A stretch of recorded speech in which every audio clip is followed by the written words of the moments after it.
Good morning, everybody. Taylor from CinemaAwesome.com, live on Twitch.tv. So I CinemaAwesome back with another live stream. Uh, we're here on Twitch.com, so I CinemaAwesome, Kick.com, so I CinemaAwesome, and YouTube.com, so I CA Nation. We are about 30 minutes away from the beginning of the EVO event. So the EVO Championship Series. So that's going to be starting throughout in about 30 minutes. It is also my birthday today. I am turning 34. So looking forward to that. So yeah, we're going to enjoy some EVO today. Let me pull up the schedule real quick. So yeah, I got all 7 EVOs channels up and running. So let me pull up the schedule. So here is day 1. Let me zoom in on that. A little too far. Okay, there we go. So day 1, from 10 a.m. to 10 p.m., we have the EVO 2025 showcase on the main channel. EVO 2, Street Fighter 6, EVO 3, Tekken 8, EVO 4, Mortal Kombat, and Fatal Fury. On EVO 5, Fatal Fury. On EVO 6, we got MVC 2 and Grand Blue Versus. And then on EVO 7, we got Under Night and Birth. And then we got a couple of whiteout channels, which is Virtua Fighter and Capcom versus SNK 2.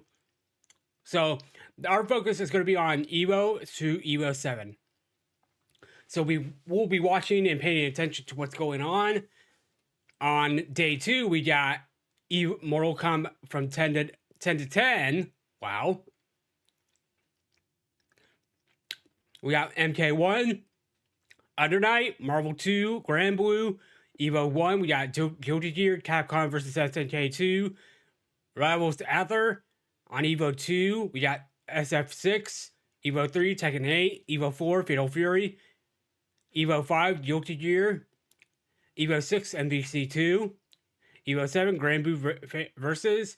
And then day 3, EVO 1 and 2, we got Guilty Gear, Fatal Fury, Tekken 8, Street Fighter 6. And then on EVO 1, we got Virtua Fighter 5, Blaze Blue, and the King of Fighters. So a pretty big lineup for this 3-day event, but we're gonna go through the entire thing. And so we're gonna start off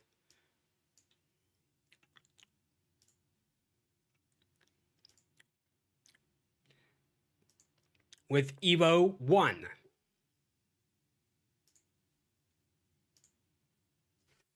Make sure we got that audio.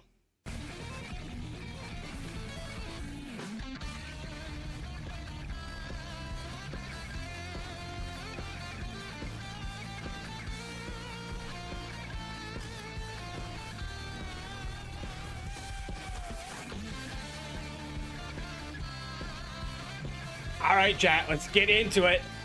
We got 28 minutes till EVO starts officially. What a fantastic matchup this is. For qualification, for top 6 winners, one of the most... This is from 2020. This is from last year. Wow, listen to the crowd. Yeah, 2023, my EVO run, it was very good.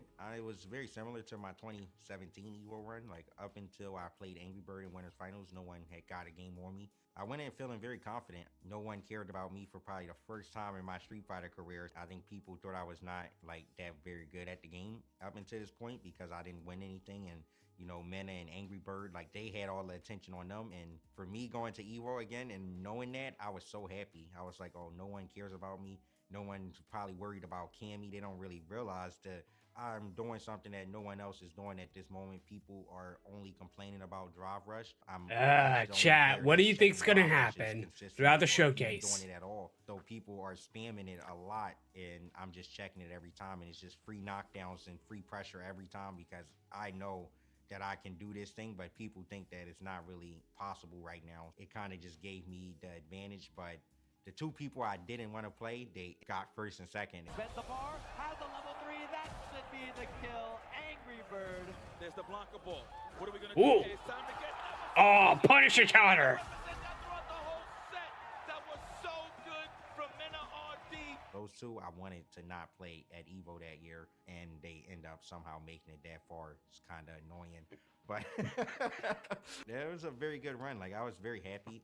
Honestly, I didn't think I would also do the best in Street Fighter 6. Like, I had a lot of problems starting the game out. I thought I was going to be an old person who just complained about Street Fighter 5 being better. I felt like that was going to be me.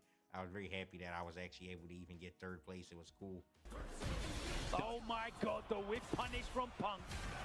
Sensational work. Mostly feels like a 1v1 game. Put that silk gown back on. Get comfortable because you are moving in to top 24.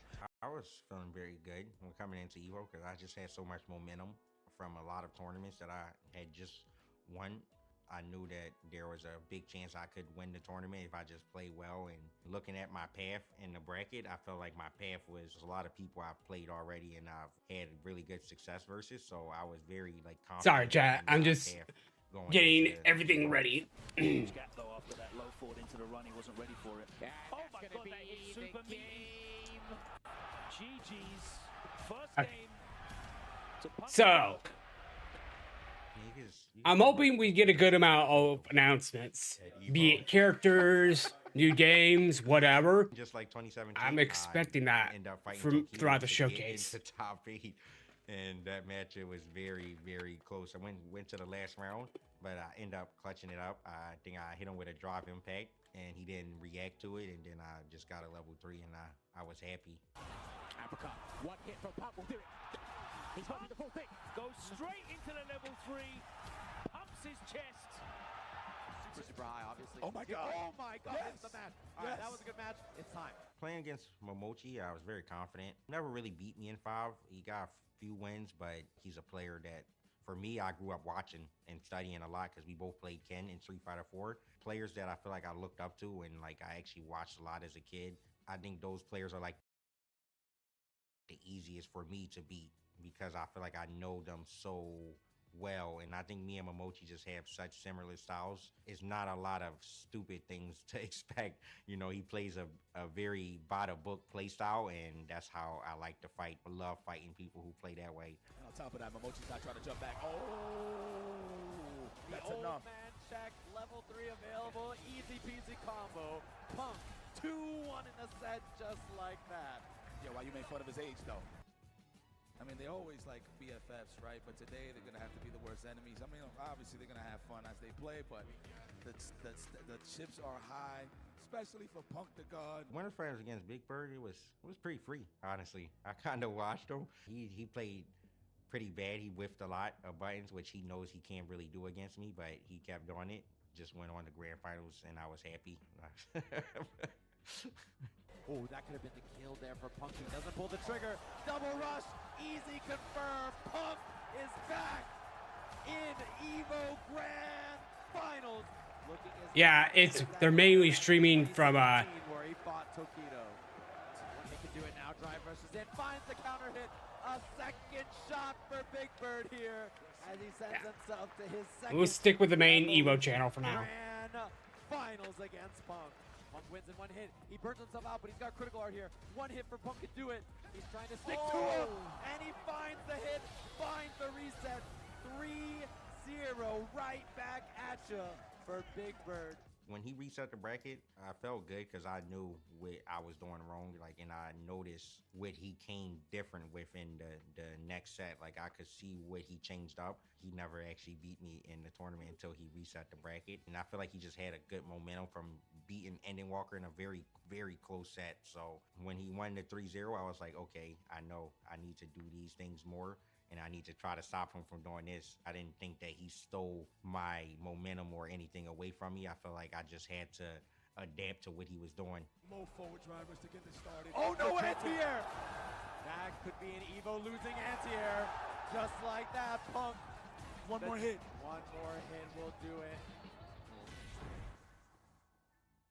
At about 20 When minutes I till it landed the crouch starts. and medium kick, I just start talking to myself. Then, like while doing the combo, I'm just like, "Wow, I won Evo." And then after I land the combo, it just doesn't feel real. Big Bird gets hit low, and there it is. Punk gets his retribution, his revenge. He is your Street Fighter 6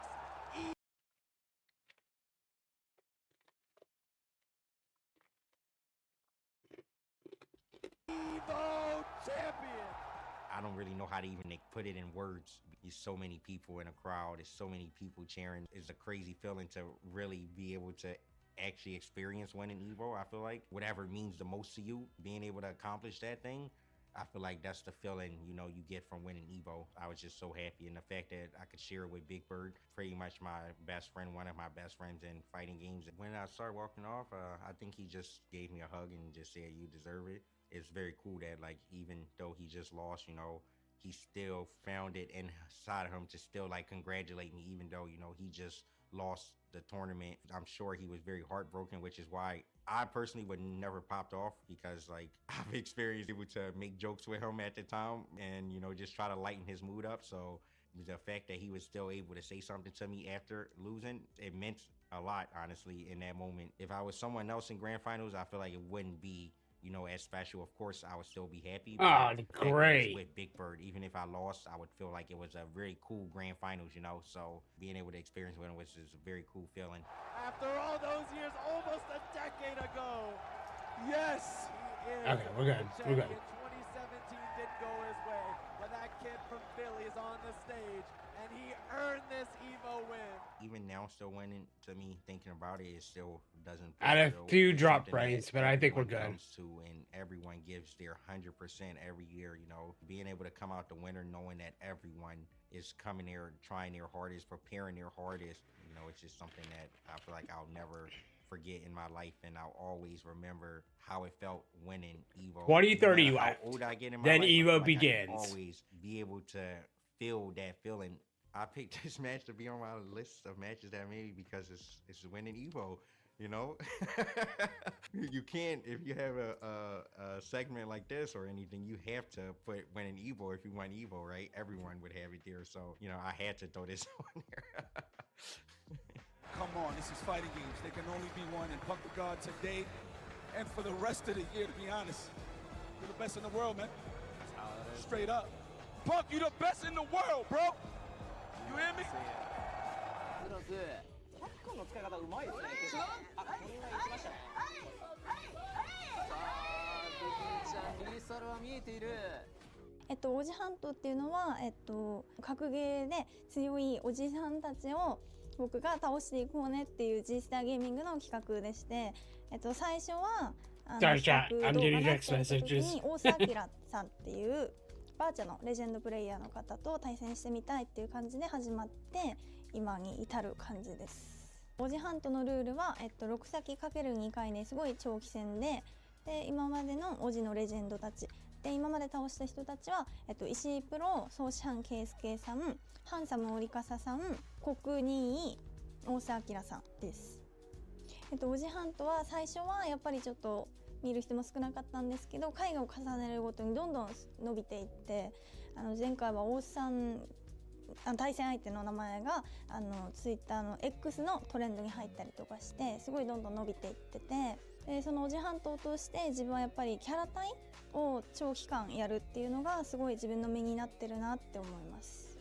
そうですね、やっぱりその後に対戦を踏まえてお話しさせてもらった時にやっぱりいろいろ今までの話を聞けたり、普段だと絶対に関わらない人たちだと思ってるので、ストリートファイター6を通じてそういうことを話せる機会、対戦する機会ができるのはいいことだなって思います。次は多分順番的に R さんですね。そうですね、いっぱい練習頑張ってください。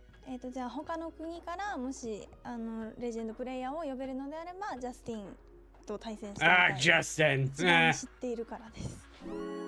Virtua Fighter 4 EVO to me is the I'm gonna say third best fighting game of all time, but one that's maybe just like maybe more responsible from any other for me falling in love with like the mechanics of a fighting game. And what it was is like Virtua Fighter 4 came out, and it was a big deal because it was the game that wasn't Tekken Tag. It was like this really big deal on the PlayStation, and it had like a fidelity that was I think nearly above those games. You had stuff like, you know, snow that would like kind of get carved as the characters were fighting. The Virtua Fighter aesthetic has always been a lot more pulled back than anything else, but there's like a sharpness to it. I always think of Virtua Fighter similarly to like Dragon Quest, in that you're not going to see a whole lot that's like subversive or different in terms of like tone or characters, but every one of them is just so well done. Virtua Fighter 4 EVO came out, and they added 2 new characters, Brad Burns and Go. I think there's so many bad ways to do the edgy character, but Go, with his blue gi and his facial piercings and like he looks like a ghost, I was just immediately taken with him. I loved him so much. I was like, I don't even care how this dude plays, I just need to put hands on him. Nearly everyone in Virtua Fighter has jab jab jab, or like triple jab or quadruple jab or whatever, and Go has this 1-2 that is so slow and so awful. Yeah, that is like, slow. how am I ever gonna play this character? And then I realized, like, okay, he has this entire directional focused grappling. I would get so much like enjoyment from maneuvering like the CPU into these really bad situations level wise, and I started like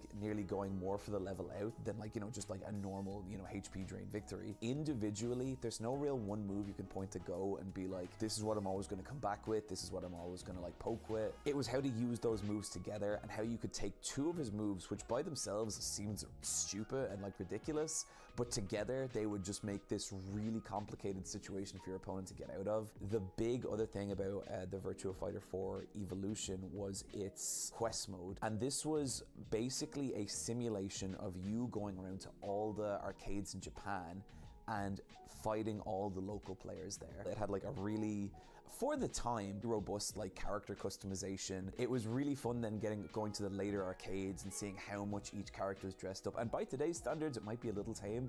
Back then, it was just so good. One of the things I really loved about it is you were fighting like named CPUs. You might be fighting in Akira, but then that Akira would show up in a different arcade, and you'd be like, oh, I know this guy. There was this one CPU. I think the CPU's name was like Halibel or something like that. Every time I would fight this CPU, I'd be like, oh god, here we go, because he'd perfect me and then he'd just like wash me in the other 2 rounds. I never got a single round off against this character. I got to like the final arcade, and the way you beat the arcade is you have to win like a big long tournament, and if you lose one match, it's back to the start. I was in the top block, and Halibel, this nightmare CPU, was in the bottom block, and I got to the finals and I beat him 3 rounds to nothing.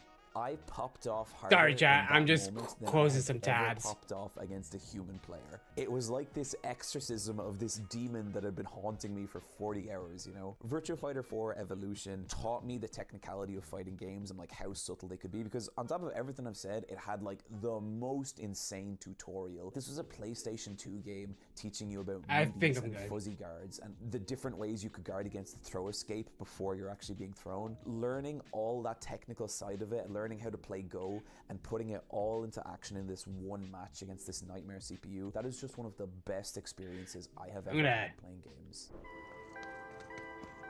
I have this on auto. That way it can adjust as I need it.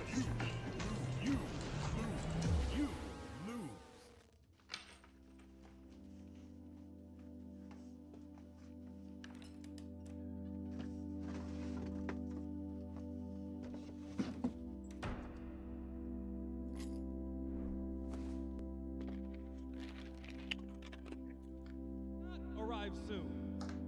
However, they are arriving now. Production, where are we going? EVO.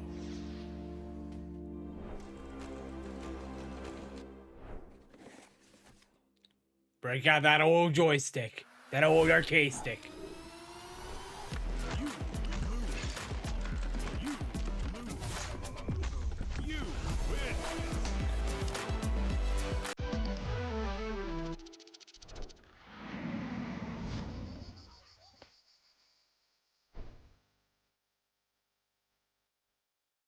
About 12 minutes, chat. Then EVO begins.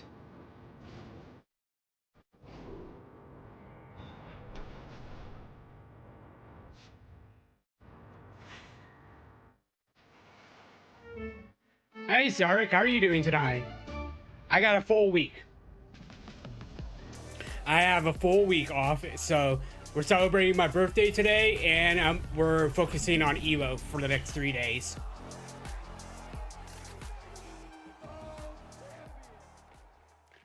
Daniel Julian asks, how do you calm yourself from stress? Max! Content creation is stressful Max! for fighting games. So what would you recommend to people that struggle with the stresses of fighting games and like FGC stuff and fighting game players? Yeah, and I think this comes down to like a ranked anxiety situation where you're sort of just nervous about performing. I will say, personally, there is more pressure on individuals and players and content creators just to inherently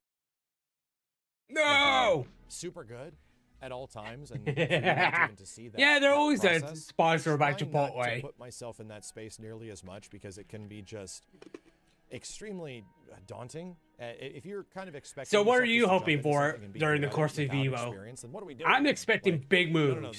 The process Big combo is what's moves. interesting. Getting to that certain point, achieving micro goals throughout it is important.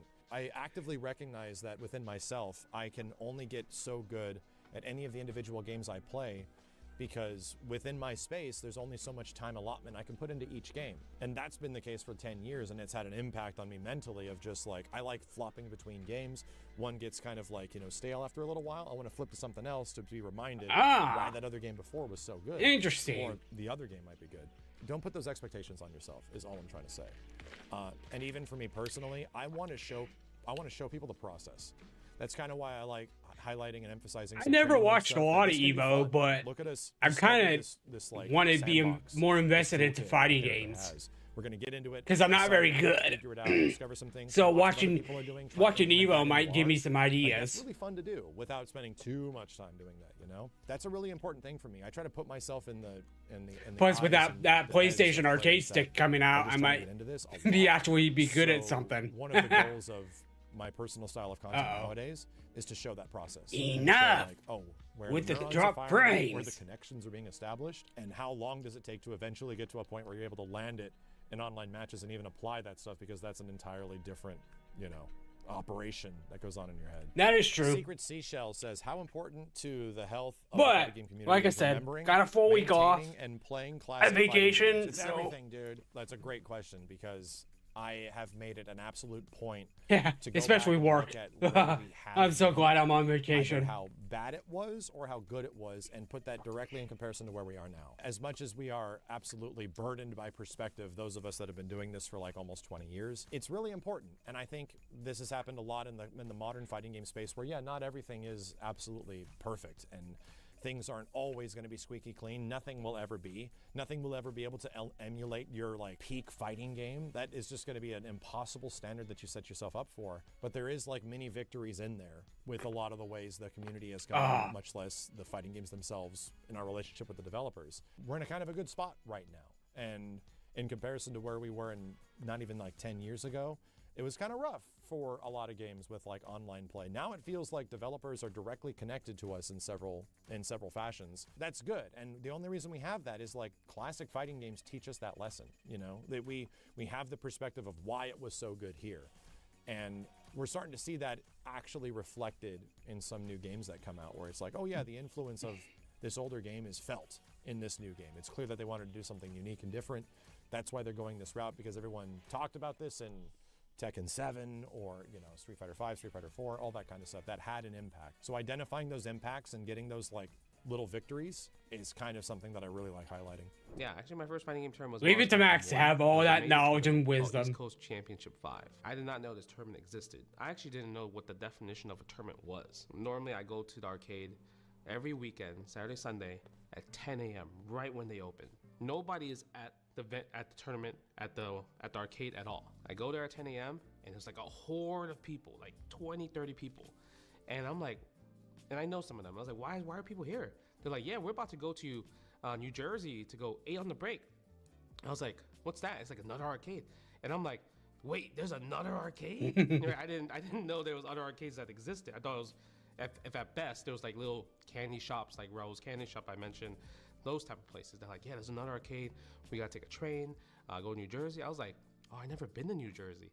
He's like, you wanna come? And I'm like, yeah, I'll go. Sure, why not? I go there and I see like hundreds of people from like tri-state area that I never seen before. There was John Choi there, Alex Valle was there. I didn't know who these people were. And the funniest part is I got 5th place that tournament. I was like 300 to 400 people. Oh yeah. Little Marvel vs. Capcom action. This is the best Chipotle order. I would like a bowl. Triple wrap. Mild, medium, hot. Then dip it in here. Sour cream inside. We interrupt this retrospective with a Chipotle commercial. Yes. Oh, that is good. And a place, the old arcade stick. Me want.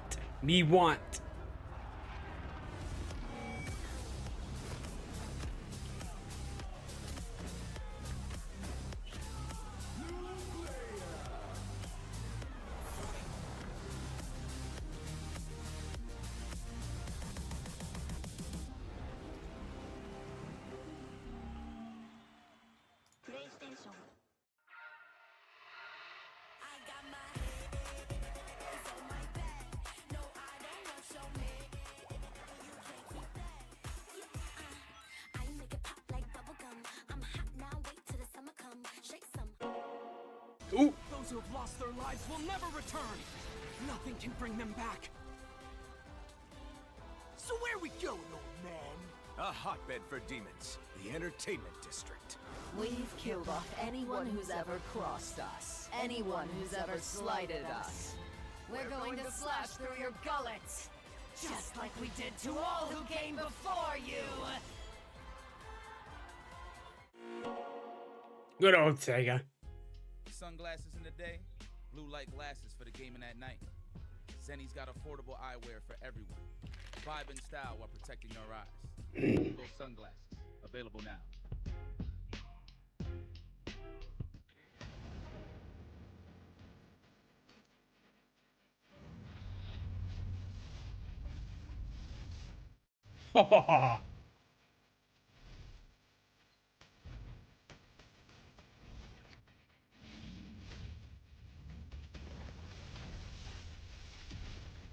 I seriously need to get me a DualSense Edge. Or not. I keep calling it a DualSense Edge, but I should be calling it DualShock 5. Okay, the schedule. The pre-show, Street Fighter, Artist panel, Virtual Fire, Mortal Kombat, Rebels After, EVO Game Show, C Games, SNK panel at 4, Canon Awards at 6, Hunter x Hunter at 7, Marvel Token at 8, and OG Hunt at 8:30. That's a pretty big schedule.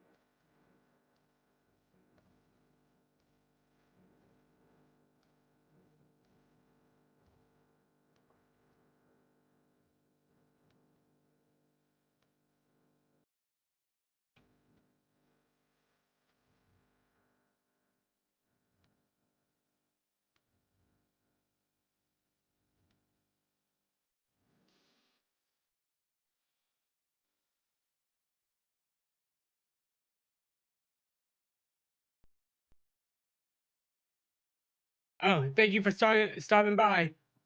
Is alright. Hope to see you again soon.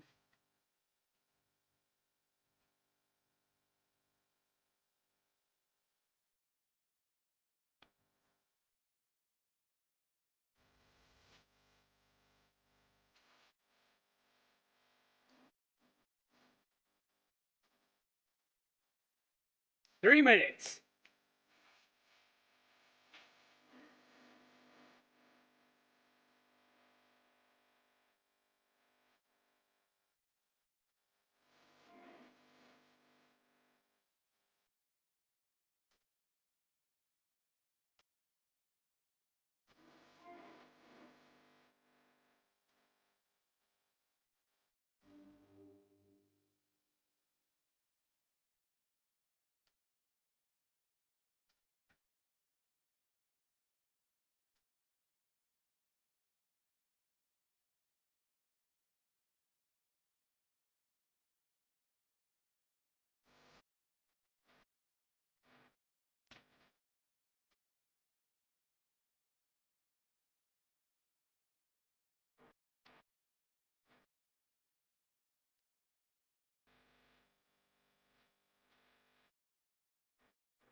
You got about a minute left.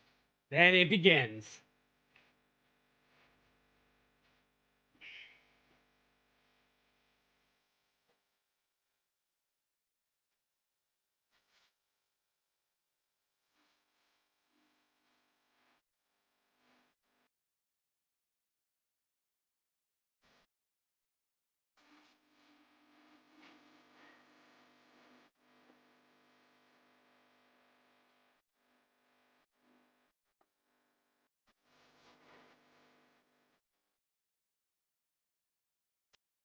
Oh, that's why it dropped frames.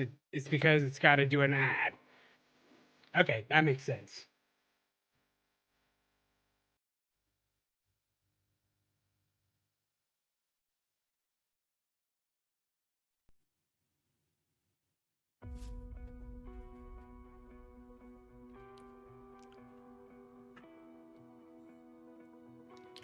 Got about 50 seconds, chat. Then we start.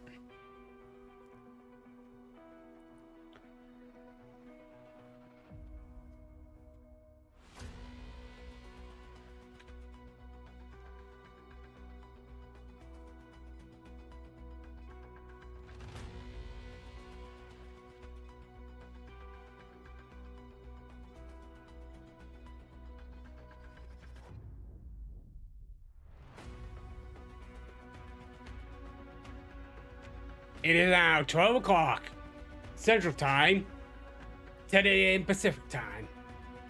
7 seconds.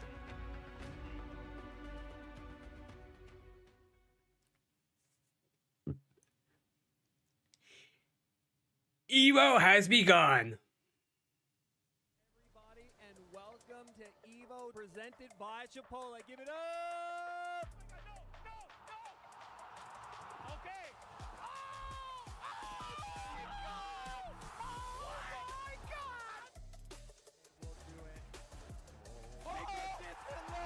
And there it is! Punk gets his retribution, his revenge! Not enough to kill, but that's okay. Still, take up for the situation, takes the kill! That's gonna be Nitro! Shoulder again! Oh, the razor! Oh! Damn! Deal with it! No, he got the block! I finish! I finish!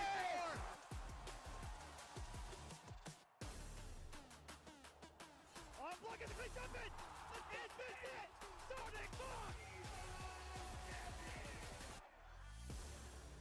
EVO.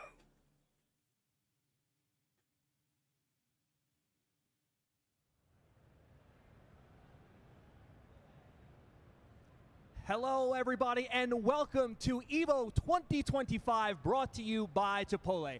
I am one of your hosts, L.I. Joe, alongside the wonderful Persia. What's up, everyone? So excited to be here. Another EVO, another year of greatness, another year of history, and of course, another year of fighting games, Joe. Oh, yeah, there is a lot going on this year. We're at the EVO showcase right now. We got tons of stuff going on. Persia, what do we got going on the floor a little bit? Give us a little insight. A ton of things going on today. The showcase is gonna be amazing. We've got panels, a couple of games I know all of you are going to be looking forward to learn more about. It's going to be coming up later. Yeah, there's also another interview. We got one with Seth Killian, one of the OGs of fighting games. Cannot wait to hear what he has to say. But because there's so much going on the floor, I think we might need a little help to see what's going on out there. That's right. So we're going to send it over to Jalen.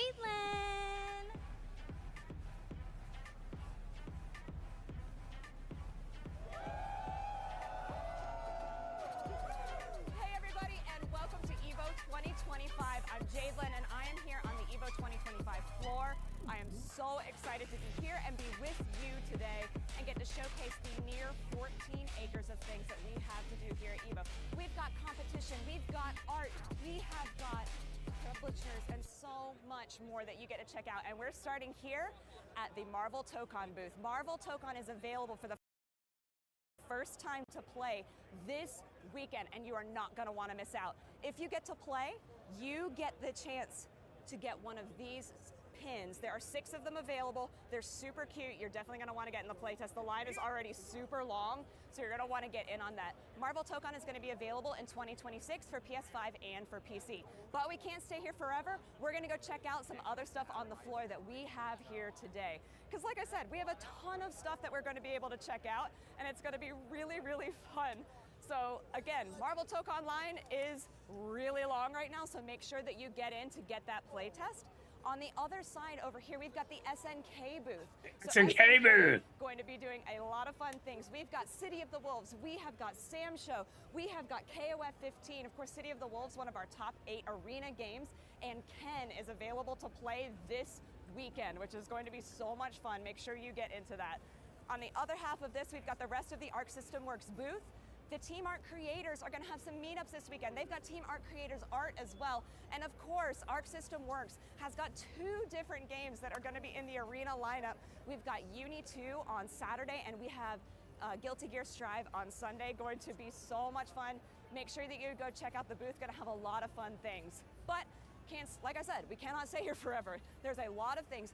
Almost 14 acres of activities in the West Hall here in Las Vegas this year, so we're going to get so many things to get to see. And one of the things that I definitely want to showcase is the Fight Stick Museum, because it's so great every single year. And we're gonna go check in. Of course, we've got the Legends photo opportunity here that you can see. We've got all the TVs set up, just like how you've seen in a bunch of the different content that has been created for the EVO channel. So let's go check this out with one and only Mark Man, who is here with us today to show us a couple of the things that are available. Hi everybody, welcome to the EVO Art Museum. Jalen, it's nice to see you again. It's good to see you too. You know, the EVO Art Museum, this is our 3rd year, I think, doing it, and we're really... There's that PlayStation arcade stick. And this year, we have, for the first time being shown in public, the PlayStation Flex Strike wireless arcade stick, and really happy to have this here to really show it off to the community. Yeah, it looks fantastic. I'm so glad to see it, and thank you for showing it. So what else in here would you like to showcase? You know, EVO is an event, it's a competition, and it's one of the things that we really take pride in, and one of our partners, Nacon, has provided trophy sticks for 1st, 2nd, and 3rd for the main games, but also for the extended lineup. So all 16 games being featured at EVO, top 3 will be receiving a gold, a silver, and a bronze arcade stick. They look fantastic. This is so much fun. So tell me a little bit about these sticks, because the art on these is phenomenal. Well, I'm glad you brought this up. So one of the really cool things that we want to highlight is the different partners that we have here. And we have EVO branded merch. And with Punk Workshop US and with Arcade Shock, they put together some amazing arcade sticks and really want to showcase what the community has to offer when making these cool products. If you guys can really take a look at them, Punk Workshop stuff, but also the Vegas themed and the Japan Sakura themed stuff from Arcade Shock, really, really beautiful, and I hope everybody has a chance to check them out, either at their booth or here at the event. I love the Sakura one, I think, especially with the clear case. I think it looks phenomenal. That's what's up. I love pink too. It really stands out for me. I do too. So let's talk a little bit about what's going on in this corner as well. Oh, sure. I'm happy to talk about it, but first we got to call it out. Let's go Justin. So this is the Moment 37 experience powered by Kadea Gaming. It gives people an opportunity to experience Moment 37 the way it was way back in 2004. We have the Sega Boardmaster and we have the Moss Stick, just for the photo opportunity for people to kind of experience how it was back in Cal Poly Pomona at EVO 2004. And we're trying to see if people can pull off Moment 37. But if they can, who knows? It's really difficult, so I give everybody good luck. Well, that's all we've got for time for us now. Always nice to see you. Good luck. Nice to see you too. Yeah, thanks. You too. Bye, guys. So we're going to go check out the other half of this. So on the other side, we have the Art Museum, which is so great. And this year we have featured artists that we get to talk about and have a lot of their art here. And not only that, but we have a signing with both of the artists that are here. So let's, hey Jesse. How you doing? Let's talk a little bit about some of the artists that we have here. I'm gonna switch it to an actual. So like we got a Street Fighter 6 going here. Let's tune into that. I don't remember the name, but I definitely saw that sign. I was like, what in the hell is happening? The tiny cam in the corner. It's a nightmare to me. It's like, because Blanca scares the heck out of me. Generally, playing any type of Blanca, casual, ranked, in tournament, seeing modern, I'm like, oh no. Yeah. This is actually even more terrifying. Yeah, you know he's gonna be up to no good. You're like, this is a nefarious beast. Yeah, dude. Straight from the jungle. But we got Easy. moving on at least for his part of the pool. I love the fact that Chipotle's still giving out the burritos. Yeah. Or at least it's like a free entree, technically. What if I you make like- it out of pools, right? Let Yeah, me you get see. the card this year, but what I like is that they Got have Tekken a bunch 8. We got I heard about MK1, that. Fatal I Fury, don't know if and you told me that ADC of- 2. you know, it could have come from me. Somebody told me that yesterday, and I'm like, Under Night Emperor. that really sucks that I can't play. It's because I would Yeah. love to get on that and like try it out. Honestly, it's. We They take have picture a of that? bus to and from the venue to the nearest Chipotle. The biggest weakness of the Chipotle card is you're like, oh, I got a card, but now I got to figure out how to get to a Chipotle. These guys are pretty solid, man. Be a real turnaround. Harry Hydrogen, though, always starting off the aggression, dude. Like, Let's look at some going off Tekken. the offense right away. We got Dragoon And it's funny and because Brian. you saw Yui, that's one of the reasons he got that orbital early on, right? He was getting that hit because he was starting that offense early, and it kind of clipped Harry Hydrogen in the beginning. But now he's mixing up the offense enough to where even if he's going to try to do Perfect. a low-crushing move, it's really going to be a lot harder because he's running away with it. And it started with just started on the slight side step to be walking around the character, bro. Yeah, this is the first round that we really saw Yui start off with like an attack. 2 hit. Right? 1, Nice. 2, 1, round start. He's making the adjustment right now. It's just like, Ooh, okay, ooh, I can't play passive. ooh, I gotta swing. ooh. Okay, big counter hit. Oh. Okay. Dude, look at these combos. They're so cool. They're so cool. Yo, look Oh. at me. Hits with Ooh. the cloud throw. No engaged.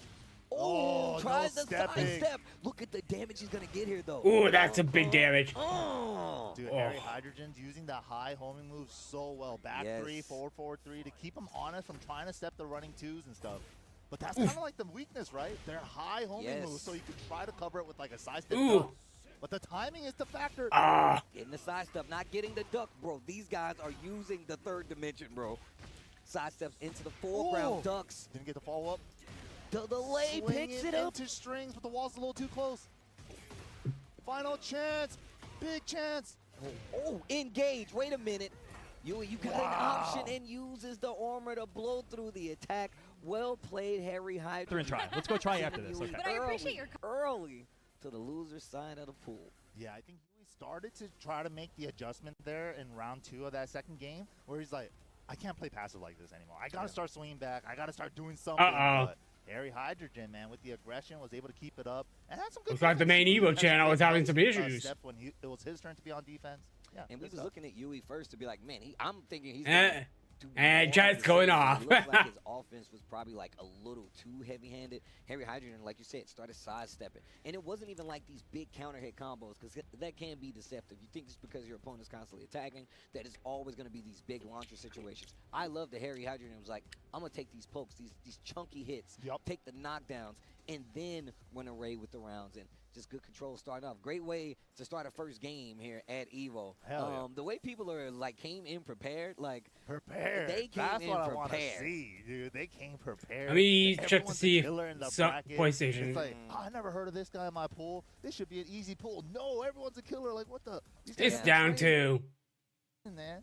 So now, and it's so funny because like I was trying to get a bagel this morning. I said trying because I didn't, not enough time. Damn. Oh. But somebody get this man a bagel. somebody give me a bagel. Get this man a bagel instead. But somebody was in there. It's like, yo, Steve, bro, how do I beat me? He's in my, and I'm like, bro, what? Like, first off, You gotta what? play your game You first. gotta play your game first, bro. So I always hit him with the who's that. And they're like, what? You don't know who? Oh, yeah, I get it. Oh, that's the meta. I'm like, that is the meta, bro. Yup. It doesn't matter who you're playing. Obviously, you do your homework, you pay the respects. You got to go in prepared, but don't put yourself on the wall instantly. Don't put yourself on the ropes instantly. Yeah, that's what they call the Wong factor, right? You psych yourself out before you even get into the match because you're, oh my God, I'm playing a big name and I don't play my normal game and I'm playing all like starstruck or something, right? You're fighting the aura. You can barely hit the buttons. The air is so heavy. But we're getting to it. What's the great Randini. Damn, with the 2P color Reina, the neon. I love this colorway too, bro. I actually really do. With the Zafina, all right. Both rocking the 2P color. Little Tekken. Completely respectable. Dude, there's some characters, 2P colors that I like more than their 1P. They really are, bro. Like Jack A, definitely. There's another one too, I forgot. Oh, Warong. Yeah, his 2P color is fire. It's facts. Ooh. Wait a minute. Gets a counter hit on the tail end of the string. Nothing big came from it, though. Triple lethal electric. All right, we got those. Uh-oh. Overextending. Gets the launcher. Brandini. Give me something. Okay, went for the cash out instead of the wall carry. Got a help 12 hit. Damage on the cash out. Both of them still have heat though. 2 hit. Whoa, Heaven's Wrath 3-4. Punish on the crouch dash 3. Okay, here we go. Heat. Oh. Flips her out of the air. Watson finally using the heat, and it's to close out the round. I gotta be honest. I don't really see people go for the I'm not gonna pop until the last second. Gets the interrupt and an easy round closeout. Yeah, those are so, like, such a hookup on the heat burst, right? I was just gonna activate anyway, and they were airborne. Sweet. Oh, I get hey, a you combo tried to now. do an air move? Uh-oh, cool combo now. Speaking of... Dude, if Akuma comes back, maybe heat burst was the answer for the anti-airs. You never know. Uh-oh. Uh-oh. 4-4-2-3 whips on the wall. Gets the big launcher. Watson, hold on. Chance. Yo, interrupted with the windy and just hold forward on him. Man, it's disappointing. They lost their feed. Did he want to pull? Well, getting a little sticky on the Weibus. Oof. Going back to the hell sweep. Double O, repeat offender. Got the hit, but didn't make anything happen from it. Brandini fighting off the wall. Quick sidestep on Watson. Engage. Yes, the activation. Ooh, watch your legs. Wall's right there, too. What's the combo? Goes for the flip over. Oh, okay. Juicy. All that hit for Oki. Oh, man, this is scary. The monster is out and... Oh! You're trying to do something at the last second. You thought wrong. Again? Yo, know your place. I mean, and boom! They were plus, so why not? 57 damage. Oh, Ooh. Hits him with the heat. Still alive, though. Still alive. Pixel. Oh. Nice. Bottom ducking with the mid. Great option. Running 3 into back 1+2 with the power-up. Oh, had the hit, but didn't commit to the spin. So not going to get a follow-up. Okay, I like this. Going to the lows now, too. Defensive. What's Little punish. I like that, dancing a little bit, trying to get away from the wall. 4-4-2-3 hits, engage. Wow. Unbreakable throw from Sentai. Double it up, triple it, fake out. The mid, the duck, duck, goose. Lightning, and once again, Watson trying to run away with it. The duck trap float out, didn't get a full combo. Wait, opportunity. Blatant low. That's a big opportunity. Rage is available, and he... Ooh. Oh my God, just armors through the Azazel head, triggers the slow-mo 2-6. Oh, man. Well played, well played. Hold on. See, once again, look. See how friendly they are up on that stage? No, bro. We were enemies until the set ends. Don't be smiling at me. Right. I mean, I'm having fun. Don't get me wrong. Right. That was a cool slow-mo, and that's what we're smiling about. That's right. That's it. Back to the match. Lock back in. Rebel back hanger. in. Back in. Explosions. My crystal ball has already been decided. Man, characters with like the hoods on are so cool. The T4 staple, yeah. Right, the mysterious, I like it. Oh, engage on the wall. Wow, didn't splat. The angle was a little bit off, unfortunate. Got her. The throw right there. Got her. Interrupt and Brandini on the ropes. Another. Oof. Now the hell sweep again. The offense all stacking up. Heat wow. attack used to be her low heat smash. She could do the smash after. Oh, wait a minute. Tries the power crush to get through. Still finds little bit the of trade. heat, but gets a rage art whip Oh. on it. That was sick. Beautiful. The oven mitt. Dead. Okay, wait a minute, Brandini. The clutch rage right there closing out. All right. Wow, round star power crush. First hit. Jump? Oof. Possibly tried to sidestep, got the jump by accident. Oh, yeah, that does happen. Ooh. Got him. Scarecrow 2-1. Activate. Oh, going for the low. What a... crushes. That's a punish. Oh, wait a minute. Goose, while standing 1 off of tech roll. Just do it. Oh, I like that both of these players are using the low heat moves. Both of them used to have those used to be low heat smashes, but now they're just low heat attacks. Bruh. Ooh. Zafina can also just do it with the install too. Oh, second hit connects. Oh, damn. Brandini, I think, went to whiff punish the first hit, but it's 2 hits. Squirming on the wall, bro. That's what happens. Okay, low parry. I like this. Well, just short of the wall though. Ooh, back into a wall. Okay, I like the defensive side of this. Once Ooh. again, for that armor to get through. You see a lot of Reynas use that. Speaking of. I like both of them using each other's strategies. Low heat move, power crushes. A good time for both of them. Oh, wait a minute. Heat running out on both of them. 28 seconds left. Went for the power crush, but I got beat out by the low. Tries to finish the string. Finally gets interrupted. What's him? Oh, another good Oh no! rage Oh on, bro. That was no! a reaction. What are you rolling at me for? Check out his hands. Damn! Grip him up. Still alive though. Wait a minute. The spring. Oh my Whoa. God! What was that? Generic What was up that? 3. Dude. Let's go. What? That was a counter.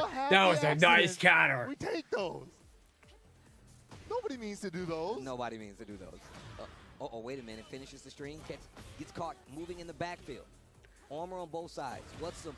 Wow. What a big cash out. Do we got full combo? Oof. Oof. Go for damage instead of the wall again. Oh, wait a minute. Oh. Back. Oh, rage our defensive side of Damn. That was so sick. See what I mean? They're copying each other. You do low heat move, I'll do low heat move. You do power crush, I power crush.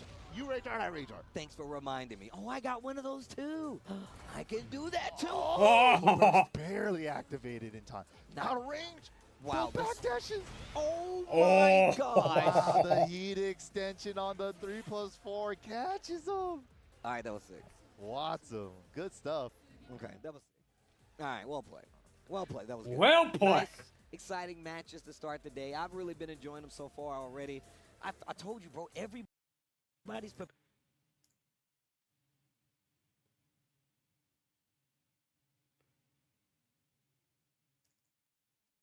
Looks like the main EVO channel is back up. Looks like they're on a break. Let me.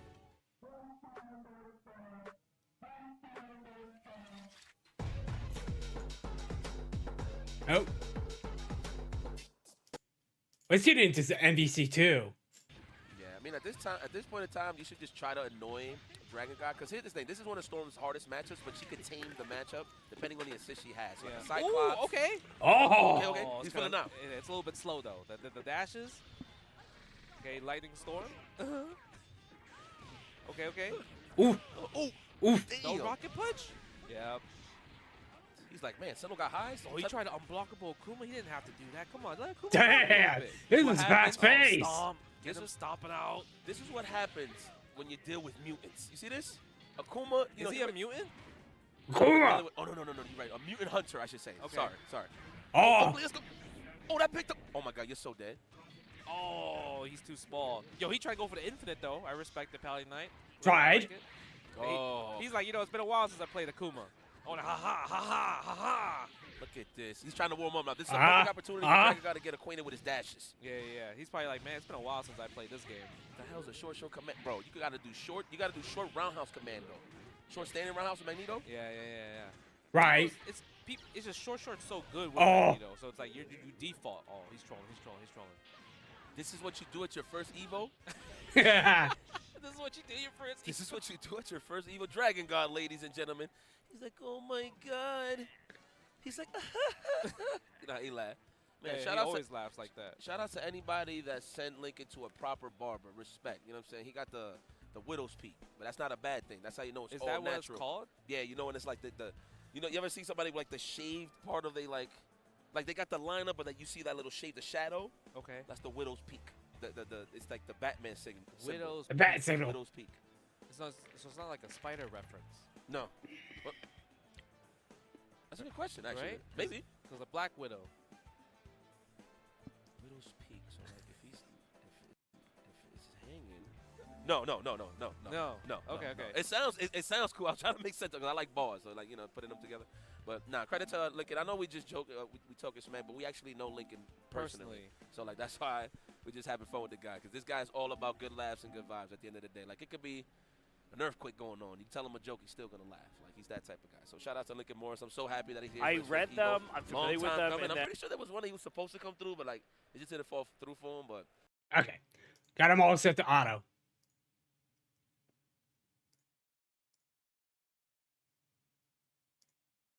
I'm pretty sure. Looks like we got.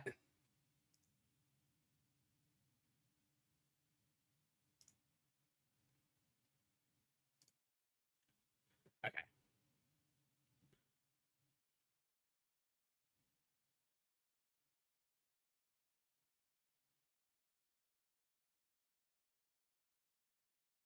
I don't see anything going on quite other than more second.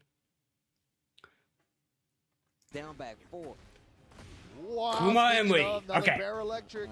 And we got the floor available. Takes it with heat. Okazemi set him up for the low. No punish, though. I like the delay right there to get the carry and still getting a full combo. Oh, the back Oh. two. Throw for the punish. Oh, squeeze. Be careful. And the low. He finished the string, gets the pickup too. Wow. Dotson actually said he had the sneaky bear tech. Oh, man. He already got the can. He's powering up. He's got the Trulies. Bruh.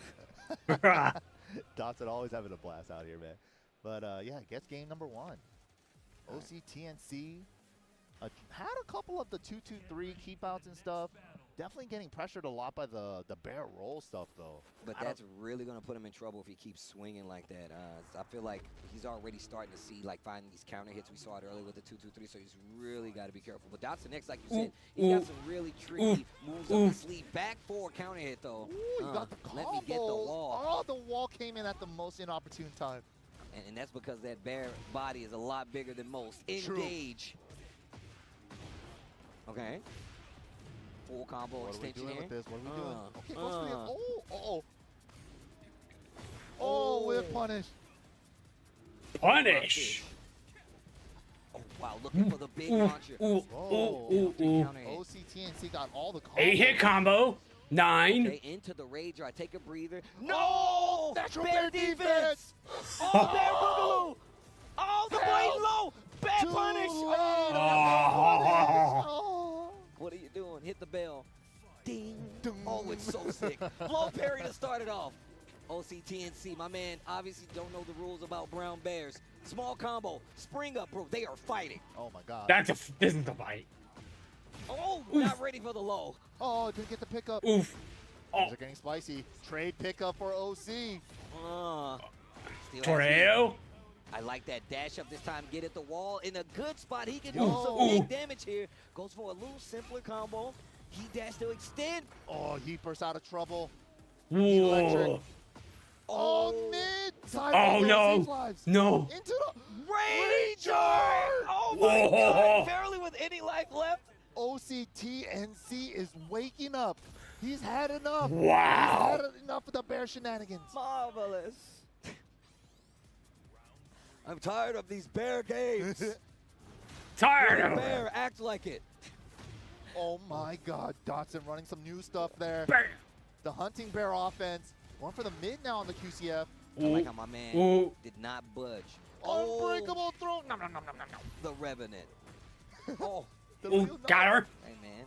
Got an Academy Award over that breaks the... Ooh. Nice whip punish with the hug. Final round for Dotson here. OC had a spark of life for a moment there. We're seeing it. Oh. Okay, they trade. Oh, in time, but trade. Oh, right in like sidewall. Almost still got a full combo, small combo there. Not looking for the low. Bear booty. Dotson next. Salmon Hunter, double it up. Oof. Oh, tries the heat burst to close this out. Heat burst of his own. Don't die with heat. Down for a 1. Wait a minute. Heat dash early on. Blazing kick to get the Special bear get up there. Oof. Mid check, then the low. Damn. Taking the set there. Very nicely done. Well played. Our boy Dawson showing off the stick, showing off the man. hardware. See, I keep one on me, even if it's on my arcade stick. Dotson Nice. next with the bear. I like how happy you were about this Kuma match, bro. This is our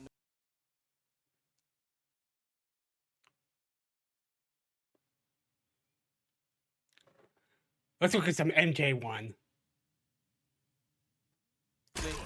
I definitely say the young monster is the one that really put the team on the map. Kenshi and Shara.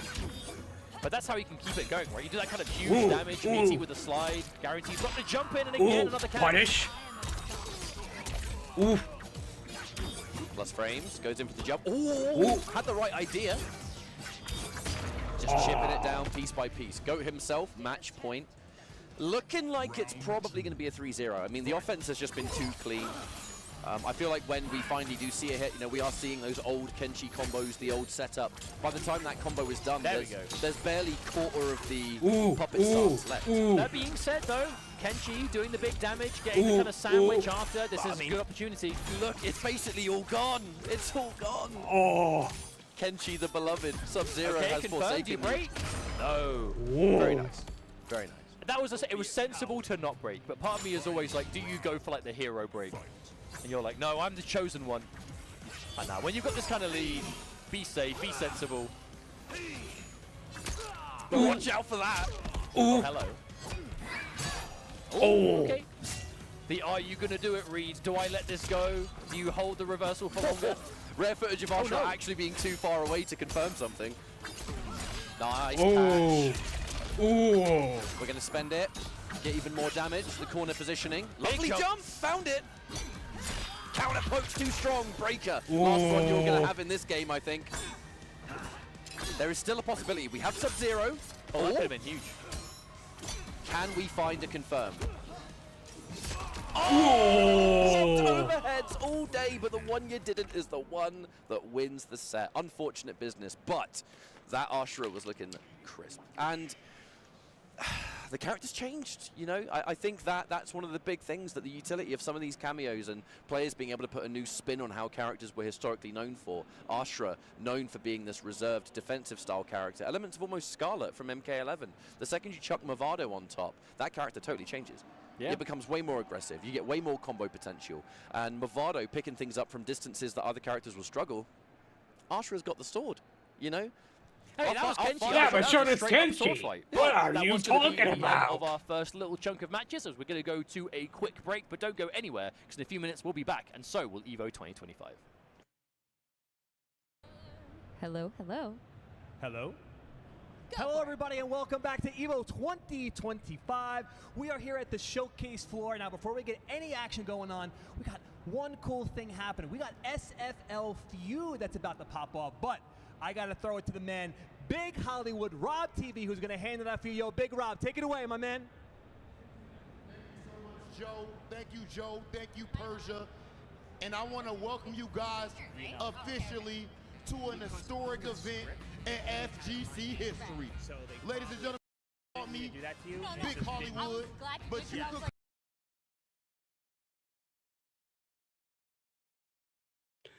Let's see. We got MVC here. Yeah, his commando's really, really strong. Just because you could take Half-Life automatically. Okay. Yes, right? yes. And you could just, like, when I was playing Dawson, I just did an easy combo. Like, I do command throw, get it to like 30 to 50%. Sometimes I can't get it to 50% all the time with the mash, right? And then you just do back heavy kick into upwards yoga fire into yoga inferno super in a DAC Sentinel. It's 100%. Yo, wait, don't you got like an unblockable Iron Man? I think you do something like you just do the flip, the prayer flip super with the kicks, and then you can just do proton cannon. There was a way to set it up like that. Oh, it's a straight up unblockable. Yeah, I didn't know that. Yeah. I forgot how you set it up. They have to be grounded though. But I'm trying to remember how to set it up. But it's usually something with proton cannon, man. Proton cannon, GHC, right, for the one frame, and then you can't block it. This game actually has so many unblockables. Like it's insane. I don't know if you've seen that one clip. There was this guy, a Japanese guy, right? The Japanese guy that puts all the crazy combos on Twitter. Super Unk? Yeah, Super Unk. Yeah. He found out that Cable's scimitar is full of unblockables. I've seen that. He kept looping it like it looked like a crossover, but it really wasn't. Yeah. Yeah. So That's crazy. Yeah. So the scimitar is unblockable, and then he's like, okay, scimitar, go into hypervibra beam, cancel the hailstorm, right, and then Storm gets to pick me up from there. Yeah. There's a lot of really cool synergy stuff. You know what's so crazy? When I see stuff like that now, I always wonder, I'm like, man, I wonder if I did that by mistake in a match, and that's why they was getting hit with it. Like, dude, Chris will send me random videos. He's like, yo, why'd you press a button here, right? And I'm looking. He's like, you're not allowed to press a button here, but you were able to press a button here. And I was like, he's like, you knew that? I was like, nah, I don't know why I pressed the button there. It just worked though. Like so. You can definitely see the know how crowds guard- forming. guard break. Yeah. This is definitely going to be a big event. So I pressed the button after the guard break, and my button came out. So then Magnetro, shout out to Magnetro, he always like figures out like kind of the myths of Marvel vs. Capcom 2. He figured out that if you DHC in a certain way after a super jump, you could block coming in. You could block coming in, and Yes. you don't get guard broken.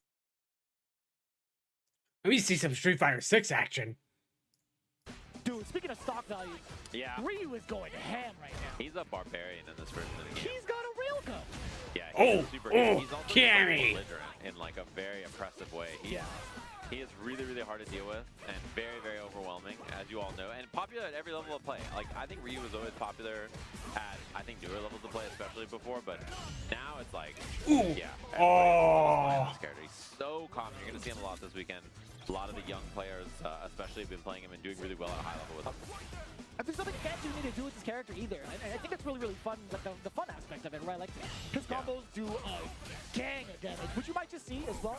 I do like the concept of being able to play quote-unquote footsie with the donkey kick, right? Yeah. Being able to, like, force errors in a lot of players. I think that mind game gets a lot of people irritated at all levels.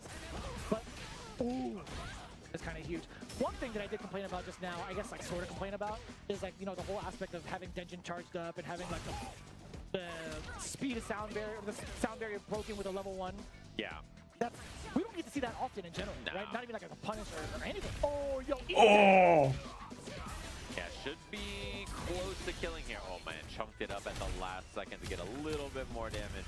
The scary thing too is that this started on a Diana donkey kick. That could have been donkey kick level 3. So even that could have been scary. A pixel of life. And you jump. Oh my god. Oh, nasty. Actually kind of nasty. Whose glass just broke? Did you That hear was the pot That was in the the pot, background. right? Okay. I never noticed that. Ooh. Yo, damn! I like the raw aggression. Oh, Raw it aggression. looks like a Counter it. Twitter clip. Just Ooh. random demons just pulling up on you. It's only one person. It's Yeah. definitely Dominican Mind Games, man. I know who his name is. Oof. You have to call him that. Dominican Mind Games, man. Why doesn't he just feed the kids Dominican fundamentals? That's my. Oh, wow. You know, where's Mr. Rogers? Just Dominican anti-airs, Dominican Mr. footsies. Rogers? Yeah. Rogelio? Yeah. Senor Rogelio? That's him. Where's he at? I think you're setting someone up for success right now. Yeah. Like they can make like the Twitter handle as we speak, put it on CFM. Yeah. You got a gold mine here. Ooh. Speaking of gold mines, you can pass the fireball. Yes, sir. Drankopotamus, still a godlike name. Back away. Damn! That's how you feel. You're blocking the crouch jab. You're going in with the crouch fierce. Oh no! Oh no! Oh! And gets the Denjin afterwards. And oh, what a Ooh. trade anti-air. Ooh. Look at the trade combo. Oh. I understand the intention. Squirt. No Denji left either. Yeah, and Cammy can wait out and chip with a level 3 or level 2, so pretty hard spot. The win from Kevlar. Oh! This work. Yeah, that was good containment right there. Let me get a bicep check, brother. Damn, that guy's kind of yoked. Those arms are big. Those are big arms for someone who's not flexing. He should have been the Ryu player. Yeah. It's pretty godlike. But either Been way, hitting the gym. Cammy, Ryu, other characters we've seen. Absolutely, this is art. This is artwork right here. To me. This is art. Let me ask you something. If you double snap and you got Sim in there, does he do the teleport thing when you launch him?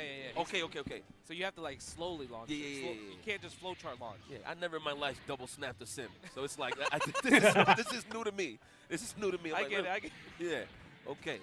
Oh, all right. Block this out. You know, this is like my perfect opportunity for Mr. Bob. Dang, he was getting dumped.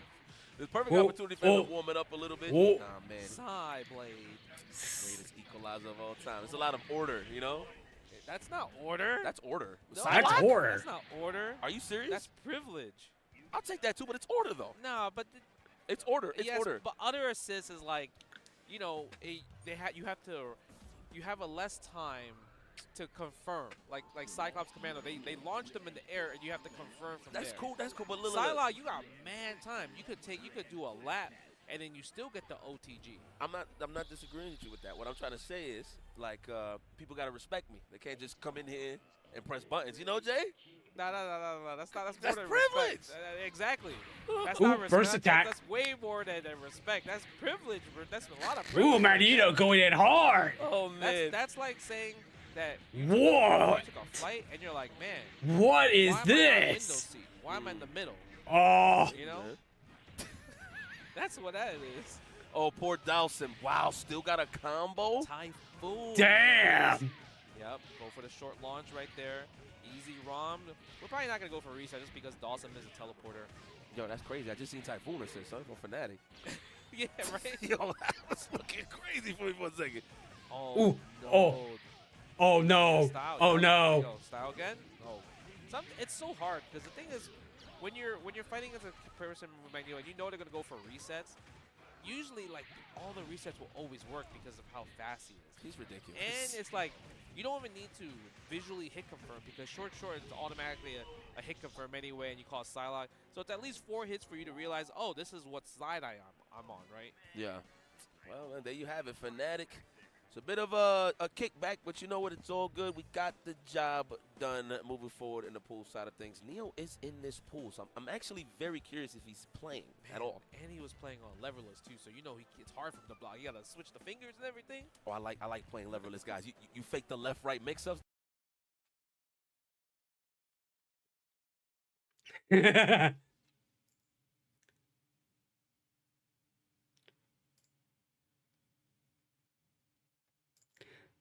I see more MK. And there comes Trevor. Would have made that safe, no doubt. Didn't need to. Kept the meter. Candy goes up another round. Ooh. Oh, love it. Instant air. Ooh. Okay. Into the fast cooldown. Yeah, that was actually quite bold. Normally, that move has a decent amount of recovery, but when you're covered in that green armor, even if they hit you, what are they going to do about it? You really have to care. But an opportunity for some big damage now. Frost nails the combo. And another reversal. Canny not looking to lose momentum a single time. I love that choice of the cameo recharge move from Sindel. The second you're covered in that armor, I mean, if they overcommit and do something unsafe on Hicks, the armor, you just turn it around anyway. Tremor, the meat shield. The man of many utilities. With the overhead, that's bad. That's really bad. Oh, We've got no. Tremor ready to go. Oh, no. Freestand into Mix. The Mix will successfully win the game. And Kanamani knows it. 2-0 up here on Frost. Damn. I feel like that was the first time in a while that Candy has actually pulled the trigger on that like actual ground pound option there. I feel like with this kind of character who you know about, Sindel is very quite common, right? You see Sindel, you see Tremor. If you're playing this game competitively, you've seen this team, you know what to expect. So you kind of start matches with the layer of, you know, I'm not even going to go for the mix-up, right? I'm going to call Tremor, fake it out, not even commit. Because so many people know about that matchup, you can kind of have that layer already. And can he put that to use? He faked out the low, didn't actually use it so many times until the very end. But a big change here. Conan the Barbarian makes his EVO debut with the Tremor behind as well. A very healthy team is this. Some of the highest health in the game. I know the usual team being Conan Shujinko, the 1200 Wonder, but I imagine we're still going to get some nice bulk here. However, the problem is Conan, big guy, not amazing ways in, and I think Kanamani's going to use that to his advantage. At the same time, you don't really need to worry about being zoned out too much versus this team. It's kind of just like that's a 15-hit combo. Fireball. Like you can kind of just walk in, use those long-range buttons. Don't get caught jumping. That's the last thing you want. If you get caught jumping versus Sindel projectiles, you get knocked back anyway. You have to restart so much progress. Oh my goodness, the full dash up into forward one and it counter hit. I think Frost tried to check that forward movement, but a little bit too late. As Kani's going to go up on match point. Like that combo choice from Kanamani, the instant jump into the ender. Looks like it had a bit more corner carry. Oh no! Again. And we still have Tremor, folks. That means that when we get this knockdown, we're going to get something dirty from it. Oh, we tried to guarantee. Tried to guarantee the fast recharge to the combo into it. No! Breaker for you! Oh, God. Oh, God, make it stop. Make it stop. This is over. Oh, no. Okay, no, tries to up block Frost, trying to fight back, still playing that good defense. Okay, manages to get out of the corner at least. That was absolutely grotesque from Kanamani, and unfortunately, this ain't gonna kill. I mean, this is a healthy Conan, but... Oh, but Tremor's there, this is Mix. Yeah. Oh! Ouch, ouch, and more ouch. Kanamani with a quick 3-0 over Frost, moving on. I'm telling you, if you are familiar with competitive Mortal Kombat, you'll know the name Kanamani. If you watch this game a bit more casually, only watching the American tournament, probably haven't seen him all that much. However, this is a player to watch. We talked about this during the break. You know, you made the comparison that Kanamani's dominance in Mortal Kombat 1 is very reminiscent of that of a Mortal Kombat X Foxy Grandpa. Untouchable in basically outside of America, winning every single tournament, and then the test happens when you go to the States and fight the best of the best. I mean, EVO 2015, the first time we really... Let me look at Under Night in Birth. I never seen this. Tell me that we're just jumping on Wake Up. Yeah. Okay, stand tech on Wake Up, I respect that though. We'll die for it, but Wait, you know. You respect stand tech on Wake Up, but you don't respect jumping on Wake Up? Yes, yes, yes. Can you explain? No. Why not? Why can't you explain these things? You can't just say stuff. I don't need to explain anything. Yes, you do. You're a commentator. That's why you're here. You're a commentator, bro. You're right. Well, what I will explain is that we gotta be doing something other than just eating this dash C over and over again. You either shield or you don't. don't. We did farm grid, so in a good position. Ooh, Assault jump C counter. Oh no! Oh no! Get a good grip of damage, 10% more. It has no meter, so it doesn't get any extra damage out. Oh, 2D. We didn't actually do anything with CS. We actually just, well, we got the hit, so I can't really complain, but we did just lose this cycle again. Might not matter here. Addon's kind of cooking right now. Oh, no. Delay Wake Up messed up the setup. Yeah. That's what a lot of people are doing now. They're not immediately teching. When they get knocked down, they kind of wait so they can mess up your timing. That's definitely just overall truth in this game is that it's very rare for an opponent to be able to punish you for delay Wake Uping, except when they do. And then you're like, wait, I thought this was good. They lied to me. I was like, every time you get hit by like Wagner DP and then you try delay tech and they 2A it, it's like, oh, come on, man. I just want to eat Oki. So Nox probably going to get another grenade set up there. Just making sure. Oh, 60. Nice, very nice frame trap here. Okay. Nox, 1 round away. He's smiling. He's having fun. Yeah. He's like he came out to hang out with the Under Night community. Addons is looking like he's enjoying his time too. I think both these players are just kind of like, it's like they're playing a nice friendly game of casuals. Where one of them gets to move on in the bracket. That's not casuals anymore. That's the opposite. Oh, nice 4B oh no. Nox gonna push back to the corner. Yeah, 1 hit away now after this. He might not spend meter here. Let's see. Yep, he does spend meter. Ooh, and then that throw. A lot. Yeah, because the grenade's hitting the same time as the throw comes out. It just like explodes damage even though they're scaling. Yeah, that's been the thing since the beginning. It's every time they add a new projectile character though, and that kind of thing happens, you're like, ooh. Oh, like you're not expecting like the sudden damage to just ramp up out of nowhere? I don't think that's something that a lot of players would anticipate if they're like new to the game, you know? I don't think you're I want to get into more Tekken. Right now. The low. The scrambles are real. A real knife. You find yourself as a person in these scrambles. Let's go! Damn, round start up forward 3. I like what I'm seeing, man. That's a large main right there. Uh-oh, second hit counter, all natural. Oh, nice. Counter hit again. He's been finding a lot of openings with this attack specifically. Oh, real knife going in now. Counter and throw. Oof. Engage. Nice break. Goes for it again. Wait a minute. What a right weave. That was crazy. Blatant low. Tries the backdash. No. Oh. Hijack stealing the round back. Even he was like, yo, actually, that was kind of sick. Even Real Knife was like, yo, that was kind of sick. That got crazy at the end. Love it. Love it. But good patience there to Hijack to wait out the scramble situations like that. That was really good. Blocking the up forward 3, got the punish. Great stuff. All right, here we go. Game 2.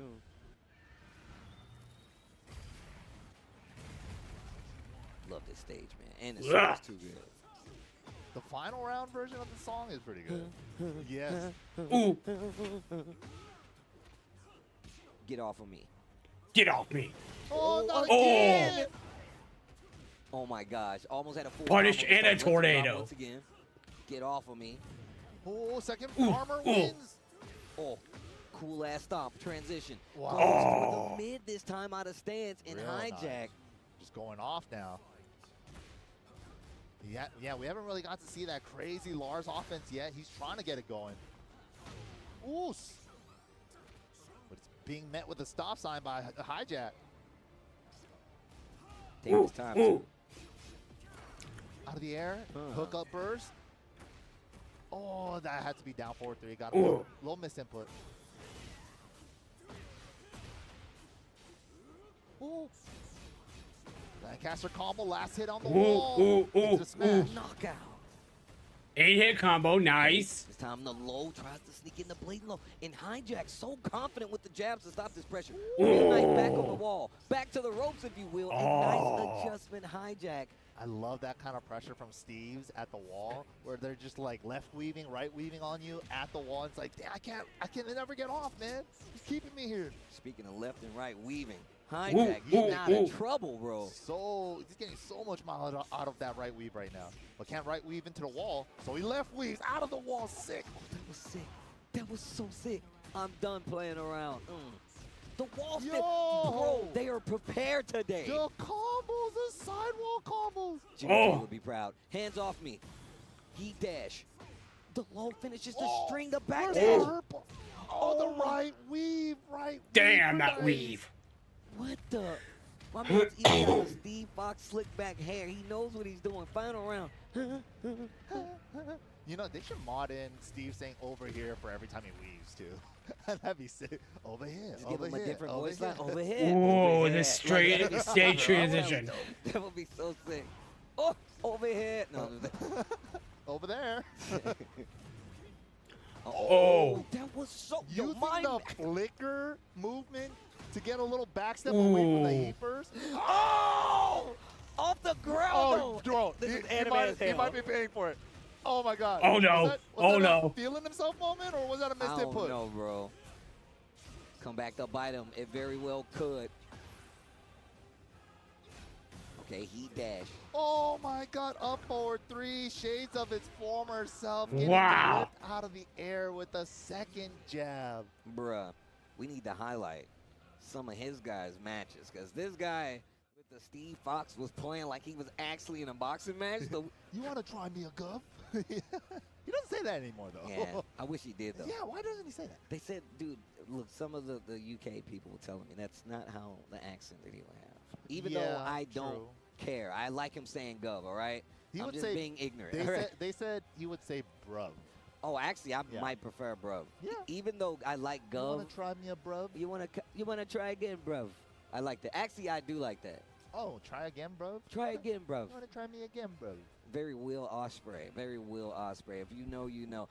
Shout outs to everybody hanging out. But look, make sure you go to Chipotle next time you get a little extra, because they've hooked us up with an extra match for you guys at home. It's Yellowtail versus Driller Host coming up right now. One of the classic, one of the homies out here. Yeah, we're going right into the pools. Like, into the pools. Into the pools. Shout outs to Chipotle.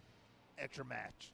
Yellowtail, we know he's an old school player, man. He's been around since Tekken 6 days. Remember, we were just talking about this. We were just talking about how we've seen so many different generations of players still here present in the competitive world of Tekken 8, but going up against Driller Host right now with the Kazuya. That's what makes the C in FGC. Facts. And also Chipotle. Double facts. Ooh, sidesteps the electric into the arc blast. Classic. I like what I'm seeing here. Yellowtail. Joe, a little shift, a little dance in his face. Ooh, heat shoulder.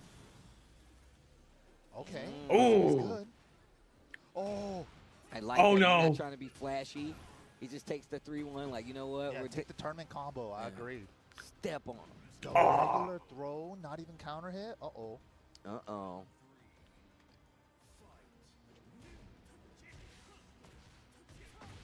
Oh, okay. Yellowtail going off with the down back 1-3 offense. Big block on the L sweep that time. Okay. Oh, doesn't go for the strong. There we go. The strong aerials. Boom. What the? Where? My man turned around. He's like, look, I'm Lars, bro. This ain't no real fighting style. This is anime fighting style. AKA, I'm a Power Ranger, bro. You think I'm trying to fight with martial arts? Yeah, different powers. Oh, wait a minute. Anime powers. Common Rider. This is Anime. literally how you fight. Okay. I like the little 1-1. Definitely tighten up the offense right now. Both trying to control the match with jabs first. For a little bit, now we're playing big. Ooh. Oh, what the? Okay, a little whip punish there. Attacks on the low and takes the frames with the while standing 4. Yellowtail first game. Okay, it's funny because I literally just saw him somewhere, and he was like, "Yo, Steve," like, because now he's in the Bay now, and I'm like, he's like, "Where are you?" I'm like, "I'm never coming outside, so I'm sorry, we can't hang out." But he always encourages me to come and play games, so. No, that's awesome, man. I know he's still been grinding up there with like Jimmy and stuff on the weekend. Shout out to Soto. I got to see him yesterday. Yeah, holding it down for the NorCal Strong Style stream. Oh, wait a minute. Okay, wait a minute. Yellowtail, big damage here. Yeah. Oh my God, the down forward twos. Wow. Oh, wait a minute. Engaged. Sidestep, trying to get to the wall maybe, but it didn't work out. Yellowtail is going to try to take his turn back and goes for the low this time. Driller Host has definitely been doing a lot of down forward two, a lot of jabs to interrupt up close. Yellowtail still in his turn back. Uh-oh, that floor is going to break. Trying to step around the hell so it gets clipped either way. Bruh, the 3-1, I love it. Like, nah, bro, we ain't doing the special stuff. Yeah, I agree, man. 3-1-4, still a very good, consistent tournament combo. And that's the floor launcher. The floor's gone. With the hell sweep. Oh, could have got more. Still in a good position, though. Yellowtail activating with burst. Got the limited entry 1 with the heat buff. 3+4 heat dash for the whip punish. Hold on. Ooh. Ooh, I've never seen this route before. Cool. Still got more on the table with the Rage Art. Get rid of the Rage. Man, how this dude hops out the lightning is always sick to me. Yo. Chidori. Chidori. Oh, what a duck. Oh. Wait a minute. 10 seconds left on the clock. What's going to happen? 7 seconds left on the clock. Oh, he's just trying to keep out. He wasn't going to ever go low. Chevron slash. Slash kick. Oh, the trade. No one gets the launch, so we go back to the neutral. Almost got a float combo there, the axe kick. Yeah. Ooh. Ooh, it's a 2-1 for keep out. Whoa. Damn, arc blast for keep out? He's like, I'm a Mishima too. That's him practicing electrics downstairs. Right? Shout out. Yeah. Oh, man. Gets the regular God Fist, gets the launcher, Driller Host. Let's go. Sidestep 2, flip him over. Okazima Juicy. And now he's starting to scout out those down forward twos. You can see him getting a lot more patient. Oh, engager into crouch. I like that. Because Lars has tie shoes from crouch. Good game, though, from Yellowtail. Very controlled game number 2 as well. Taking the set 2-0 over Driller Host there. Very Classically trained, the Lars. Like you said before, man, he's one of the homies, been around for quite some time. We know Yellowtail from back in the day, and it's a converging world of Tekken 8 players, whether you're coming from Tekken 6, Tekken 5, Tekken Tag 2, Tekken 7, Tekken 8 is here, and there's a lot more players involved in it as well. So I like to see more people get into the realm of 3D, especially when it's a Tekken game. Oh, yeah. Especially the crossover. You're already here at EVO, might as well try out some other games. You know, I'm already entering for an X game. You know, might as well try out XYZ, you know. That's the fun part. That's what I used to do back in the old days. Enter like 6 games and stuff. But yeah, shout out to Chipotle again for bringing us that extra match. Super awesome. But, guys, don't go anywhere. We got a lot more Tekken action after this. We're going on a short break. We'll see you guys soon. What else do we got? Commercial break. Commercial break. Commercial break. Get back to NDC 2. I don't know if you saw 5. I mean, this is a classic match, though. Yo, all duck knees. This is what makes it tough, right? The cable assist, the scimitars, what forces the one-on-ones, right? Yep. Magneto strength. Magneto and Spiral. And open up. But if you remove the sidelock from the equation. Come on, that's slimy. You know what I'm saying? He's familiar. Oh, he's in there. He is in there. Oh, my God. Oh, he could have got the throw. Nice grabbed. teleport as well. The thing about Duck is that he doesn't really get hit by the standing jab a lot because he's like block low, react high, right? That's like his slogan when he's playing. So you can't really do that. Oh, the raw tag hit. No hailstorm cancel. Okay. Commit. Okay. Do we DAC Yipes? Yeah. Oh my God, he might roll. He might roll. Oh, he got it. OTG, you got it? Oh, right. Ooh, Okay, he got ooh. it. Okay, inside. Damn. Oh my God, can you mix cable? 53 hit combo. Wow. For the Oh, guard he break, missed missed the it. dash. Yeah, and the thing is, oh, he got shot. Oh, Storm is in there. Ooh. Storm might die. Get the trophy, too. He got a trophy out of it. Yeah, get the Wow. trophy. Give him the old one. Get the reset. You gotta do it again. That's not gonna be a Ooh. guard break because he's super jumped with Magneto. But now Magneto has to do all the work. Because Psylocke, I mean, she's not gonna do much, right? Especially if Magneto dies. Oh, didn't commit to the short. Yeah, we're gonna chip out. Snap. No He snap. gonna kill. Yeah. He gonna kill her. Oh, crossed up by mistake. Just try to stay on the same side. Very unfortunate if a duck, but still got control. Shot. Ooh. Shot. Ooh. Oh, that's optimal because we're gonna get the unblockable. Ooh. Yeah. Hot beaming ass. I like how he used the standing heavy. Very Kind of like optimal. a frame kill. Yes. And then did the crouching heavy punch right there, right? Yeah. Let me tell you something about Duck though. Okay, he did lose his spiral. Credit to Inside though. He definitely had control of the match, but he missed the guard break on KO. He did miss the guard break. But credit to Duck, man. He's very well versed in fighting Magneto, MSP in general. So shout out to California. Yeah. And for people watching at home, you're like, what defines a guard break, right? A guard break, I mean, it's one of those things where if you block one hit in normal jump state, the next hit you can't block after a gap. If you do a true block string, you can keep blocking, so it's kind of like an auto block. But if you do like jab, wait for 1 second, and then press another jab, they can't block in normal jump state. Anytime a character comes in, they come in normal jump state. But in super jump state, you can block no matter what. You cannot be guard broken in super jump state. Correct. Another hit trophy. Exit stage left. The raw tag. Oh, that's going to kill. Yeah, cancel that. Hyper Viper beam. Yeah, it is. Now, this is a true testament if you could get in, man. Duck's cable is so patient, bruh. And he's like, damn, what is this? Guard and stuff like that to make it more annoying. I don't know if you notice in the corner, he does this thing against Sideblade where he'll jump forward, block it just so he can get out of the corner. Yeah. So it's like a Duck Do exclusive. I know a lot of cables do it, but Duck definitely was like the first guy I seen do it. Another thing that Duck's really good at is like, he's really good at using Spiral Assist. Because Spiral Assist is one of those assists where it's like, it's considered not a projectile, but it kind of is. Because you can technically hit the knives. Yeah. But because there's so many of it, see like right there, it will just clash with a lot of different things. And it has like a lot of priority. So it's like, you can't just like take it off the screen. It's like annoying. It does so much chip damage. So the way he uses it, it's like so good.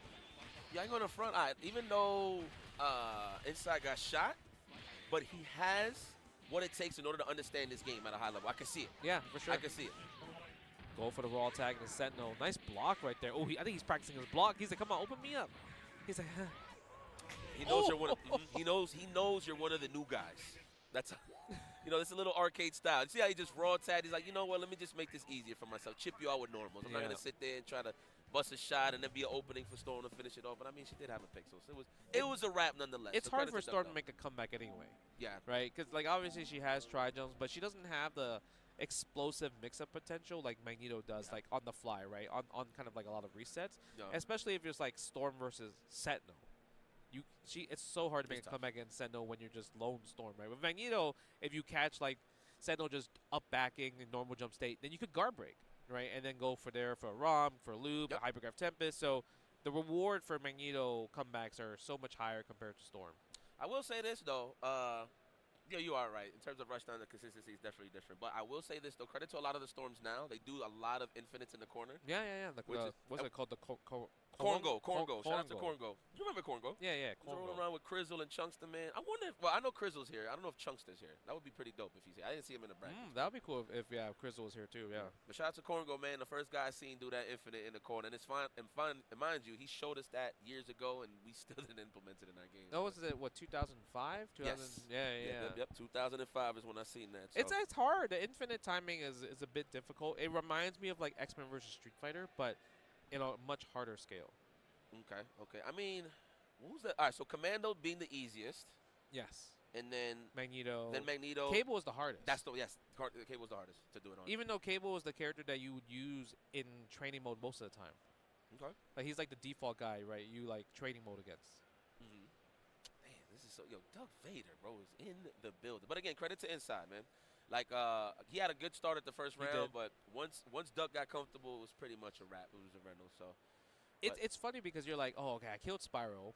Now he's capable of no anti-assist, so I should be able to rush him down and win. Yeah. But the thing about Duck is that his shots are really good because he'll throw out a warning shot to kind of like get some space. That's kind of why he like spends bar because he can afford it because Spyro doesn't really use supers that much. True. Right? What? So you're building the she's the battery to build for Cable, where it's like I could get like maybe a happy birthday, shoot like Let me 2 see. assists, or even just kill an I've been assist, or even just posted. like just chip damage, right? Using the Sendo drones too. So that helps a lot too. Man, we'll see. Well, Duck got to get ready. I'm sure that was a bit of a warm-up for him, but just know that's not the only MSP he will be fighting this weekend. That's for damn sure. So it's the best time to stay warm and stay comfortable. I'm pretty sure he want to go and play casuals, or he's probably playing his next tournament match, but good luck to him. If he could become a 3-time EVO champion, that would be pretty godlike. I can't even front, bro. Okay, I think it's cooler, like him being 3-time EVO champion is cool, but I think it's cooler if he was, I'm the first and last EVO champion. Yes. Ooh. I think that's cooler. That is kind of cooler. But, I mean, who could beat him? Obviously, Ken could beat him, right? Chaos. Pasadena. I think G-Con also has a good shot. Smooth Viper also, I think, has a good shot, too. He does have the teams for it, yes. Yeah, right? He has a Storm Saint Cable. I haven't seen him bust it out in a while, but Storm Saint Commandos definitely is better than butter. He could do it. I'm actually, listen, for the lore of Marvel 2, I would love to see Smooth Viper in a classic pop-off scenario, depending on who he plays. If he wins, he will pop off crazy. So, all right, so I'm going to tell you the match that I want. You ready? Okay. I want Smooth Viper and Neo to bump into each other. That's something I feel like. I don't think they're going to bump into each other. You don't think so? Because you remember the joint from, you ran it actually. The joint in 2018 we did? Neo beat Desmond? Yeah.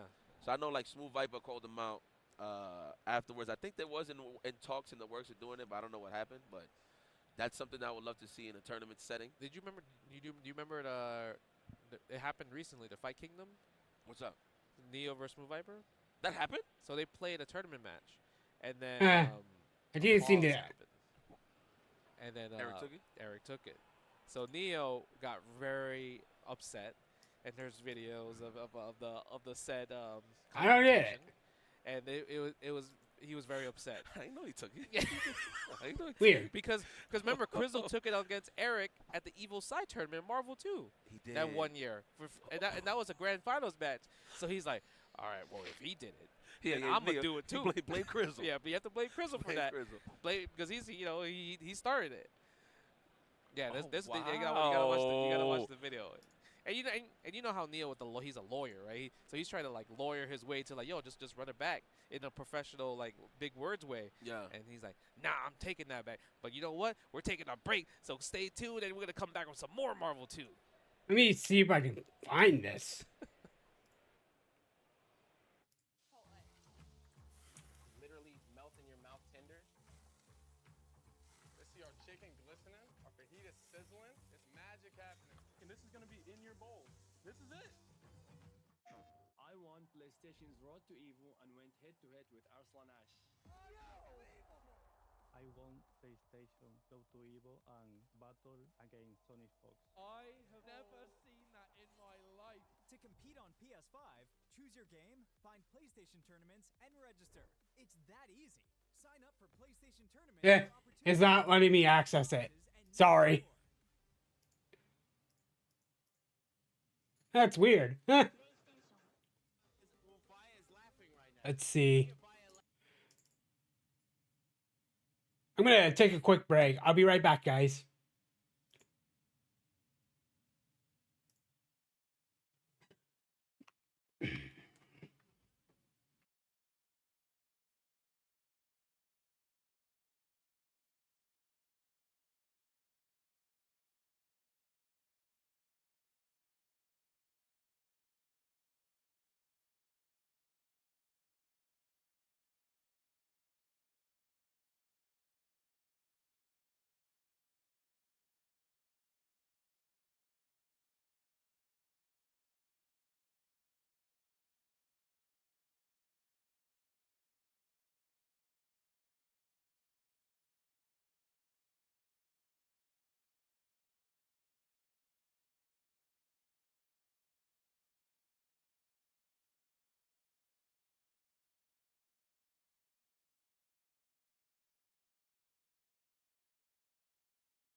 All right, chat, I'm back.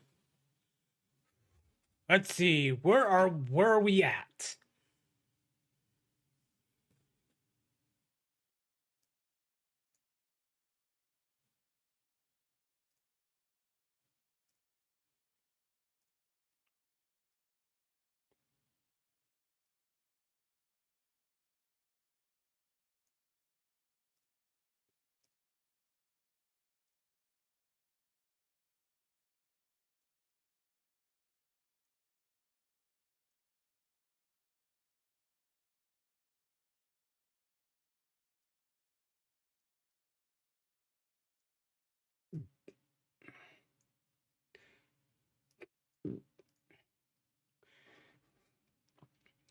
Looks like we got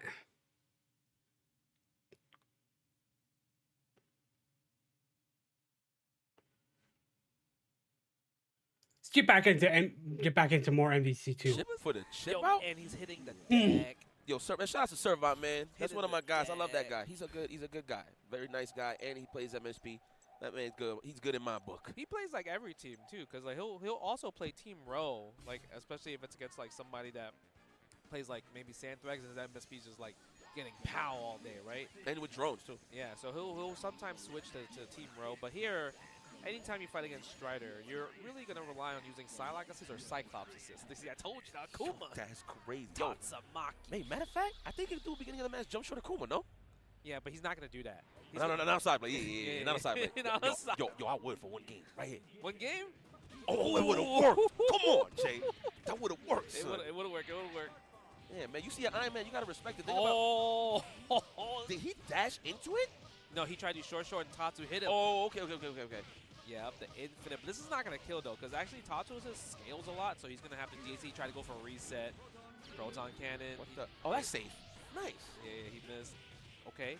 And if he gets Strider, oh, no! Stab! I would have destroyed that cat. Really? And he brought Iron Man? That's the problem?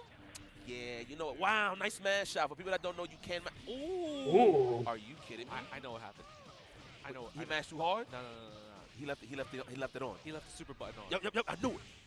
50 hit, I knew it. 52 air combo. That was a double team.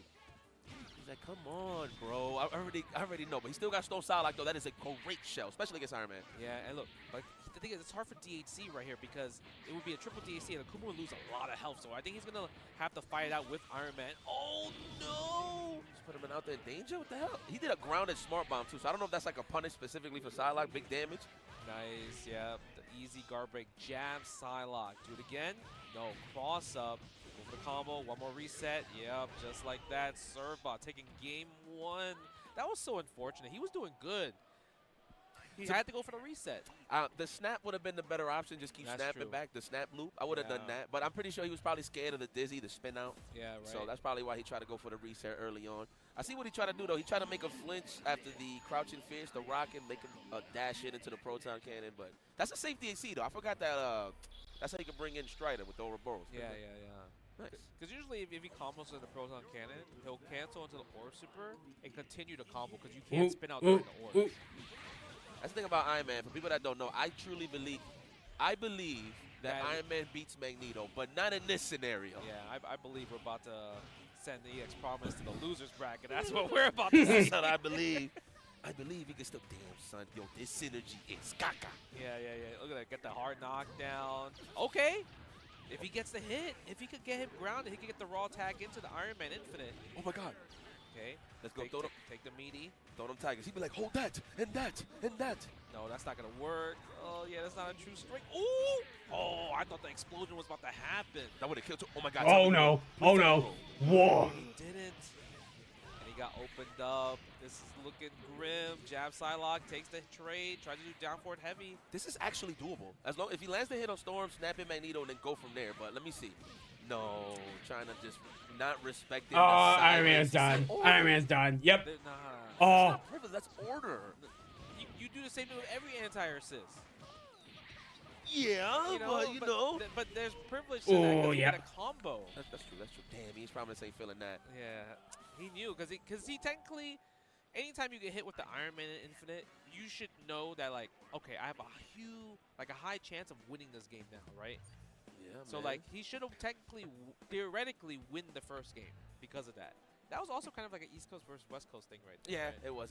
Servbot definitely one of the on the emotional side, but more on the he's very excited every time he wins. Like no matter who he plays, which is pretty dope. So, man, credit to Servbot. He definitely can make it far. Definitely can be in the top 8. Servbot, he's definitely beaten some of your favorite players. First time I heard of Servbot, he beat Chris Schmidt in a money match. I remember. Oh wow, okay. That's how I found out about him. This is like years, like Marvel 3 was still around, whatever the case may be, and Servbot challenged him, and Chris Schmidt accepted the challenge. So I like how its name is Servbot, but he don't play Servbot. Yo, he told me what the story behind it. There's lore? Yeah. He was pretty much. I think they was just pretty much calling him low tier, like a low tier player. Oh, so he played. Oh, you mean like he wasn't good? Yeah, he wasn't good. So he labeled himself Servbot. Ah, I thought you meant maybe he played low tier, but he's actually a low tier player. He told me the story. They was telling okay. people didn't like invite him to like sessions and stuff like that, whatever the case may be. So he earned his keep. No, that's godlike. Yeah. So shout out to Servbot, man. Good guy. Rock with him, man. Yeah, that's all right. So EX Prominence to the losers. Who we got next? We got we got CYF. I think he plays Santhrax, I believe. He plays Thrax, versus TA Wolf. Wolf, who the hell do you play in this game, So dog? TA Wolf plays Marvel 3. He's more of a Hagar player. I have never seen him play this game. You know what's crazy, right? It's the Hagar players, right?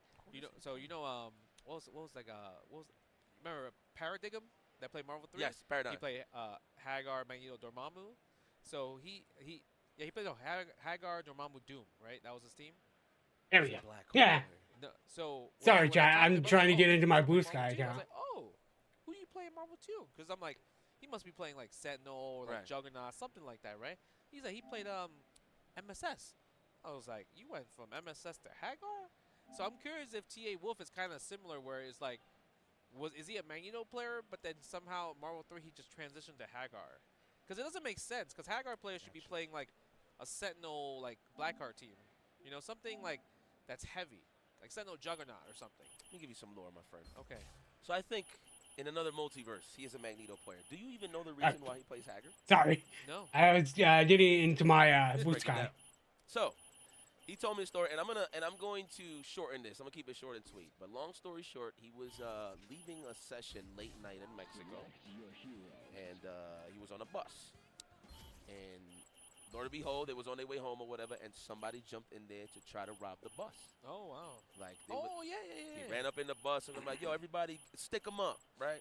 And then apparently the burglar was telling the bus driver, hey, can you stop the car? And the guy was just like, no way, man. You got to kill me. You just got to kill me. Yeah. And looks like, I guess the shooter or the burglar kind of hesitated on what he really wanted to do. And everybody whooped his ass in the bus.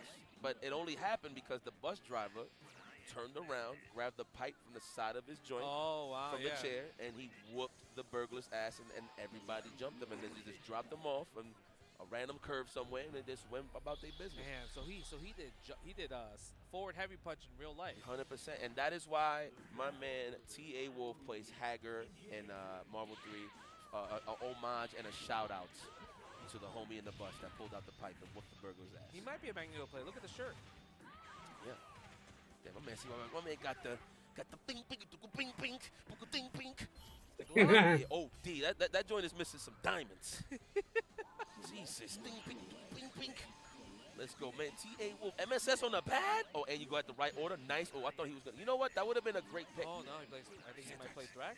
Mirror match. Storm set. Of course he had a big fuck. I was just like, what? I rocks with this. No. You had the face like, oh, Santrax. They're like, yeah, I'm excited. You see Colossus, and it's like your mind had to compute like what just happened. What the hell? But he got the Dar assist. Dar. Look, ooh. Better respect that. Damn, that two piece took a lot of damage right there. It did. Oh Lord. Colossus is pretty good actually, just because it like while he's doing a chart, it's like he has auto guard. So I know the combo. He's gonna do launch, Colossus, fierce rocket points. I swear to God. He's gonna do 50 if he gets it. I don't think CYS gonna give it to him because look, this guy plays a lot of Marvel too. Oh, that was fire. Yeah. Oh, so that's what you get as the whip punish? The two-piece?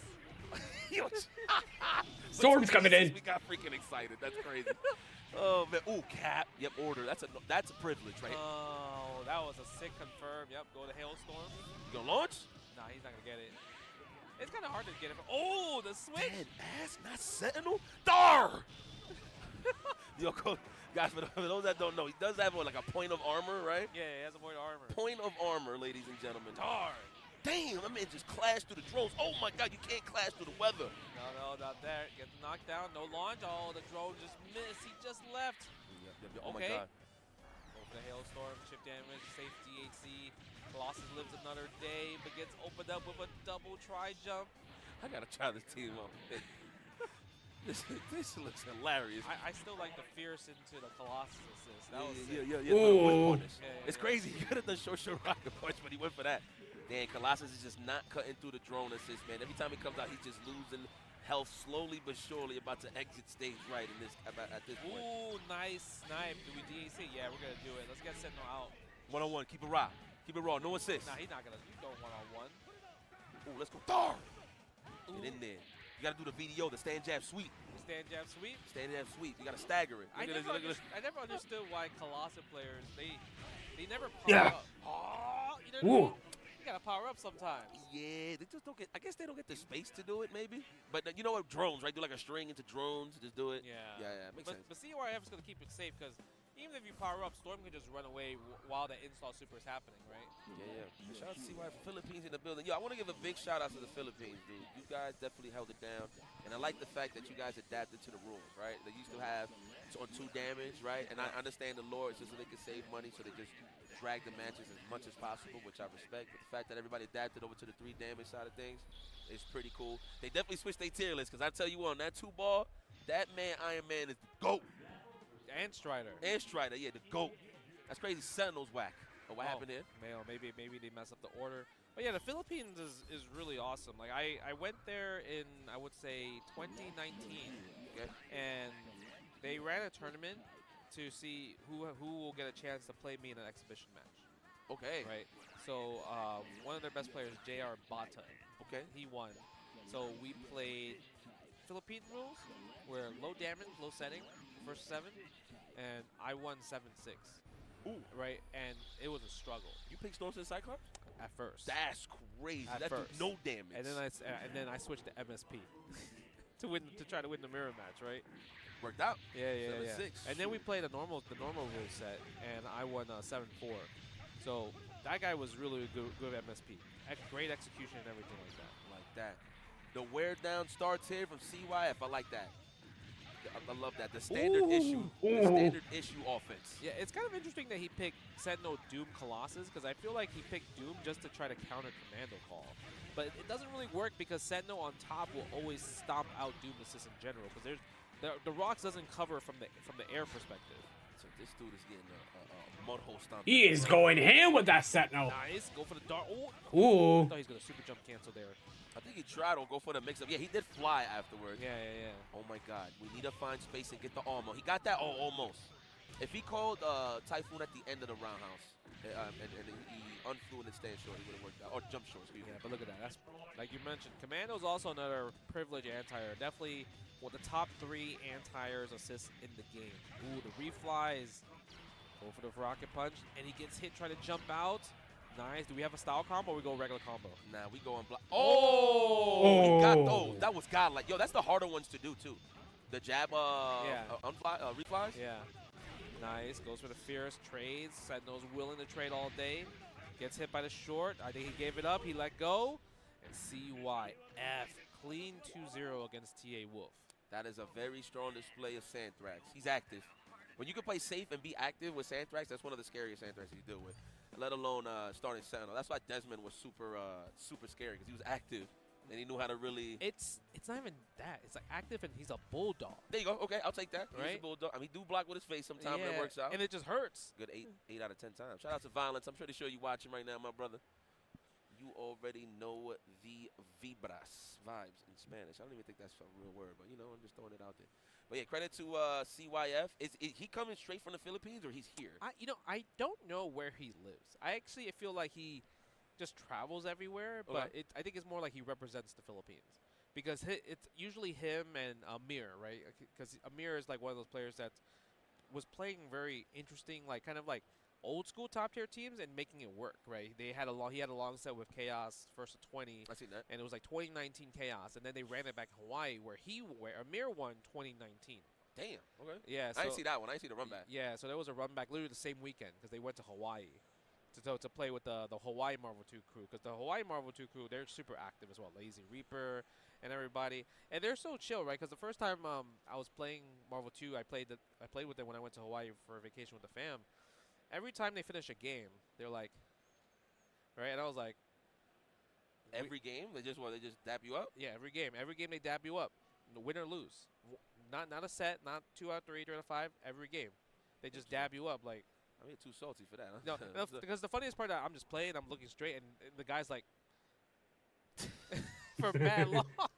You just like, and I was like, oh, okay. I was like, maybe in my head, like maybe it's the first time he's like meeting me. I was like, whatever. So then after the second game, he's like, and I was like, huh, all right. Shout out to Hawaii. Hey, hold on, Golden Nismore still plays? I don't know actually. I when I went, he was not there. And shout out to Golden Nismore, bro. Okay, well, guys, listen, we got a lot of Marvel vs. Capcom 2 action still on our plates, but we got to pay the bills a little bit, so we're going to go and check out these ads. We'll be right back with some more MVC2 here at EVO 2025.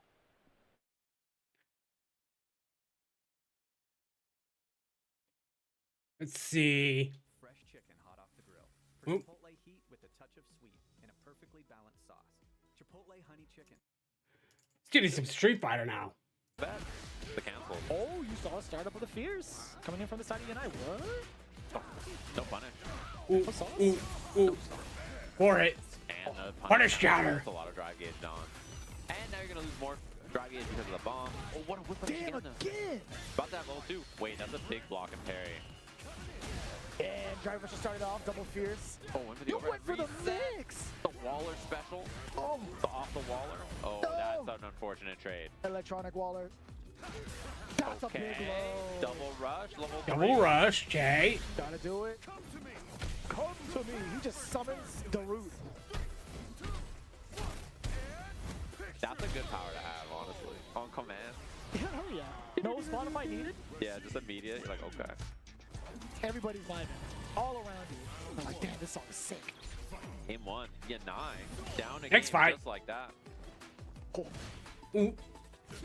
A lot of features for the side. Punish counter. The normal we were just Okay. talking about a couple of games. Three ago, hits. Like, pretty Okay. deceptively far.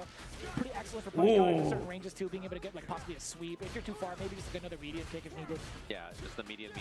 Yeah. Get forward medium punch as well, depending on That's if you get the counter big hits or money punish one. counters. Yeah.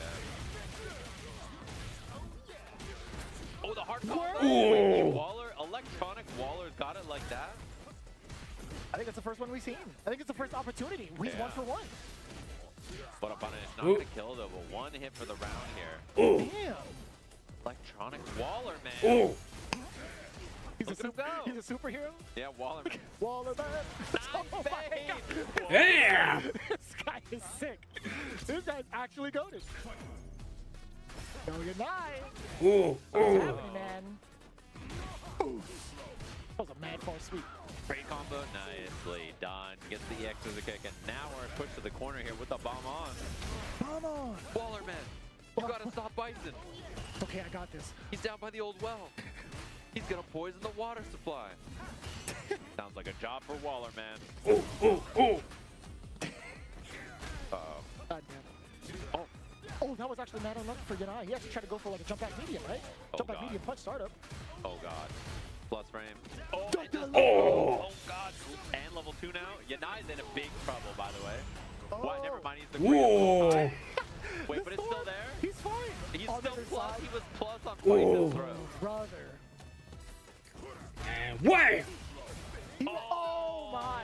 You know, what's really messed up, I was just about to say, with level 1 plus drive gauge, Waller still has a pretty significant chance for a one-touch kill. Yeah.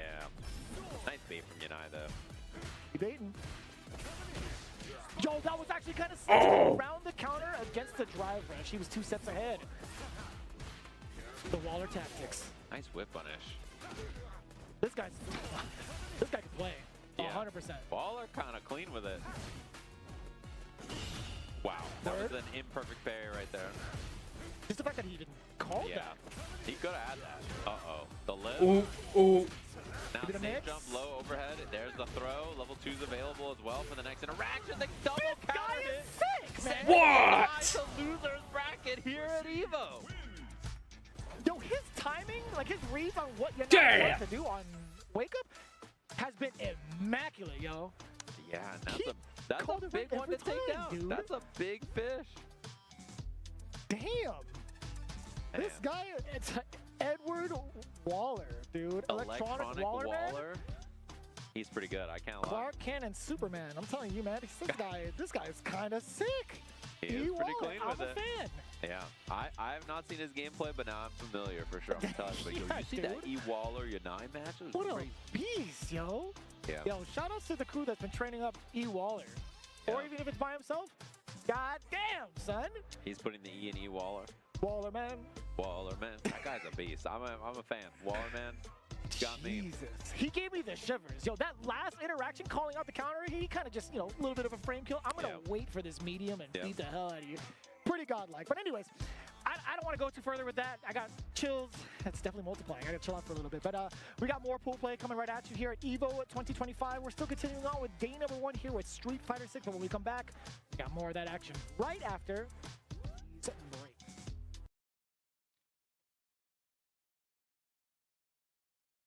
Looks like we got more NBC. Right away, but I guess maybe he's Ooh. like, maybe he just can't block. But the thing is, he's showing the block. He's getting in. Psylocke, now he gets another orb. We got to make it count. Hailstorm. Manito. Wow, and blocked in time too on the teleport. That's crazy. Good blocks here on the overhead. If you see those teleports, you see those multiple hitting hits from Strider. That second hit does lead into an overhead if they duck. So it's layered. Yep. Funky mix-up, but it's a mix-up nonetheless. Nice. Ghost try to go empty jump low. Manny Fresh is doing a great job defending. But the thing is, you're taking chip damage. And the crazy part about chip damage is you don't build bar from chip damage in this game. So you're not building bar in the process. And also, there's no red life. You're just losing life. So you can't even recover all that chip damage in general. Yeah, I mean, this is still doable. I think for Manny Fresh, he had the right idea in terms of dashing in and blocking waves for those spots, but he's not calling Typhoon enough to counter Dr. Doom. Yeah, that's good. That's a good observation. And then got hit by standing. Okay, do we have meaty Psylocke or meaty? Yeah, just kept Air it out, combo, kept it nice. simple. This is so annoying. So that's the thing about, so this is the gift and the curse about MSP, right? Great team, right, in terms of offense or whatever, but it lacks a little bit on the neutral side, so you're kind of forced to pick your spots all the time to try to open somebody or lock them in with an assist and then go up for the opening, right? But that's the thing, though. Like, there's no neutral. There's no, like, drones in the screen, big anti-airs to reset the situation. Teams like Clockwork and, like, Duck a lot in terms of advantages, in terms of controlling the screen. Yeah, like, I mean, mainly MSP is, like, your goal is to win the first opening gambit, 100%. right? And that's kind of where, like, I skipped neutral at that point because we start off right away. But if you don't get it right, then that's the hard part. That's the struggle that you're talking about right there. And Lockdown's doing a great job of just never giving a chance for Manny Fresh right there. Yeah, maybe that's why he D8s early, because he knows that Manny can't deal with the trap. Because he didn't have bar. Like, usually Strider is, I feel like he's more scary when he has multiple bars. Correct. So to me, when he DACs, like, he didn't have a backup bar, but he was able to build it back. Yep. Right. Yep. But I mean, you know what? I always see that on, like, the highest levels. Like, especially from Clockwork, he'll wear you down to about 50%. And if he feels like he's in danger of losing space, that's when the Ouroboros comes out, right? Yeah. Just to reclaim it. Let's see, though, man. Again, Lockdown, very experienced fighting Magnetos. Sheesh. Yeah, he's very good. Very good at this. Now, it's always about this opening gambit. Tries to go for a short fierce roundhouse, but look at this. Now Lockdown has finally got a chance to get away, and he's going to try to weather the storm a little bit. Goes, holding up to hold the screen. Ooh. Almost home with the 2 balls, and there it is. I'm pretty sure as soon as he makes some block. Nice. Yeah, right here, Strider. Yep, get the hit. Whoa. Nice. Going in with those moves. You couldn't even tell if that's a cross-up or not, right? Because he just landed into it. There's so many factors. Proximity guard as well. When you really think you got a pocket to get out of this trap, you don't. The re-orb, look at that, getting the meter. Nice, a relaunch. Nice, just getting the meter. And this is another Ouroboros. We got satellites. Yep. Nice double jump. Didn't want to press a button here. Gets a bird. Got to block the orb. And it's so hard to push block Ouroboros right there. No, the open up. Oh, the reset. Misses it, though. Nice block on the jump. Using the Graham. Yeah, you buy some time for Storm to get a little healthy, but Psylocke, she ain't gonna get nothing popping on Strider. Lockdown has to be super, super defenseless, or just be sleeping on the wheel to get hit by Psylocke right now. He's not even spending the orbs because he's like, Psylocke can't do anything. I'd rather save the orbs for a character like Storm, right? Look at that. That's 3 meters. It's over, son. Yeah, it's over. Jesus. Listen, Manny, I believe I'm a big MSP aficionado, but dog, you're getting worn down. The nails are getting filed down, my boy. Okay, yep. Go for the not even the guard break. Don't even need it. Has the bomb there. Explosion, empty jump, Doom. One more Doom rocks, and that's gonna be it. Locked down. That's his name. Facts. Yo, give me the combination lock, please. Damn, yo, bro. That's why neutral is very important when you fight Strider. Now, mind you, obviously, off of any blocks done from drones, or then you can start the party, right, with the Ouroboros traps. But you always want to be evasive. And, of course, the thing that I want to highlight, he did not use Typhoon Assist at all in that matchup. So he never had a shot. Never had an opportunity to. He definitely did have pockets. So this is the thing, right? If you put it in a Strider Doom's head that there's Typhoon in the mix, they're going to respect, they're going to fly back more, right? But, no, there was no Typhoon in the mix. So the reason why I'm stressing that out so much is Storm defeats Dr. Doom. Not like in a clash call in terms of the assist, but like in zoning. If Doom is like spaced out and you call Typhoon and you know he's going to call Doom, the win of the Typhoon is just going to body the rocks. It's going to go right through, and it gives you an opportunity to get in and try to open them up again. But, yeah, Psylocke, that's the thing. You can't rely on that assist at all. You know, lightning attack, I could kind of see it too, depending if they start Sentinel. But then again, you got rocks, she'll just dive right into the rocks. So that's why Typhoon is the choice. Lightning attack is not good. Yeah, it would have to be Typhoon. Yeah. But the thing is, it's like, it's so hard to, it's so risky to call because it's like, it's your second assist. So you never want Storm to bleed. Yeah, right? Yeah. So that's probably another reason why a lot of like MSP players that are not seasoned, they don't use the Storm assist because they're just like relying on the DHC and then run away. Yeah. You know, the flow chart of like a regular MSP game, right? The Ricky Ortiz. The Ricky Ortiz. But look at our next match, though. You're right. Goldenborn Neo, who's also commentating, is playing in this match. And then the next match is Goldenborn Neo versus Fnatic. Yo, get your channel points ready. We doing channel points? Oh, we need to do channel it. Points? We need to do it. This is going to be a good one. Now, there is a bit of lore here, but you know what? We're going to leave it in the history books. I'm not going to speak on it. Yeah, so this is winners finals for the pool. So whoever gets out obviously is going to get out in the winners, and then think like whoever loses automatically loses because I think it's 3 outs usually, right? Okay. For EVO pools. And I'm counting, this is going to be a classic match of Thrax, Sentinel Storm Commando versus Fnatic MSP. But this is obviously a faster Fnatic. Yo, dog, look at how serious they are, bro. This is the tension can cut the air right now. Listen, if you know, you know, guys. It's not a bad thing, nothing like super personal, but there's been things said. You know? Yeah. And here we are. That's why when I see these guys in the pools, I was like, are you serious? All right, so what I need Neo to do is I need him to call this as a button check because he got lightning attack with Storm. So I already know that Neo has not played too much of collection, that his assist, he's going to keep mashing the assist how it is. Okay, there. This is going to be a button check. Look, you have all the assists all weirded out. Imagine. Oh, man. This is going to be a good one, folks. This is the battle of supremacy when it comes to teams. These are by far the top 2 teams in the game. I think so, yeah. Yep. MSP. No. Oh, I do feel like MSP can edge it out. Playing on a high level. But in terms of really just being obnoxious, I think those are the both teams. Yeah, for sure. That are top of the globe when it comes to Marvel vs. Capcom 2. Yeah, I mean, because MSS is like, a lot of MSP players will try to counterpick Santhrax with MSS if things don't work out, right? That was kind of what people did back in the day. That's great. So, mind you, I took that route. I gave up on MSP, and I went on my little MSS phase. But, yo, you and Sanford, son, y'all was stomping the mud hole on me, bro. I couldn't. Nobody want to get hit. But peep game, though. Now we could get back to what I was saying. See, order. I didn't have side blade. So because I have side blade, that was mauling me with boots, bro. Yo, but you had first attack. That's not order. Duh. And I start Storm first. You do? It's easier to hit me. You guessed right every time. But I'm saying it's at least like I understand if it was Sentinel on point because he has a armor for to not have to worry about it. I get it. Neo definitely is a aficionado of starting Sentinel on MSP. So. Oh yeah, that's what. You see what I'm talking about? Armor, baby. That's fair. Now, look. So Neo says this a lot. He loves fighting Magnetos. Yeah, he does. With Sentinel first. Oh my God, he put himself in danger. If he actually called Typhoon first, forced him to jump, he could have got the air grab. Oh my God, don't miss your dashes now. You miss a dash. Unless he tried to go for a launch right there. I'm about to. Oh! Gets the throw, and that's okay, right? He's willing to get the throw, holding up back. That's going to be a guard break. No, he barely missed it. If he did one hit of the short on the super jump, he would have got it, but he got 2 hits. Yeah, he did short instead. Got to jump out, got to cancel the fly, takes the throw, takes it at the same time. Nice jumping roundhouse. So you see a lot of like assumed air dashes from Fnatic. He knows that. Oh! That was Beaming a ass. clutch unblockable. I'm surprised he DHC out of there. Usually you kind of want to keep Sentinel cap against Storm Psylocke, right? Yeah. Unless he didn't think that was going to hit. Probably to keep it safe. Right. Yeah, I think that's what it is. I think I could agree with that.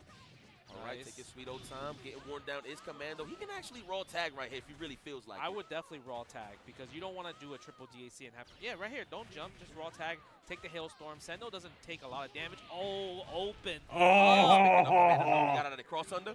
No, the guard break. The Josh Wigfall. No. Classic. Yo, Josh Wigfall found that guard break day 1, bro. That's the crazy part about that guard break. Yeah, that's a classic. day 1 of this game coming to arcade. He gets the jab. Kill him. All meter. One more time. Would you do a second It's over. It's over. Actually launch right here. He went for the reset and he got rid of it. Oh my Goodbye, God. Does he have Storm. the unblockable? Timed, and he got it. Spin it one more time. Can you got it on the wake up? Meaty beam. Let me go. Yeah, Survey says. Don't go for the reset. Just do fierce, roundhouse, unblockable. Oh, that's okay though. All you have to do is just play lane, play the up back, avoid the fireball like this is a shooting game, and you're good to go. It's over, yeah. That's bad matchup. Matchup bad. Matchup I ain't gonna lie. bad. You gotta be a fool to lose to Psylocke with Sen. Yo, how did he get the jab, rocket punch though? Because Damn. That's crazy. It's Storm Psylocke versus just lone Scent. I ain't gonna front. That was a good size up from Neo. So Fnatic would do like ha-has, and they'll land and they'll dash in and try to block. Neo met him halfway with a dash, and they caught him dashing. That was pretty good. That's good, actually. Good stuff. That was clutch. Woo, that was close. That's what I'm talking about. This VP. A lot of people are missing out the clutch factor. Okay. What's the opening gambit? Maybe jump roundhouse? I would do crouching short. I would do crouching short, jump roundhouse, or I'll do beginning of the match, dash in, dash back, jump over. Okay. You gotta be sneaky. Oh my God, kill him. Oh yeah, watch the show. Yo, magnet. Get down. Going ham here. Air, Hypergraph Tempest? No. We're gonna snap for Commando. Goodbye. Kill him. Yeah. Commando. Yep, there it is. Ooh. Bro. Storm. Listen, I know the flow chart is to kill Commando, but in the highest of levels, destroy the DAC potential, kill Sentinel. And it's also harder for Sentinel to match out a Tempest in the corner. Big body, yeah. Yeah, so it's like, it was pretty much guaranteed that Sentinel was not going to mash out there, right? Like 99% guaranteed. Yeah, I mean, it all depends on the person too you fight as well, like in terms of making that decision to snap. Man, all right. Go for the runaway. Neo's definitely willing to just run away all day. Nice, holding up back. Gets the throw. Ooh. And this is okay now. So now Neo gets one launch. He can go for the kill, right, for the America's favorite, unless Fnatic does a double. He is. He's going to bring Magnus. I'm about to say. Yeah, he did it early. Pops, yeah. Oh, my God. Flying the skies. You're a little low. Oh, but Psylocke's going to trade that. Yep, there it is. Chase the roll. I mean, I was surprised he chased down. Go for the roundhouse. Storm. Oh, she got out. Nice. Go for the spit. Commando. Nice block on both sides from both assists. Punish. Oh my God, jump fierce. Yep, the Psylocke was in the mix, so no fear of the side blade assist. Good side switch and a trade. Nice, that was a clutch tag right there. Using the jab, still gets hit by the Commando, even though he tried to bait. The spit, if you want any type of hailstorm, you have to do it super. Ooh, gangster. Nice, that was good. Do we get the unblockable right here? I think he just took the hit, actually. Raw tag, that works. Out to look Pixel back you. Would you bring him in? I would. Oh, I would have, 100%. Oh you gotta understand, Shockwave is the corner carry. You can get a free guard break. Yeah, but this is not bad too, though. Because Neo's gonna try to run away and build the 2 bars. So Fnatic needs to get the hit before Neo can run away, and because he's gonna spend the 2 bars just to get Storm in. We need to stop calling assist, to be honest. Right there, that could have been a snipe. He could have just done regular super into Hailstorm, and I would have sniped out Magneto. Oh, the trade! The Psylocke. Oh, no! What? Oh my God! Brain farts all over the place. There's a lot of gas. Just wait it out. What? No super jump forward? And the legs got exposed. Neo does like holding up. Oh my God, guard break. Nice flow with the rouse. Gets her, and he does no. He doesn't press the launch. He has to just run away. 2 more. That's going to trade over in his favor. Neo takes over Fnatic.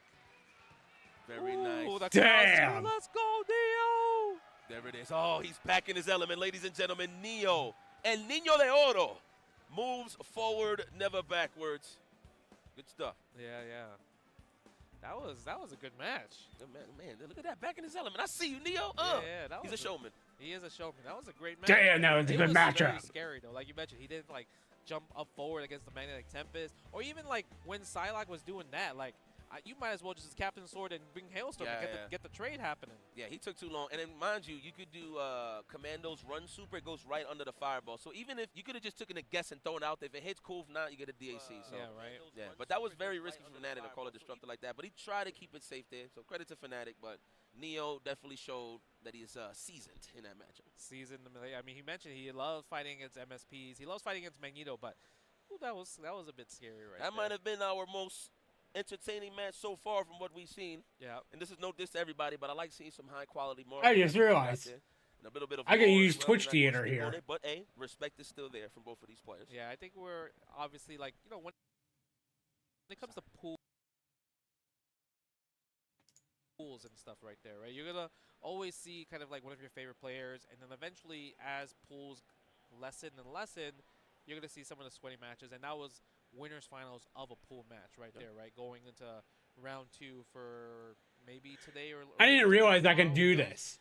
This is the biggest Mars Capcom 2 tournament. Hold on, chat. Let me do this. EVO history for Mars Capcom.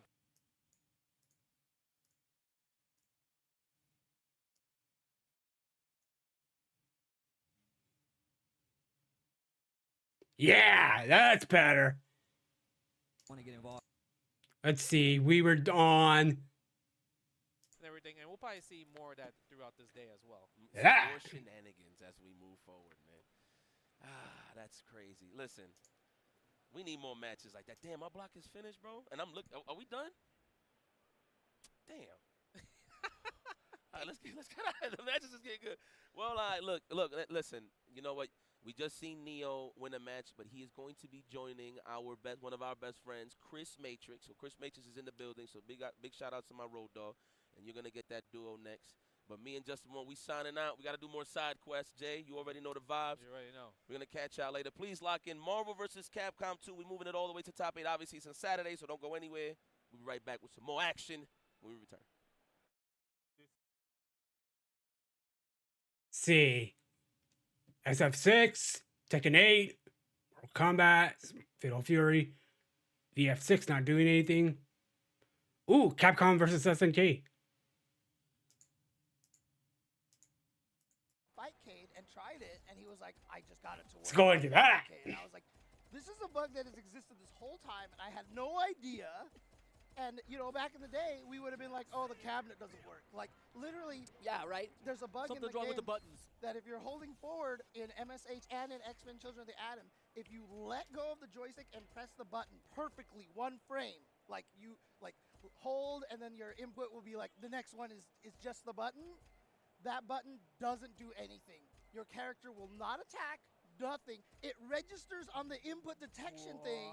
So you just walk up, and for some reason, when I walked up and juggled, apparently I got super good just through muscle memory doing that consistently over it. So I would just walk up and hit a button, and my character would do nothing, and I'm like, what is happening? Like, I would drop so many combos, so now I've had to learn to hold. That's what you get for being that good and that precise with your execution. Like, I was like, how, no. I was like, how am I this accurate? But like, it's crazy because I'm sure that happened in the arcades to us before, and we were just like, stupid button, worn down, you know, and like, people don't know that's why we hit buttons so hard on arcade cabinets. And double tap too, like double tap, triple tap. We'll do the piano motion to like maximize our inputs. Exactly. Like, you have no idea what that cabinet was gonna, what it was or wasn't going to give you back in the day. So all the buttons. And even the like the perfect 360s, like the give for the diagonal down back was different, like on every one of them. So sometimes you'd be holding down back and get hit. You're like, or if they didn't, if it wasn't mounted, aligned properly. Sometimes like down was maybe like a few degrees into like offensive crouch. Yes. You know, because like they, or God forbid the angle wasn't right. Like there was some in Sacramento where. Like I don't even know how to describe it, but it, like that was how the stick and the buttons were, you know, like just completely off center. So we've got Viral versus Sonic Boom. I'm so pleased that someone named Sonic Boom is playing Guile. Oh, I see. Someone in the chat keeps yelling. Darian Cammy, okay? And I thought they were like, let's spread CVS2 everywhere. What? Yes. But now I realize But now let's go viral. They're cheering for the player. Okay. First attack. Got it. So we've got Cammy, Akuma, and Blanca. Whoa, and was the Street Fighter 6 Terry, dude? He's just bird knuckling all over the place. I learned we have a Street Fighter 6 Terry player trying him out in this game. For sure. You saw how Sonic Boom is not doing the quick rise. Because he knows that it's not good against Cammy, you know? Well, C-Groove doesn't have it either. You know, they have the delayed get-up. Sorry. So, no, it's good. No, I thought he was the N-Groove player because word. of my left-right dyslexia. So when they're on that side, that's their meter. Well, let's be real. Terry players pick N-Groove. This is an anomaly. Fair enough, fair enough. Oh! Yeah, I had a Terry's down. where they intentionally sat you on the opposite sides for camera angles, and I couldn't play. Oh, I told them that no, you can't do thanks. that. You cannot do it. Because I'm super left-right dyslexic, and so, like, I never know what side I'm on and stuff. I don't know whose meter is whose and stuff. No, I got one of the Conva desks, and I need to make, player 2 needs to be player 2 side. Player 1 needs to be player 1 side, or else I just get lost. Yeah, so yeah, I'm 100% exactly. with you. You have one of the combat desks Yeah, too? That love thing 'em. is so good. Love them. Okay, anyways, I got one too, so I was, like, really happy. See an accident right there. I'm sure he didn't mean to do that back. Combos into the Sonic Hurricane. Okay, I see you, Sonic Boom. I see you. Sonic Hurricane was level 3 only in this game? Level 3 only. Yeah. Akuma! God, there's so many. And I don't think I've seen anybody combo into it in forever, so I'm just really glad to see someone actually combo into a level 3. It makes me really happy. It's just so funny because there's just been 9,000 Guile versions now. It's hard for me to remember sometimes. And he has, I swear he has 3 command normals for every button right? in this one. He's always been that way. Oh no! No! What is happening? We're just trading with What is happening? combos. We got this is the one-hit combo video here. Nice double roll. Oh, There we go. Good weight. Good weight. Yeah. Oh, goodness. That's Chip. No, he rolled through. Ooh. He didn't have the punish. He could have just uppercutted that. Oh, no. Caught him. 2 hits right there. Oh, he got him. Dude. Yo. They are schmoving. Holy crap. This is like Marvel 2. Oh, my Oh, goodness. no. Oh, no. Anybody who tells you that chip damage death does not make the ending Pirates of That the was Fight so close they could almost taste it. Like this. And Akuma only has so little health. Wow. Tekken player, right? He watched an old Street Fighter 4 match where the Sabuki player kept making pixel comebacks, and he was like, I get the appeal of... Oh, Akuma's down. It adds an extra layer to the whole game of chicken that you're playing with your opponent. Your options become either so much more limited, or all you can do is just go in. Yep. I miss chip death so much. And you know, the other thing that's cool about chip death is it creates a second win condition. You don't have to kill someone by hitting them. You can kill. That's why death by 1,000 cuts becomes more effective. It becomes a better strategy. And zoning with fireballs is scary. That's why fireballs are stronger, etc., etc. And, you know, a lot of people are like, well, I hate it when I get knocked down and I have no health and they just meaty DP me or something like that. And I was like, that's just the last hit of the combo. Do you dislike checkmate scenarios in chess? I mean, you know, eventually you do find yourself, from the decisions that you make, you find yourself in bad situations from which there might not necessarily be a good answer. I think I heard Viscant refer to it once as the option tree of failure. Sometimes you find yourself in those I missed positions. that guy. Hey, he was supposed to be here. Yeah, I heard he couldn't make it from illness. Yeah, he's sick. So shout outs to Visant out there. Jay, we miss you. At least I miss you. I was definitely going to make out with him when he showed up here, but you know. Only in the vest. Only in the vest. Fair enough, fair enough. We miss you, Jay. If anybody has contact with Jay, please clip that and let him know that we miss him very, very much. But yeah, to me, if you get knocked down, you have no life left, and you get meatied by a fireball and die, that's just the last hit of the combo, but that combo only works in very, very specific situations. That's a really good way of looking at it. Why are you at that much health in the first place to die? Because you made a bunch of other mistakes. It's not a problem, you know? Nope. Actions have consequences. Exactly. Power dunk. He can't. Nice. Ooh, nice. Okay. It's on both sides, which is a nice This thing Cammy about being really aggressive, and I really like to see it. I want to see her it almost looked like no. That end pop was sick. It almost looked RC. Yeah. That was just beautifully timed. It's kind of a tricky way to bait out wake ups that way, you know, That was because you can smart. just cancel the run really fast. All right, chip damage death right there. Because again, it's harder for Cammy to combo her drills, but you get that chip in those sequences. and it's pretty plus on block, so it's not the worst thing that it's not comboing. Oh, yeah, her roll is definitely one among. Thankfully, she doesn't get a good roll in addition to all the other things that she does well. Exactly. I'm sure at some point in time when they were making this game and beta testing things, a lot of characters had the same kind of speed rolls, even in CVS1, and they were probably like, we can't do this for Cammy, we can't do this for her. But Iori gets a pass.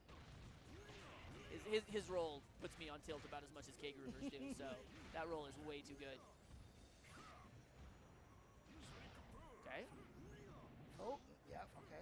Just let it pass so he didn't have the charge there. Crouch Heavy Punch might have worked just to smack it out of the air. Got an activation here. Got to watch out for some demons.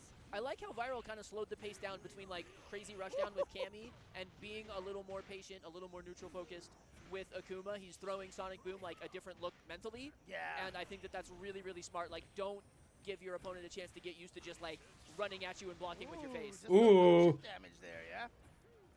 Interesting. I mean, for C-Groove, that's expensive going for chip damage like that. So I don't know if he was just hoping that Viral was going to flinch or something, but here we go. All right, there it was right there. The super dramatic, yeah. Sagat! Oh, the light is fading. Tell my wife hello. Yeah, gotta stand up if you want to try to punish that on block. Okay, Sonic Boom maybe finding a little moment of desperation with these hard read DPs. Just swinging. I know. Get him up. Akuma's down. Press a button right now. Oh, man. And you know what? I mean, obviously, we're celebrating retro games right now, but I have to say, Sagat looks so good in Street Fighter 6. Oh my god. It looks really well designed. His animations are so good. So good. I like the character model, too, where it's like, it's like getting a little bit away from like the beefy Sagat that we saw in CVS2, and it's like getting a little bit more of like the old scrawny one, and like I'm an old head, so I love CVS2, or ST Sagat, like just that like kind of scrawny guy, like. I mean, it was Alpha that he first started being like the big buff guy. That's right. And I've always like, he's a Muay Thai kickboxer. They're always lanky, you know. Not this guy. Yeah. This guy a tank. That's why he's the emperor of Muay Thai. Yeah. So I do like the lanky Sagat, but Sagat right now trying to make gets right through there too. Okay. Cross up, but he didn't get the combo. Yeah, that All right, Sonic. Boggus down. Yeah, with that standing heavy punch. Sagat heavy punch. And again, this is before whiff punishing was like a true part of footsies. Like, you know, today, a lot of the fighting games, and starting actually a lot from like the Third Strike, the Street Fighter 3 era is kind of where whiff punishing was really starting to kind of come into play. And in this game, like Sagat has his crouch fierce, and maybe one of the strategies would have been to whiff punish it when he whiffs it. It's not, you can't, you can't do it. Good luck. You can't do it in this game. Probably peak Justin at like age 19 with his reflexes was probably whiff punishing that, but the rest of us mere mortals, no. Yeah, so. In any case, we are going to go on another quick break over here. Don't go anywhere. More CVS2 action after this. Okay, we'll do Fatal Fury now. Man, I wonder if that was intentional or not. I think he read a jump there. It could be, yeah. I think he read a jump there. Because he did it like kind of delayed. Now that I think about it, yeah, it's probably a read. And if it had counter hit, that would have possibly been a pop up, and that would have been a huge damage string. True, yeah. So that was just a big read that just was misread, basically. Yeah. Anyways, that was a good set between VX Bao and G-Dub. VX Bao moving on into the round 2 of pools on the winner's side. G-Dub moving on as well, but on the loser's side. And with that brings our block to a close. Already? Man! So hopefully you guys enjoyed all that action. We've got way more City of the Wolves pools action coming throughout the day and even coming into tomorrow as well. So keep it locked here. Don't go anywhere. Put it up on those multi-twitches or whatever the hell. And yeah, keep watching City of the Wolves. See y'all later. This is the best Chipotle order. I would like a bowl.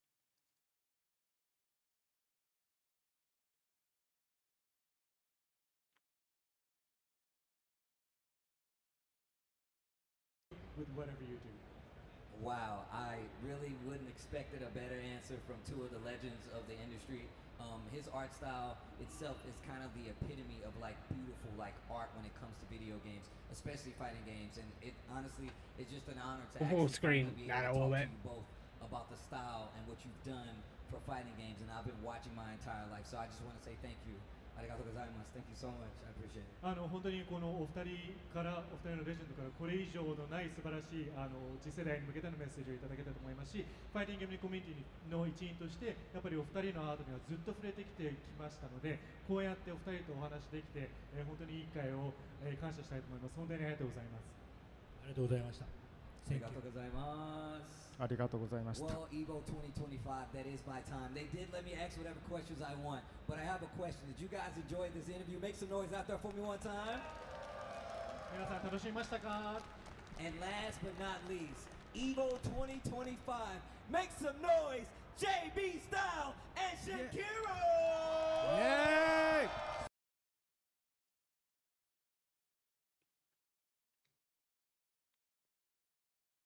Street Fighter 6, Tekken 8, MVC 2.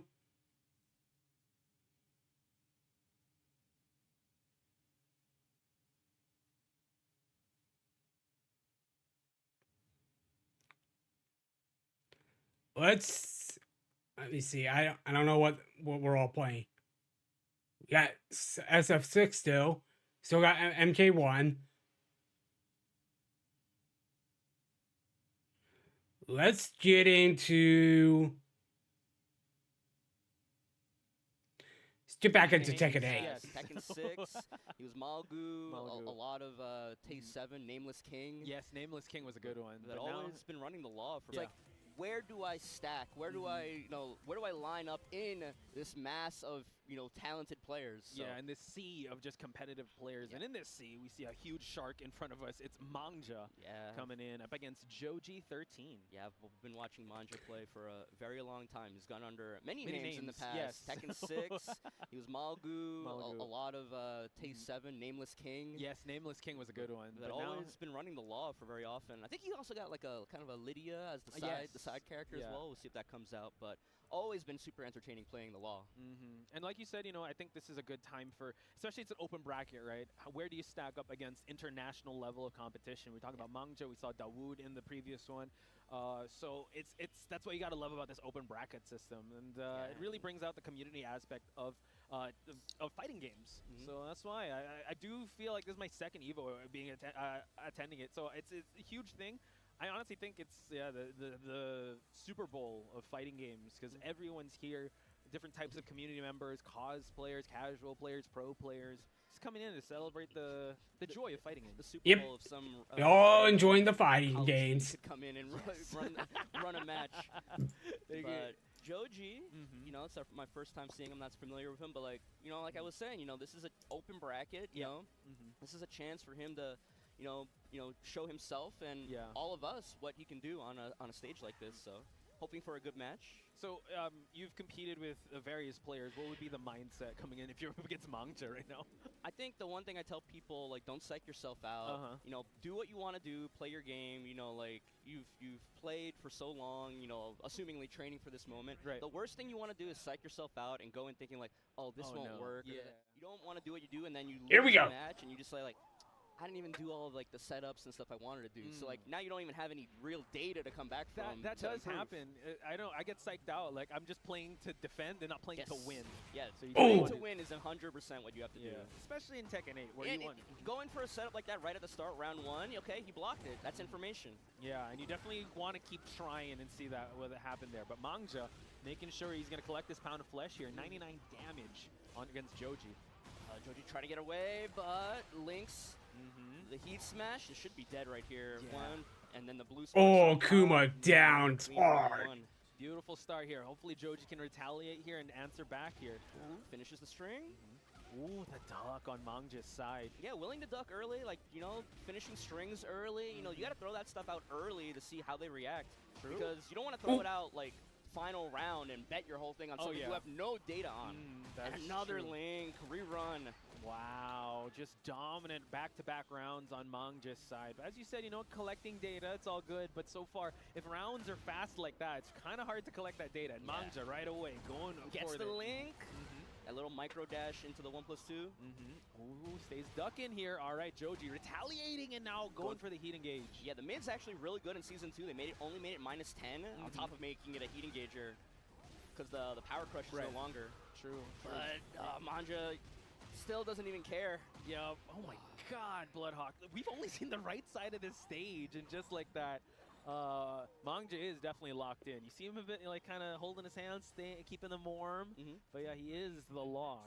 He is aura farming, as the Gen Zs would say. I just think he's conserving your energy, you know, mental and physical. Like this is gonna be a long 3 days. Fair. And you know, Yep. it's something that you don't 3 think days. of sometimes when I'm gonna exert as much effort as possible to beat this guy and not an ounce more. You know. That's true. Just optimize the energy as possible. Also note that Mangja right now is sitting at the 14th spot in the GWT leaderboard, so he's in a good position here. But always hungry as ever. He wants to get a good placement here at EVO.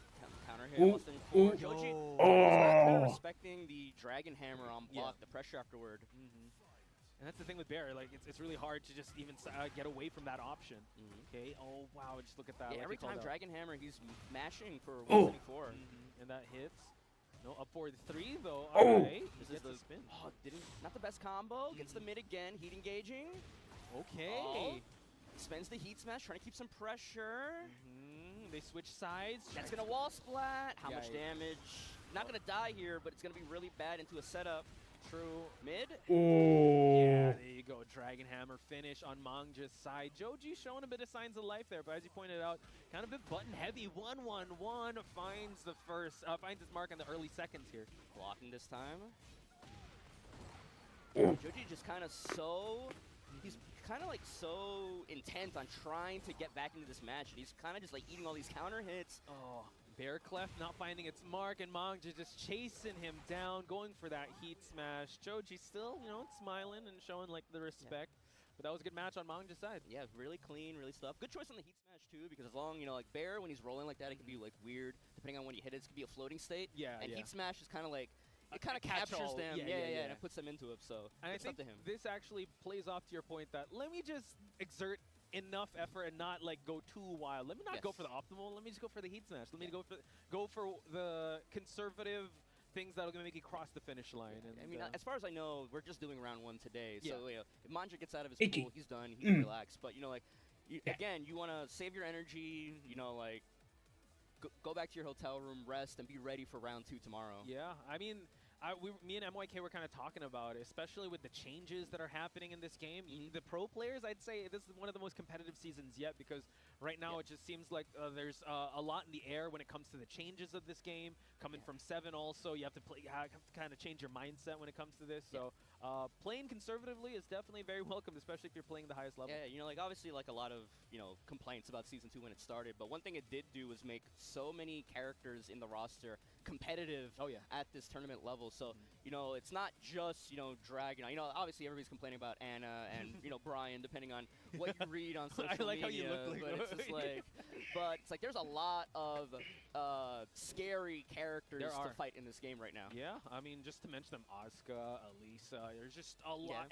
Like you said, like it just seems like everyone, or like the floor has risen already with anyone that is viable in this tournament. So I mean, you get like 3 Eddies in EWC You do. qualified as well. Yeah. So like, there's a lot of scary characters that you have to potentially be ready for. Like, people say Clive is top 10, but there's only a handful of players using them internationally. Or mostly like pockets, right? John Gang brings them out here and there. Chikarin is the one that really rocks the helm if he's not feeling the Lily. But yeah, imagine a pro player, like, considering like usually we see like the usual suspects at Dragunov in Season 1, right? Okay, prepare for that matchup. But now it's like all these others, like all these other characters you got to worry about, and just make sure that your character is going to be ready for that type of problem. Yeah, even characters that, you know, you don't think about very often, like a Paul or a Leo. Like, you have very strong players that can bring them out at any notice. So there's a lot.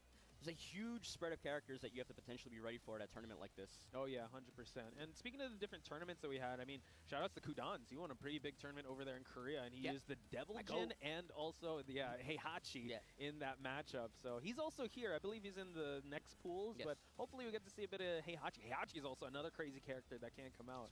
Yeah, that's why I wanted to bring that up. How do you feel about Heihachi? I think Heihachi's like, you know, Warrior, outside of Warrior Instinct, which I think is super dumb. He's like in a really cool spot. Obviously, he does, you know, amazing damage if he can get the hit, but, you know, he's like one of those characters that still kind of retained his Tekken 7 identity where, like, if I hit you, it's going to hurt, but, you know, outside of down back 3, like, the lows are still really risky to go for every so often.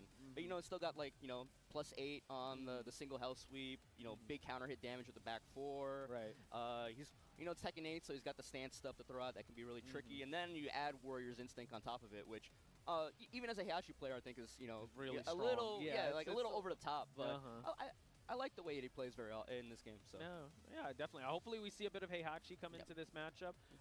We were talking about how me and Brownman actually were conversing about, like, sorry, chat. What do you I'm think just are, like, the keeping best an eye on installs something. or, like, stances in the game, and he definitely put Warrior Instinct is definitely up there. He is just one of my neighbors. Warrior Instinct is out there, but it's like Snake Eyes. Like, the thing with Warrior Instinct is that it's basically, you know, on paper it's like you build it up, and on paper it's like I get 1 free round. It doesn't always work that way as a Heihachi player. Sometimes, like, it's really interesting. Sometimes you pop Warrior Instinct, and people sometimes play completely different. Like, oh so man. It's like, you know, if somebody's been super aggro, all of a sudden they get all turtley, or if they've been all turtley, sometimes people start mashing on you like crazy because they don't want you give you a chance to do anything. I guess it's a double-edged sword. In Yeah, that sense. but I think you know, Claudio had Starburst. Snake Eyes is up there. Lydia, obviously, because if you play it right, you can get level 3 by the middle of the second round. Oh yeah.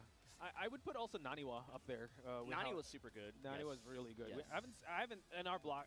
In the block I had with MYK, I didn't see an Ozka, but yeah, she's definitely one of the characters we may see a lot of. And now we're gonna move on to our next match. We have Kwis, one of EU's finest here, going against Shimikal. Okay, sorry about that. Is that correctly? I'm gonna say Shimikal. Shimikal. Okay. But we'll see. Kwis. You know, another guy like us likes to commentate the game. I think for this season, he's just kind of all in on being a competitor, though.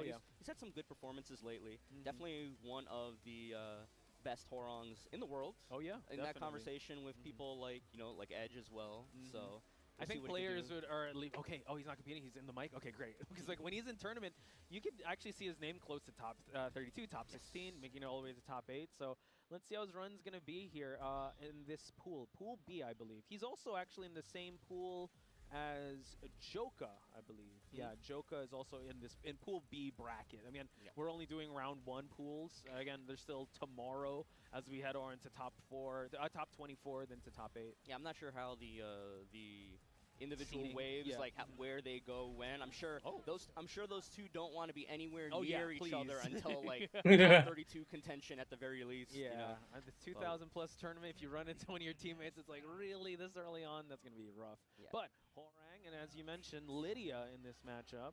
Yeah, I mean, you know, and we were talking about like people complaining about installs. For not having an install, Horong is very powerful when he pops heat. Very powerful, definitely. Especially when how this game is, where you just take your turn and continue on. Gets the follow-up. We were talking about people that kind of like sideboard Lily, for lack of a better term. Kwis is another person that knows his character. Played it a lot in 7. You're right. Not sure about Tekken 8. Tetsu's another one. I think he's in the C block that also plays a little bit of Lydia. Nice block, but not a big punish. I think a lot of players are still not used to like the extra block stun on blocking Horong's down 3-4. You can just mash out your wall standing launcher now and still, you know, not worry about the flappy kicks afterward. True. I think when Hwarang is swinging, it's like you kind of get deer in the headlights, and that is able to get that knockout. Here. Excellent comeback on Kwis' side, but yeah, you want to be able to get your turn back. Especially. He's definitely a character that can control tempo really well, and force, if he wants to, he can force you to play at a really high speed, and if you're not comfortable with that, Hwarang can eat you up. Yeah, definitely run away with you and double eat stab it. switch. Okay. +4. Nice jab. Kwis with the punish. Go for the engaged middle in a bad spot here. Another throw to close it out. Yeah, one thing that people don't think about in this game, that a lot of the characters that came before Tekken 6, they have multiple command throws. They might as well be king. They're like full-on grapplers. And then after, you know, Tekken 6 is on afterward is when they started only Oh, characters boy. 1+2 throws. Right, that's true. And Hwoarang has definitely been blessed up with those throws, but now Shimikel. It's a Lydia Wow. round. It's definitely a Lydia round. Yeah, and it's My round goodness. 3, and Shimikel has that level 3 Heaven and Earth. Got to be very careful once he pops that heat. No Peacekeeper engage here. K-Wis now really looking for the damage here. Okay. Nice challenge with the jab. Okay. Got blue sparks coming out. Gonna pop it. Nice. Oh, I thought he was a little bit closer to the wall, but Yeah. misjudged it.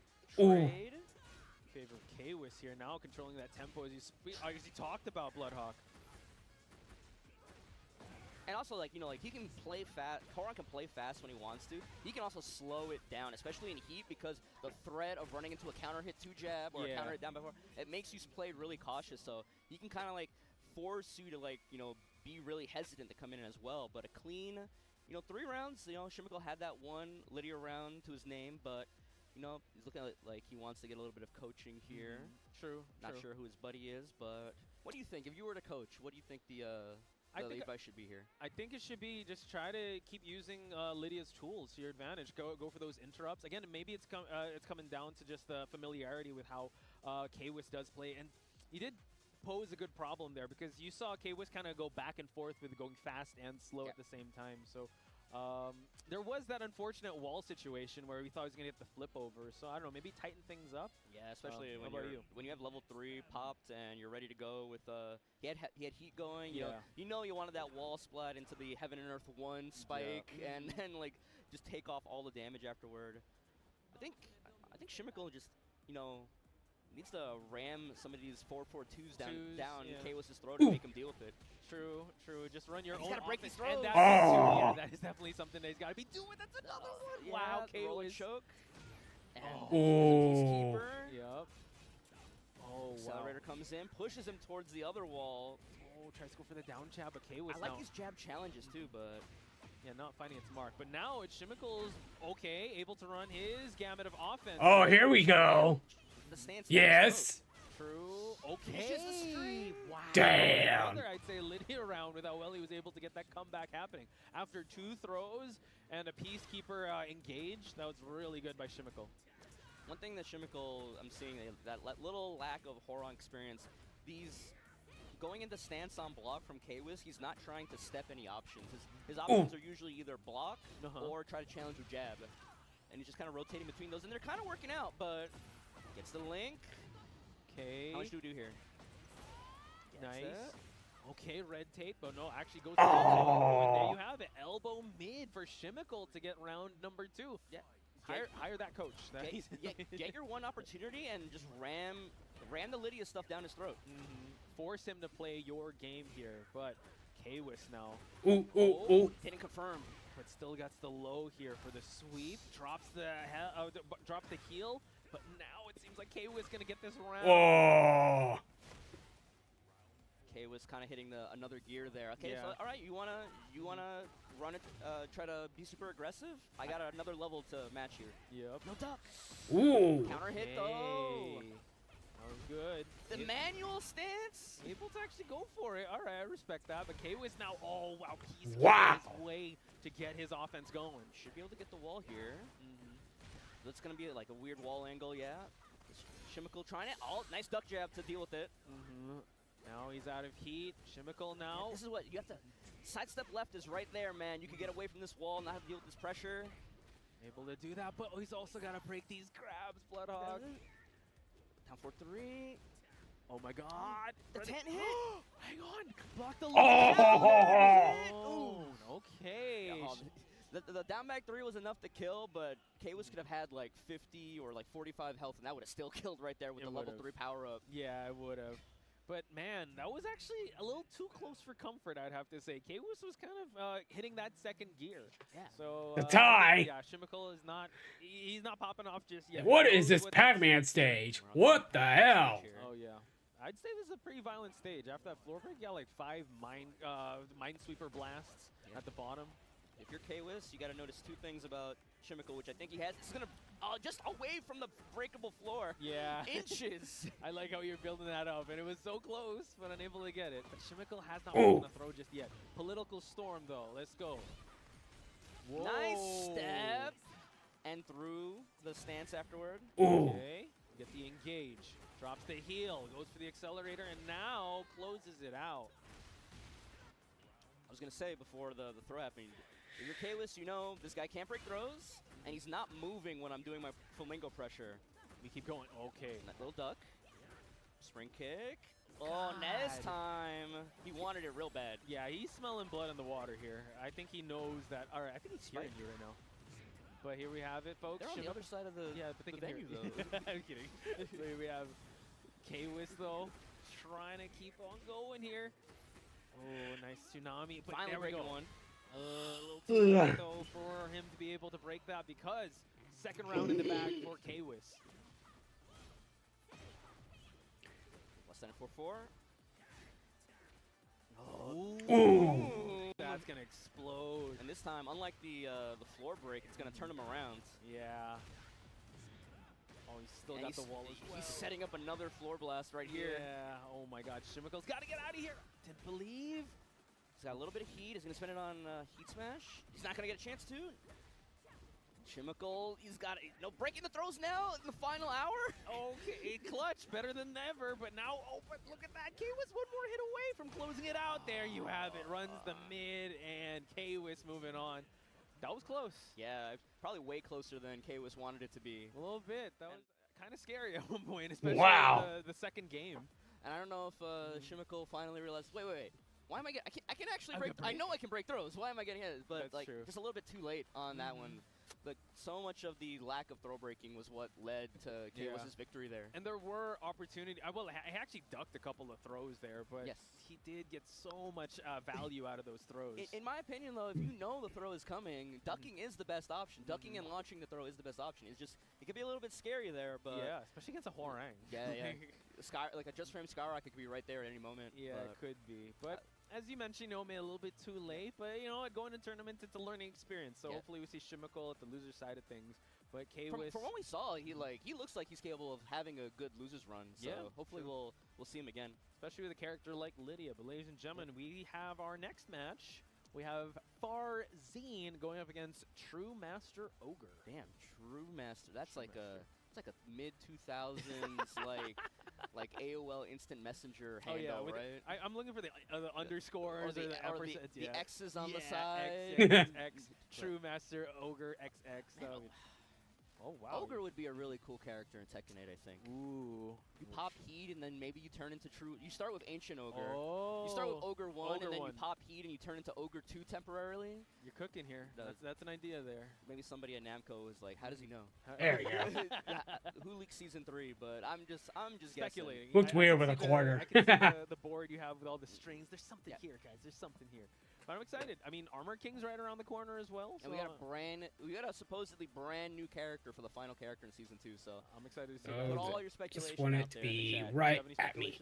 There we go. Man, they say brand new, so I feel like part of me is like, okay, well, is it gonna be? It can't be off an existing IP then. Yeah, it can. I'm pretty sure it can't be a guest character Yeah, then. So so it's got to be something like a Leroy, a Lydia, a Falcon. So then, then at that point, I'm just starting to think about like, well, what martial arts aren't represented very often? True. So what are the I feel like I saw a tweet also. Harada's thinking like, I think we've covered all the martial arts now in Tekken.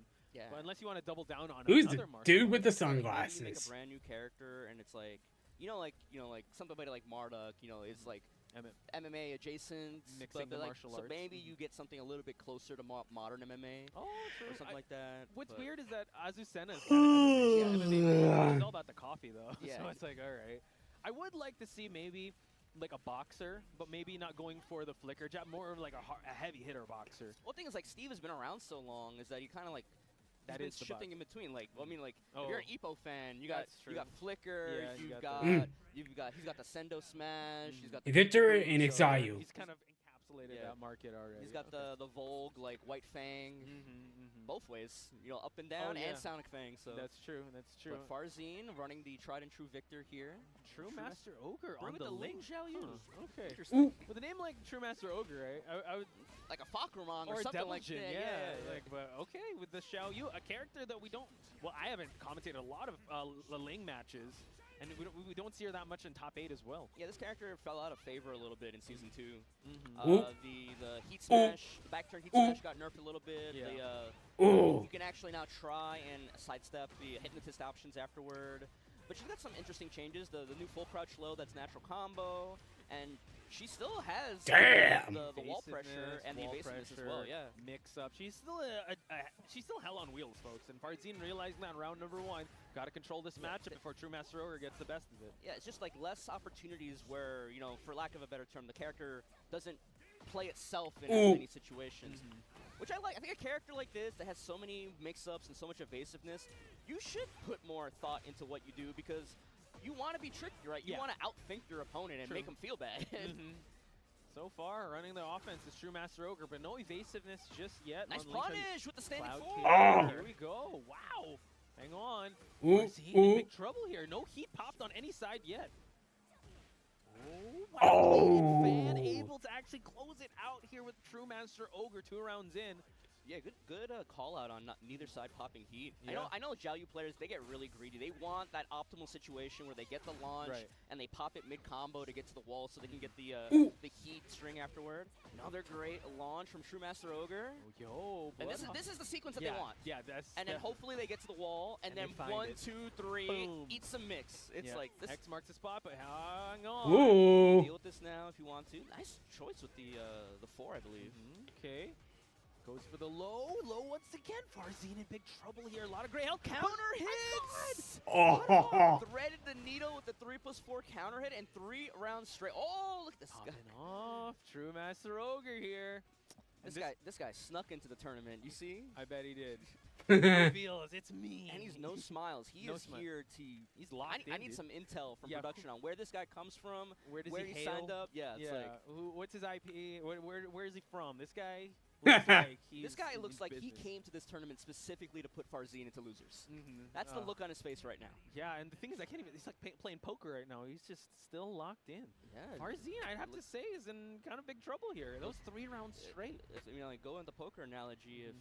If True Ogre gets a couple more rounds here, he might force Farzine to go all in. True. That is true. So let's see how Farzine's going to deal with the innovative offense of True Master Ogre. Ooh. Both getting a little risky here. Going on the offense. Yeah, 1-2. Okay. Ooh. Nice. Again going low. Ooh. Get the running knee here, and we continue on. Farzine now making sure he's gonna make up for those 3 rounds. Yeah, Farzine being like, I tried to play nice with you the first game. We tried to play the slow calculated attack, and now I'm gonna shove all this Victor stuff down your throat. Oh yeah, reckless abandon. Here we go. He is playing so fast. Damn, he is going ham with Victor. Catch up with the damage here again. 3 times. Going for those lows. Now we go mid. Farzine making sure that I could sprint with you too. Oh, down 2. No heat dash on the down 2 there. Oof. Clean. 20 seconds in. Yeah, that down 2 normally is just 0 on block with no heat dash. So interesting option. That's so fast. Yeah. 2 rounds so fast. Breaks the 1+2 throw. No. Okay. Nice whiff punish. Gets that cloud kick. Unable to complete the combo, but sets up Bloodhawk. Damn. Okay. He set up for the Oki, and now gets the floor blast. Hang on. Oh, what a setup! What? That's a Season 2 thing, using the feint on the down forward 2-3. Uh-oh. Running low there on Farzine's side. Oh, no. Ogre puts so much damage on the board, but Farzine catching up, though. That running 1+... True Master Ogre does not want to duck. That running 1+2, the idle down 1+2s, all of these heavy lows finding their mark. Yeah. So now, 1 round each. Let's see if True Master Ogre, he looked at the camera a little bit. He's like, he's thinking now. We're going all in. Feel like those lows have been the bane of this. He's thinking. He's thinking. So now, really heavy in thought here on the side of True Master Ogre. So if you're Farzine going into this final match, do you go, he's getting a little bit of coaching. Do you go, okay, I literally ran a million lows on this guy. Start of round 3, do we just see him go with the running 2s instead now? Okay, I feel like what he's going to do is he's going to just try 1 more low, and if it lands, he's going to keep running that offense, because I saw in an interview, I think King J was talking to Farzine. He loves just playing it super safe with Victor, running 2s, 1+2s. That was the first game, right? Yeah, right. Just keep it, not even going for any lows. But here, I don't know. I think one of the good things about the running 1+2 is that running 2 can sidestep AOP. Oh, okay. But one of the ways you deal with the running 2 mix-up and the running is you can sidestep right duck, and then you'll kind of cover both options. Oh, okay. But if you're relying on AOP to try to get a big punish on the running 2, the running 1+2 is going to clip it. Okay, okay. We'll see how it goes. Nice sidestep just from the start. Okay, Farzine making sure that he's going to collect his damage and here. a little extra on top of that. Mids this time. Okay. All these situations that he was going low, the mids are coming out now. He's in his head, man. Yep. Roger now. Running 1+2 again. Then the Iato down 1. Able to get a little bit in, but now. Oh, no. Drop kick. Tremaster Ogre's got to make up for this gray health. Oh, he was expecting that. He was expecting it to blow up. Okay, back turn options. Nice escape by Farzine. Down back 4, but no, blows it out. Yeah. No, he's still going with the lows. It's still working, right? If it ain't broke, don't fix it. Again, rerun. Deja vu. Sidewalk left, launch. That is the side that a lot of Zhao Yu's moves are susceptible to. Yo.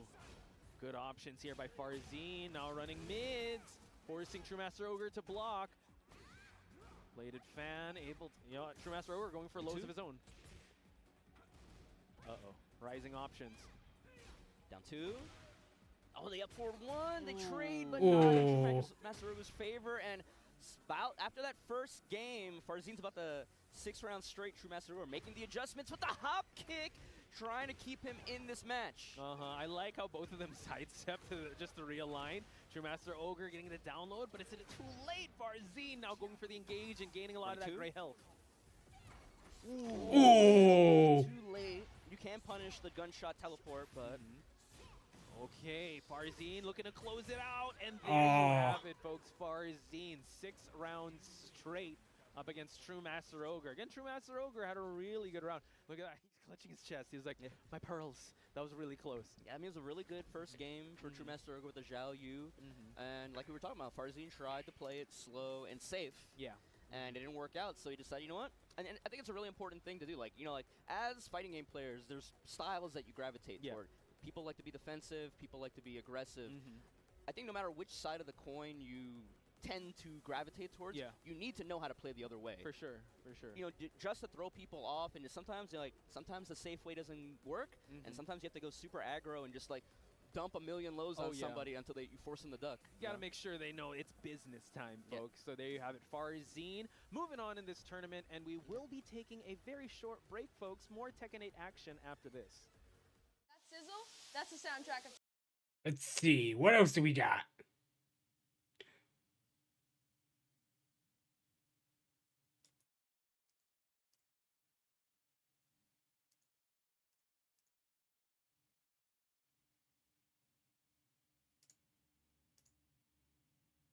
I'm gonna do a quick refresh.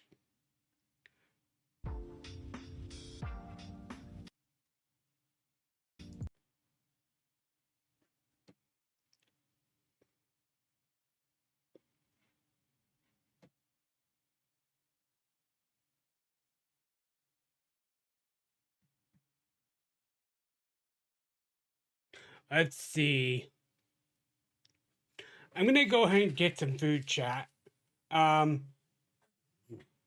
leave it on the intermission screen, and I'm gonna go ahead and get some lunch because I am getting hungry, believe it or not. So I'm gonna take a break for lunch. We will continue with more EVO live streaming for my birthday. You are watching CinemaAwesome.com. Live on twitch.tv/CinemaAwesome, kick.com/CinemaAwesome, and youtube.com/CANation. We will be right back.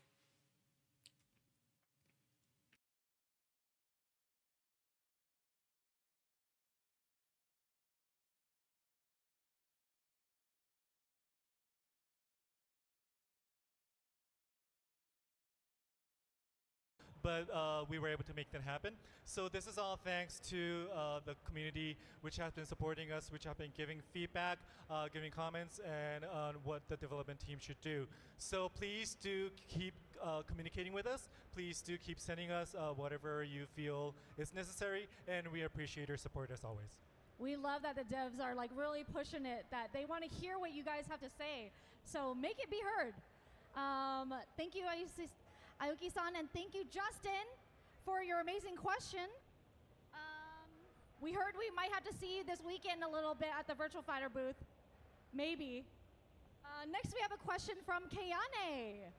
How do you see Virtual Fighter fitting into current esports landscape, and how do you intend to support it? Kayane, thank you.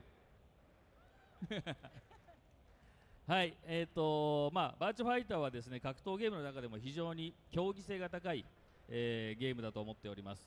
ファイティングゲームコミュニティをですね、の e スポーツをですね、リードしていくためにも、必要なこととしましては、グローバルでさまざまな大会やイベントを開催していくということが、コミュニティを発展させていくためには必要なことなのかなというふうに考えております。So Virtua Fighter is one of the most competitive titles in the fighting game genre. In order to lead the FGC esports team, we aim to further grow the community by hosting various tournaments and events around the world. And I think that is our mission, to grow the community and to enhance the community as well. Oh, I love that, Aoki-san. Thank you for that answer. Thank you. And also, thank you, Kayane, for your awesome question. Before we leave, I mentioned earlier about Virtual Fighter, right? It has a lot of activities going on this weekend during EVO. You definitely don't want to miss it. Starting today, there's a special challenge series where you can go all out in Virtual Fighter against Justin Wong at the Virtual Fighter booth at 3:15. So come by and issue your challenge. I mean, I'm sure you guys want to fight against Justin, right? Yeah? So definitely come by the booth. Tomorrow you'll be able to challenge Kayane and Punk to God from Virtual Fighter Booth 2. So if you guys want to check that out and fight against some of your favorite players, take any of them down to win an amazing custom Virtual Fighter fight stick button. Yes, come through. You have to come through. You can also meet the Virtual Fighter dev team, including Aoki-san himself, this afternoon at a special meet and greet signing with giveaways provided by Sega. So you don't want to miss that. There will be more giveaways, a lot of photo ops. I'll also be there at 3:30 and also tomorrow morning. So I want to see you guys there. Me and Aoki-san want to see you guys there at the Virtual Fighter booth, okay? So thank you so much, everyone here and at home, for attending the Virtual Fighter Live here at EVO 2025. Thank you so much for supporting us at Virtual Fighter. And any last words, Aoki-san? Thank you. Thank you, yes. Thank you so much. See you Sunday. Yeah, see you soon. Thank you. Bye.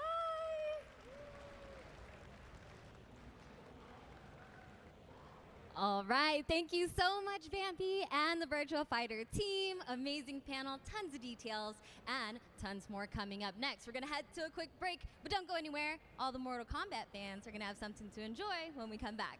See you soon. New Chipotle Honey Chicken brings a hint of pure honey and seared smoked peppers with fresh chicken hot off the grill. For Chipotle heat with a touch of sweet and a perfectly balanced sauce. Chipotle Honey Chicken takes heat and sweet to a whole new level.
Hey everybody, welcome back to EVO 2025.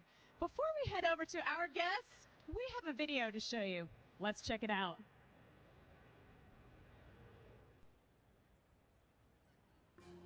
We knew pretty early on that the game was fun to play, people were excited about it. The most rewarding part of it is just seeing people react to it. We knew that we were onto something. It was such a shock to see this game. I was like, I can't believe this game exists.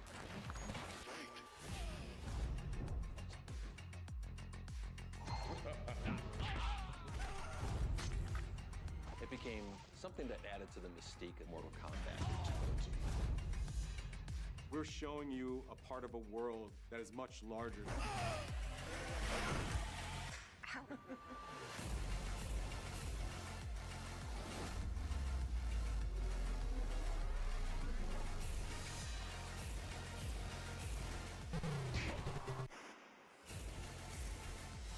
There was no template to make the games. It's a bit of the Wild West. Every part of that game is an expression of who we were and what we wanted to do. Flawless victory.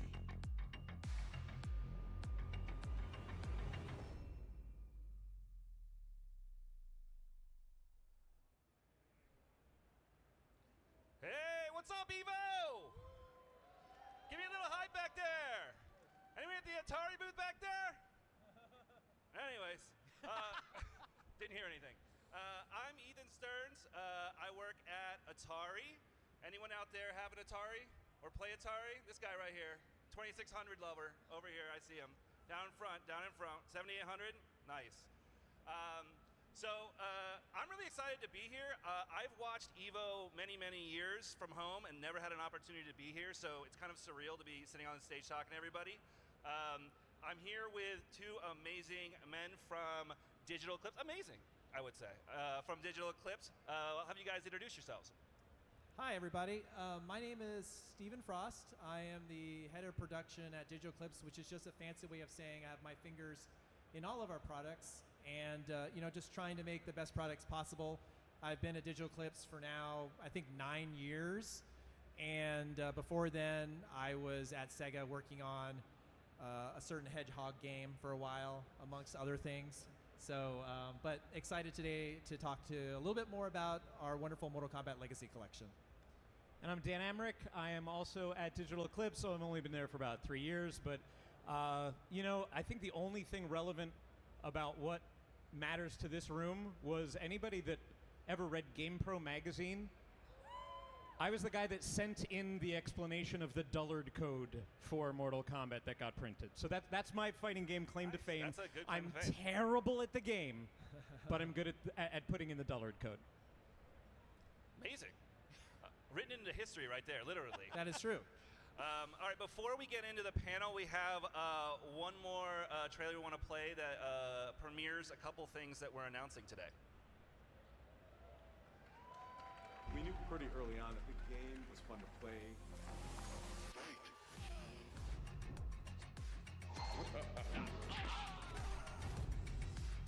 It became something that added to the mystique of Mortal Kombat.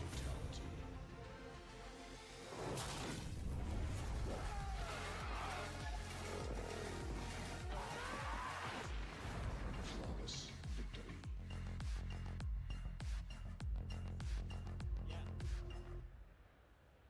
You feel the bass. Woo!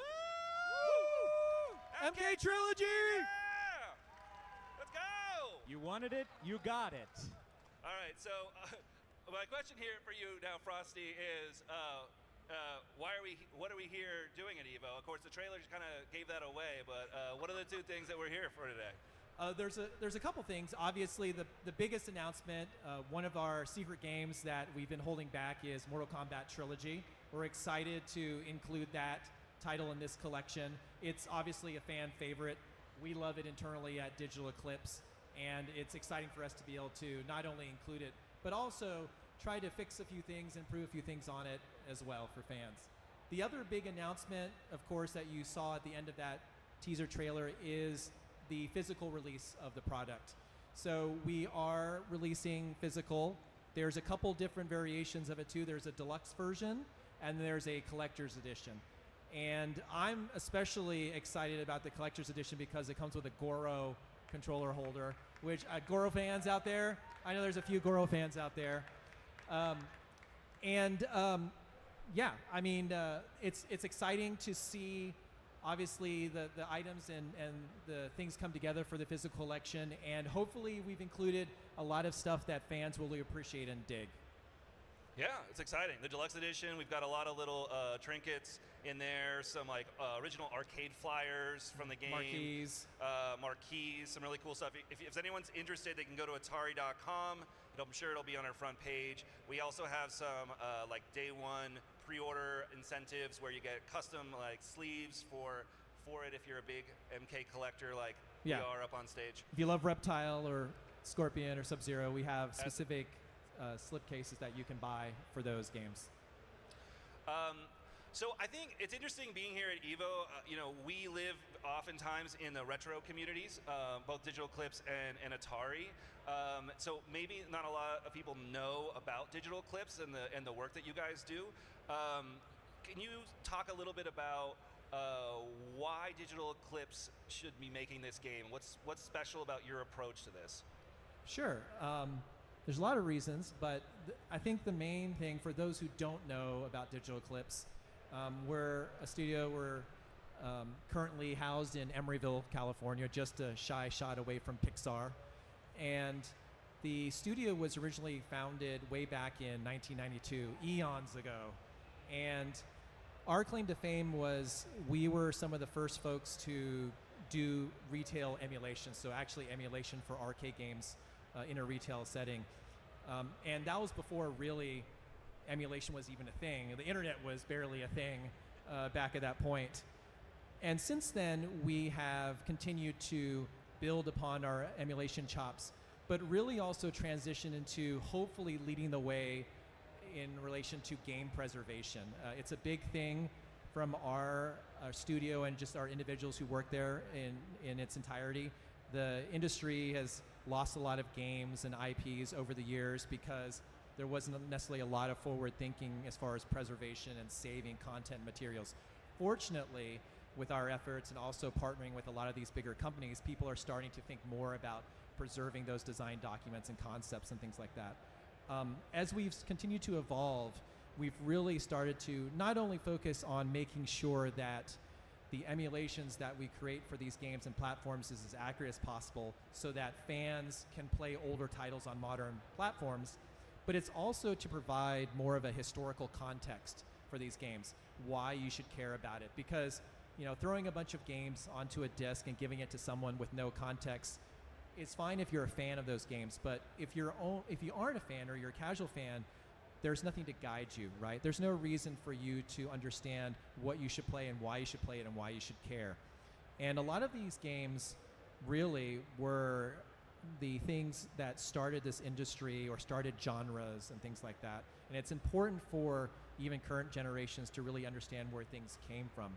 So we really focus now, especially coming from an editorial background. A lot of us came from an editorial background. Dan did, I did, a lot of the folks. So we approach our collections from an editorial perspective in that, what is the story that we're trying to tell here?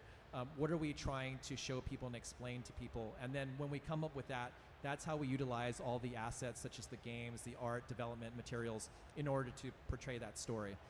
And so it's important for us to, even if you're a hardcore fan or a casual fan of the IP, in this case Mortal Kombat, that you go into this product and you leave with a much better understanding and appreciation for what it took to create this IP and why it's great and why you should care.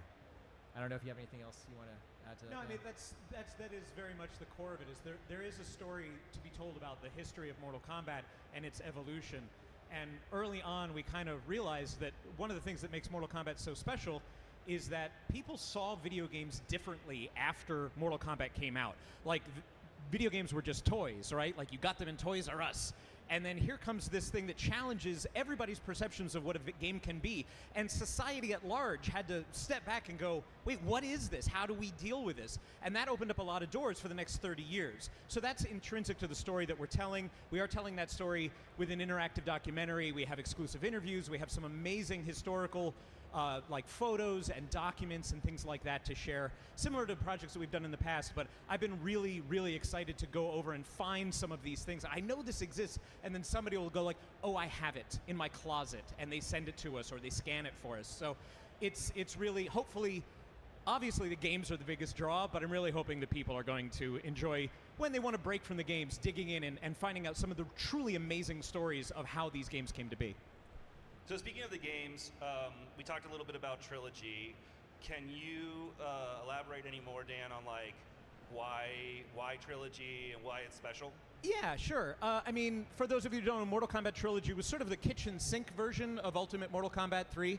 It was developed at the end of the 2D cycle of Mortal Kombat. So 3 and Ultimate had come out, and the idea was hatched, let's just put every single character that's ever been in any game in Mortal Kombat in one penultimate version, right? Like the ultimate version, not the penultimate version. But, and so because it was a home game only, a lot of people spent hundreds of hours with it. This is their Mortal Kombat. It's a very strong emotional bond to the game that you have played that much, right?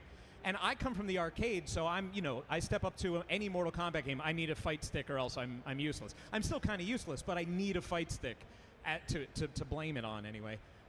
And Trilogy, as soon as we announced Legacy Collection, that was the #1 thing that we saw. Like, oh, you're going to include Trilogy, right? You got to include Trilogy. It was evident from the beginning that this was critical for people because that was the game, that was my Mortal Kombat game. Everybody has one, but a lot of people bonded with Mortal Kombat over Mortal Kombat Trilogy. So knowing that there's an emotional bond there, we faced a technical challenge, which was we've never emulated PlayStation before. This is the first time in a Digital Eclipse product that we're going to be able to emulate a PlayStation version. And in looking at the code, there were things that could be optimized. There's load times. Obviously, some of that is inherent to the game. But Shang Tsung's morphs. Shang Tsung's morphs is the perfect example of this. In the original PlayStation version, you would morph and it would like pause the game while it loads that character from the disc.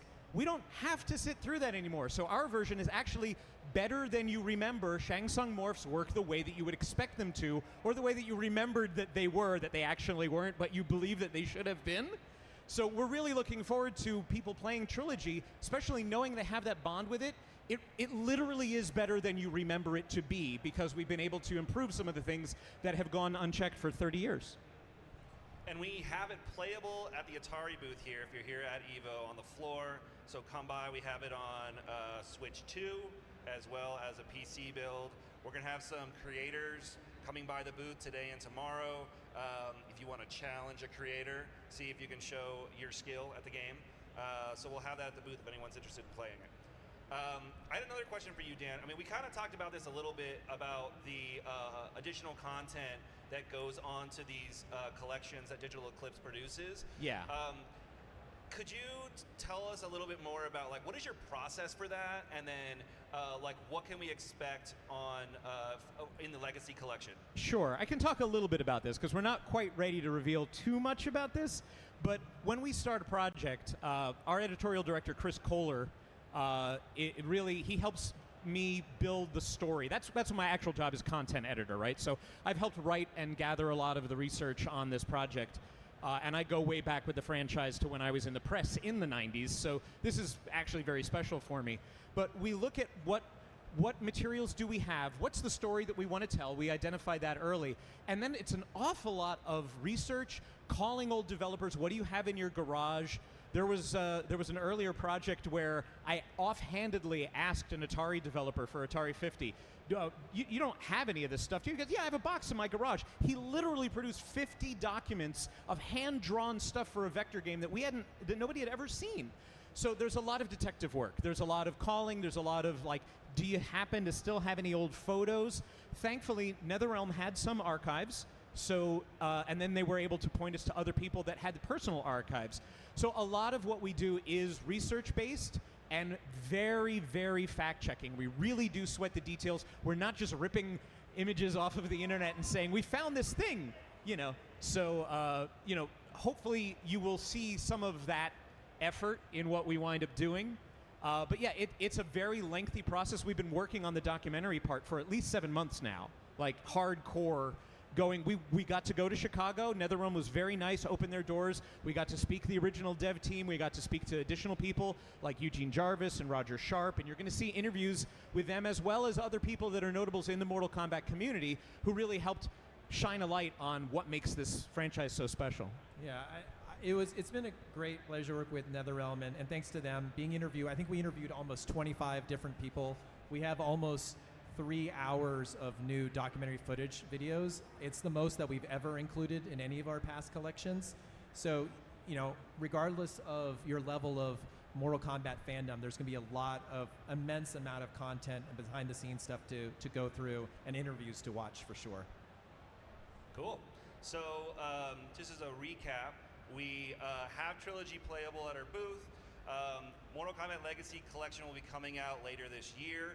Physical got announced today, so you can pre-order today all those physical editions that we talked about.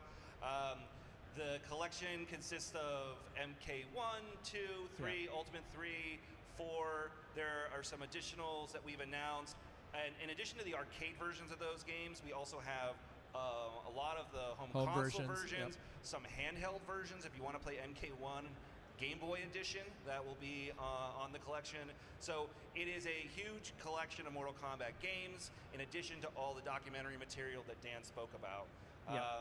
And it will be coming out later this year. Yep.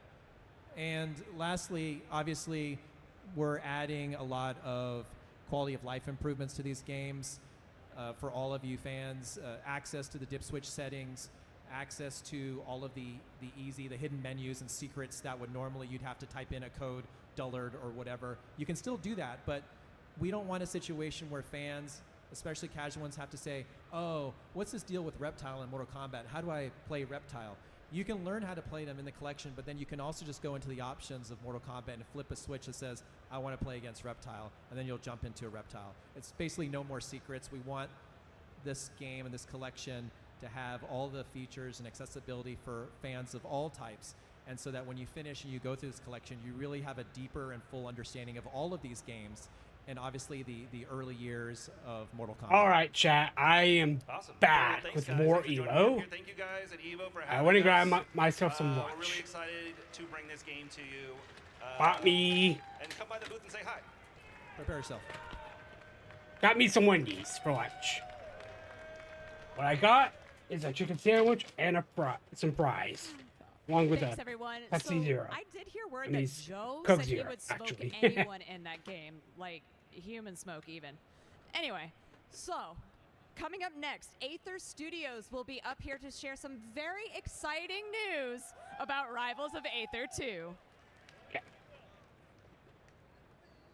This is the best Chipotle order. I would like a bowl. Triple wrap. Mild, medium, hot. Then dip it in here. Sour cream inside the Let's bread. see. Tortillas, if you know, you know. Lettuce, cheese, waffle. Yes. Oh, that is good.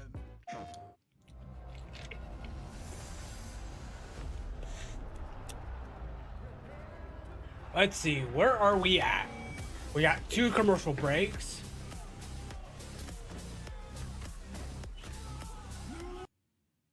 We got Street Fighter 6 going on. We got MVC 2, Fatal Fury, Virtua Fighter 5, and Capcom.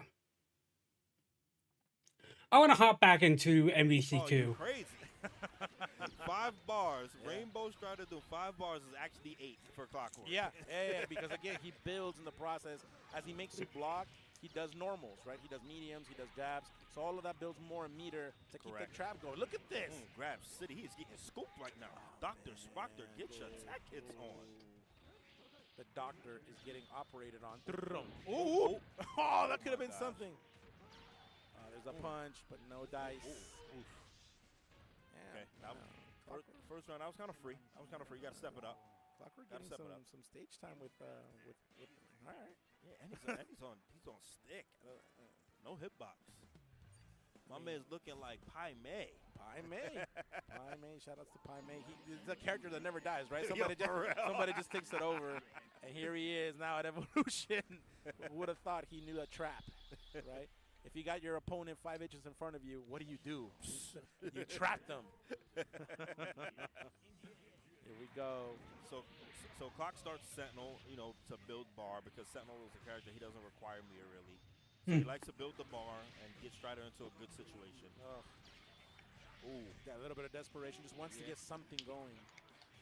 So I can tell by the way Dr. Spock is moving, he doesn't quite know what to do. Yeah, he's just kind of bouncing around, seeing what he can get. But it's an experience. Hopefully he'll be able to watch. So we got Sentinel and Magneto, Strider and Jen, and then Dr. Doom and Dr. Doom. Sentinel's healthy. Strider's waiting in the back.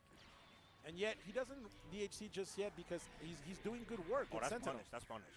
Ow! Oh, he missed it. Or maybe he didn't want to burn the bar. Oh, wait. Oh, that could have worked. Okay. He got rocks too. Okay, I see why he plays this. Oh no, but now he got to deal with this. See, to get this off you need a reliable anti-air, something with invulnerability. Cyclops, Psylocke, and even Cable Assist. Even Commando will have a hard time with this. Damn, 70% gone. Oh no, he wants the problem character. Nice guard break there too. He's in the corner. Oh my God! Just because you plug your stick in does not mean you get to play. You gotta earn your play. Man, Spocter, that is so earn your play. It just doesn't seem fair, does it? I think he lost this game at the character selection. It's great. It's why possible that it was already the check mark, like in poker. Like, oh, it doesn't matter. It's already. He gets the check mark. Yeah. But why? About his. Oh, buffering.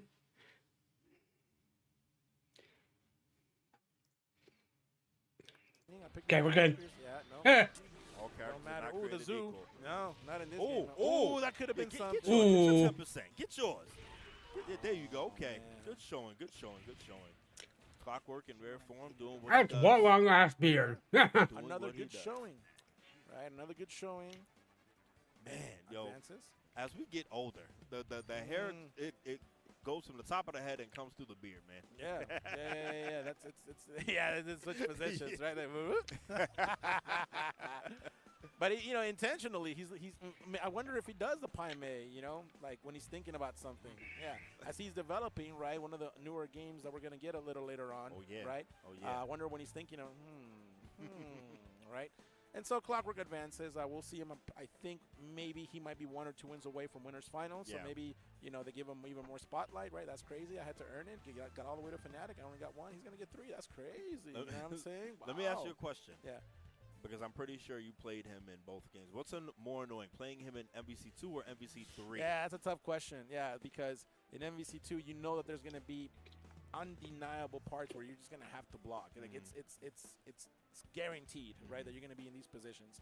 I would say in a longer set, I think it's more manageable because he has to play semi-perfect, like we were talking. So if we're talking about the first to 10, first to 15 format, then he starts to run out of steam around the, maybe the 15th game, 16th game, right, when it's like 7, 8, things like that. So that's more manageable in my opinion because when you're playing Clockwork in longer sets, you don't have to work as hard, right? Correct, like my thing is, a triangle jump or something into America's favorite. 2 out of 3, 3 out of 5, I think it would be fairly equal. In Marvel 3, he also had a very crazy dangerous team, right? And so he gets to play Strider, Doom in that team as well. Who was his third character? Was it Virgil? I think it was Doom. No, Doom, Strider, and who else? Yeah, Virgil. Okay. He would start Virgil. Yeah. Disrespectfully, might I add. and he had these he had these mix-ups, with Strider when you would come in. And you would just, I honestly at one point I stopped trying to block, to see it. I would just say, oh, I'm going to pick right and pray, that it works. Because I don't even think he knows, and those are the most difficult mix-ups is when your opponent doesn't even know where the mix-up, how could there be any reasoning to it? Yeah. So I was just left. Oh, it worked. And then 90% of the time it didn't work. Yeah. But, he remained true to his form in this game, right, where he doesn't get, those types of breaks. So maybe he did earn all that BS in Marvel 3. And so another thing, playing Strider Doom, there's the execution role. Strider has a couple of inputs that overlap with his main inputs that he want to do. So, and they get him punished a lot, like wall climb and stuff like that. Sometimes you try to orb up, you get the DP super. So those are some pitfalls there, and then he has such low health, and he gets hard punished for those. This is going to be a good one, Chris, right here. See, these are the up and coming. Oh, here we go with the supers. Not so right much off the bat. He's been around for he's quite a long time. He's a little vet. But Oscar, right, from AA, Alex's Arcade. Oh, it's not an official run. Okay. Good King of Fighters player and commentator, and then he went off to Marvel and saw the glory that is Marvel 2, and he's now been playing for a couple of years. He really loves the game, so he goes with, of course, the best team in the game, undisputedly, undeniably. Don't argue about it. It's MSP, right? Of course it was going to be MSP. Why would it be anything else than MSP? And so, you know, over time, now he's starting to understand higher-level decisions. I've seen his progress, so I think he'll do good work. But, of course, Smooth Assassin, very much aware, very familiar from years and years. What we're going to see, though, Chris, as you can see, is it's these deep breaths we just saw these gentlemen take, right? They're on the stage now. Let's see what they got for us. So this is interesting. Smooth Assassin also plays Cable Sentinel Cyclops. This is actually a bad matchup for Team Row. Oh, my God. And it is because of the side, but wow, we're going into Hypergraph 10. Oh, no mash? Putting him to the test. Do you know how to mash? Ooh. I'm telling you. Just like that. I told you, you have to earn your play. Yeah. Look at this. Oh, that could have been bad. Yeah. Warning. Warning. The universe warns you sometimes. Sometimes it doesn't. Ooh. Oh, again? And this is a tough match for Team Row. I wonder if he'll stick with this if things don't go so well. What are we going to do? Oh, no, that's a punish. Oh, he's trying to kill Salak. Oh, nice grab right there. Okay. Nice, but nice break. Yeah. Okay. We got a good match. So it's not over because he does have a 3-character team. Oh. Could put work in. Yo, that hurt a lot. It Magneto's did. life disintegrate. What? It did. Oh, Senton now. Is this the PS5? Like, that was a lot, Chris. Senton now. Just like that. We got a match. 4 bars. He does not get him out. Ouch. Goodbye, Magneto. Watch out. Smooth Assassin doing a good job of keeping his composure. Sentinel, this is a good matchup for Sentinel right here. Sentinel gets Storm. He kind of bullies her. Yeah, he does. So if I was Smooth Assassin, I'd focus on building bar and just trying to avoid that blade. It's not over yet, though. Cable has 3 and change. Oh, this is rough, though. He got push block. Yeah. Oh, no. How come you guys just shoot me and you guys don't shoot anybody else? Oh, wow. Oh, here we go. Oh, wow. You're going to give him There it comes. Okay. Oh, there it is. Oh. This is the problem with Cable. When Cable has no assists, he's usually at a huge disadvantage against anything with assists. Ooh. So I wonder, does he stay with Team Row because his Magneto did absolutely nothing? Yeah, no. Now, granted, you know, he can get a hit at the beginning of the match and Magneto can do everything.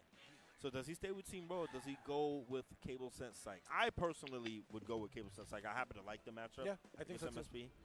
I think you're right. Especially in pools. Especially in pool play and 2 out of 3 because I don't have to play perfect, really. You know, you kind of have to. Yeah, absolutely. But no, he goes right back to Rogue. I think he thinks that there was just some occasions where he could have got the better of the exchanges. It's just how the cookie crumbled. I don't think he thinks he got outplayed. Double Magneto. See, look at that. Oh. Gets in the beginning. And now this is what you want to do. If you get rid of the Psylocke, then it's fair game. Oh, my God. Oh, the hunt. Oh, the scary hunt. Oh, he brought tags. Wow. We're doing that? The Kodiak. Yeah, we're doing those? Okay. Oh, he misses the Hypergraph Tempest. Oh, wow. Scramble City. Oh, yeah. Oh, they whipping Ooh.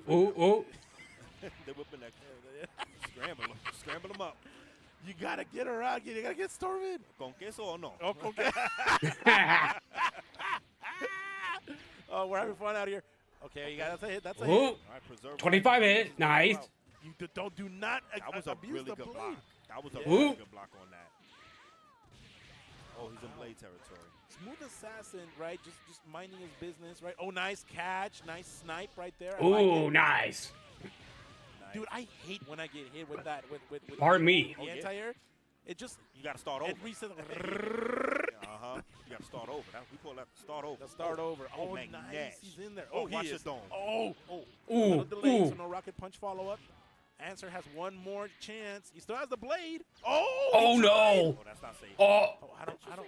Oh, because he got all the meter. Okay, I guess. Oh, yeah. She got Oh, there we go. Oh, this is. Chips Ahoy.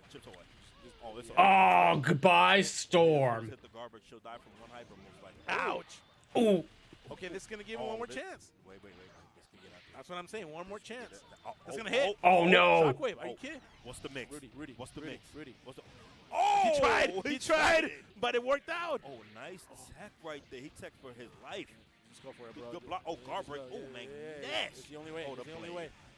He should Oh. have just did fierce. Yeah. Oh, he did something that might have cost him the game. Oh, That wow. might have Punish. cost him the Oh. game. Oh, wow. On Oh. his way down now. Yeah. That cost him right there.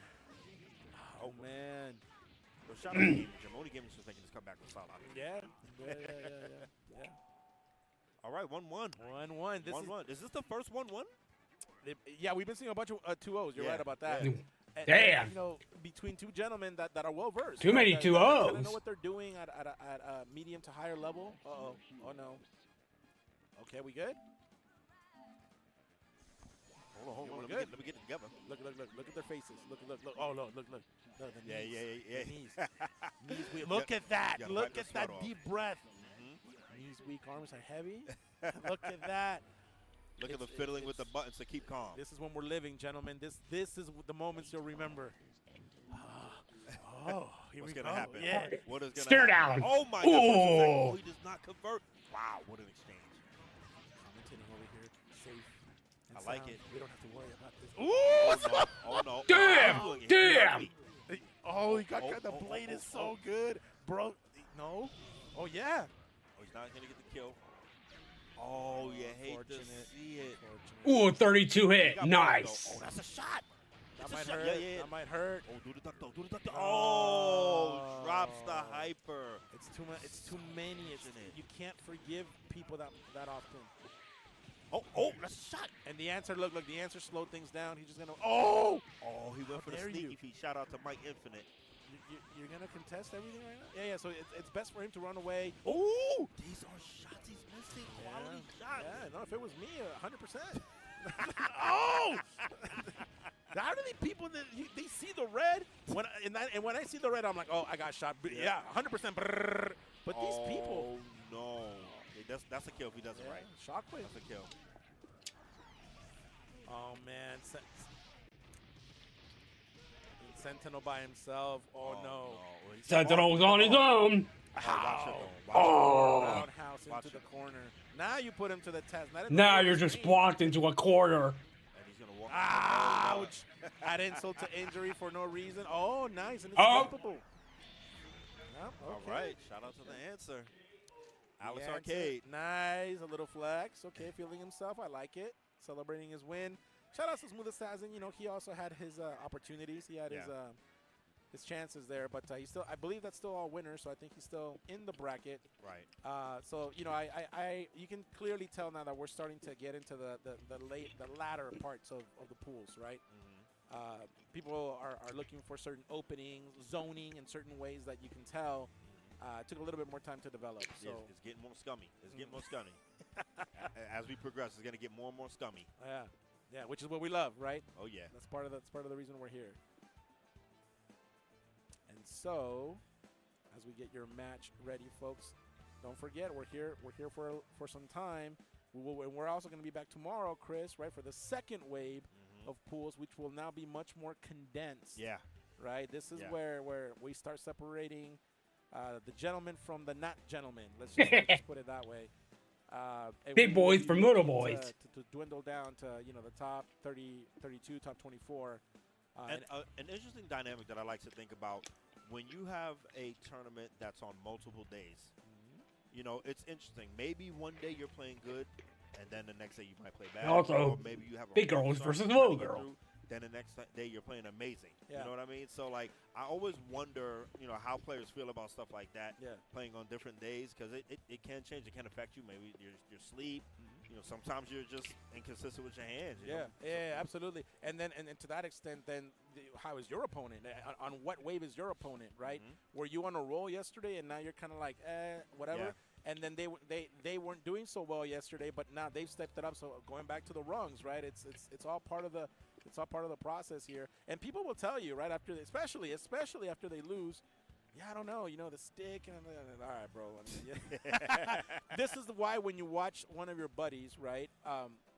It's tough, but one of your buddies, right? And you're watching them, and you can tell like they lose their first 2 characters. They only got their assists left, right? That's when you start tiptoeing away. Yes, because you know the salt is coming. Yeah, the explanations, the excuses. Yeah. That's minimum 5 to 25 minutes of your time, folks. Consoling players that are your friends. you just got to give them the. Yeah. Ah man, you had that. Damn. Yeah, I see you missed the dash. Yeah. Oh, that sucked, man. Sorry. Yeah. That's crazy, right? That's another one. That's great. You got to have your 5 to 7 phrases. You know, it's like you start rationalizing. Like, yo, I can't believe he tagged right there. Yeah. I can't believe he did So that. it's like you compliment what they missed, and you know, it's like you weren't playing like yourself. Yeah, it's weird. I thought you would have made this other. Yeah. And who does that? You know, and who does? And then you know, you can tell that alone is a Marvel 2 match. You know, until it finally dwindles down, and they say, hey, all right, well, let's go get some pizza. Let's go get some chipotle. There we go. All right, at least we're done with that one, right? Yeah. And so oh my it's a God, good one, folks. Yes, we're starting we are to in for a good. We have a legendary matchup right here. We have Combo Fiend, one of the OG of OGs, arguably one of the best out of West Coast back in the days. Powder considered him the best at one point. Versus Roundhouse. This now, is the gentleman we were talking about. There's history here. At Texas Showdown, Combo Fiend beat Roundhouse. At the previous one. So this is his run back. Can he do it? Because as good as Combo Fiend is in neutral, he also likes to get dirty too. Yeah, you he know? does. Yeah. He kind of likes to swing. He kind of likes Ooh. to make some reads. Combo Fiend does, and that kind of goes against Roundhouse's style. So let's see what happens here. Ooh, and Ooh, Combo Fiend, not one of those really flashy Combo Fiend players, even though that's his team.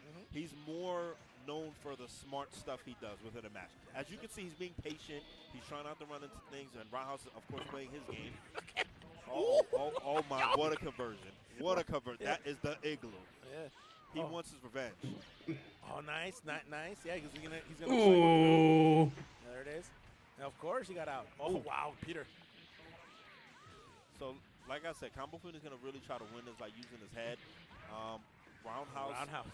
He is going to be Roundhouse. Yeah, he is going to attack. He's going to come at you from angles that are awkward. That's a good way, right? Yeah. To put it awkward, unorthodox. And if you guys look at Roundhouse, right, he tries to maintain uniformity, so to speak, with the health of his character. So he's going to keep storming until she's got 10%, 20% left. Yep. Run Iron Man unless he needs to DHC to make Sentinel the safe option. But yeah, he's just going to keep in there until he's forced to get out. So now Roundhouse is more playing his traditional game because usually, wow. You don't know. Wow. You don't know. So he's very good at managing his meter. Now he's been doing it again, but towards the beginning of the match, he was using a lot more Hailstorms than he normally did. But that mix-up, right, that he did on Combo Fiend, he didn't even know. But it works out, right?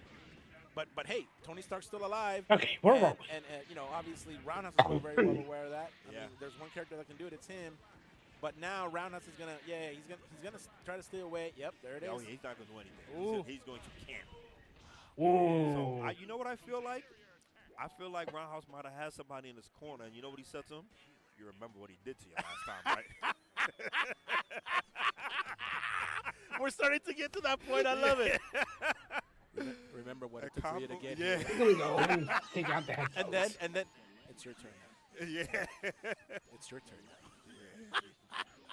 Good stuff, Chris. Good stuff. Combo being shaking his head. He was disappointed in this play, and I know Roundhouse has to feel great. He feels like a man and a half being up 1-0 right now. He is one match away from getting his revenge against Peter. And this is like, if there's any tournament you want to get revenge, it's this one. So did Combo Fiend start Sentinel last game? I think he started Magneto. Right? Okay, so he's making adjustments. So this is what I like to see too. I like to see players make adjustments, but how can you adjust to Roundhouse? Look, it's right. It's this approach. It's this. It's this weirdness, so to speak, that Roundhouse brings to the team. Yeah, it's not gonna work and as look, I thought. He has 3 meters, so you have to be careful. But look at the microphone's just gonna pick up the audio. Combo Fiend's doing right. He's punishing his assists. Oh, it's a war of attrition right now. Yes, it is. Oh, this is real campy. Oh yeah, they're doing that. You gotta use one of the Typhoons to attack. I've always tell people, wait, this is gonna work. This is gonna work. Wait a minute. Nice I want to see one more. I want to see one more. Oh, he went for the grab there. Ooh. Went for the grab into the repulse. He's going to count. No counter. No alpha counter. He has one more chance. He can't get Magneto in safety right now. That's going to hurt. That's going to hurt bad. Oh, that's death. yeah. Oh my gosh. Is this an OCV? Oh my God. I'm not going to count on Iron Man. See, now, here's where situational Marvel comes into play. You cannot lose Sentinel because now you're going to get guard broken. So you have to really think about a way to get in, and Roundhouse is giving you the out by throwing the smart bombs. You get the tag right into it. Yeah. Sometimes you gotta utilize your opponent's weapons against them to your benefit. That's perfectly fine. Those bombs. Oh no! Oh, my God, that is perfect position. Sentinel's gone. Oh wait, no. what is it? But he can't kill. So what is he? He can kill. He can kill. He can kill. I don't know, Chris. He can kill. Oh boy. He can kill. Oh boy. We're getting to. What are we gonna do here? We're at 35. I think it is enough. It's enough. He's not optimal. Oh boy. Oh boy. Of course. Oh, he drops it. And you hear the crowd. And I know. Roundhouse kicking himself. Oh! Smile on Combo Fiend's face. The crowd is cheering. Oh, that deep breath. Look around. Damn. Look around. You're gonna blame it on that? Oh no. You should have never came back. Shout out to Club Alert. He said, you should have never came back. Hey, fool. You ready for another beating? You should have never came back. After I crucify him, you're next. Why was he always mad? He was always mad. Yeah, he had a chip on his shoulder for real. Neil, just remember, when this is over, you can owe me a favor. What favor? Storm Sentinel, Iron Man, Sentinel, Magneto, Iron Man. Oh, what an open Interesting. right there. That's a clean 35 right there. Okay, I like it. Yo, Roundhouse. Yeah, he got it. They're playing the counter match again. That's another big part of tournaments. Oh, man. Oh, my God. What's going on? Oh, this is this is big. Oh, no. You hate to see that type of thing happen. He had a clean combo right there. He could have killed him. Uh-oh. No. Because now he wants to. Yeah, now he wants to start this aspect of the matchup. Here we go. But Combo Fiend is going to need to get out quick or soon because he can't take too many hits. I think he should save these resources for Magneto. Any error is going to lose him Sentinel. No, I don't like this. They're playing a similar Sentinel style. They're doing a whole lot of nothing. Yeah. Combo Fiend managing, though. He's managing. They talking. He said, you move pretty spry for an old guy. yeah. Look at him fly. You don't want any of this. Come on. Okay, here we go. Okay, there we go. Oh! Okay, Magneto's in. Dash! Would you watch the Roundhouse? He snapped him into the win. Yo, that is Butra. He is the igloo. Roundhouse. Ooh. Oh my God. Oh my. I got through. Oh, no, yo. Yeah, we're swinging. Anything but the kitchen sink, folks. Combo Fiend does not know what to do. He's bewildered. He's befuddled. Tag. Are we gonna see a tag? Bombs? Tag. Oh. Nope. Nope. Oh my God. Why is he not ducking the rocket punches? Nice choice. Oh, shoot. Can he get away? Can he get away? Does he have these? Oh, of course he missed. Oh my gosh. Scramble City. Other side. Nice block. Wow. Yo! The eggs are whipped. Sometimes 20. you gotta fight fire with fire, Chris. We add a little 30. peppers, little onions. 34. Nice. Combo Fiend gonna do it again at Evolution. Oh, the crowd. Rosa. The crowd going crazy for Peter. Combo Fiend does it again. Damn. You should have never came back. Oh. Yo. The nice Roundhouse in the biggest stage. Fighting fire with fire, Combo Fiend did right there. And it came down to the very end where they were just throwing everything but the kitchen sink at each other. Somebody had to lose those exchanges, Chris, and it just happened to be Roundhouse. That was the old school versus the new school. Old meta versus, I'm not going to say new meta, that's Roundhouse meta. That's Roundhouse. He has his own category, folks. Listen, and us old farts in this game, we do love to see the old meta win against prevail that which we feel it shouldn't. So that's already 2 tournaments now. So he may have his number. One more, and by the way, you beat somebody at 3 tournaments, official tournaments, right, Major, and you become somebody's demon. Okay. Yeah. So one more, and we might be having a Clever Lang situation, but this time he beats Rocky 3 times. So shout outs to both of these gentlemen putting us on a tremendous show. This, folks, is what we were talking about. It's you can play fast, you can play slow. Certainly, Roundhouse doesn't need to play fast, right? He plays at his own pace, and may the chips fall where they may, Yeah. right? It just Yeah. didn't happen to go his way this time in all of the scrambles we saw here in the last 25 seconds of the game. So I just wonder what that salt is like right now because I know Roundhouse It's is all- salty. Yeah. I know he's salty. It's probably He's salty, high. But you know what the crazy thing about Roundhouse, 'Cause bro, it's is like salt. even in the worst case Salt, I scenarios tell and you. stuff, he's like, Salt. Oh, yeah, no, I'm still gonna get out. Yeah, you know, like a car. Roundhouse could be driving a car and it'll flip, right? It'll flip upside down, and it'll light on fire, and Roundhouse will crawl out and say, I knew that I was gonna be able to get out. He has the confidence, you know, that matches his gameplay. Not always there, but sometimes it's there, right? So hopefully we'll see Roundhouse a little later on. He's not out yet, folks. But Combo Fiend, great showing. Clockwork, great showing. The old men. Are we advancing. assuming that was a qualifying match? So I'm not sure. Potentially. It might have been a qualifying match. I'm not sure where they are in that bracket or that pool. Because I can't see them both being losers, right? So it has to be a winner's match. It could have been to get out. Yeah. So we'll see. I don't know who else is in that pool, but I mean, shout out to Combo Fiend. Yeah. Shout out to him. He just happens to be one of the, because guys, Roundhouse will like smoke a lot of people that you might think, yeah, no, I was actually thinking the other guy was gonna win, but there's somebody out there, right, that because of their style, their approach to the game, it kind of counters yours, right? Tough break, bro, you know, but you're gonna be back. But in the meantime, we'll be back. Again, we gotta pay some bills, guys. Do whatever you need to do, and don't you dare go anywhere. This is the best Chipotle order. I would like a bowl, Triple wrap. mild, medium, hot. What do we got next?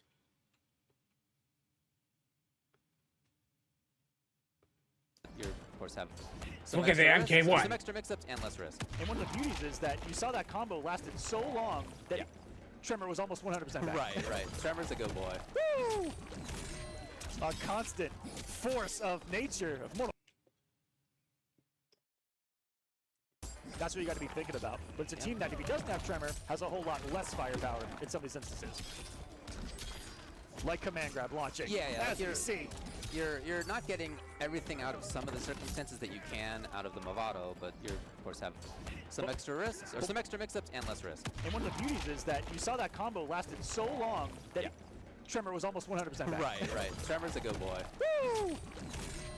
A constant force of nature, of Mortal Kombat nature that Gambler has had to deal with, forcing the break already. Looked like a tough start. Get some offense going. Got Tremor available, he faked it out. You love it.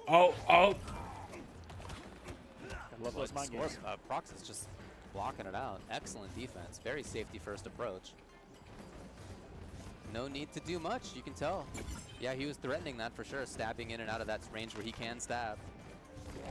If he sees that he gets close enough to it, there's the Tremor to back it up, push you further away, try again. Okay, but this means no Tremor for a little while, at least for that usage of him. So here's Gambler, trying to make it happen now. 18 on the clock. I mean, he needs to find some route into Fatal quickly. Even that, I'm not sure it's going to be enough. We'll see. He's got to make it happen fast, though. As Prox is just blocking it out. Grab is a win for Prox at this stage. As you said, so much time off the clock on those, and there's not going to be enough firepower. Pretty tough for Johnny to make some of that stuff happen, right? He doesn't have the big overhead low mix as start of strings that you really need in a moment like that. Strike throw is important, right? It's certainly a huge mix-up for him and everybody in this game, but when you have 5 seconds left, it's not super effective. Great time to armor there, though. Gonna be one of his best ways in on a T1000. Some of the reactions, gets him with a sneaky Tremor of his own. We're taking him to the corner. Close enough. Whoa. All right. Overhead. You got a challenge, man. Sometimes you get a first blood. I mean, you're made of molten level, of molten metal, right? What are you worried about? You're fine. It's not like this human's going to affect you, right? No, I don't think so. But that was kind of an interesting time to press a button. Was you see a character kind of at the apex of their jump, and only with a jump 1, there's definitely negative frames there to work with. So it's a really quick recognition by Prox, just knowing all the little intricacies of the game like that. Gets a throw. They're adding up for Gambler. Tremor got hit. Oh, no, it doesn't matter. Gambler finds the connection. Prox tried to absolutely rob that man on Wake Up with the Wake Up 4-3-4-3, hoping that the advancement of it would just close the gap real quickly there for him. Good interruption by Gambler. Deep armor. Prox again with more pressure. Oh! But again, that's the kind of mix that you can take and not be quite as worried about the opponent's counterattack after. Thanks to Tremor. What a good boy. Ooh, reversal. Oh, okay, I feel like there's some tech there. That was sick. That was definitely unfortunate for the Cage family in this one.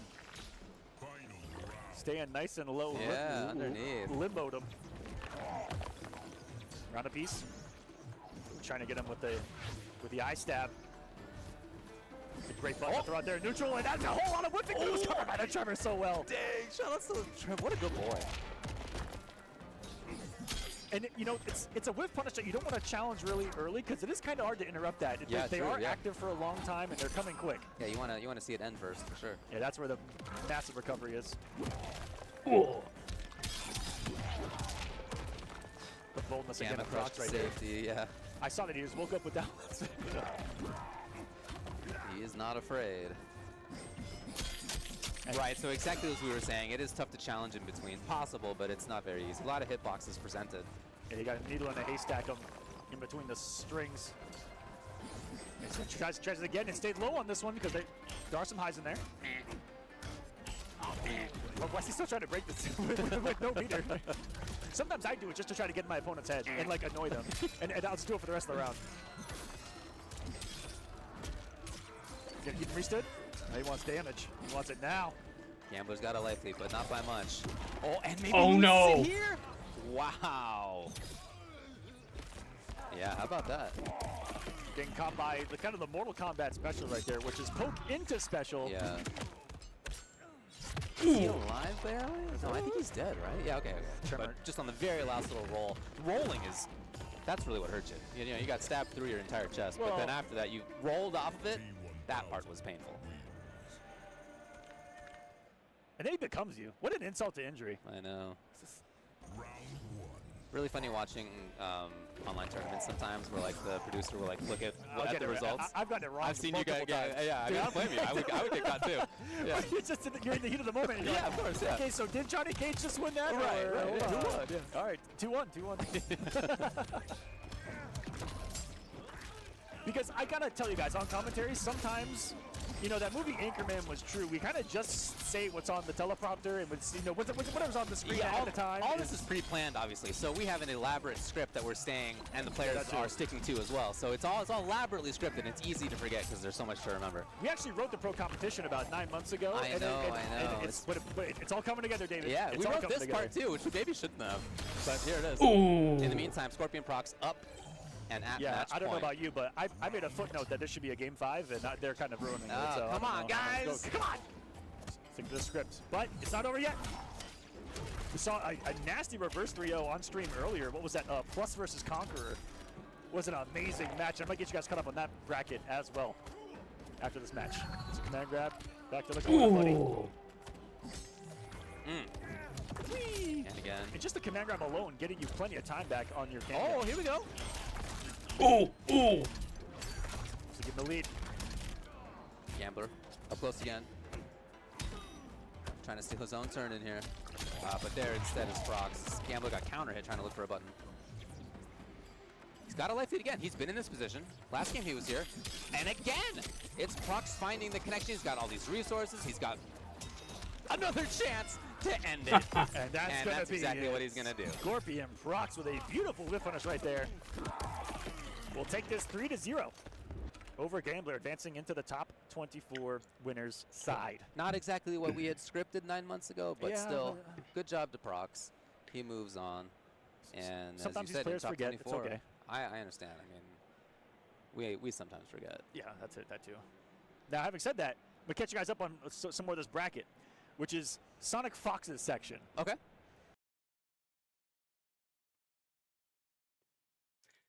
Get back to more ticking.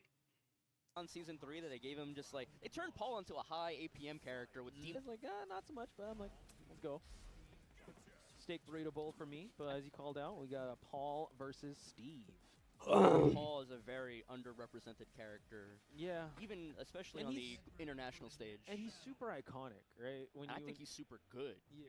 It's just like talking about Pokemon damage. Paul damage is Oh, crazy yeah. too. Nothing to look past. And for especially sure. now in Season 3 that they gave him just like, they turned Paul into a high APM character with deep dive cancels and stuff like that. Yeah, they did.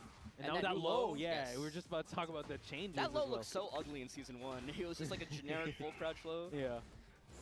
But now, Swinglets really swinging for the legs here. Beast Infection, though, in a bit of a deficit here and comes to life. No breaking the throw. Ooh, big back one for him to contest here. Swinglets needs to get his back away from this wall. Ooh. My own counter hit. Yeah, goes for the deep dive. Down forward one, I think, is the command. Tried to push towards the get it wall splat, but Man, if he found that wall, that would be a different story here. That was 80 damage already. Swinglets, though. Trying to back sway his way. forward 2 heat dash into the demo, man. It's first round, why not? Yeah. First round. First round, why not? Especially by the wall, where like most of the time by the wall they have nowhere to go to try to make it not clean hit. Yep. As Sting and the Police mentioned, don't mess around with the demolition, man. Nice. Yeah. Oh, gets the throw and also gets the Get wall. back on this wall too. Ugh, back one. Beast Infection. Trying to make up for the lost life here. Surprised he didn't pop heat there. Ooh. That's true. Yeah. Still saving it, I guess. Yeah. But swing blitz. You can't take the heat bar with you though. When you die. Yeah, you got to cash it in. I think that's also something we all have to adjust to coming into Tekken 8. It's like, you got to spend the heat. It's such an integral part of the game plan, but a trade in Swing Blitz's in his favor. Yeah. Wasn't sure exactly how they extend the combo though, so he dropped it right there. Oh, nice. Way back 2 getting it. The new move, the 4-4-2 double mid +1. Uh-oh. Minus 14 now, so Sonic Fang. Yep. Yes, now we get heat. Good contest here. But it's Swing Blitz that's still trying to charge forward here. It's low. Ooh, ooh, ooh. This is like a boxing Turns match. it on the Albatross Ooh, 2. ooh. Little punish on the... Yeah, the shoulder, but now, okay. 10 count gets broken. Trying to go for peekaboo mix-ups here, but Beast Peekaboo. Infection in the deficit. About to be less than 20 seconds left on the clock. Nice Ooh. punish on the duck 2. There you go. Nice little punish. Tail. Yeah, he had to, you know, like, he won that match 3-0, but Beast Infection made him work for that last Did, round. yeah. I think that, I don't know about you, but when I'm playing this game, it definitely sometimes feels like I forget to breathe in the middle of a match. It's like, Everything is clenched for me. Like Yeah. my jaw, where I'm sitting, it's like it's very sweaty. Especially if you're going up against, I mean, these two characters in particular, they could really hurt. yeah, so I definitely felt that big exhale from Swing right there. But going into game 2, regular arena. We've actually been seeing more of the underground arena most in this block of commentary. Steve calls it like the evil arena. Oh, it's 'cause very all evil. red and Yeah. scary. That's where all the Underground. criminals go. Yeah, exactly. Ooh. Beast Infection looking pretty good right here, but he's got his back to the wall. Okay. Plus, not breaking these throws. That's 3 times those throws have done so much for Swing Blitz. But Trill's trying to find that counter hit knee, but gets the shoulder to splat him against the wall. No, he should have just Damn. hit the shoulder instead. The moment you hit the wall, Managed to you're keep it done. up. Yeah, all's well that ends well. You're flat out done. But this still could give a chance for Beast Infection to come back from. There we have it. Nice punish with a 2-3. That's a new addition as well in this season. See if you'll see any more of that. Tags the legs here for no heat Save. engage. No duck. Swing Bliss doing a really good job of just harassing Beast Infection by this wall, but pushes it out into mid-range. Oh! He went for the hard stuff. He did. Normally, you can just go for, you know, uppercut right there, But no. but he canceled it into the standing 2-2, and then got the lion hard 2. That was all guaranteed. Okay, nice block on the Lost low. anyone too. Damn! All's well that ends well. You can't do 1-1. something that fancy in the back and then like lose the round, man. Yeah, It's you like, gotta capitalize on that. But man, I thought he was going for the wild man finish, but still, Swing Blitz swinging for the fences here. This has been a familiar fate for Beast right now, having to fight with his back against the wall. Getting out a little bit now, but now he's got this put right there with that Right in the wall. back throw. I love how relentless Swing Blitz is with that grab and also the sway options, just really making Beast Infections consider the offense that Swing Blitz will be running. Thruster. Damn. For the elbow launch to start things out here. This is your life, Beast Infection, just against this wall. This is your life. He's got to fight his way out of it. Finally breaks the 2-throw. Okay. Breaks the shove? Uh-huh. Oh, man. Swing Blitz going to close this one out, but no, he misses the double man. Hang on, but goes low that time. Okay. Oh, But sweet. Wow. Oh, big sigh of relief there on Swing. I appreciate that too. I appreciate that little look of frustration on Swing. You won, and you won pretty convincingly, but just the little mess ups being like, Yeah, like, wow. That's like, you're feeling like, I'm at EVO, I'm making these little mess ups in round one. Like, if I do this later on, I am not going to continue in the winner's bracket. You have to clean it up. That's true. That's true. I mean, the reaction you just gave, like, wow. If that were any other player, they could have turned it around. But luckily for Swing, you know, really played that momentum game and still continued on. Again, like you said, Paul kind of being slept on there.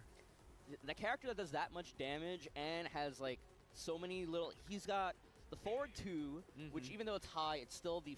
I believe it's the fastest heat dashing move that is a launcher. Yeah, true. He's got the forward 4, which is a jumping mid heat engager as well.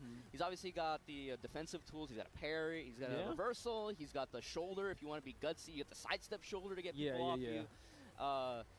He's got best the in tools, class damage. True. He's got the deep dive low that we saw coming out. He's got the new heat, like, you know, 4-4-2, 1+2 mid that he saw coming out. Like, so many options on this character, but just doesn't get played as much. Yeah, which is kind of crazy. So shout outs to Swing for bringing us a Paul here. You don't see him that much, but when you do, you definitely see them swinging for the fences. So shout outs to him in that match. Is there any other characters that you want to see on the big stage here? On the big stage?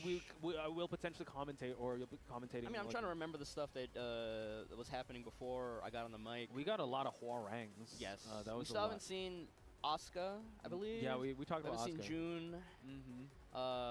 We haven't seen Elisa, though personally, between you and me, I'm fine not seeing Elisa. we saw Dawood. I want to see some more Mishimas. I want to see a Double Jin. I want to see a Heihachi. And we saw Jin. We saw Jin and Kazuya. Okay, yeah, definitely Heihachi. I definitely want to see that. Leo, I don't know if we're going to see that much Leos this weekend, but definitely Leo's definitely a character that whenever Leo does come out, it's like, wow, okay. Leo I feel like Leo is a character that people complain about in bursts and then flies under the radar. Like, they gave her, forgot about They this. gave the character the BOK low. Yeah, Bach low. And everyone complained about it, and then it didn't get changed, so I guess people stopped complaining about it. I think low-key... flies under the radar. I like what you said. I think low-key that character has like even though there's not a lot of options from it, I think Leo's install is very strong. The options that they do have out of it. Lightning Glare? Yeah, Lightning Glare install. I think the 4-2-4-3 string is really strong, especially by the wall. I'm excited for this one because we got Beatty versus Macho Man.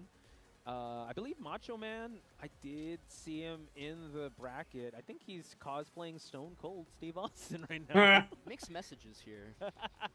Well, we'll wait for the screen to switch, but they're still getting the Austin ready. 316 shirt He as does. well. He also got the bald cap going on. Yeah. He's got the Frieza hairline. There you go. I don't think we can have beers on stage. I would have brought just like 2 fake beers. Oh, yeah, for sure, for sure. Just like fill them with water. Oh yeah, with the Macho Man. But I mean, Macho Man. Then you got that's what I guess mixed feelings. You're cosplaying a Stone Cold, and you got the Macho Man, IGN. But Beatty though, let's see if this aura of Stone Cold is gonna get to him. Who do you think Stone Cold would play in Tekken? Brian? King.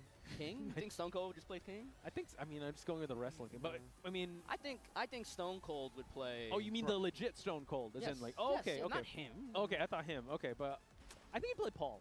Maybe. I think Brian. I think Stone Cold would play Brian. Maybe Paul's a good answer. I think the Ringmaster. Oh, the would Ringmaster play King. Okay, yes, the Ringmaster would definitely play that character. But let's see what Macho Man's gonna play. I think did I write his name? Macho Man. We're in Pool C, right? Yes. Well, there's a law that's on screen, and the King. Yes. So I believe he's from New Jersey. I believe so. I don't remember. Man, I wrote down so much stuff. There's 2,500 people here. It's There's hard a to keep lot. notes on everybody. Yeah, that's true. But I'm going to write down some more notes here as Law and King are going to grace the stage here. Beatty versus Macho Man. Both very strong characters this season. Legacy characters, too. Yeah. All the way since Tekken 1. But Macho Man on the King here. Ooh. Oh, okay. All right. He's this type of king. Round start, giant swing. just wants to get his hands on you. Oh, yeah, for Ooh, sure. nice little walk, but only a little punish on the DF2. He's got the blue spark grab as well, so BD's got to be very careful. Counter hit. Ooh. Drops the elbow. Yeah, into the free single alley kick. Let's get the shove. Walk. He whiffed the shove. He whiffed the shove and was already cognizant of it and was ready to sidestep any, like, if you're late on your punish here, I'm going to sidestep and punish you, yeah. But here we go, BD chasing him down when you get the Jaguar step. Macho Double? Man. Okay. Spikes him down with the double Dragon Hammer. Trying to control this wall here with the sidestep 2. Nice little counter. Macho Man. 1-1-1. Sidestep. Counter hit low to catch him stepping, but BD now, wow, gets walked on. Ooh, we got a punish. Work in favor of Macho Man. What do we get here? No, yeah, not from that position. Unable to get it. BD though, trying to wait out the heat, but Ooh. I say that, Bloodhawk. The heat smash comes out. Still the most damage in the game on that one. Ooh, ducking in. Oh, wow, caught him swinging. He's too far. And he still had time. Oh, my God. Oh, no. Time to run up and launch him for it. He did. All right, making a statement. BD on the board for round number 2. Double. No, double, not launch punishable. Minus 14 only. Okay. Ooh. Legend kick as well. Fancy. Stomps on him. Follow it up. No. Able to roll away. Nice duck. Rising 2 found its mark. BD looking real strong. He tried to do dash up neutral 1+2 and he messed it up, but you know what? He gets another chance. It doesn't matter. He should still kill right here. Should, yeah, the legend kick to close it out. But yeah, just I'd say the Oki options on BD side, unable to get the continuation, but still able to close it up real strong. Macho Man, oh wow, finishing right in the here. gut. We flip and we slide. BD plays like he's been inspired by Rip. You can take that however you want. You can take that as a positive or a negative. man. I'm just throwing it out there. I'm just glad we're commentating it, man. It's very entertaining, but going up against this style could, wow, the unalignment, but still able to get that. My goodness. Nice duck on the throw, but counter hit throw right here into the Jaguars. Another duck. Nope. Oh my God. Macho Man not respecting. There's a lot of little times in that set where BD was like just ducking. He's deep in thought there. He's stroking the goatee. I'm follically challenged. I can't outgrow that. So he's tinking. He's thinking right now. This guy ducked once. What? Ducked twice. What? Ducked 3 times. What? I'll drink 1 beer. 2 beers. You just need a. Oh, need a hop kick right there. Yeah, I got something for this guy. I got it. I got the sauce. I hope it's a hop kick. Yeah. Let's see what the bottom line here is for Macho Man. Yo, this is actually a good stage for him. Yeah. This guy got the purple floor. He's going right away. It's no Forgotten Realm from Tekken 7. But Oh yeah. But hang on. Ooh. That's launch punishable. Yeah. Ooh. But only gets the back one too. We'll take it. Oh, the blue. Oh, there we go. We got a grab. Better tech this. All right. Okay. Ooh, Just runs right back in there. Yeah, It's he like- just wants to be in his face and not able to even. That's allow. Yeah, a lot of opportunities here. Wow, we just got jump and just dropped the people's elbow. Ooh. Continue on. BD trying to control the pace of this match. BD has his back to the wall here. Fights this this low. Ooh. Now we're going down. Boom. Ooh. Should be an easy pickup, but I don't Yep. want to jinx it. There you go. You did not Close need it to. up. You don't even need to do that down forward 4-3 Just man. making sure you're checking the buttons. He's all good. All right, maybe this inspired a bit of confidence, but no BD. Round star buttons. Tries to step on him, but we go for a hop knee. Gonna end it. Ooh. Boom. Okay, double Yeah. Jaguar to the Jaguar bomb. Okay, Macho Gonna do Man. another one? Yeah, we are. Damn. 5. Follow it up. Nice no, duck. no low blow there. BD now. Fake flips to just go for the slide. Get that out of here, says Macho Man. All right. Down 4. Oh no, tried to go for Oki. Ooh. Wow, just charge on in with a Another shoulder. grab. Let's go for that giant swing. Tech it. B went for a parry there. Muscle ups. Let's see if we'll get. This is the first time we've seen muscle Yeah, armor today. that's true. That's true. I was What like, are oh these yeah, King he has players that doing? move. They're grabbing. I know. I know muscle armor got nerfed a little bit in terms of it has more recovery when you don't absorb anything, but I still think it's a great option. Good call outs too, if ever you use it, right? But you have to be very sparingly with it because of the recovery, like you said. But wow, round start Dragon Tail on BD's side. Wanted the Shining Wizard, but he got the Lung Blower instead. Oh, tried to go for the shooting star press. The duck to the rising 2. BD's ducks has been on point. Yeah, they have been. Okay, Shaolin. Oh, BD's hitting him good. Slide. I knew it! Wow, he's really running the gamut of offense here and goes for the heat smash to close it out. Round 3 on BD side. Okay. DSS forward 1, heat engage. He's stucking in his face. Yeah, man. It's a power move. Spends the heat early. He had so much meter. I don't know if I agree with this, but He did. But definitely don't agree with it now that he dropped the juggle, but he'll be fine. Macho Man getting a lot of pokes in here. Oh my god, the counter hit. Unable to finish it, but he's still able to get a little bit out of it. Slide. Wow, from downtown. Okay. Macho Man just needs 1 round to keep it going. We complete the string, Bloodhawk. Finally punishes him for ducking like that. Oh. Just gonna keep it This is a easy. beatdown. Rage art. He's gonna be probably like 10 health. Yeah. It's gonna be like around where the last like little blip is on this life bar. Yep. Okay. Oh, even a little bit further. Yeah, so now let's see what the final sequence is. We run up Shining Wizard. Of all the times to not duck. That was a good time to duck. But look at that Macho Man. He's kind of surprised with, I guess, how that ended. But yeah, it worked out in the end there. But now we're going to go to the celebration in Cien. Yeah. Tekken 8 Law definitely on the gas. Oh, yeah, dude. He's Tanahashi. Yep. Really just flexing on everyone. He looks like he needs muscle armor. 2-1, 2-1. Okay. 1-1. Get out of my face. I got better jabs than you. Exactly. Up 4-3 to try to connect it. Okay. Nice little punish there. Ooh, poison arrow. Oh, counter tornado. Still contains him in this corner here, Petey. Okay, what do we do? Nice challenge. Okay, nice. Knew he was going to go for that low option, just tried to hop kick him. Spends his heat, otherwise might not get a chance. Pops him up for Oki, runs at him.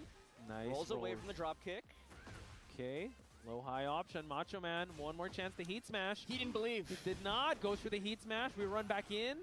Follow it up. Plus frames, giant swing. You better tech this or you're dead. Okay. Oh my god, that's a lot of damage. And then they nerfed it a little bit. Or was it the wall damage? I think it only does like 60 now. Oh. It used to do 70. Wow, okay. 60 is a big shot from 70, but now, whoa. We jump on in. Heat. How are we going to end it? 1, 2, 3. Run at him. Toe kick. Brave. Yeah. Very brave. Nice. Okay. Punish. Sidewall still works in favor of BD. Dragon Hammers. Triple. Oh, that catches him. Okay, cross chop. Still contains the plus frames here. Macho Man, no more heat to work with. Nice escape on BD's side. Got up respect. Yeah, spends it now. Oh my god. Okay, Duck, delay. but almost nothing as a punish. Nice. Counter hit throw. This is going to do a lot. Okay, no recoverable health. Oh, but he just waited for it. No, he hop kicks him. And now this could be the final sequence. Goes low drop kick. Okay. All right, Macho Man 1 round away from moving on in winners. The Macho Man goes low that time. Okay. Boot, face plant. Oh no, goes for the Tiger Driver into the Scorpion Deathlock. No, that's just a regular Boston Crab. Okay. No punish. Just jabs, very conservative with the punish. Macho Man still in the life lead. BD trying to gain control of this match right now, trying to smother him with buttons. Nice low jabs there on BD's side. Macho Man, the duck. His ducks have been on point. You called it, Bloodhawk. After getting hit with the mid 2 times in a row, maybe Macho Man thought he'd play nice. But no, the ducks are ingrained. Oh, yeah. Oh, my God. Close it out. 1+2. Yeah, Shveezy, yeah. There you go. Shaolin staying kick. alive. Definitely staying alive here, BD. Uh-oh. Good punish. Run up throw, late for work. All right. Dragon Tail coming out. Pulling out all the stops here. Oh, he messed up the slide. He did. Sobot. We contest. This might actually go final, Macho Man. Oh, no, he goes for the crap, but nice escape. Oh, he completes it, but no combo. Unable to finish it. So watch out. What is happening right now? Wow. And he's stepping on toes, but Shining Wizard. what do we do? Nice roll away and 1+2. Great pickup. Final, our first final of the pools, Bloodhawk. What is happening? Who's moving on here? Okay. Oh, don't punish on it. And the ducks are still in play. Oh, this is incredible, BD. Doing a good job here. Dragon Tail. hop kick. Oh. It's a battle of hop kicks It versus is. ducking. It is. A tale as old as time. Uh-huh. Shiny Wizard pushing him, try to get towards the Wham! opposite wall. Down Okay. 3. Spends it. Keeps Mid. him against the wall. Mid against the wall here. High splat. Low drop kick. And Macho Man has such a big lead right now. Don't Does. throw it away. Banana peel. A 4-2. Oh my Counter god. hit. He didn't commit. Regular throw doesn't get broken. BD still has rage, and he also got BD to work with. No break on the Shining Wizard. Picks a little prayer. Oh, he completes it at the pop-off. Macho Man on the stage. Macho Man in Stone Cold cosplay. The glass shatters. I'll There say, we go. I'll say we didn't get a power crush through through armor right there. Glass True. broken Yeah. sound. Oh, that would have been poetic if he was able to get that. But my goodness, what a match.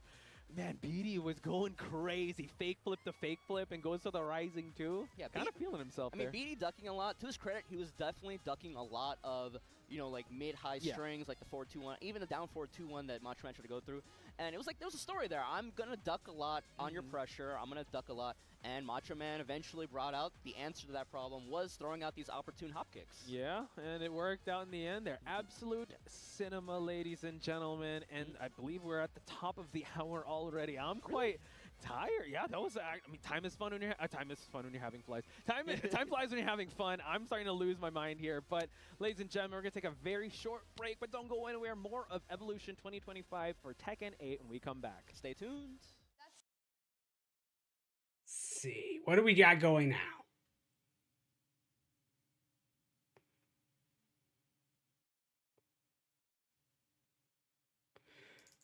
Let's hop back into some It's going to be the game. NBC2. The throwback game. It gave a lot of players motivation now to keep going, right? This is my chance to show that I would have done well. Right. I mean, you can debate about this forever, but I want to show that I would have done well under the bright lights even back in the day, right?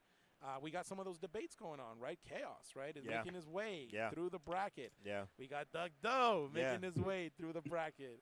And I get the feeling, Chris, it won't be too long before they meet. That's going to be a match. Let's not forget about Dina in there. Like, Yeah. you know. So I wanted to talk about that too, right? Like, let's talk about who going into this before everything. Yeah. Favorites, right?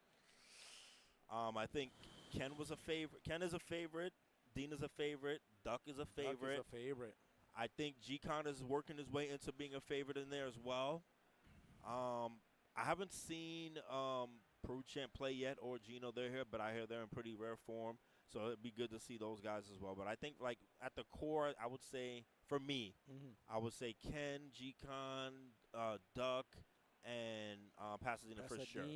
Yeah. I mean, I keep talking about Doug only because, I mean, the man streams every day, right? I mean, I don't know why, but he streams literally every day. And when I say why, I don't mean, why is he streaming? No, I mean, he has literally reached the Warlord ranking for different iterations platforms, different of the game. platforms. You know what's crazy? He got to Warlord, let's just say on a random day, and then the next day when he was streaming, he goes, okay, well, let's go for the next Warlord on this platform. Yeah. Like it was nothing. Like he just started again. And so he's had tens of thousands of games since the game got announced last year, right? So he's maintained his form and improved on it. He's got unblockables now, right? Like you could be literally doing down back and all of a sudden spiral. There are certain setups that if you don't know how to get away from them, he'll just open you up without you being able to do anything, right? And so going back to your favorites, you know, what great stories, right, are developing. So if Doug wins, he gets his third ring. Very difficult to debate, you know, at that point. His standing in the pecking order. G-Con, I think G-Con, all taken into consideration, would deserve a top 8, you know, and of course Pasadena is doing the great work. He is anticipated, you know, to make top 8. And of course Chaos is just Chaos. So we'll see where we go. But right now, we are going to go into an ad break, folks. Once again, do what you need to do, but come right back because we got a lot more marble for you.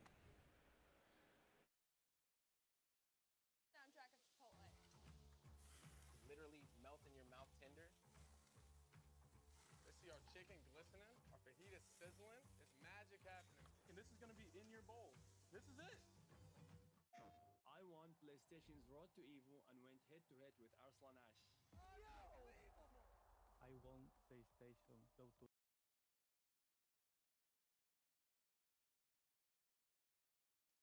Like we got some MK1 going. Going for the mix early on and denied. He's up around. This could be some huge pressure on him. Low crushes. What's it gonna be? Whoa. Oh my god. Okay, nice work by Pierre. The defense is there. Mars getting toward 3 bars though. Would have been a different round if he had come down with something Damn. from that flight while Darius was doing the low. Only getting the low right there, giving Pierre the moment. And with that moment, getting the round. Going for the mix early on and denied. He's up around. This could be some huge pressure on him. Low crushes with the back two. What a button. Ibuki forward medium kick to the rescue. Mars aware. Gonna get the damage as she always does. Oki comes. And the big question is, where's that man going? What do you got?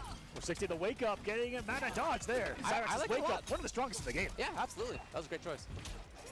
Manabo bottle to back it up as well. This is huge. Mars, No breaker. defense. Yeah, that may be the round actually. This actually might be enough. Hold on a second. Yeah, honestly, might With Darius to chip as well. Not going to be needed. Hello? 480, 90. Oh, my God. There's There's no no way. call. What a genius move by Pierre. The wake up bottle. Is it enough for the victory? He's training meter. He's going to set up some bombs. And what do you got? Gotta have the good defense. Wow. Oh my goodness! Unbelievable comeback by Pure right there. Damn, that was a comeback. Saving the day. And you heard, I heard the crowd there for the second for the first time You from all can the way hear the back crowd here. out there. Absolutely right. Wow. We're gaming. We're gaming. We're gaming, boys and girls. All right, Pierre in this thing still. Gonna need 2 more games. That was an just arm blew it up, breaker, yeah. too. Oh, God. It's not just mix-ups that come, it's the timing that comes to also take away an option like armor here.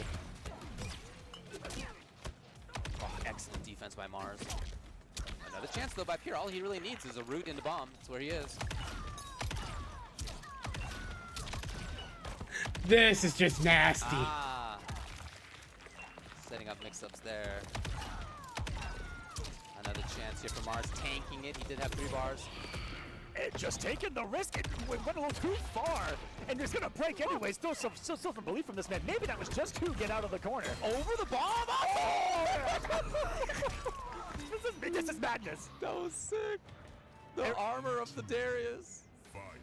And I just saw a smile on that young man's face, Mars, after that round. Oh, you should. And now it's gone, but that's besides the point. Yeah, get your head back into the game, but enjoy it a little bit, right? Allow yourself to be like, I was sick, actually. Damn! That's some wicked stuff, and just a meaty bomb. Doing the job. No health bar safe in this matchup, that's for sure.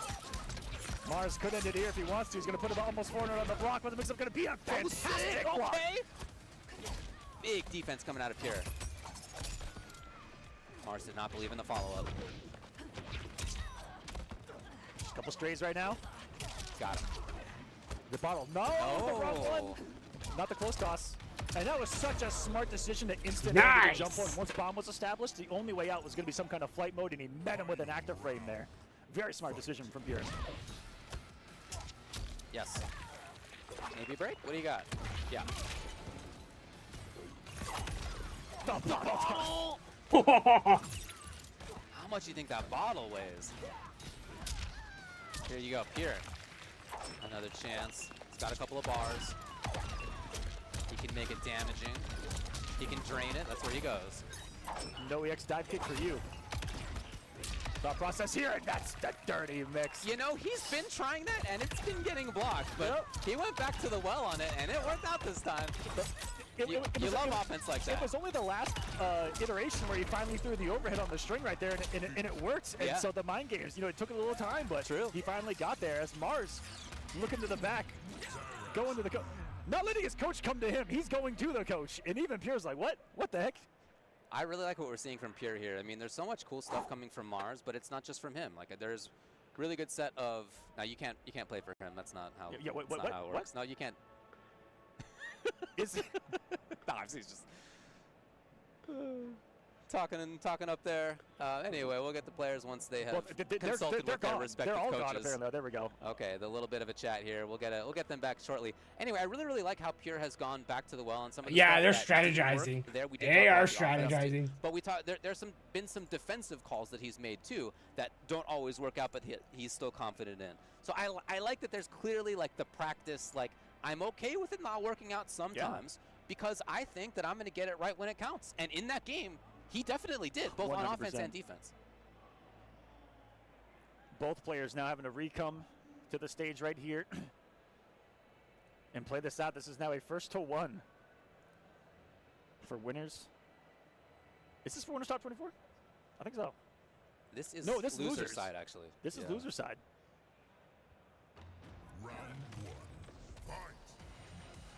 And here we're in. We're playing the game. 2-2. Gets it into the bow. What a start. And setting it up a little bit. Drinking. We only saw the dash cancel once in the first round, first game. We'll see if it comes up again. Dude, all right. Well, Pierre's starting out great. A dirty one there. Empty jump throw. Behind the bomb, the casino, as we like to call it. Fully open. Doors closed. Mars given a moment. There was not an up block that time. There have been often up blocks there, but this time Pierre was more patient. He does get the dash cancel. Very difficult to deal with defensively. It's so fast. Just a flash of the light, and she's coming and doing something else entirely in your face. Those look like headlights, man, coming your way. And that was all Pure in that round right there. Drink up. You earned it. Match point. Meter build on the end, too. Icing on the cake. Match point for him. Mars given no reprieve from Pure whatsoever to get us started. He's got a lot of resources, though. Comes off one for some decent chip right there. Yep. And safety. Ooh, Drop kick. okay, all the way through. Ooh, Here it is. ooh. Mars with the connection. In the corner, Darius again. What do you got, baby? Great block. Excellent defense. Eats an up block, does extra damage on this. The beat down for 193. That's very active challenge. Can you get anything, though? What an escape! Defense by Mars was there. Another one. Low. Looking to end it. Looking to go down to the final round. Because he spent the meter too. No breaker for you. Final game, final round between these two. Yo, cop in the bottle. They both got. And because it's so plus, you actually got a little bit of a decent trade there advantage-wise, even though the bottle toss hit. Craziness. Ducks the bottle. Mars moving. Darius was still there for the mix-up. Steals 3 bars from Pure. Building meter of his own, working on a breaker. It's Madam Bow. Nothing to cancel into. Yeah, she was already hit. No bow to worry about. No meter drain to worry about. Oh, Mars! Free to move out the cabin. Finds the hit. This will be a lot of damage. And you know Darius is coming back into the mix. And just like that, Mars will take it 3-2 over Pure the Natara Darius on full display. Taking out the most talked about character, one of the most talked about characters coming into this. What a victory for that man, Mars. Making one of his debuts in an offline setting, a very talked about player in the online realms. I was only told a lot about Mars here recently, having just seen the Natara Darius for the first time in online tournaments recently, and everyone's saying, yeah, Mars is the one who kind of originated a little bit of it, and we're seeing it on full display. Whew. All right, sorry. Yes, yeah. I had my human face on, my bad. Showing him the eyes, David? No, I'm trying not to. I try not to. In 2025, they'll turn to stone. Be careful. That's you. You got some beautiful baby blues over there. The buddy. Gorgons? Yeah. Here's what happened. So Get some Mars nice was eyes down too, in David. loser side because online. Well, downplay. thank you very much. Online Kale sent him down there 3-0, right? And Lavender Rain is who sent Pure down 3-2. Super close. Pure then, of course, and Mars fought. That was to get into top 24 on loser side, confirmed. And that was 3-2. So Pure goes straight from losing to then 3-0 over Joestar to then, again, 2-3 against Mars. I definitely understand to not making top 24. I fully understand the difficulty of that moment. Like, that's not an easy moment to get through. Like, as a player, you're in a moment where, like, I can almost qualify for top 24 winner side, and then it's like you're out before top 24. So tough moment. If it to be that close both times, absolutely. Pure definitely gonna walk away with the head just very good just player. a little bit high. Yeah. Because man, that was some great play. Yeah, like it's easy in the moment. All you're thinking of is the loss. Yep. Obviously, I get that, but yes, he played very, very well, and obviously he's a great player. So. Yep. And guys, We'll be getting into a little bit of, I believe, the top 24 coming up after this. We'll see how it plays out here. Just a few more losers matches to be determined. But before we get into that, one more ad break here with more Mortal Kombat on the way at EVO. This is the best Chipotle. Team More Titan. Allowing that to happen. That's kind of been the common strategy we've been seeing a lot. If you're like below half heat timer, the opponent pops theirs, makes you hold a sequence, you don't even get to use your heat. Yeah. And it's Good hop kick though over the low. That was clean. Dude, these season 2 Jin combos overcarried a little bit though. Oh, the oppression session. Hold up. Little bit of heat left for Bruno. Is he gonna get to use it? Yeah, Daniel not allowing that to happen. That's kind of been the common strategy we've been seeing a lot. If you're like below half heat timer, the opponent pops theirs, makes you hold a sequence, you don't even get to use your heat. Yeah. And it's not like they're rushing to use their heat right away. Like, they're waiting until it's about time for either the game to end or round to end, rather. But Daniel Model, in this case, doesn't even need it. Takes the set over Bruno Black. Nasty work. Did the counter hit? I mean, he did the down back 4 into standing 4 trade setup. Because it's like exactly +3, but if you try to jab in between, so he'll trade and gets the can-can. Usually he doesn't get that, so he knew. He set him up. That's an old one. Yeah, and then we didn't see a lot of Victor teleporting, a lot of Victor sword flashes, things of that nature. Like I was saying, Bruno was playing super extremely safe, trying to find that opening to crank up the Victor shenanigans. Yeah, they were both playing small Tekken. Yeah, you know, that's very, exactly very what you small. want. Yeah, that's what you want to do, right? Like at high level, it's like the least amount of risk that you could utilize while playing, right, with that playstyle. But Daniel Model is just doing it better at that small Tekken game, you know? He's been doing it for a while, so good absolutely. stuff to Model. Moving on, winner's side of the bracket. All right, next we're going to have Novak versus Mulgold. Mulgold, probably one of the favorites, right? Here to at least make top 8, maybe even take the whole thing. He's had a really strong start in Tekken 8. There's some players at the beginning of Tekken 8, I think like me, right, we were saying like he needed like maybe 8 months to adjust to the game, right? But I remember that Mulgold came out of the gate swinging. I mean, especially Claudio too. Blue Moon Burst, such a great move, right? Like, how can you just got to throw that out there sometimes. But Mulgold's been killing it, dude. And also winner at Combo Breaker this year, so recent victory. That is so true. That Claudio was doing work. Smoking. Just smoking. The finger guns. Of course, that move did get touched up a little bit, so it's not going to be as seen that much anymore. Yeah. But, yeah, we'll see. Of course, Claudio's still so good. No, Claudio is great. I was watching pools earlier. One of my friends, she was using Claudio, putting in that work. I'm like, okay. Yeah. We love it.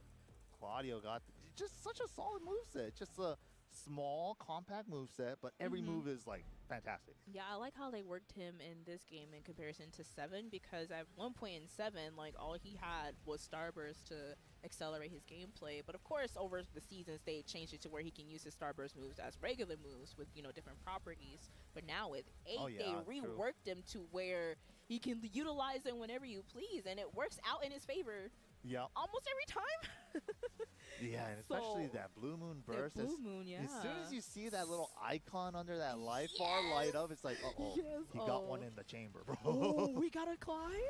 We gotta climb. Oh, yeah, and he's bringing out the Fang, the secondary. He's been bringing out the Fang a lot more. Okay. So I don't disagree. His Fang is really, really strong.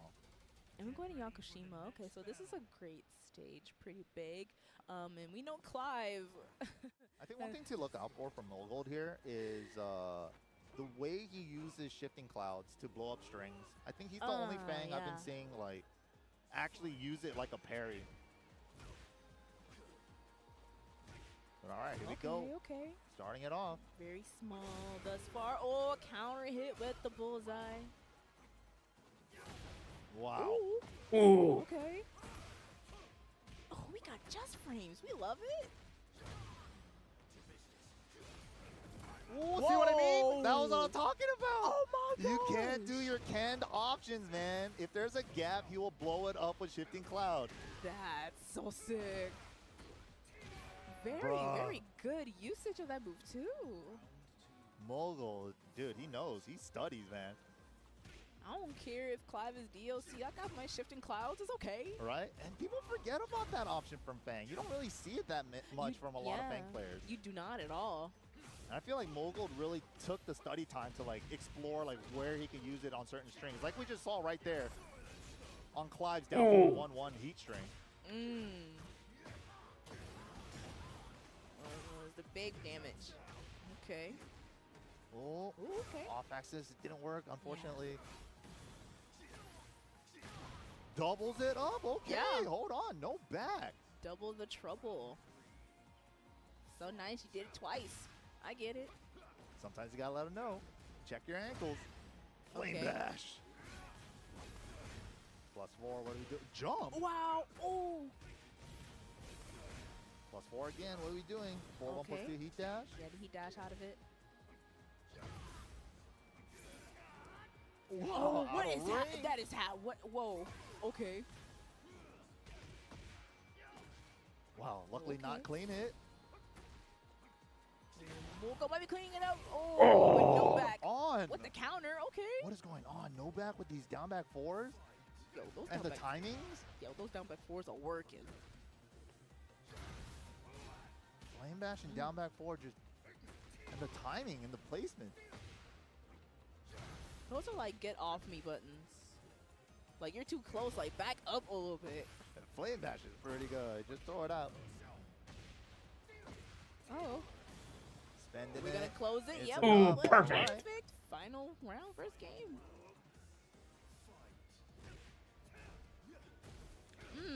Okay. Yeah, gets punished for the 2-1. That was clean. Oh. Okay. Big duck on the throw. Again, went for the same string after engage, just doing it again. Ooh, full combo advantage. That is such a good tool. Ow. All right. Yeah, right we back saw the at heat you. trigger. Launch punishable. All right, down back 3. Mogul taking the first game. Pretty close. Yeah, Novak definitely had some moments, but yeah, missed out on a little bit of stuff there, here and there. But hold on. Some of the stuff was working, man, on offense, but they still seem relaxed, chilling. Yeah. Those are some really pretty eyes. Jesus, Clive. Oh, my. Very pretty. I did not know his eyes were that blue. Very pretty. To business. Straight out of the gate. What? Uh-oh. Oh, we turned up the heat. No pun intended. No, what a block. Wow, the one time he finally went low. Yeah. Oh, unscaled. Nice. Okay. And the link for the wall splat. Yeah. The laser. Lights out. Right? The giant beam. 18 hit combo. Nice. So yeah, that beam does leave you back at full screen, so you don't get the wall pressure after, but it is the best damage. Yeah. Down back 4. Oh, ducking no, for the 4-4-4. This is big. Big wall advantage right here for Mogul. What a whip punish, Mogul. Dude, Mogul's back Kemple and shifting cloud usage is like no other Fang, I think. But the thing about that is he just keeping it so simple. It's keeping it like very subtle. You won't even be able to see it. It looks simple, and then it's just like sprinkles in one right there, and then just like, oh. And then you just kind of forget about it because he doesn't go up for it that often. That often, right. It's so unsuspecting, and that's such a good thing for Mogul. It's going to make you second guess your ranges too because of that back tempo. All right. Set point. Ooh. Wow, round start shoulder, he was feeling a type of way. Alright, simple punish there. Down back 4. Oh, okay. Gets the last hit on counter. Again. Nice. Yeah, it's just like such a common string to do with Clive after heat engage.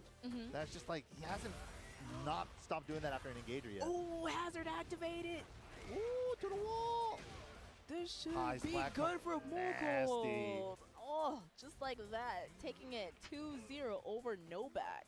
Give it up to Novak. He definitely did their thing. They got a couple rounds, right? So hey, that's all you got to do sometimes. You just got to put those 3 rounds in one game together. But Mogul is kind of a beast. I think he's like probably in like the top 4, top 5 most consistent placers in Tekken 8. Yes, absolutely. But GG's to Moogle. Moving on winner's side, we're going to take a quick added break, but don't worry, we'll be right back. Stay tuned. New Chipotle Honey Chicken brings a hint of pure honey and seared smoked peppers with fresh chicken hot off the grill. For Chipotle heat with a touch of sweet and a perfectly balanced sauce. Chipotle Honey Chicken takes heat and sweet to a whole new level.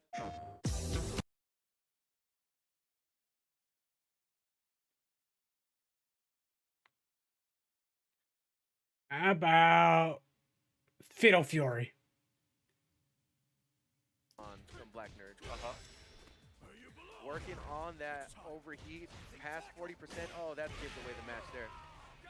Yeah, pretty quickly to see there that Kenso was able to take back the momentum very comfortable, and some Black Nerd just has not been able to adequately challenge a lot of the stuff that Kenso's putting out there. That neutral starting to work very well for Kenso too. Ooh, nice jump over the throw attack. Kenso's just making all the right reads, both last round and this one for now. Oh my goodness. This might be it, actually. Hold on. Yeah, actually, that should close it out. Yeah. All right. You know, this is that type of game. So, give me a moment, my chat. love and appreciation for CLTW, Fatal Fury, City of the Bulls. What good are those? I've been commentating KOF for a very long time now. And those matches can go for days.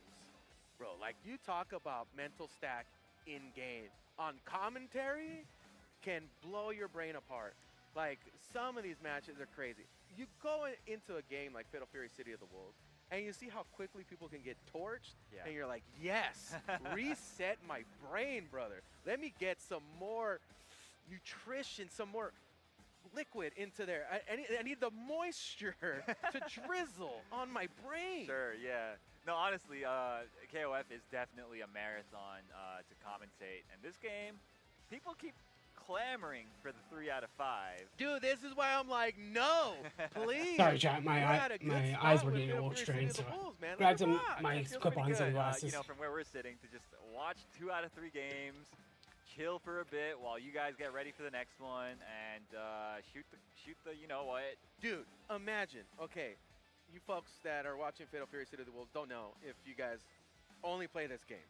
Who knows? I don't know what the demographics like, but if you're from Yeah, okay. So here's a preview of 2 that are under development. Next slide, please. Okay, thank you. Thank you. So I'll be sure to let Fukuura-san know this slide was a success. As you can see, Galeon and Charlotte are currently in the work. They'll be in game before you know it, so keep your eyes peeled. It looks like both of these costumes are based on outfits from the original mobile game. What a cool callback for fans. They introduce a completely new feel to the characters. I can't See some AK1 stuff going. Nasty stand one from Fox to get the train started. Armor quick enough from Homelander to stop. Yeah. Loud to start. Spent a couple of games on it. Didn't work. And Homelander is the result. When they played in the NA Finals, I believe it was T1000 versus Cyrax, so it's super different matchup all around. T1000 for KL, to be clear. Nasty stand one from Fox to get the train started. Armor quick enough from Homelander to stop any kind of armor break attempt. That's one of the beautiful things about that wake up is just how fast it is. And you got the Farah to back it up too, making a mind game. This is a character that loves to be airborne, and that's exactly where Farah wants you to be as a cameo.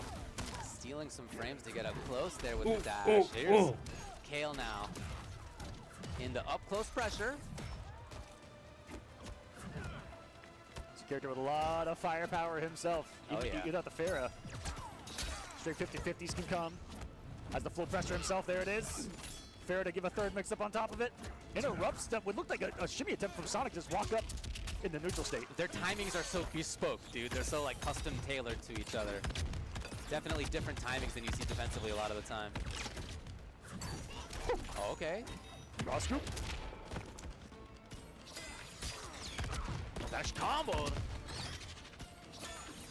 Again, putting up the big wall. The missiles, straight missiles now, more often. Kill. Can he find it at the wall? Is that gonna be simple? That was enough. Okay, match point Sonic Fox. Threatening to take this 3-0. That would be a statement victory from the Fox. If it were to occur, Kale still alive, and if as long as he's got a breath, he'll do everything he can. I'm watching to Fox get a on the victory other here. side. The constant laughing, smiling whenever anything goes well, and then back into absolute focus. Focus on the screen right now for Kale as well. He's got the momentum. He's got the corner. No! Allows Fox to get the wake up. We have seen wake ups be very effective for Fox. They've been right a lot of them. It's one of the beauties of having a character with a, safeable wake up, like a flamethrower right there, looking to respect it as Kale, and Sonic Fox, the mind game ahead of it to pressure. That's throw your red early. Just on the full delay from Kale. A little bit of Escape pressure, great the duck. Yeah, you can duck most of the options out of that after all. And Fox in and out, surprisingly, had been running away with the projectiles, all of a sudden back in. That's what oftentimes makes zoning work, is when you move forward. It's not just about moving away, throwing the projectiles.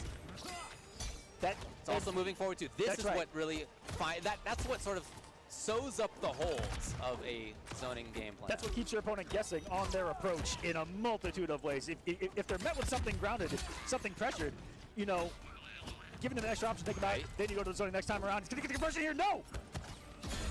Could have been huge. And out of there into the sky. Luckily, we didn't see some kind of shenanigan happen on the way down. Thought we were going to see the Ferris scoop. Not to there. The flamethrower not working out for Sonic Fox. This is getting crazy. Looking for the hickin from there was Kale. Tries it. There's no Farah for the big damage. Hey, a huge stuff. The smile comes out of Fox. And the look of satisfaction out of Kale. That was insane. Sonic has, in general, been doing a great job at placing the rockets at the right place. It's not like you're just throwing them out wherever and anything that happens. You are calling out the opponent's movement with every single missile that you throw. And even there, beautifully seeing the demonic dash and having the 1-1. Sitting there waiting and just throwing the 1. Gets a full conversion. And guess what? Start again. Again, he called out like a second in advance. Super, super cool. Another great way to meet your opponent trying to close a gap is by moving forward and grabbing, just meeting them there with something. It's still coming. Fox threatening the mid-range. I really like the navigation that we're seeing out of Kale at this moment. His jump back's actually been really important. Getting over. Health starting to dwindle though, but he's slowly cornering Fox here. Some recovery, this is the opportunity. Okay. Found a hit. Yeah, this is how it starts. No break to worry about either. No full Ferris. What's mix up going to be here? Just put a mid on Sonic right there, and we'll force a break. Yeah, Fox was so sure that Kale would be worried about another wake up armor. It's a huge chance for Kale to convert all the way into the game. Yes. And the nod of approval comes from Fox. Nobody has a better time playing against somebody of their level than Sonic Fox. Yeah, this is only just feeding Sonic Fox internally, externally. Loves a fight, does Sonic, and that's what keeps Sonic, I feel like, at such an upper echelon, is that this is he thrives on it. Yeah. I was about to quote Ares, but I don't think anyone's gonna get there. He thrives on conflict. I watched the Injustice stuff you guys did. That was sick. It was a good time. Solomon Grundy was born on a Monday. Yeah, that's what he keeps telling you. He told us a lot. Gets the approach again, checking it with the 1-1. Such a good coverage of the demonic dash, and not a lot of people use that against Homelander. But just putting something quick in front of you from full screen is a great way to stop demonic dash from Homelander. You just catch the interrupts, don't commit beyond too much, maybe get some proximity lessons in there. But I love that Sonic is just on the 1-1, has the safety behind it as well, just in case he gets blocked. Big stuff. Again, throws out of the corner. That's been where a lot of the damage has come from throws, is unusual directions. Fox keep it. Yeah, they do actually. Had resources to break out if they wanted to. Here? Gonna tank it again? Okay, forcing it maybe is Kale? No! Kale, Fox is just gonna hold on to it. It did start out with the grab, so it's gonna be heavily scaled. Yeah, it's only gonna about even us out here. Fox with the confidence. Let's see what they would decide to do after waking up here. Has a couple flamethrowers available. Lost the laser and has the punish from downtown. Yo, putting on the extra damage over time into the chip is genius in this instance. That was so great. I hate to say it because he's fighting Homelander, but that was absolutely diabolical. Love it, man. That was so what a smart and what a unique way to approach Sector in some of these situations. Yeah, I've never seen anyone try to smartly close out with chip like that in Right. sequences. Well, I mean, there were it's 3 bars to think about on the other side. Right? You don't want to get broken. Just super, super smart. And Fox just knowing, it's a no-fly zone around here. Got them re-stood, and the pressure is on from Fox right now on match point. Fox called out that's where Kale is going with that? Well, that is so sick. Is that a straight combo? It sure is. The active flames paying off for Fox on the hunt now. Once I see a Sector put the missile close to them like that and being right about it, I'm like, all right, man. That's a big brain. Okay. Big brain. We want big brains. Fox putting him in a proverbial prison of frames right now here in the corner. Mix-ups included. Can he escape? Oh, nice grab. Out of the corner, but it wasn't teched. Oh, the confirm was not there by Gale. It could have been huge. Fox just a hit away now. Yeah, even chip damage becoming an issue at this range. Yeah, okay. Gale with the pressure in the corner.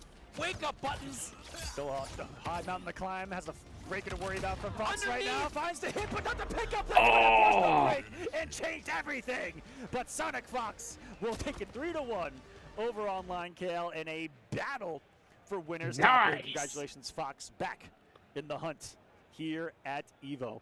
Going for their, correct me if I'm wrong, David, 11th title here at Evolution? Something like that. I mean, it's a number that's up there. That's a hard stat to pull from the from that air right it's there. It's a big number, but the number is something like that. It's getting crazy.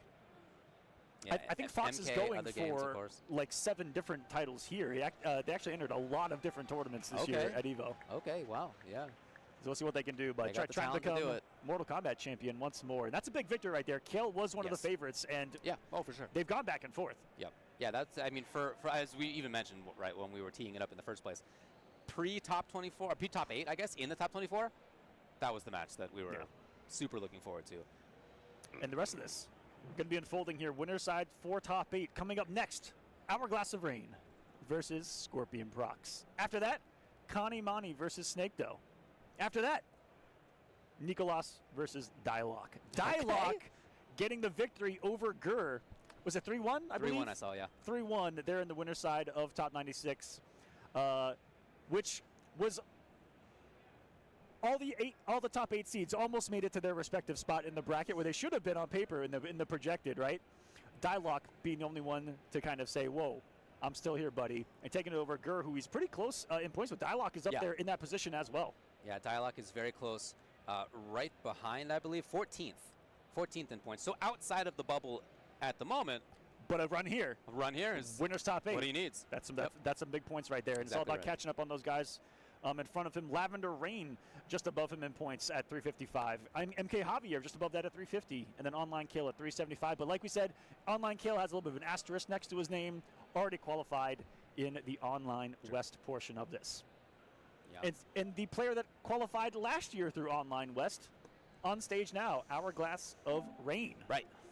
Yep. Coming up here to play. Scorpion Prox on the other side. It is very cool to see Hourglass in this position. And plays a team that's not, some other people use it, but really was the originator of this team that stuck through it throughout so many different cameo changes that did occur with the character. He stuck it out with Kung Lao. Right.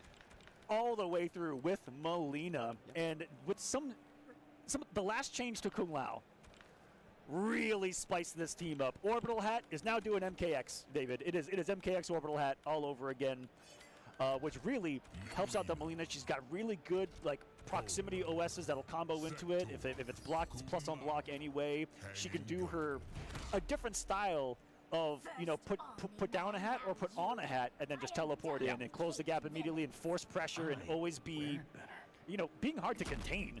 This is Melina Lau. That's all true, but I think honestly when I think about Hourglass, when I watch him play, for me it's the footsies that I always keep in mind. Like his footsies range are so strong, the ball roll timings are so unexpected. Like it's that neutral game that for me is like what really seals the deal for him being one of the best. Has just recently made the switch to Just checking PC buttons as at the well. moment, by the way. Is that right? Yeah. Saying, I think I'm quoting Hourglass, saying that is after playing it, it's definitely feels like the superior experience to play on and lab on. It's what I play on personally, but you know, tournament standard is PlayStation. PlayStation, so. maybe. Representing Oni. Scorpion Prox representing Top 7 Games. I know Dijon's out there in the crowd going to dink dink.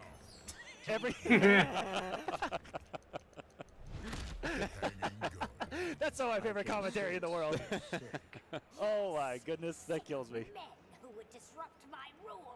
No two Tink Tinks in this one. It's going to be the T1000 to face the Melina Lau. Trimmer as well, just like we saw earlier. Yeah, and that's really good. Yeah, he was way late. Here we go. Here we go. But that mid-range where stab is an issue is also like the range where ball roll is relevant, and also where both of them have excellent footsies and spacing controls. That's going to be the fight. Yeah, we need good footsies. And in the past, I'd say especially in MK. In Hourglass's play, it's the most I've ever seen him utilize the YOLO ball roll. It's, you know, early in the MK1, he was a little bit more reserved with it, but now he's got more comfortable with reading people with it and keeping people on their toes. I mean, it's not going to happen all the time. Like, don't look for it to happen very often. But when he brings it out, he's right. Like a lot of the time. It's very calculated risk decision from the young man. Yeah, it's mostly footsies based. I really like watching him play. Reactionary base too, and this character being built on, I feel like that if you're that kind of person that you want to just react to what your opponent does, this is a great character for that. He really weathered that storm right there, absolutely expecting the tremor to come. Orbital hat. That can be kind of weird. Such a unique thing to talk about is sometimes that orbital hat will go around behind her. You don't block it, then you do block it, and she still plus. And it's all about where that thing actually orbits around her, and you can't disrespect through it. And that was a disgusting wake-up forward dash under the jump-in. I haven't seen tech like that in a long time. That was awesome. What an answer to a jump-in when you're that close. Just dash under it and then get it in the recovery. Been a very effective things here throughout fighting games, not just NRS games. Hourglass on the other side. Oh yeah! There's that reactionary stuff. And then Low had gone for the overhead so many times. Hourglass here already by taking down Zeus 3-0 and Rewind 3-1. So a couple of players who have experience at EVO at the highest of echelons, right, in years past, already sent down the losers by Hourglass of Rain. That's a previous EVO champion. Zeus top 3 at EVO, I believe. Yep. Was a final combatant himself. And this was, when we looked at paths, I thought that was really one of the hardest little paths for anyone in this tournament. See Hourglass come through. Could be top 8 winners. Could be. Prox is not going to want to let that happen, and here he is, exactly where he needs to be, in the corner, harassing. Has the Tremor ready to party. Yep, here he comes. Party time. And here, look at the time off the clock here. Is this gonna go into command grab? Yes, wee! Yeah, it takes almost the whole cameo bar to come back. Super cool. And now he's gonna be able to use some firepower here. Yes, keep himself safe, and what offense from Prox right there. No raw hits, but that did a chip's worth of a combo. Trades like that are fine for Prox at this moment, so Hourglass on the hunt a little bit more. You see Scorpion Prox putting in block. Oh, is that the max range? Maybe, I don't know. Maybe it didn't say reversal actually. Whereas previously Hourglass did get the punish and it said reversal. So that may be what it's about here. Ooh, and once more getting him when the hat right there behind Melina, so it's kind of, she's completely open in front of her. That's one of the weird things about that orbital hat. Strong start for Hourglass to respond though. Low, sweep. Just reversal spike. Tremor to the rescue. Ah, it is a really far range that one that she has, but you can see the T1000 scoot right past. And the 4-3 is so advancing. Time for a scoop and loop. Yes. Have enough time during that command grab to also choose which Tremor you want to be in for the pickup. Prox making it all work out. Left corner, right corner. Here he is. The big hit connects. Hourglass devoid of resources now. Ooh, not a lot of blocks on that. Was able to throw quite quickly there. Catching Prox off guard here. Just holding the slight lead. Has the breaker available as well. Throws the bowling ball. That's just some good chip. Giving Hourglass, though, enough time to get Lau back. Yeah, so here, Hat, all the way under the pressure. All right, party. Cancels into cancels available now with this. That said, you only have so much time. Or Sheikah starts to get sick, literally. It's not going to happen as the connection comes in Hourglass. Spending money on Grenade. Works out. I hate to talk about how cool something is that Molina has, but that is such an awesome. It is sick. Stance to have so many cancels coming. There you saw from a distance was able to side from like midtown and still able to get the advancement of the strings to pick up. But at the cost of Fatal Blow for the rest of the match. Yes. So it's a costly resource, but man, is it a resource. Okay. Prox has oftentimes been blocking in neutral at that range, but, you know, just in case there was ball roll, but that time no. And into the setup yet again. Very patient. Oh! Yo, guys. Hourglass with the throw. Prox down now in red territory. Fatal Blow.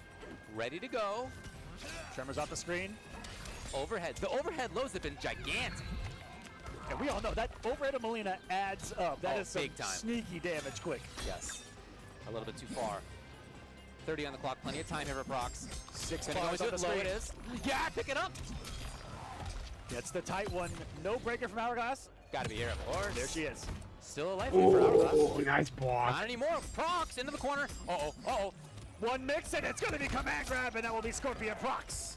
Tying us up at a game to beast. That one going down to the absolute wire. If there's any character that you want to succeed on an individual mix-up and have as high a likelihood as possible It was of that getting string it, with that character that's the string with in that that character. moment. Yes, absolutely right. There's so many different cancel points in that, where it could be grab, or it could be low, Could be low, or it could be overhead. Yep.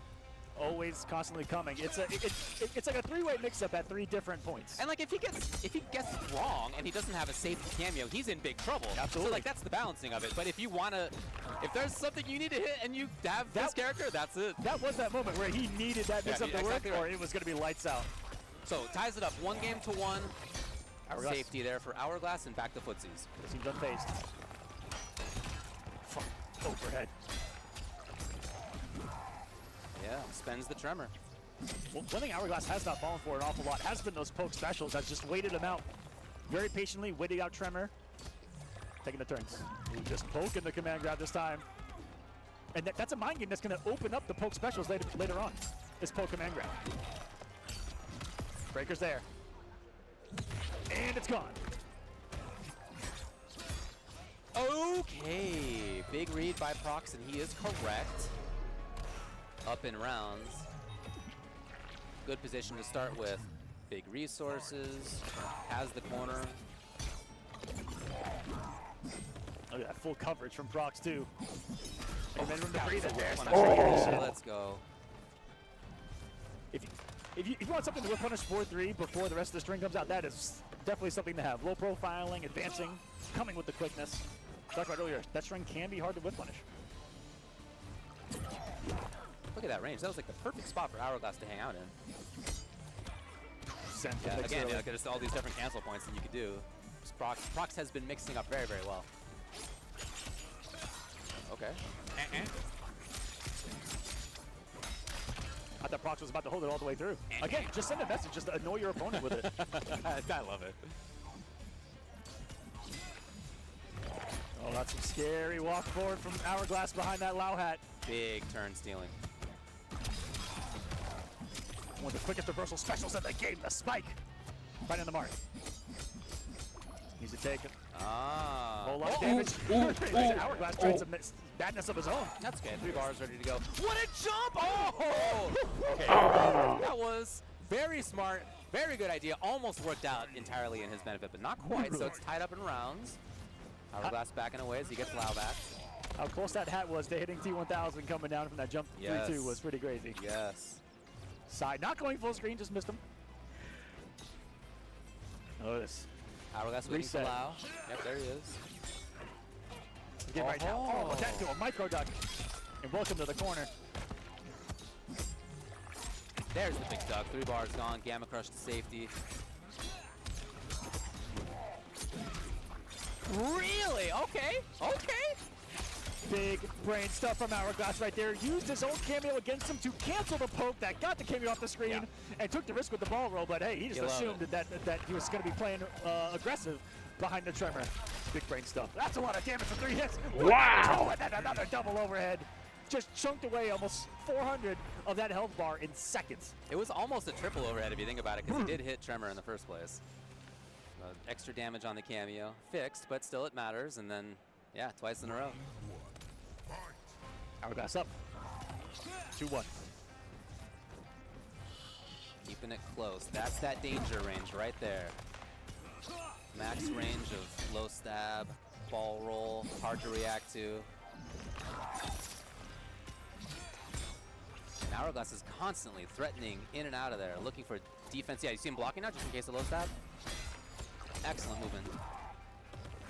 And now with that much less of a threat. Oh, so Scorpion Procs responded to that by pressuring, right? Knowing that he wouldn't have safety or damage out of those low stab. Very pressure up close. Very aggressive forward dashes into that 4-3-2 that found the mark. They just caught Hourglass walking backwards.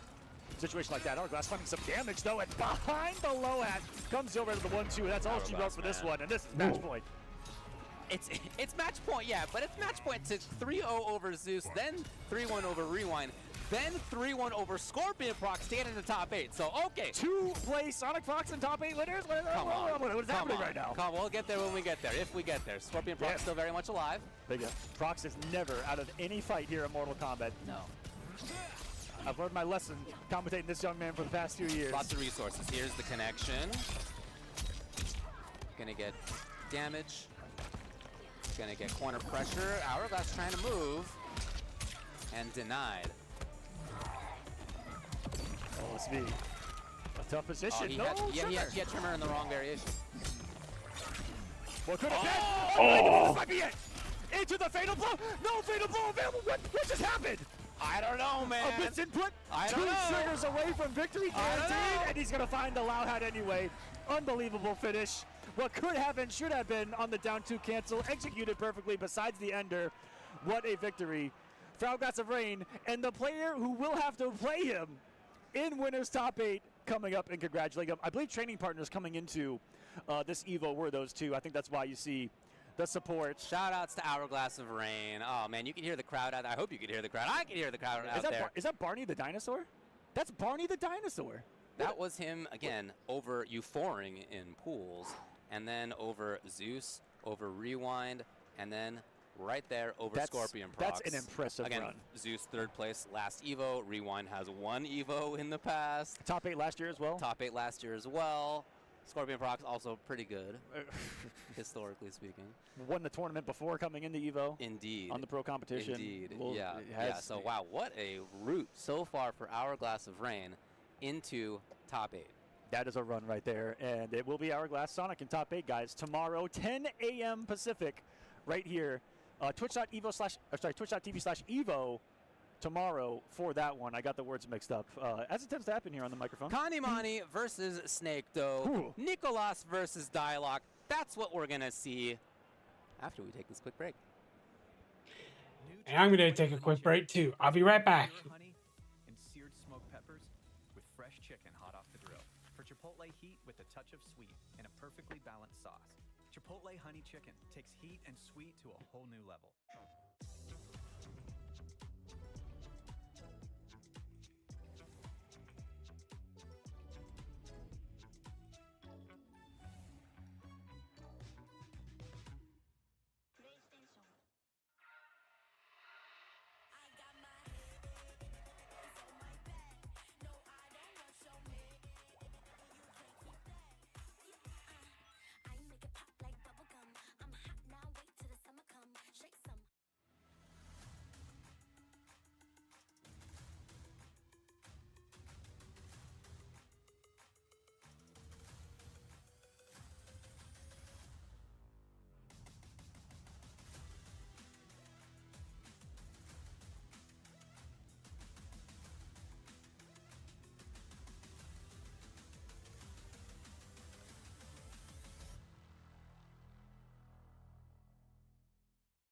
pretty early on that the game was fun to play.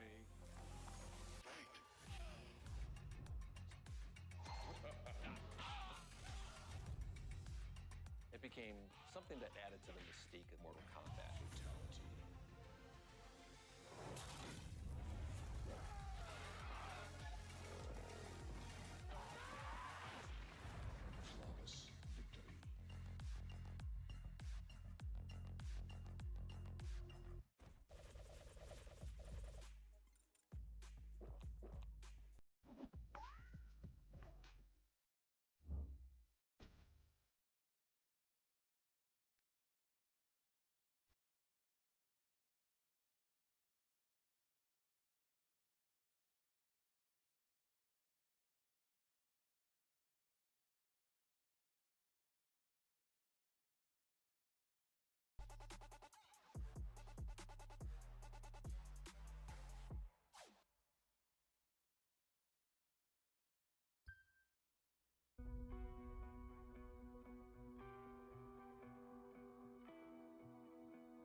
Matches, 4 top 8 go down. We got a couple more coming at him, David. It's going to be insane. We sure do, buddy. Man, this next one coming up right now. Big international, big story. intercontinental flavor that we are bringing you. The Connie Money Snake, though. The 19-time Rips Arena champion, Connie Money. I am not exaggerating when I say that. Won everything that he's basically attended for the pro competition, Vienality, Brussels, the online portion for him. Connie Money has won them all. The most dominating force of European Mortal Kombat is about to be put on display. And that's going to be Connie Money going up against Snakdo from Chile, high in points, one of the favorites himself. And this is what I've been waiting for all year long. Yeah. Is seeing Connie have to face Latin America, have to face US's best. And we finally get to see it here. Yeah, I mean, I have read and seen some of the U.S. players play against Connie online, right? But it's just too far to play from Germany to Chile. Like, that's just too far. So yeah, I'm very, very curious how this interaction goes. Connie weathering the storm, blocked just in time. And on an absolute classic team that has just been effective throughout all of the changes of the game since Tremor was released. The Sendell Tremor package, high mix-ups, and I love that he has such aggression behind using that Tremor armor. He's not afraid to just bully his way through his opponents, as he just did it here in round number 1. Yeah, and I love the use of Tremor as a body blocker, by the way. Woo! And Movado with the perfect pickup there, and that's always given Havoc some trouble as other cameos where that string hits a little too high, can't get the follow-up, but that's Okay, what chat, Movado's I'm all back. about, baby. On hit, He got the flawless block, let's go! Okay! You know how many people I've seen die to that, David? Okay. Trying that online? Yeah, Just getting hit raw? True. Scary aggression. Oh, sick pickup. That was rad by Snake, though. Again, his awareness, I mentioned it. With the perfect pickup there, and that's always given Havoc some trouble as other cameos where that string hits a little too high, can't get the follow-up, but that's what Movado's all about, baby. On hit, He got the flawless block, let's go! Okay! You know how many people I've seen die to that, David? Okay. Trying that online? Yeah, Just getting hit raw? True. Scary aggression. Oh, sick pickup. That was rad by Snake, though. Again, his awareness, I mentioned it oftentimes when we saw him last. Always Such a smart by himself, that's the smartest thing to do! The armor will not save you! And in the heat of the moment, to see her in recovery in front, to know the exact option, like a Snake, though, an absolutely smart player himself. Absolutely, dude. There's no doubt about that one. 9th place at Blink, yeah, but 2nd at CEO. 4th at Gamescom LATAM. Yeah, big results. Still his turn, yep, takes it. A connection. 3 bars. Yeah. Slight lead here. Beautiful race. Get the down 3 out. And follows up with a flip of that hair. And Snake, though, opting not to break, says, I can eat all this.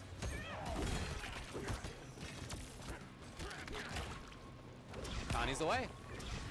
Body blocker Tremor out there. Tanking some of those hits. Again, fixed damage on him, no big deal. Got the extra 50 with his health bar anyway. Snake done moving so well right now. I remember people saying that it died when second hit became a high, but maybe not. Big combo there. Swing it up, miss. He almost had it. The smarts from Kanye to get as much hit advantage as possible, though, to avoid the mine. And another one. Kanye body. Ooh, boy. Drawing first blood here in this top 24 match. Winner's side. This is for top 8, ladies and gentlemen. The gloves are off. Very interesting start by Connie to bring out the armor in a moment where Snake goes just away. Big whiff punish started the whole series.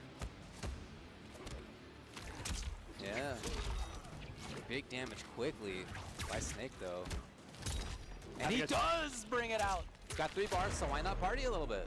Yeah, has 3 bars and was working on a near flawless victory. Just took some 1 bit of chip damage to the round. A great response by Snake, though.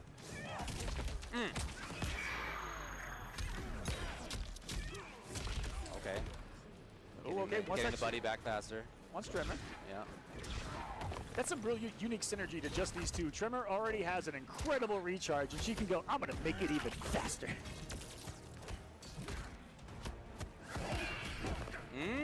Okay, into the safety of Tremor yet again. Ooh, nice! Oh! Really taking some risks out there, but he has been right. And I feel like defensively you don't expect it from that far away. Yeah. Both times. He just found the max distance mark. Again, body blocker Tremor, let's go! Oh, nice! The meat shield boy. Yeah, Tremor himself a zoning tool. I really think so. I really think he's good at neutrals like that. I'm super happy to see Connie bringing it out. There's a risk for Snake, though. This is going to be it. If executed. That's all she wrote. 1 game apiece. We ourselves a match, ladies and gentlemen. This international battle of combat. From across the ocean. That was everything that could have been on the screen. Yeah, was really. on the screen for a moment. That was insane. Both cameos swinging, both players swinging. Snake those 4 hits of armor comes out on top. It's been taken for a ride, though. We're going all the way to the corner. Fixed hit stun when you get hit with that green vest on. Really coming to the rescue there for Connie. Good damage. Oki will come. Gonna need a little bit more. Vest again. Ah, okay, yes. So just doing the chunky damage right away rather than taking any risk on time or mine. And because that, Obano's gonna be on some decent cooldown here to start. Yeah. Looks like Connie wants to play the Keyboy though. Yeah, get his own tremor back maybe.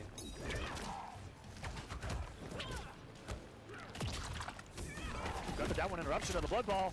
Okay, great defense there by Snake. I mean, just in general, whenever he's seen tricky stuff like that, he's been ready. Huge backdash by Connie to make it whiff. Yes, fall spot's an option, but why don't you just not be there? Why don't you just get out of the range, whiff punish, big damage. Oki.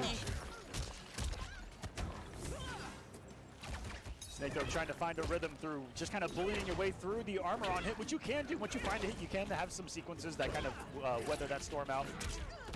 Gets a great Movado pull here, and that's a great hit advantage for any team. That's conversion. Are we going to the fatal? Saving it. He needs a little more.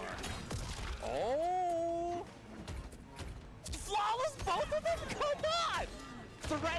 Threatened with low tremor, and Snake Doe still blocked it correctly. That was such a clutch block. Connie caught some fire for just a couple of brief moments right there with a double flawless block. That was a little insane. Absolutely. Right out of there. Forcing the break early.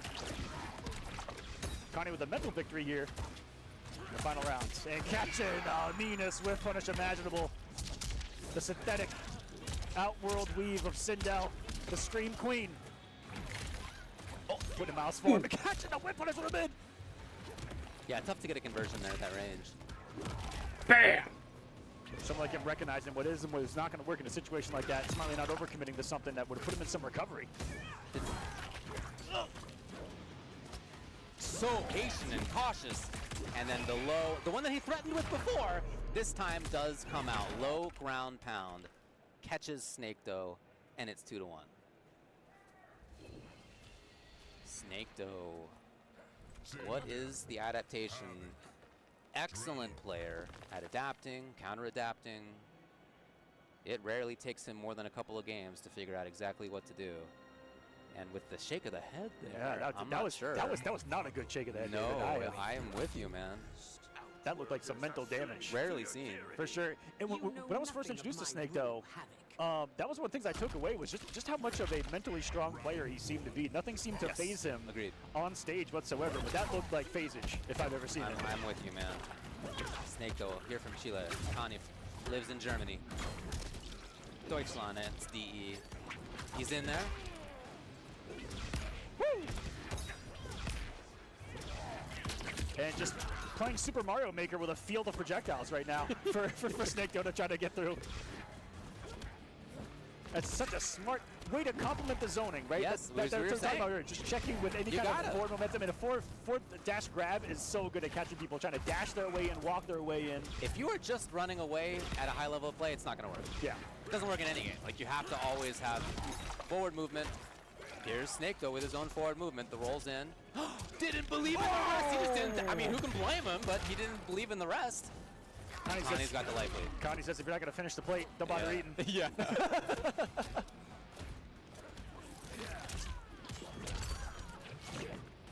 Yeah. Decent frames there. A knockdown. He's walked his way to the corner. Did Connie, though, he bullied him from a defensive position right there, which is saying Snake Doe backing up, I think, away from the armored wake-up range, and Connie reading it with the forward walk. True. Menacing. Match point. And when that happened, I saw Snake Doe, and there was the big exhale. It does not look happy with the situation. See if he can find it. I mean, again, I still really believe in his ability to adapt quickly. Here we go. This character with some extreme firepower, baby. The Chaos Master. Yes. Connie's correct. Multiple. Look at the damage up there! Oh my god, that did not helping him. They call 400 damage. That was a slobber knocker if I've ever seen one. Serendipity flawless blocked the Movado slide? When have we ever seen that too? What? That's actually incredible because it's not like it's a can timing, No. right? Like you can do whatever you want. You can do whatever timing. You have to be one with the Force, and the Force has to be with you for you to flawless block that. And you just might be a young Jedi out there. Snake though in there again. Dude, Connie took what he could and then blocked. That is so strong on awareness. It was. Snake goes taking some risks. They paid off. Forcing the party crasher from Tremor. Woo! Swinging a no-whiff punish there. A little too far. An immediate duck from Snake. They're going to find the hit. And he's now starting to run away with this final round here. The grab, but it wasn't close enough to the mine. Looking for up block, nothing came. Brave blocks by Snake though. The threat was there of low. Didn't come. Here it is. No punish. Boy, on connection. Yeah, different story. Snake though. Oh, he's close. You can feel it. Connie chasing. So all this distance game now, he can't body block anymore. He's got to get in. He's got to find it. And rather than the low, it was just the overhead, so the 3 bars are gone. Snake though now in the corner. Connie threatening. He needs one more hit into Fatal. Everybody knows it. Snake though, what do you do? Oh. It's the low.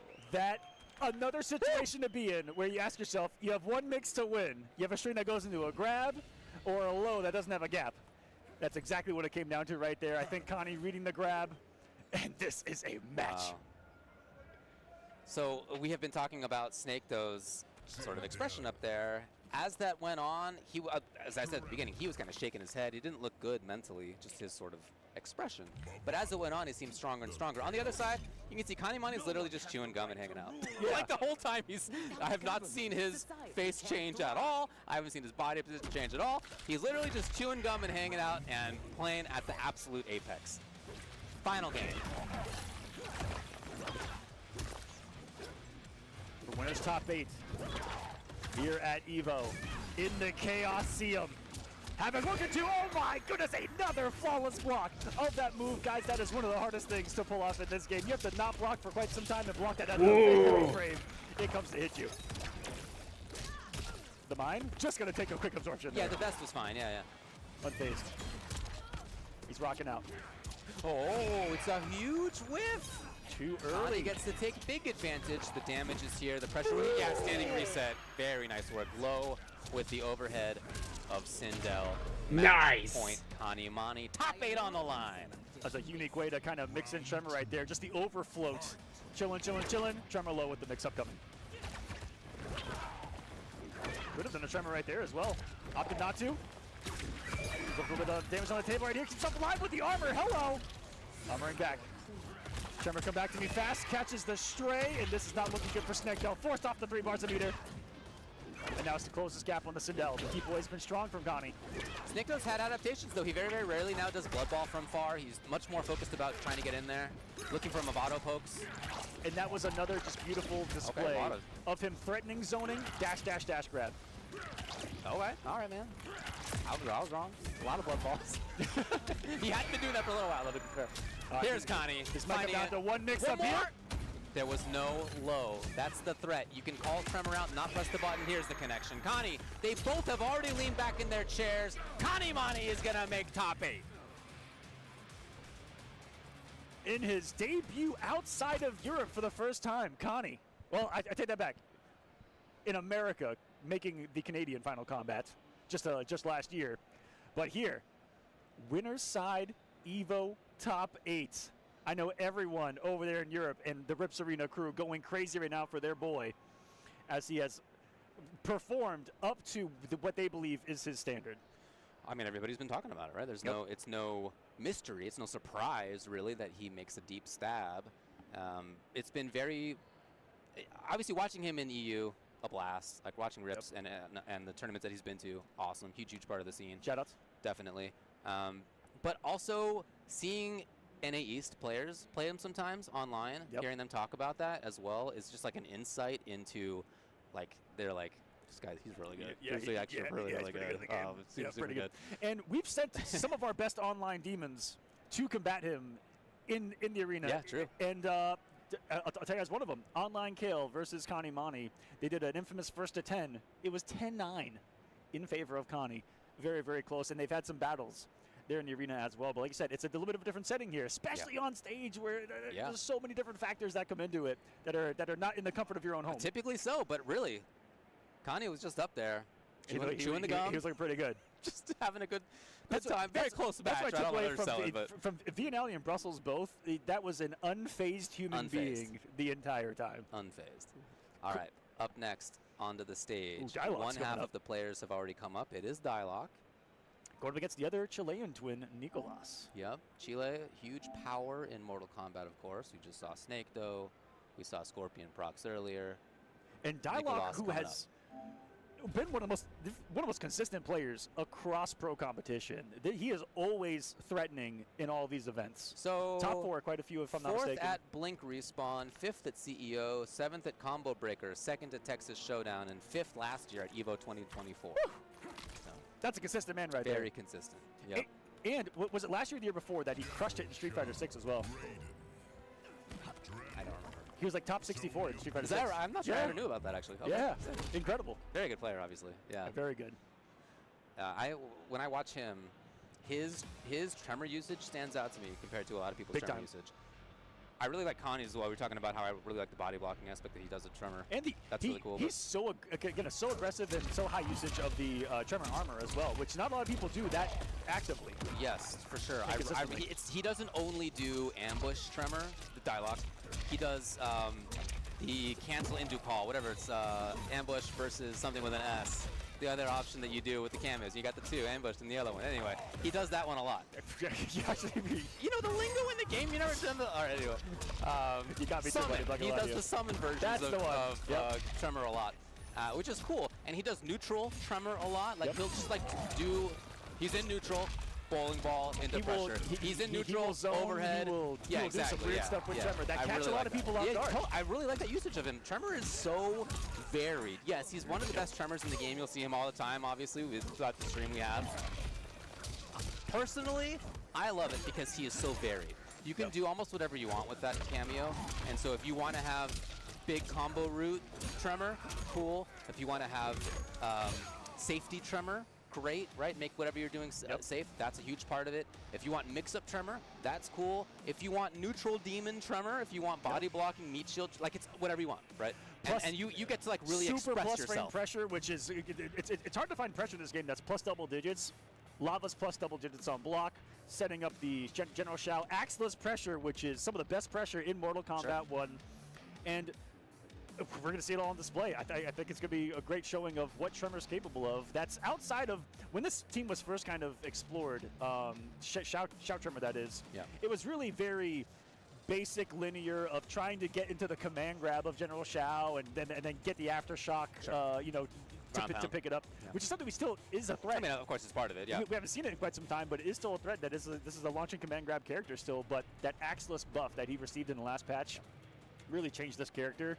And Dialogue, already such an offensive onslaught of a player, given more to pressure with, it's definitely cranked things up, I think, a couple of degrees. Totally agree. As we wait for this in let's catch some losers with these guys. Let's talk a little bit about what's going on. We're waiting for Nicolas to show up. In losers side, wow, okay, I'm actually just reading some of these for myself. First time. Oh! 3-1 over Conqueror. Conqueror eliminated by Gur.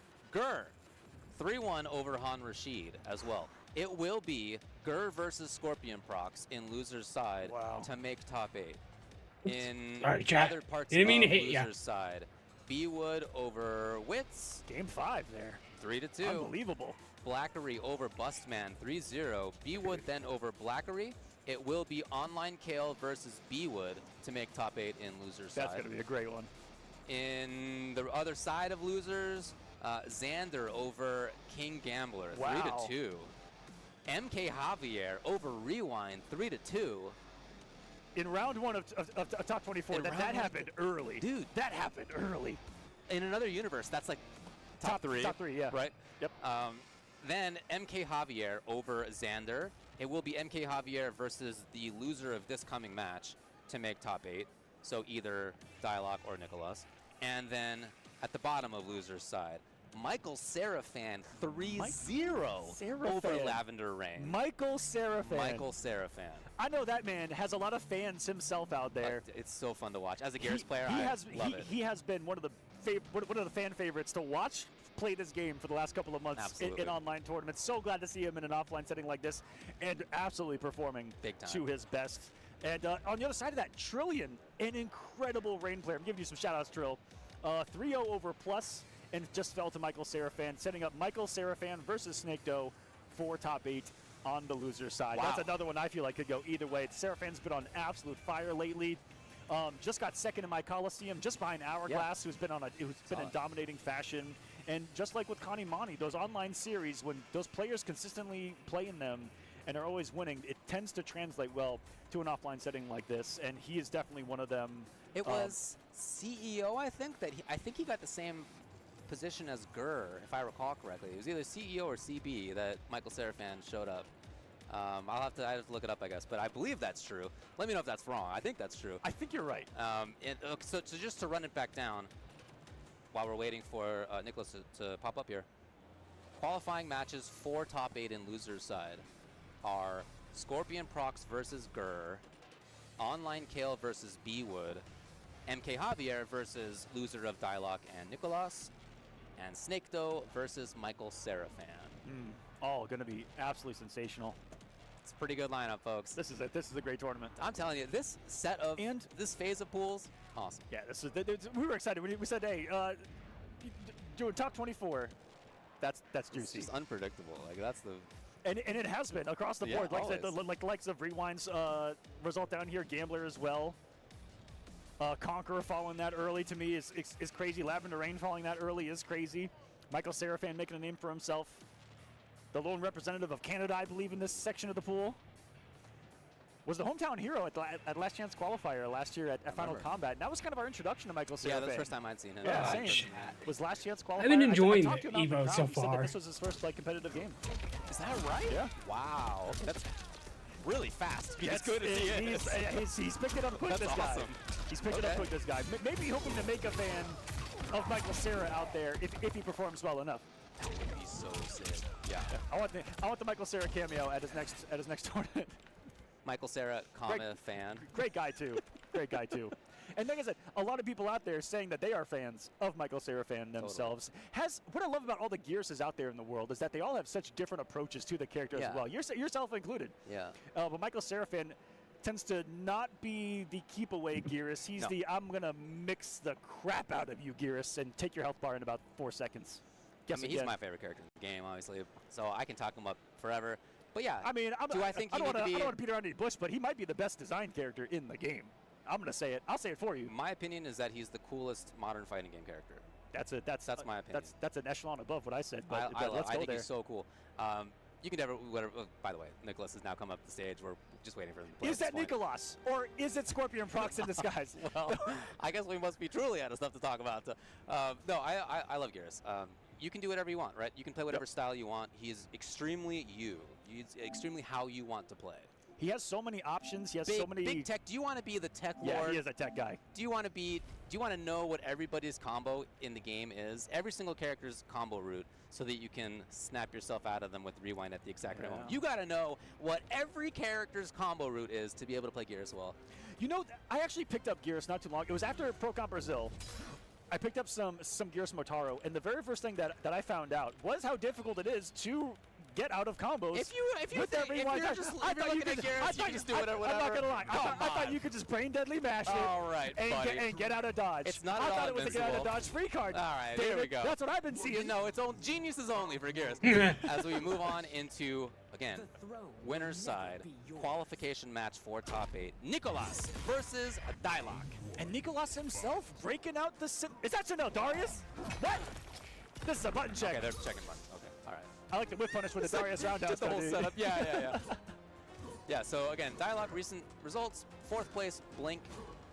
5th place, CEO. 7th place, Combo Breaker. Texas Showdown, 2nd place. I think that was the Sonic Fox who got first. Yep. And then EVO last year, 5th place. Nicolas, 3rd place at Blink. Won the Liga Latina in his region, so he is qualified. Gamescom Latin in 2nd place. Pro Comp Mexico 3rd place, 2nd place at EVO 2024, and of course 2nd place at Final Combat last year as well. That resume is hard to beat. Now getting 9th at a Demigod event like this is going to net you 45 points. Getting top 8, getting guaranteed at least 7th, going to net you 75. During the winner's side, you're going to get a guaranteed 5th place if you make top 8, which is guaranteed 160 points, which would definitely shoot someone like Dialogue into a potential standing for Final Combat. And Nicolas goes with the Reiko. It's an Outworld battle, baby. Reiko Tremor. All right, Dialogue. Dialogue Kano! No Tremor this time. I've been seeing this from him a little bit more, but it's a similar game plan, right? Just with a little different flavor. Backed up by the Kano. Oh, that's a lot of damage. Ooh. Yeah, that was about to be a lot of damage. He broke it late. He knew it was still coming. This might be one of the few characters that he can get away with that axe slam on. I know Reiko has the range to punish it. Checks and balances early on. Yeah, letting the Kano stab in rather than his own jump. Speaking of unique approaches to a character, Dialogue is the only Shao Kahn on planet Earth that does stand 3, which is plus on block, secretly.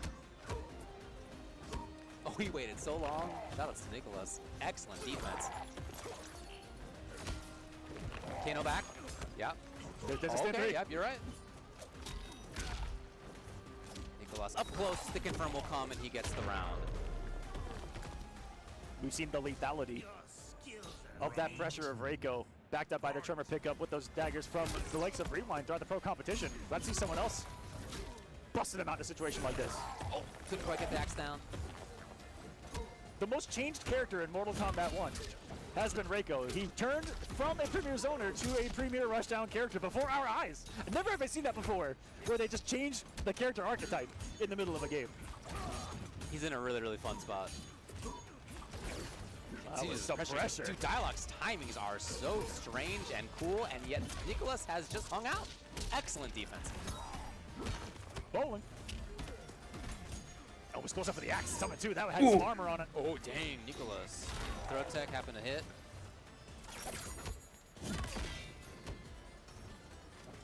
Scary spot to deal with the axe on the ground. Canceled. Oh, could have fatal blown right there. Obsnatu eats a suplex instead. That might be all she wrote. Nicolas taking game number 1. Dialogue not having it.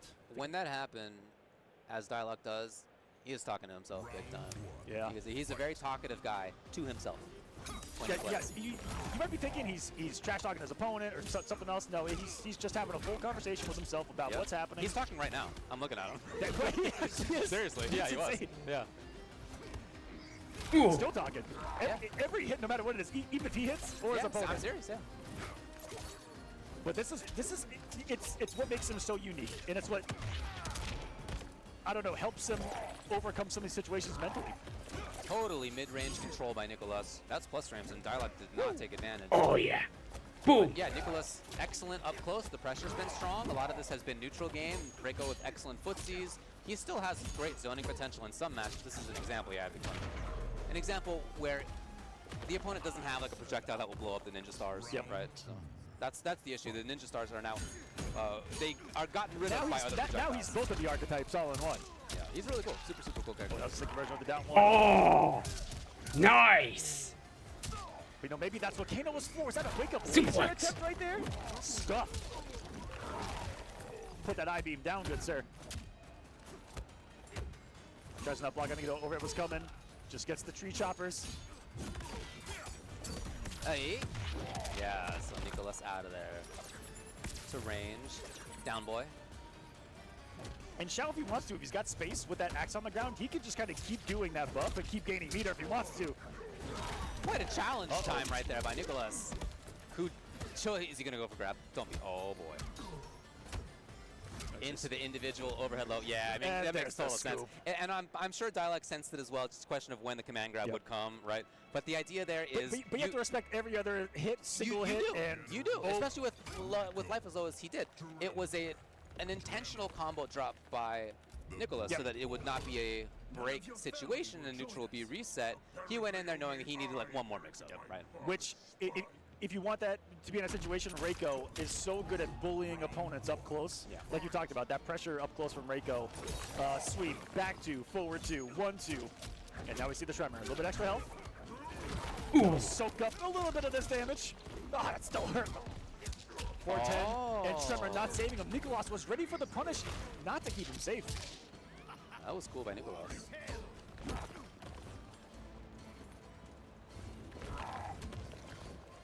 There's some body blocks.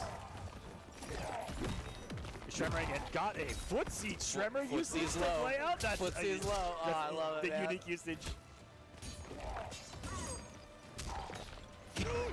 and that was a launcher attempt by Dialogue right there. That would have been the summon of Tremor right there after the overhead to pick up, and just denied by the speed of Reiko up close. That was diabolical. Had some downwind hit advantage, really had all the sauce in the world to cook with, and he decides to go for just the running overhead. Speaking of, man grab as the overheads. Empty jump denied by the buttons of Nicolas. Yeah, his throw attacks have been great. They've been hitting a lot. Roaster punish. Nice. Overhead. Kill enough time to get the axe back too. And General Shao is a scary character, but a slightly less scary character while he still has axe in hand. I know how crazy that sounds, but that's he has so many options when it's down there. There's a command grab. Armored. Doesn't have the resources to launch. Oh, but he got past the bowling ball. There you go, man. Oh, Nicolas, anything will do it. Dialogue in huge trouble. He's got to steal big turns here. One. He needs something else right now. Yes, he was outside of the range. The connection comes.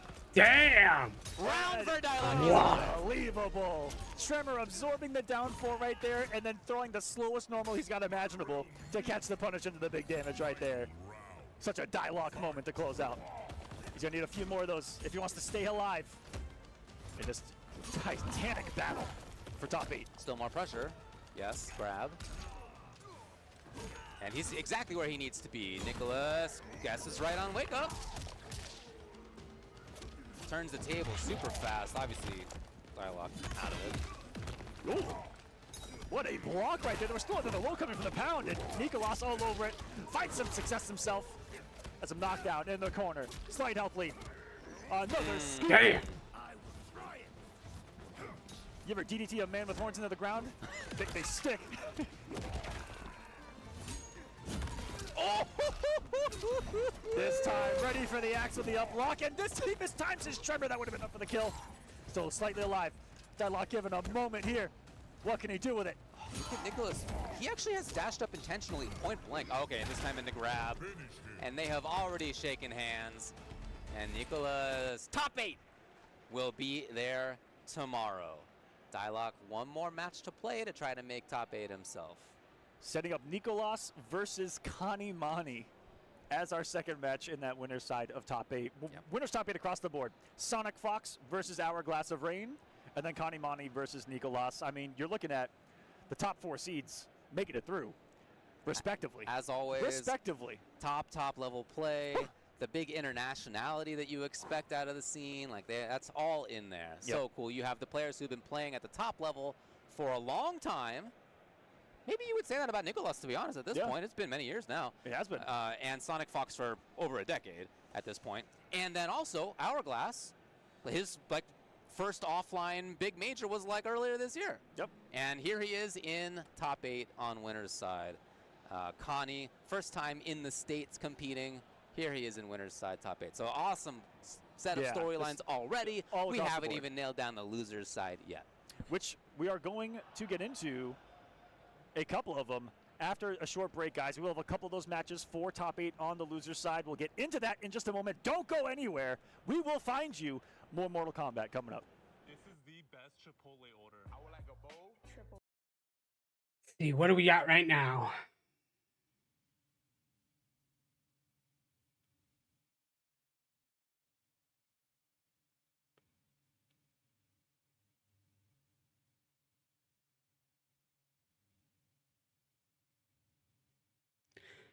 See some Guilty Gear going on. To the 2H, gets the counter and slide, head 360. RC? Overdrive? Oh no. Okay. Still alive, though. You know that Potemkin held nothing to play with. Oh, he tried to...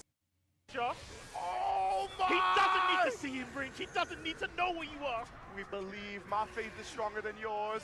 Take him to the heavens. Show him the chapel. Oh, my Lord. Oh, a Beta Blade right back at your Ross. Not wanting to go quietly into the night right here. Deflect shield, nowhere to be found. Oh, yes! my! Get the whip into the 2H. Gets the counter and slide head 360. RC? Overdrive? Oh, no. Okay. Still alive, though. You know that Potemkin held nothing to play with. Oh, he tried the super. He's going to block. Oh, my goodness. The RC, he couldn't find it too far away. And take his block. Oh, whiff throw. Frame kill. Don't talk about it. Oh, my God. The wild some whiff throw and envy. Where's the kitchen sink?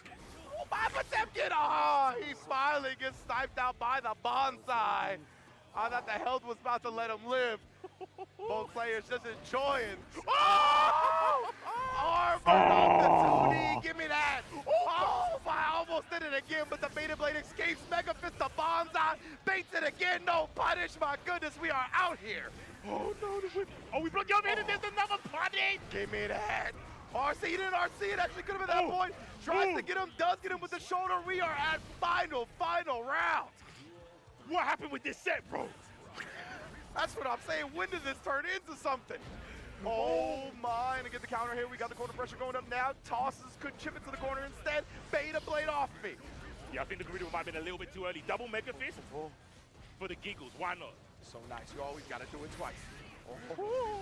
Again, the Mega Fist avoiding the pressure. 2D does connect reliably this time. My goodness, the mixes were there, but no conversions. Jabs him out of the rope. Nice. Oh, Pop, so that shouldn't kill. Oh my, just barely alive here. There's no way you made this comeback with a focus session, right? Does he? The flex shield away, he's RC, and he's trying to stay in Potemkin's face right now, running up the wall, but the ashy elbow chases him down. Oh my goodness, what a set in this Guilty Gear Strive. Block. Bruh. I challenge anybody to go find a pools match with as much energy as what we just had here. Like, I was in thinking any the same game. thing. In any game. Me and C4 were having too much fun. The players were having too much fun. Oh my goodness. The Chip Potemkin matchup, it just always delivers. It always delivers explosives at the very least. Bro, it's a classic. It's a legacy. Legacy fight. And I'm not gonna lie, I had to lock in after like game 2. Bro. Yeah, I was right? not ready. I'll be 100% with you guys. Oh, man. That has to go in top 3 pools I've ever commentated. For real. That was sick. Sick matches. Thank you to the players as well. Thank you all for watching, of course. This is EVO 2025, and it would not be possible without the amazing partnerships and sponsors that bring y'all EVO live and in full effect to your homes, to your cars, to your phones, wherever you may be watching. And we're going to give some thanks to them right now. We'll be right back with some more Strive. Don't go anywhere. This is the best Chipotle order. I would like a bowl. Oh. Let's look at some Tekken 8 now. Mango letting us know which 3 is his top 3 of his fruits. Cherry CBM out here from South Korea, one of the DNF boys. But going up against Mariner. Cool, but we're gonna have an even more amazing set coming up pretty soon, actually. Ooh. Another big name, another household name, right? Another one. You might have a couple fruits in his name. 3 of them to be exact. Cherry, berry, and mango, letting us know which 3 is his top 3 of his fruits. Cherry CBM out here from South Korea, one of the DNF boys. But going up against Mariner. Okay. And I applaud Cherry, berry, mango for having Cherry as his top 1. Cherry is pretty solid. Yeah, mango is my personal favorite. Mango is delicious. Mango is top. Oh my god. Mango, pineapple. Pineapple's delicious. Apple's delicious. Apple I used to like as a kid, not so much anymore. Okay, what kind of apples though? Gala and Fiji. My dude! Yeah. My dude! Like, who eats all the other stuff, right? My dude! We love to see it! It's the only 2. Ambrosia's pretty good too. Ambrosia's. I don't think I've had that one. I gotta try it. It's pretty sweet. Isn't that the really big one? Yes. Yeah, I think I have It's had pretty that sweet. one. Yeah. It's pretty sweet. Those are good too. We got the Honey Crisp as well. Shout out to all of my Apple enthusiasts. If you know, you know. So. Yeah. Don't ask Justin Wong where he puts that on his tier list. Probably had that in F tier. Dude, he had freaking Mango in like trash tier. I was like, we can't be friends. We cannot be friends. Wait a minute! Justin Wong puts Mango in trash tier. I was appalled. Dude, those pandemic tier lists made me actually upset. But here we go to the Coliseum. We got Gene Senpai versus Reina.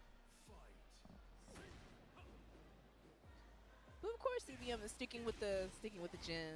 Yeah, a little nerfs in season 2, but still a pretty strong character. Yeah, still pretty strong.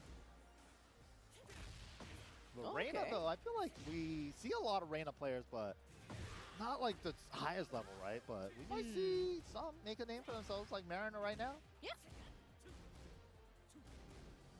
Back to 1. I'm gonna assume this might be a qualifying match out of pools, first wave of pools for them. This would be huge. What a crouch. Yeah, the flash duck 2-4 punish. Oof. Nasty.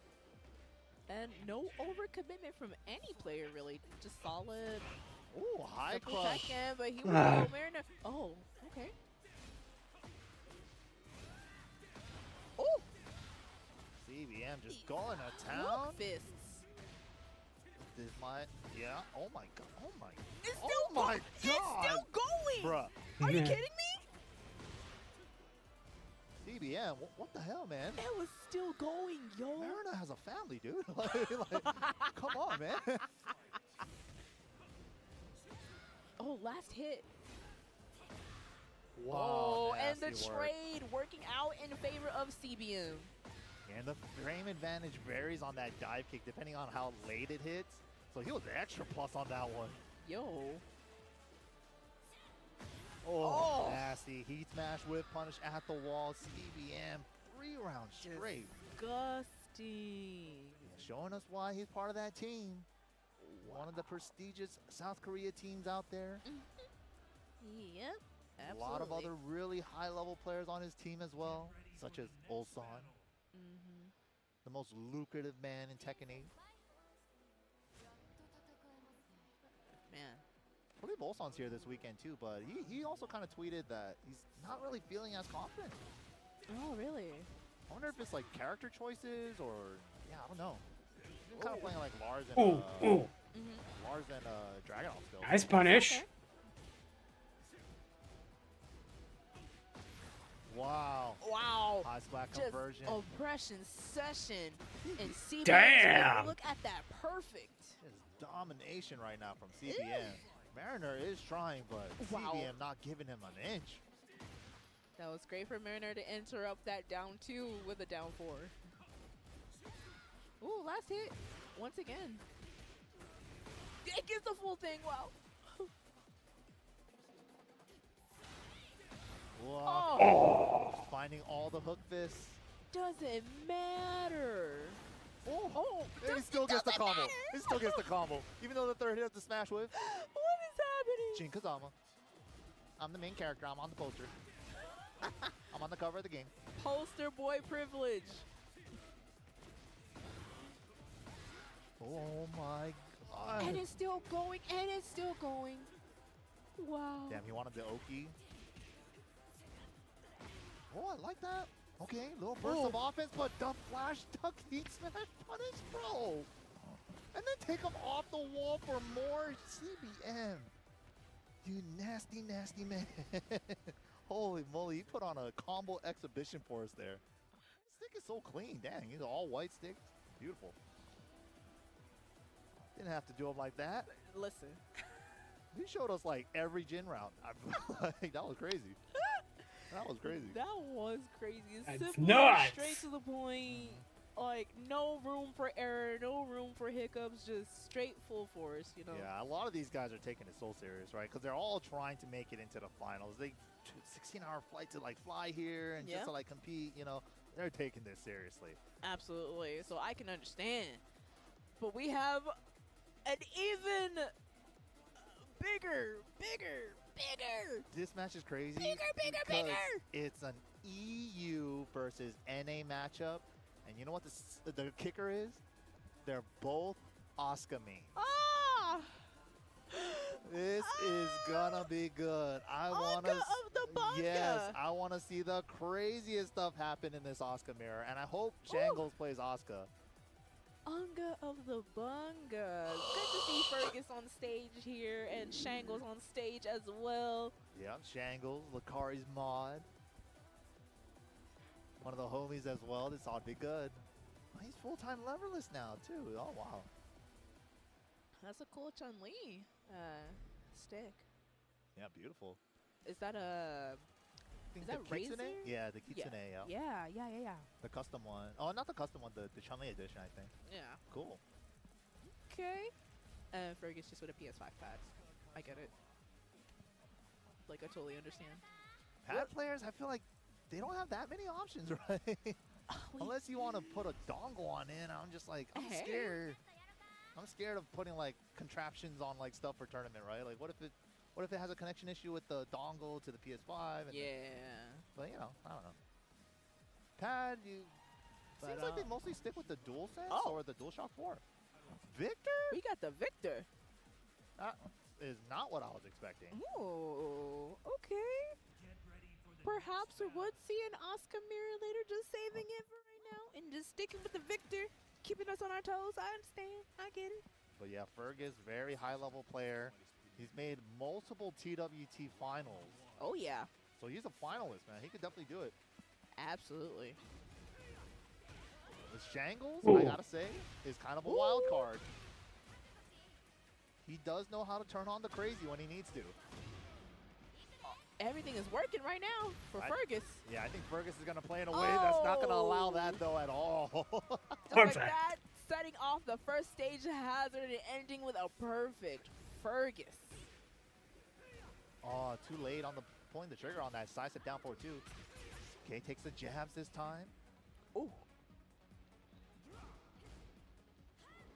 Wow, recovers so fast. I thought he got it, too.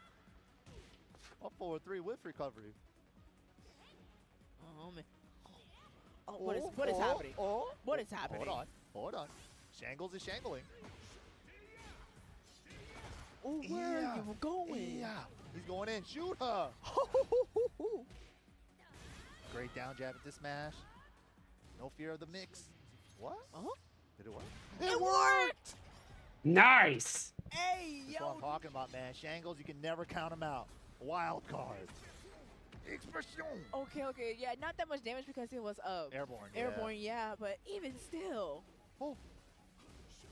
He can't close it out. Fergus with the defense. Wait, the Fergus was unfazed by that rage art. Shangles was too scared to go low to close out that round. Yeah. Fergus could smell it. Uh-oh. Back against the wall. He's trying to step away safely. Yeah. Very safely. Okay. Reverse the wall situation, but it's still Fergus's turn. There's the step. Oh, there we go. Not a clean flat. Oh, no. Stuck back turn. Oh, that's dangerous. Oh.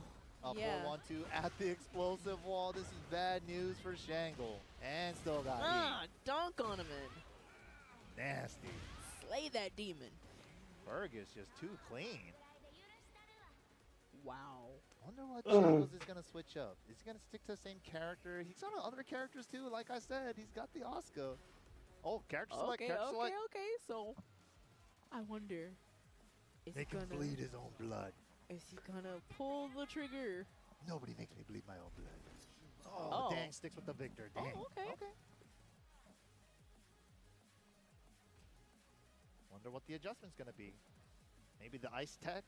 Go to character select, pick the same character, and then, yeah, okay. Okay, we got the Pack Pixel stage, floor break, and 5 floor blast stage. All right, here we go. I'm sure Shangles has been thinking about what to switch up there. Wow, clean step on the, this is huge already. Big.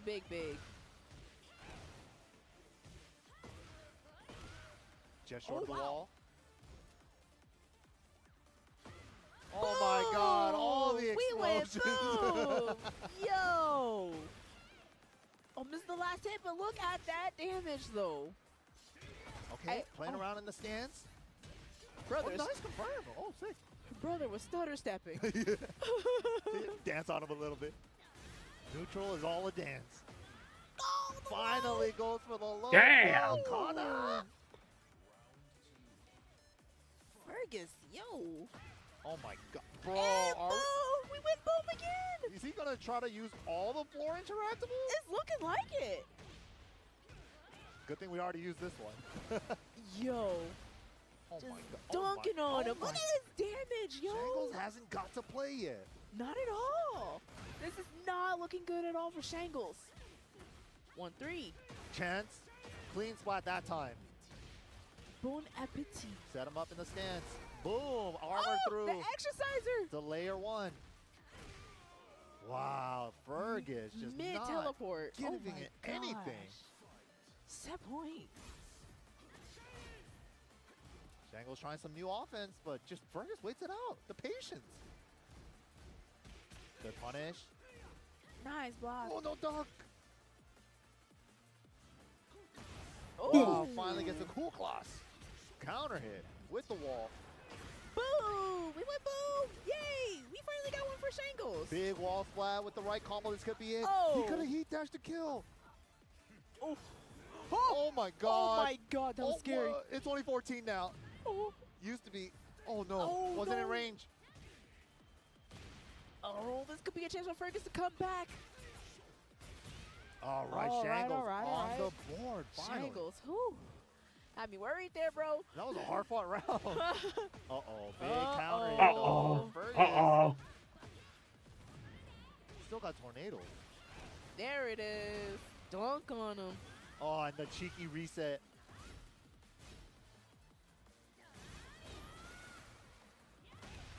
Ooh!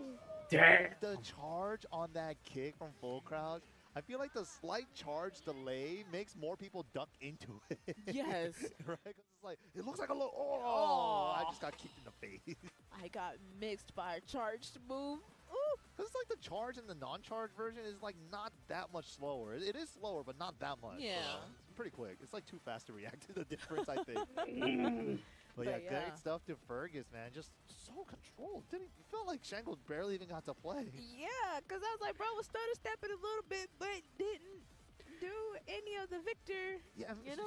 Shangles didn't even play bad. He was just like playing with his jabs, little whiff punches here and there, getting what he can. But Yeah. Fergus just not letting any momentum build up on his side, and it's hard against Asuka, right? She's like the ultimate momentum blocker.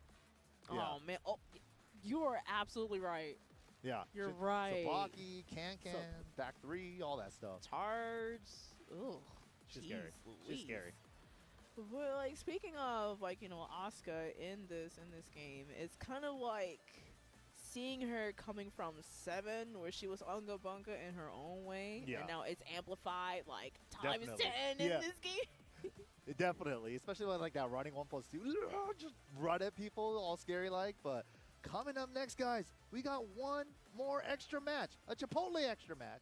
It's gonna be TT versus Kita from Swiss. We got some EU representation out here, man. This is sick. We got the Lily versus June. This is my first time seeing June today. That's my favorite character. She's sick. She's so. I feel like she's kind of like a slept-on character, but She not is. really. Yeah. It's hard to say, but I feel like we don't see that much representation from her. Of her, yeah. And now she has her new mechanic, the Kazama Essence. Got to Yup. build it up for a certain amount of moves in order for it to be 100%. But once it's at 100, it stays 100. Mm-hmm. Oh, launch. Oh, Divine X, I know. Yeah, that's launch. Yeah, no big punish on that. It's like minus 19 or something. Is I think hella so. launch. Yeah, very launch punishable. Oh, Woo. oh, good dub. Wow, the wall right straight, but back misses. to combo.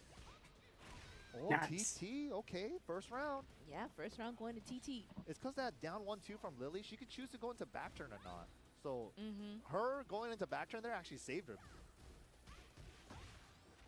Oh, good break on the Tsukuyomi.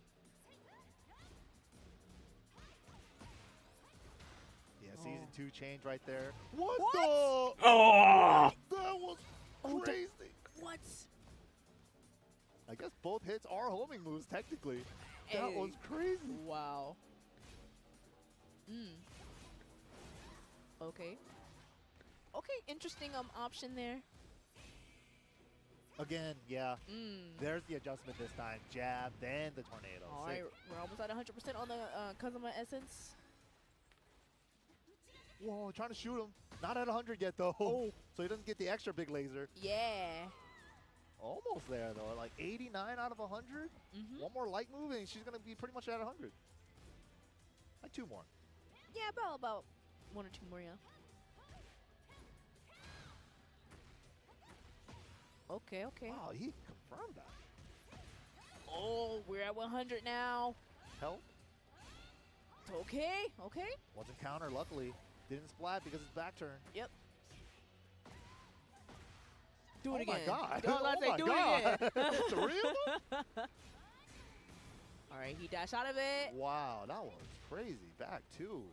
Back 2-2. Such a good round ender for June. That's kind of like a June, a Jin version of back 2-1. June's version. Yes. Learned a lot from his mama.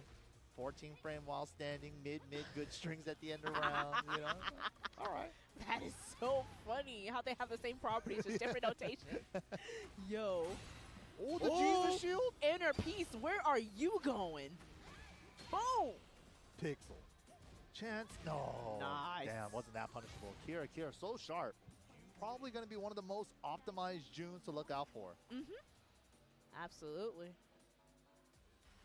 And we get the rematch with the random stage. Where are we going? Fallen Destiny. We're starting to see that stage a lot more now. Definitely don't mind this stage's music at all. This was like the first song trailer that they used. Yeah. Oh, yeah. Here we go.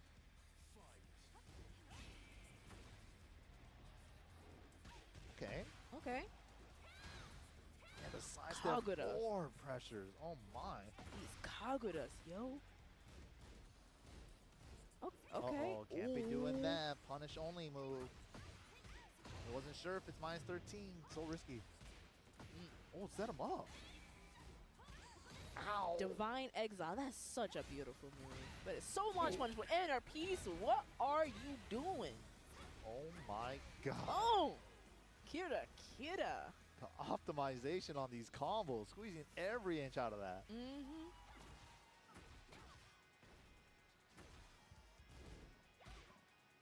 Wow, good step. Wow, the walk was insane. That's so nice when you get the 180 step. You get that free 3 from the stance there. That's so sick. So good. It's a good chunk of damage. Look at the Look chip at adding up. pressure. Building it back a little bit. Ooh. Oh, no, not again. Can't be throwing that out. 1-1. Oh, little extra carry. Okay. Utilizing the heat smash out of the stance. Yeah, it's just a heat move now. Oh, you're right. You're Yeah. right. A lot of characters got those. Just switch to a heat move. Yes. Heat timer move. Yeah. Oh, big side step 4. Magnifique. Oh, that sucks. That was unfortunate. The angle made the second hit whiff. Yeah, this angle is not working out at all. Okay, but a counter hit though. A little bit of a follow-up. What the? Tekken is a 3D game. 3D. Can. On counter. Holy moly. Look at this. Dude, the season 2 rounds nasty. Oh my God. Cross-up? What the? He's showing me stuff. He's being. 3+4, not enough. What an an interrupt. Is the Rage Art good? Yeah. Yes, it's good. Great Rage Art there, because whatever option he went for from that stance, he was kind of stuck in that stance. He would have to choose no option to block. Wow. Okay. Whoa, the laser. Fully charged. Such a big laser. And guess us. Oh my goodness. And all the extra damage on the light attacks as well. God, yeah. There was like 3 of them in that combo too. My lord. Oh, big counter. And gets the confirmed. Yep, guaranteed while rising 3. Woo. Oh, sidewall saves lives, but not enough. Divine Exile, get her out of here. Too sharp, man. Kita, nicely done. That was terrific. Yeah, so clean. He's so clean. That's what I always appreciate about his style. He's just so like optimized and clean. Like some players are just like that, you know. They just have a very clean play style. Yes, absolutely. Well, that was the Chipotle extra match. GG's to Kita taking it over TT. But we're gonna take a quick break. But don't worry, we'll be back. I can't talk. New Chipotle. See, what do we got now?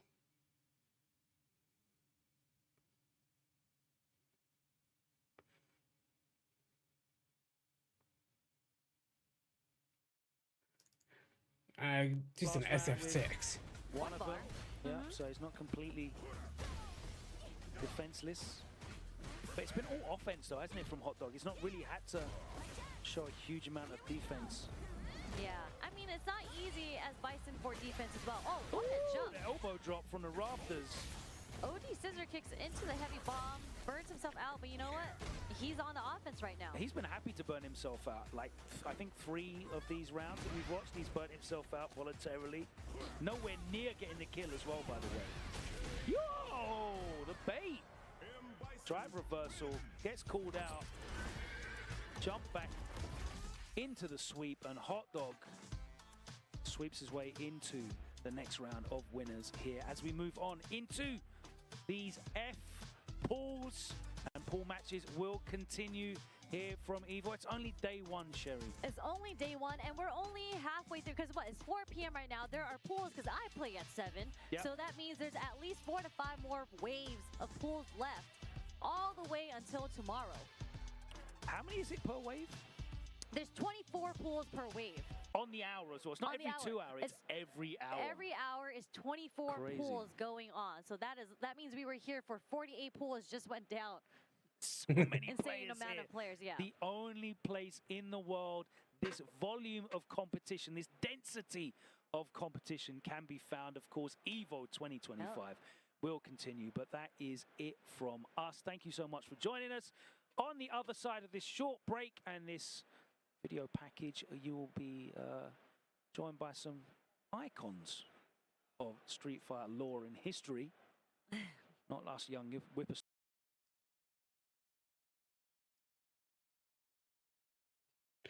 See, what do we got going now?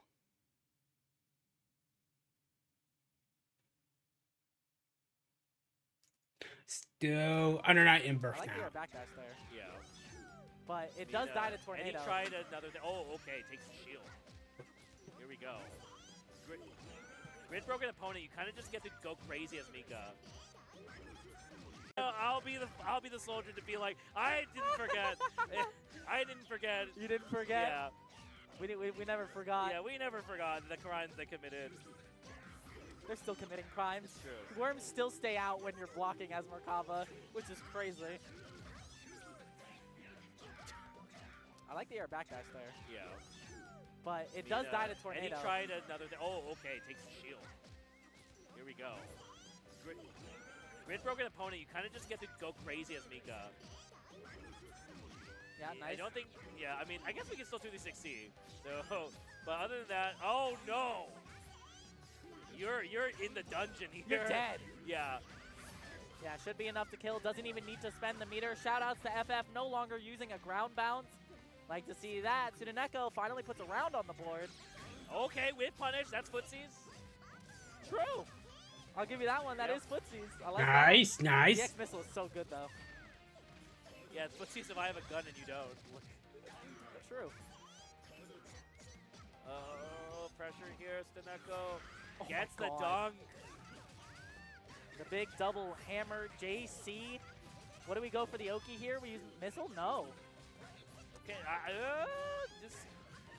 don't know. Mobu's reaction to that, he's like, you really needed me there? He looks almost taken aback. Yeah, he's like, damn. All right, now we lock back Yeah, in. I wish you guys could see the player cam there because he literally was like leaning back and they're like, Yeah, all right, it's go all right, time. it's I go have time. elite gamer stance. 1-1. This is loser side of the bracket, so only one player can remain in this bracket.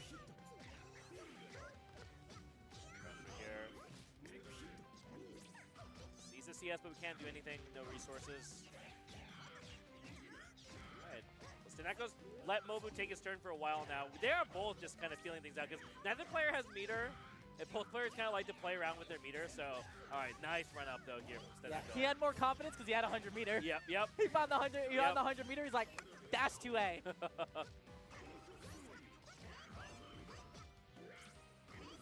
Yeah, can't do anything there. Oh, nice frame trap here with the tornado. A lot of damage. Knockdown here, finds another hit. It's actually enough to take it. It shouldn't. He built a lot of meter, but I don't think he's bad. But, well, oh wait, okay. Maybe there was a routing where we do get the kill there, but you know what? That's good enough. Put him in the throw kill range, right? We'll take that. All right, so now Steneko actually from like what looked to be a very rough start. Yeah. Now he's looking really in control ever since game 2. Like it's really been all Steneko now. Yep. Nice throw tech. You're still in control. Baiting out a lot of the green shields from Mobu, then having perfect cycle control on the side of Tsuneko. It's been so good. Oh. Lets it rip. Secure the Vorpal cycle off of that? Yes, we do. Again, Tsuneko with another cycle. Wow, yeah, just a little bit too far away here, but no full combo from Mobu. Uh-oh. Oh, no. Bit of scrambles here. With the Vorpal cycle going to Mobu. Immediately uses it, but wow, immediate Mika, Rocket, and Mobu going to be taken out. And wow, yeah, love the pop off. And I saw Mobu lean back in his chair when he ate that EX Mika. Like, that was... I mean, EX Missile is a really, really good mash out option because she goes airborne so fast. And it's like, even if you hit her out of it, it's like 9 times out of 10, you're not hitting that for a combo. So it just works out in the Mika's favor so often. Mobu knocked out of the bracket, though, by Tsuneko, the Japanese region team kill. Yeah, that, I mean, very high seed, too, I think, yeah. right? Like, yeah, see the top 16. It happens. I mean, like, they all lost their winners matches. Yep. So that's what happens, but... Yeah, great stuff. Had quite a lot of Merkavas, a lot of interesting region stuff. Hopefully the next blog is fun too. Oh, I know it will be, but I don't know. Ours was pretty banging. Ours was pretty good. Like, we had a lot of the Japanese, but there's still a couple more Japanese players that I think are going to be on the other side of top 128.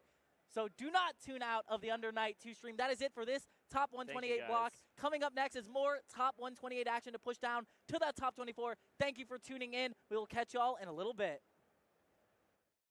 Chipotle honey chicken brings a hint of pure honey.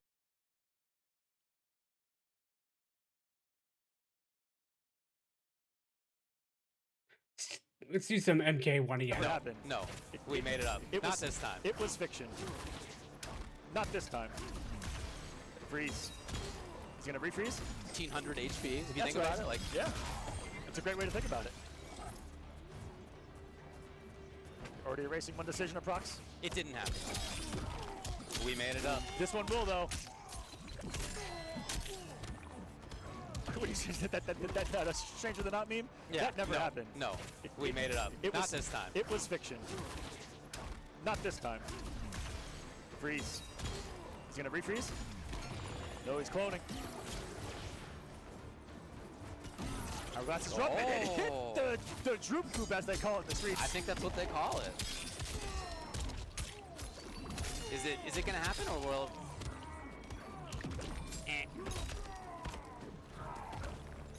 Just under jump, and he's gonna have Trevor back in time. Yeah.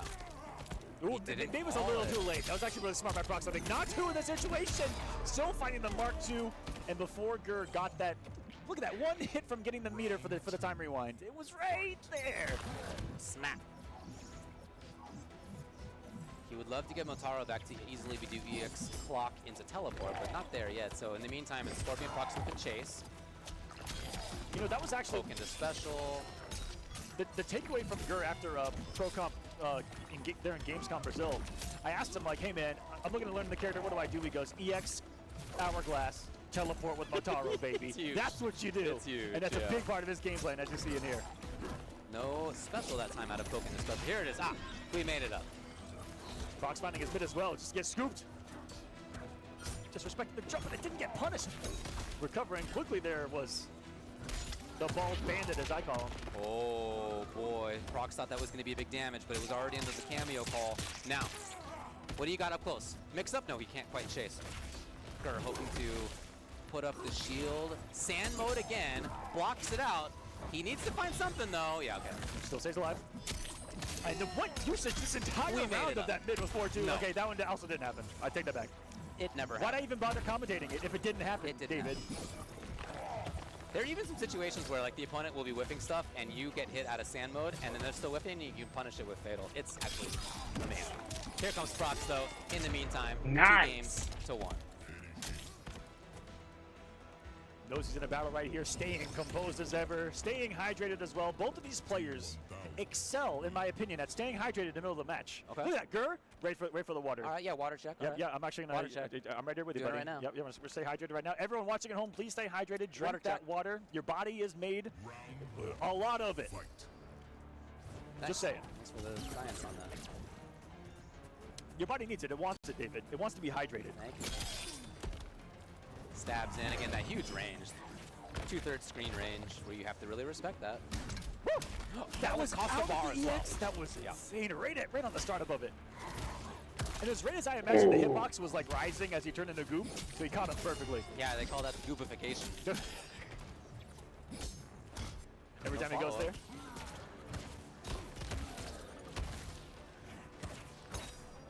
Lots of action here from Gur. He's so much buttonsier than usual. This is aggression. Maybe that's the adaptation here, as he does need to make something happen. It's 2-1 his opponent. Blocks correctly. Defense is there. And the tag, okay! This is one of the great things you can do as an adjustment. Being such a defensive keep-away player is to turn up the heat and go straight offensive. Beautiful nice work. here. That's me. Uh-oh. Okay. Woo! Does he get the hourglass? I wasn't sure if it was No. first animation right there. Let's see. Still resourceless in hourglass and meter, but around the board. Hey, the early cancel this time. Super effective. Yeah, Prox has done a great job at all the little mix-ups in there. The different timings, the different options. He's been nailing it. And in that particular route, does that do more damage on the airstring, or is it all about getting more time and just being a longer combo going for that airstring into the grounded thing? It's something I'm trying to keep track of here. Got him. Pick it up. Oh, it would have been tough. Low. Oh, jeez. Challenged. Prox is stealing turns. Ooh. And individual mix-ups are adding up. Nice. Time option select into the follow-up. It's match point. Scorpion Prox. Gur, expect maybe a teleport out of the corner here. Walk up into the sweep range. Again, changing up what he was kind of been doing. Getting aggressive immediately here. He's got the corner to his back, though. That's scary. Still big plus. All right, what do you got? What's the mix? What do you got? You can pick it up. Yeah, you can reset. Here we go. And he could have snapped right there, but decides not to. Underneath. Oh, man. Gur is waking up big time. Speaking of waking up, it's Scorpion Prox with the stand 1. It's denied. It never happened. We made it up. We're turning. Down the overhead. Still swinging through all of this is Gur right now in a flurry of offense, and the tackle at the end of that does so much damage. Sneaking up on you there as we got ourselves a match. This Look is at the final eyes. match. Do you see the eyes on the right side of the screen? That's daggers coming out of That Gur. is demon mode Gur. Have you seen the pictures? Just dead white in the eyes, full Undertaker. That's that man possessed by Geras himself. We call him Gurus for a reason. With his white glowing blue eyes. Look. I'm gonna need to see that as a gift later, please. Right when round 1 fight begins, the eyes just going about 6 eyes is larger there from Gur. Gets goofed on the start though. Here's Prox now. Mix up exactly where he wants to be. Corner pressure. Yes. Yep. Keeping up the pressure on him. Yep. Gur let it all happen. Woo! Raw snap breaks. Boy. No breaker for Prox either. He's eating it all. Not the most damaging sequence. And no Oki at all. Gur very cautious. Outside of the stab range no longer. They're really playing in and out of that spot. He's getting time back at the Motaro. That shot recovers so quick. Yeah. There it is again. Covering the screen in front of him where there could be low stab. Sand mode again. He's up. Oh, he finds it. Frog splash. How simple of a mind game is it to just be doing low shot, and then overhead? Be effective, but hold on a second. Nothing there to save him. that one It happened. snap.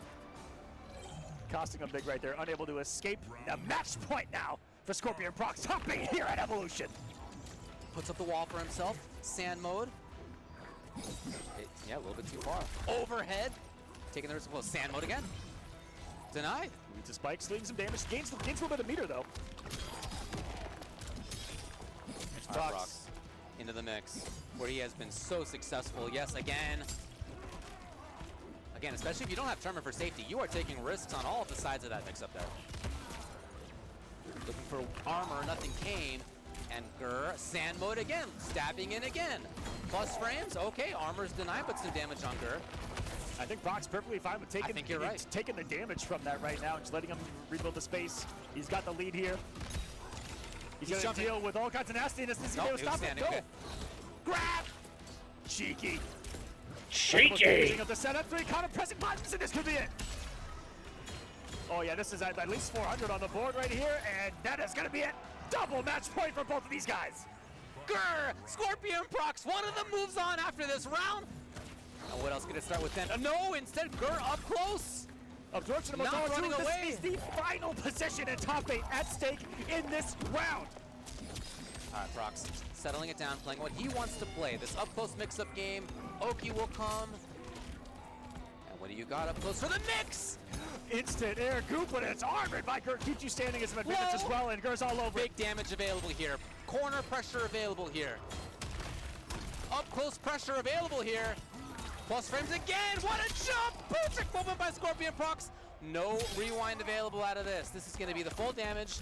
Prox with the life lead. The question is, what's the pressure afterward? Gears has a fatal blow. Gears' fatal blow can go full screen reactionary. Motaro's is so fast. Has some invincibility to 2 here and there on those first couple of frames. Tries the whole thing. He can get another clock. Yes, he does. Chip damage as well. Sand mode. Gur. Everything is coming out. Is it going to be the punish? Yes! No, he didn't get it! That's gonna do it! He will get the extra follow-up hit! Gur! Top 8 EVO! In an absolute scramble of a lifetime on both sides, all the way down to the final game, final round. The last person to make the top 8, head in hands in the best of ways. Gur! Unbelievable finish to that one. Another situation that we almost had. It was almost Gears again too.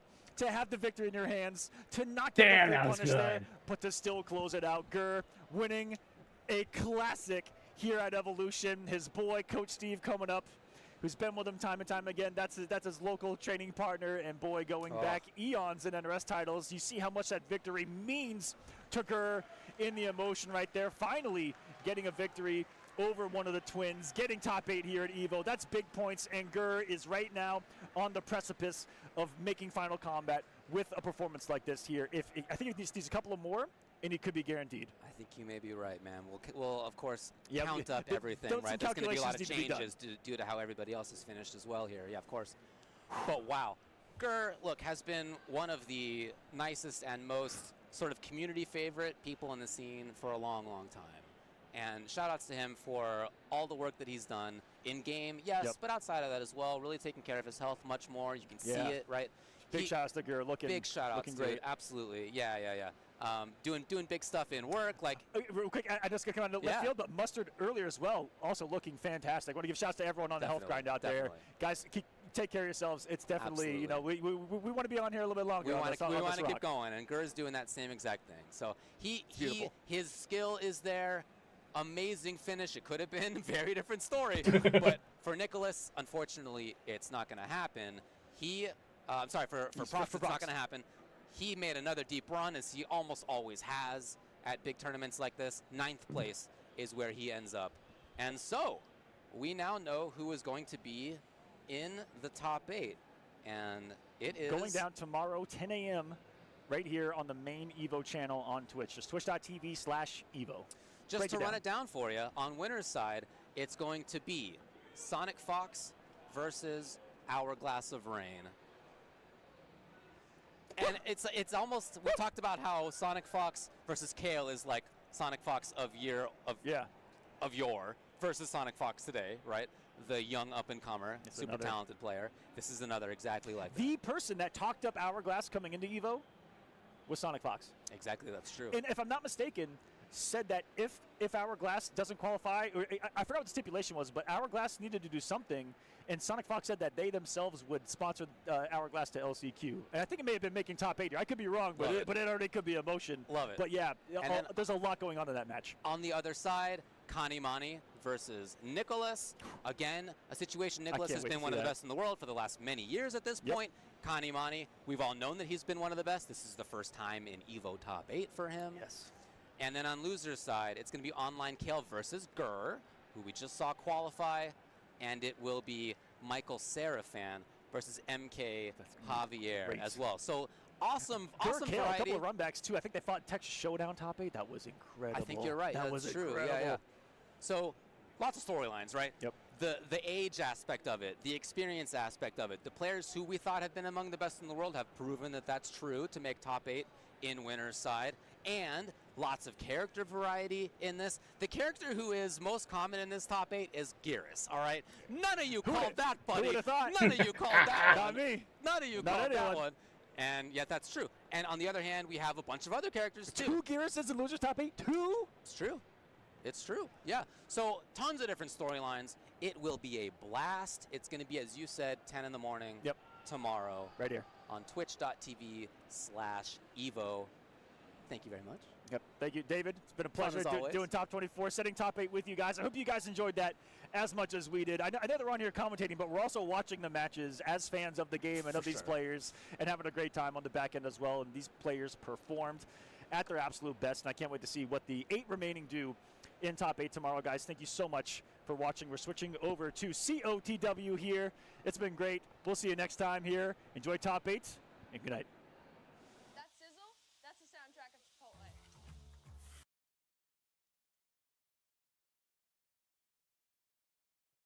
See, we still got a lot of stuff. Let's look. Let's use SF6 again. Yeah. Good stuff there. The thing about it too is being on modern is going to be that much more of a threat because you're trying to block a ball and your projectile versus projectile. Great.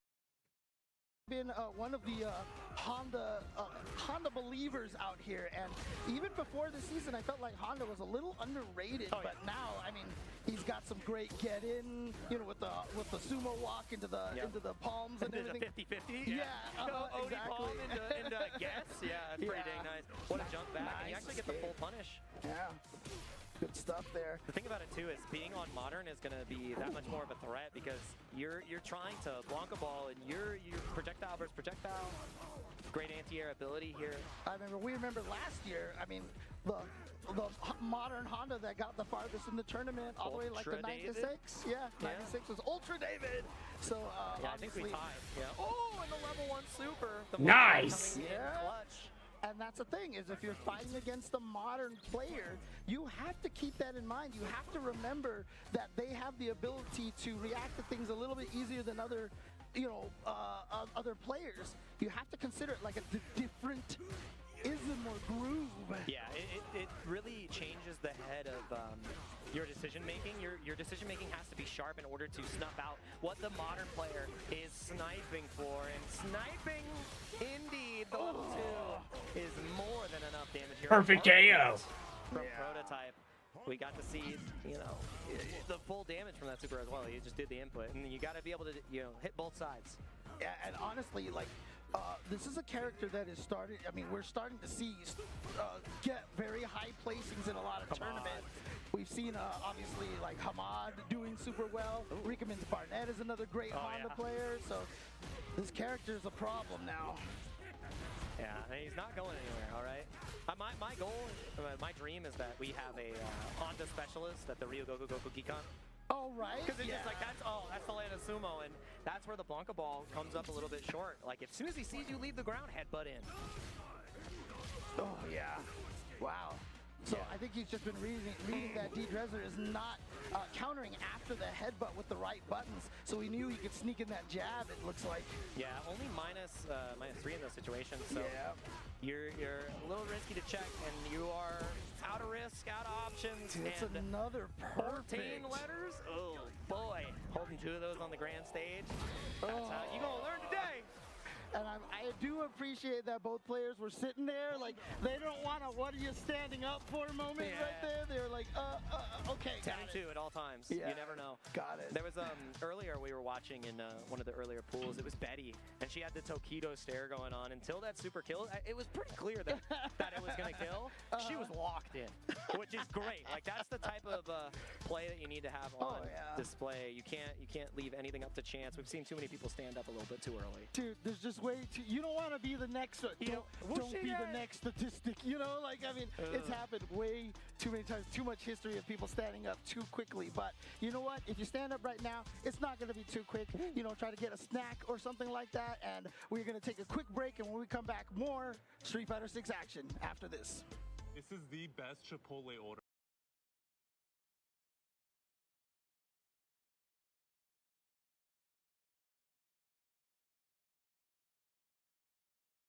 See, I think we'll go.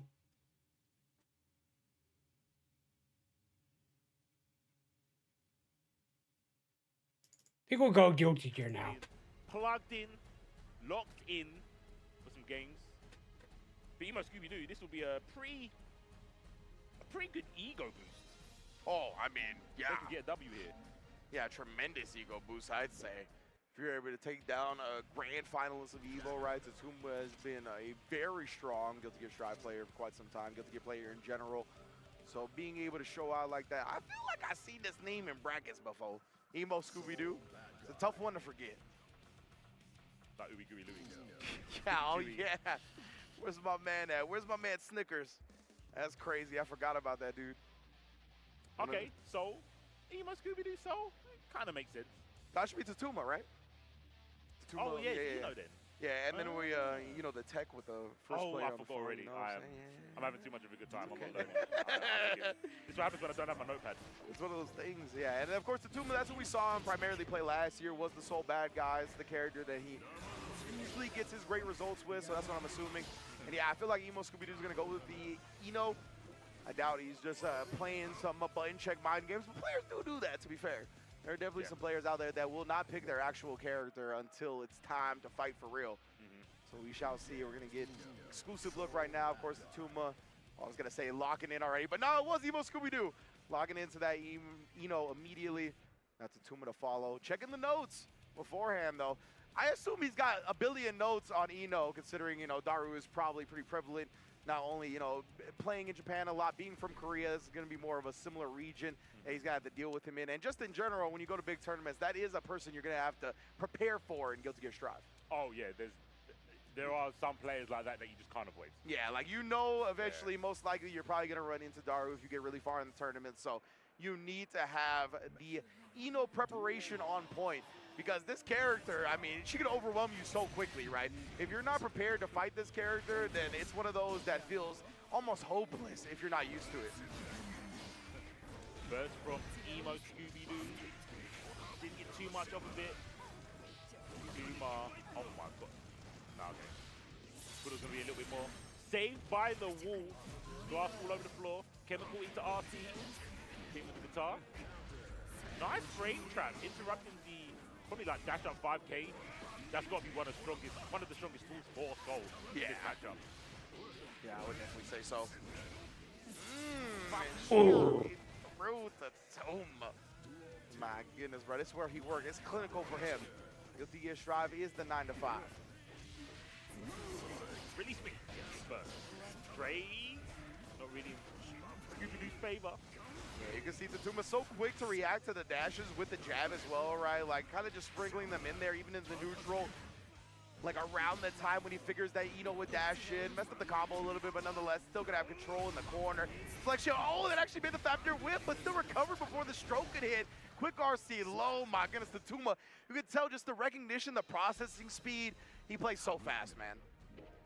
Why is Fafnir plus on Wish? What was that about, bro? Yeah, I cannot believe he didn't get punished. Like, the deflection, making the Fafnir whip, immediately stroke. I couldn't believe he recovered, like, legitimately. I was like, what? Only questions. I only have questions. But we've got some more games. Let's talk about the strike throws. from Soul. Oh, I haven't seen that for a hot minute. Counter, nice. Another counter. Yeah, disguise the jump in. Jericho sub. Oh, instant block the follow-up, but you see the RC immediately from Tatuma. Means that's not going to grant you any type of relief. Already here on another point down. You can see just the dash-up jabs. Every time there's any type of hovering from Eno, really trying to shut down the typical approach that she has. But I mean, you got to do against the character. You can tell he's ready. Again, looking at the jabs every single time. Emo's got to commit to something early and from a bit distant, more of a distance to try to counter hit those jabs. Right now, it's already 2 games in the book, fam. You know what's really sick about when you see things like that, other than the perfect part? It's like dipping your toe in the water, where I think you do the dash 5P, where I think there's got to be soul players be like, no, do 5K, get some real damage of it. But it's like, no, I want to do the least riskiest thing. Yes. Ooh. And then even something like that, right? Like, okay, like, still get a little bit of reward from it. Maybe you don't get a big reward, whatever. It's still going to affect the way the opponent plays, right? That's going to open up you getting a big swing later on in a similar spot. So, yeah, I love it. Oh, and the back that's BRC, but reacted to it with the super. Okay. That was actually a cool counter. I don't see that too much.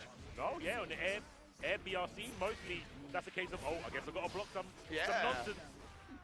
Exactly, that was cool recognition from Emo Scooby-Doo right there. Tatuma getting clipped low as well. Round on the board. Let's go, brother. One step at a time, my brother. Fight the darkness, Scooby-Doo. You can make it out. Oh. Too high? Oh, my goodness. Never for that. Never for the dust. Oh, 2S shutting down any and all grounded approaches. Best of luck going back to the skies. That's looking today. Yeah. Oh my, enough damage to put the Tuma on point. I did great. Oh, nice 6B as well. Nice. First hit. Ooh, getting kind of frisky with the throw there. Tuma back to the wall. There's a kind of early burst, right? There was not much in terms of danger. Yeah. Once again, the toe dip in with the 5P. Yes, sir. And then, ooh, right there with the spacing. Landed right into that far S. That was so good. Oh, my goodness, but actually stroking under the DP. 6P all the way to the corner. No burst in sight. Ah, DP once again, volcanic fiber shutting him down. Now Tatuma, it's a strike or a throw away from taking the set and moving on. Oh, and will do so via the backdash, avoiding the stroke. With punishing it outright, Tatuma can tell just super ready for that matchup. Emo Scooby-Doo gonna go march onto the Black Parade. I don't know any emo music, but shouts to my girlfriend, because that's the only reason I know what Black Parade is. Okay. It's a My Chemical Romance song. Couldn't be me.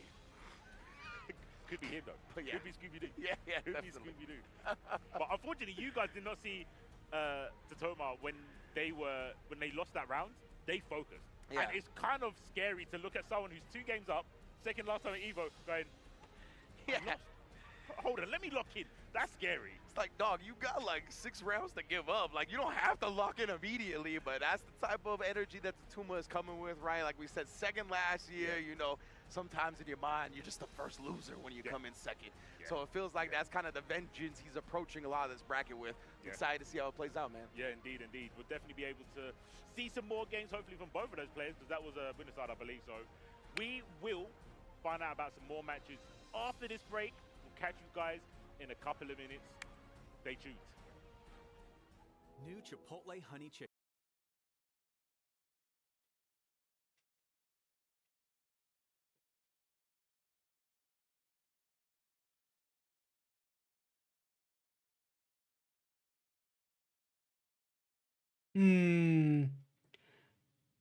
Let's do Fatal Fury. The angle of the jump, because Mai kind of moves a little forward, so it could completely whiff. Especially, he was trying to do it with C version too, which is like comes out. I think we saw Calvin Wick. He does have DP reactions. We saw him try to do it a couple times, but he got baited a couple times by the jump D rather than the jump C, and he was kind of like scared off from doing it, I guess. Yeah, and you could get kind of worried about the angle of the jump because Mai kind of moves a little forward, so it could completely whiff. Especially, he was trying to do it with C version too, which is like comes out too late. Yeah. And then you know, also has that issue.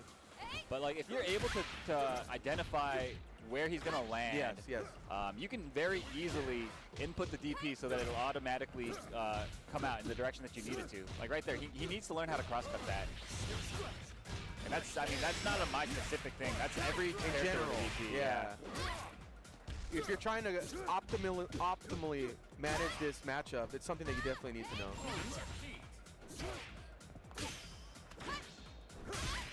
And we see it, like, Mai isn't overheat. He barely used any rev moves at all. Yeah. And it's all off the back of just getting pressured by the jumping.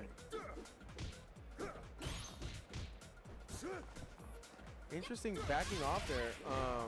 Really just opening themselves up for Vinny to really maintain control of the match. That's a sick trade. Yeah, complete control of the air so far from Vinny. Okay, gets a little punish.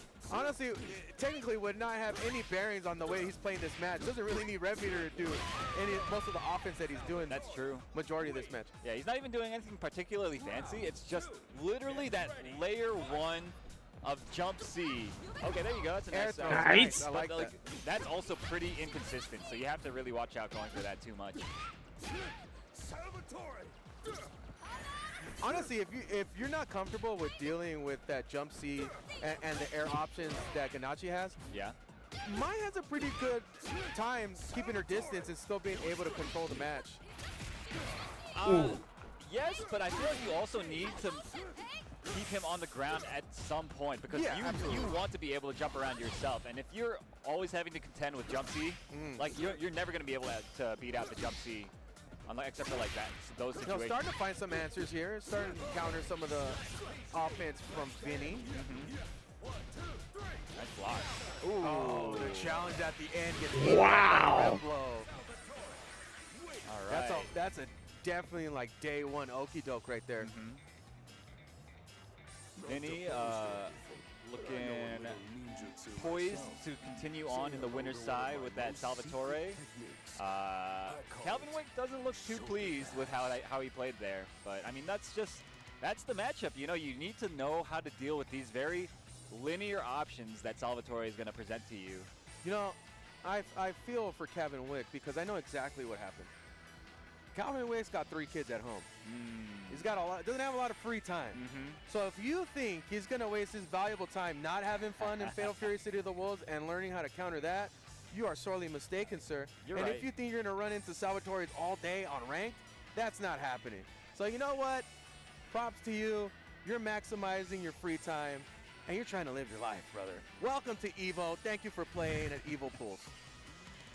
Couldn't have said it better myself. Yeah, seriously. You know, you got different priorities. You know, not everybody's trying to be a nerd and learn every single stupid interaction in a little video game like this. But fortunately and unfortunately, I have to commentate this game. Yeah. And those things I do have to know, at least vaguely. Sure. So, you know, I got to put in the work. Yeah. But for, hey, these guys just having fun showing up at EVO. It is what it is. You get another match. Hopefully it's not another Salvatore. Yeah, definitely. And if it is, like, who cares? Like, you get to go to the casino or whatever, have fun, go watch a show, go eat some incredible food. Yeah, it's great. Hit that loop or whatever that thing is that takes you across the Resorts World.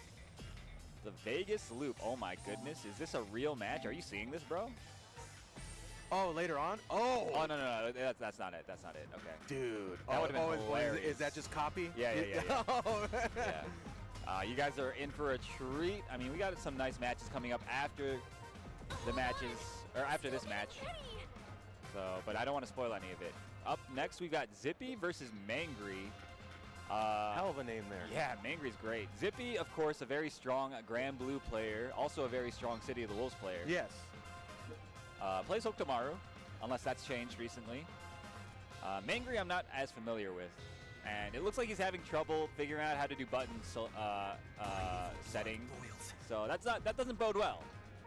Well, hey man, shout outs to my my friends that are suffering from ADD as well, that we just refuse to learn certain aspects of maximizing the game for yourself, and namely how to properly button check. Sure. I'm sorry, my brain does not compute. I'm not gonna be able to learn that. That's trivial, Aru. Okay, you're right. That's You're right. I'm trivial. sorry. That was ableist of me, making a little dig there. Dude, I have so many deficiencies. It's like doing number notation. How dare you? I hate math. It's like you want me to put numbers, my brain starts to scramble. but now I can't not say 2D. For some reason, 2 like down, I always say 2. Okay. But everything else I don't. I'll say like okay. forward, back.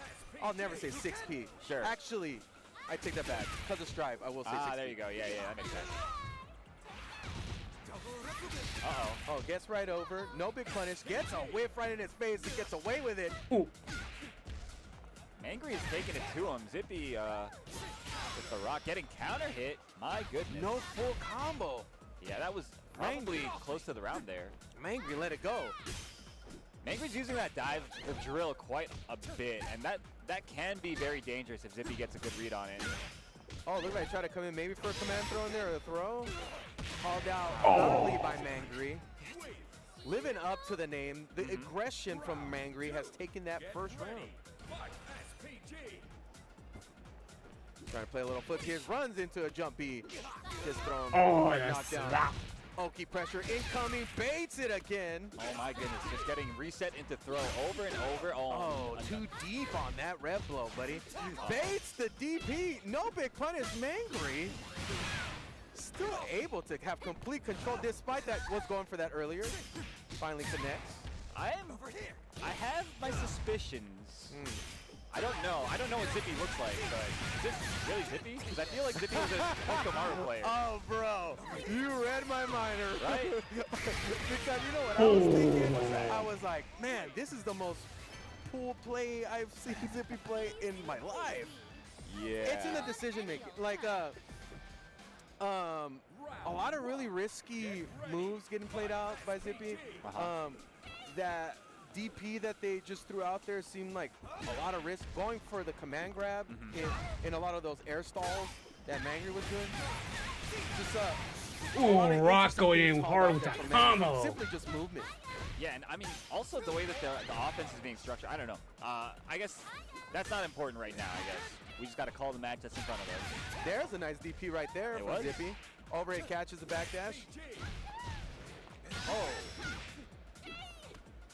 All right, now we're off to the races. They're swinging. They're getting active.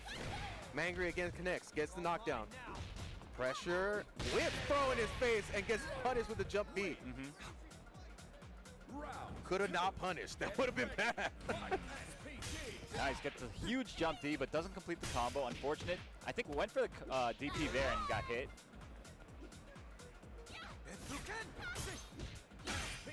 Nice buttons are landing here from Mangry. DP ready on the go for Zippy though. Counter hit, back to back. We're swinging, folks. Let's see what's the next object. Counter hit again. No! Instead we decide to get hit by 2D. Okay, hey, this is some footsies, bro. Oh my God! Uh-oh. Nice, hard knockdown. What we got goes for the meaty fireball setup. Mangry ain't playing, bro. Oh my God. That could be it right here. Chunky damage. Nice, Zippy taking game 2, evening it up 1-1. Zippy looked happy about that one. Oh yeah. Very pleased. Round 1. Get ready. Fight SPG. So, you commentated earlier in the morning. Yeah. Would you say now, from what we've been seeing so far, is Rock the most popular character on screen By today? far. Like, it's not even close. You know what, man? SNK was cooking with this character, dude, because this character is not top tier, and they still play him. So I'm getting I'm seeing word that this is not the Grand Blue Zippy that we were expecting. You're getting confirmation from the Secret Service. Oh yeah. The foot soldiers have reported from the field. Oh, wow, that was a sick interaction. Did that reset him coming on the I think so, yeah, I think so. Oh my God, that was cool. Dang, I didn't realize it cranks back that far. All right, Rock. Okay. Former gymnast.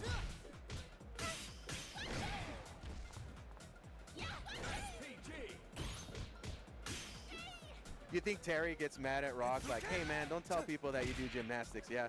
He'd be like, what do you mean, bro? All kinds of kids are doing gymnastics. You think Terry's that type of toxic masculinity Not guy? intentionally. No? No, I think it's programmed in him. He's very sweet yeah, guy. He's obviously a sweet guy. He's, he's an older guy. He's yeah. just like, hey, you know. I guess, yeah. I'm cool with it. He's probably like, I'm cool with it. I love the fact that you do I'm just worried about you, you know what I'm saying? Hey, social situations call for different stuff. It's like, we need to be socially aware. Sure. And Zippy takes it 2-1 over Mangry with the Rock Howard. Not at the biker club. Maybe you should Come on, man. Why are you doing windmills at the biker club? Oh my goodness. Yeah. So, you know what, man? This is what it's all about. You look at these guys. They're having fun. They're smiles. Look at them, dude. You know what I'm talking about? They could go have a brew together. You feeling that? You like how I played that? You see that I hit you on the backside and reset you? Yeah, that was. I don't know. I'm trying to say young people lingo. That was cap, bro. But that's not how you use it. Exactly. Yeah. At least you know that. How you use it. All right, so I'm going to leave you guys with that. We've got an ad break coming up. Don't go anywhere. We've got a lot more Fatal Fury coming your way after these short messages.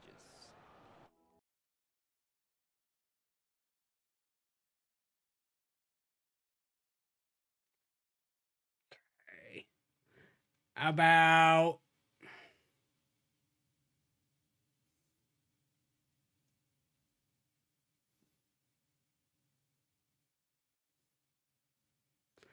King of Fighters.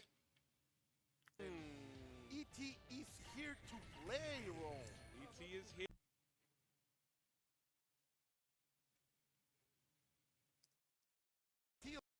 Fantastic part of the tournament when the cream is really separated from the crop, when we are finding the best ones this year KOF has to offer. And believe me that the next match is exactly that, because we have no other than mi primo, the cousin. E.T. is here to play, Rome. E.T. is here, and E.T. has got a tough matchup against him. Of course, it's going to be a run back from, I'm sure, previous other tournaments, but we're going to have, many tournaments, of course, here. Not only even at Evolution, but others here. But yeah, I mean, we're getting firmly put into this top 32. Man, I got to say the matches, like you said, fantastic, bro, all day long. Yeah, that's right. It's still a beautiful path to go forward. But let's not worry. Do not feel the pain, people, as we are going across a little button check for people to be always ready. Of course, these are the best players in the world. They need to have their equipment perfectly balanced and equalized. You have to have that. The winning button, that's what I say. Make sure you have that set across the board. You don't want to have the losing button, because then you got an excuse to come up with your shortcomings. But I want to talk about these two players really quickly. Of course, E.T. coming all the way here from Taiwan, and we have Logia here EVO champion from Japan. Yeah, former EVO champion. Actually, both EVO champions. Yes. E.T. and EVO champion for EVO Japan, but also for KOF 14 back in 2017. And Logia, getting second place at the SWC last year. Great performance on his side, but he is here. And both of them, to get to this route, Logia defeated Seisemex, and E.T. Who did the E.T. defeat? I just saw it on the side. They put up their Koopa. So taking down again. Oh, wow. Sorry, two of Mexico's boys. Colt, I apologize. No, we are falling, but we are falling. We are fighting against the best, that's for sure. So Falcon's own E.T.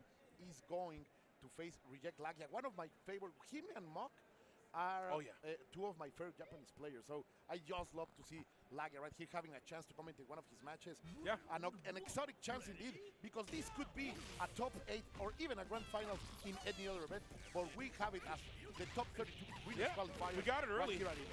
And it can still happen, right? We can still get this in top 8. Of course, the winner of this will advance into Sunday for top 8 here. No stranger for both of them. E.T. with the Sylvie on point. He's been going for that great barre two-way from Logia, though, sticking out that normal, stopping E.T.'s offense. El Gachiro trying to do his own criminal stuff. El Criminal, the advanced strike in order to maintain, but what a challenge over there by Lagia. That was a beautiful, that was elegant. This boy, is not a criminal, he's a gentleman. A gentleman, as he kindly taps his jump C on the back of your neck right there, knocking him down. Now E.T.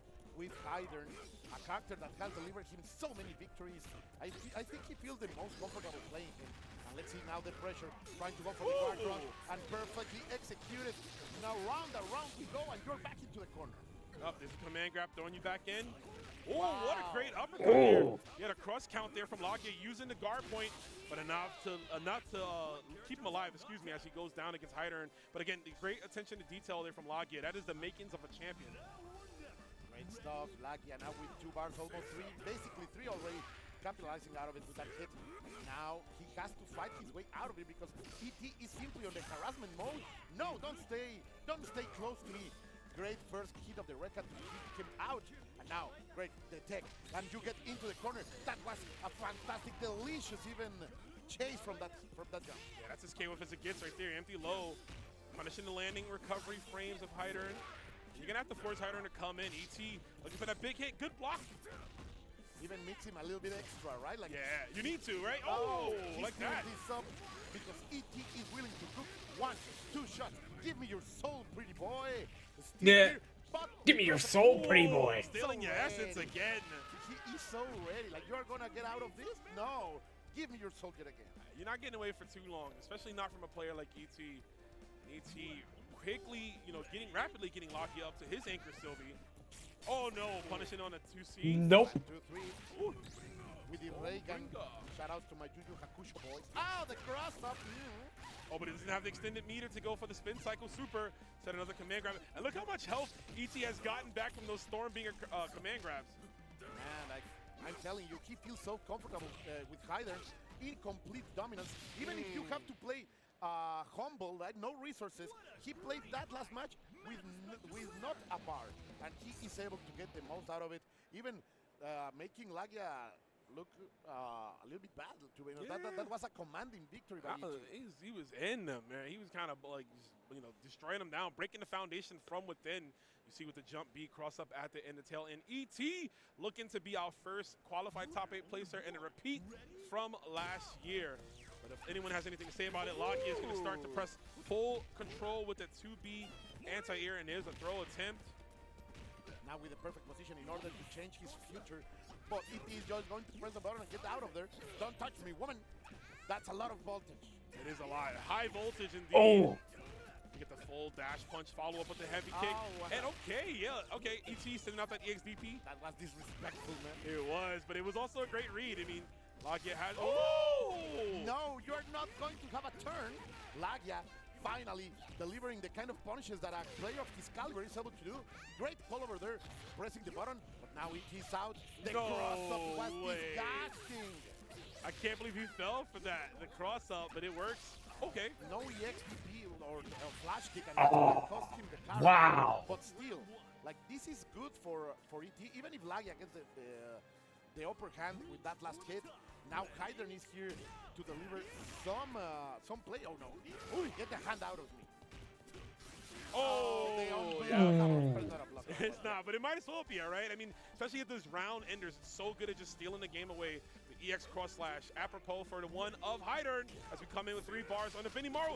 Whoa, I wonder what that was supposed to be.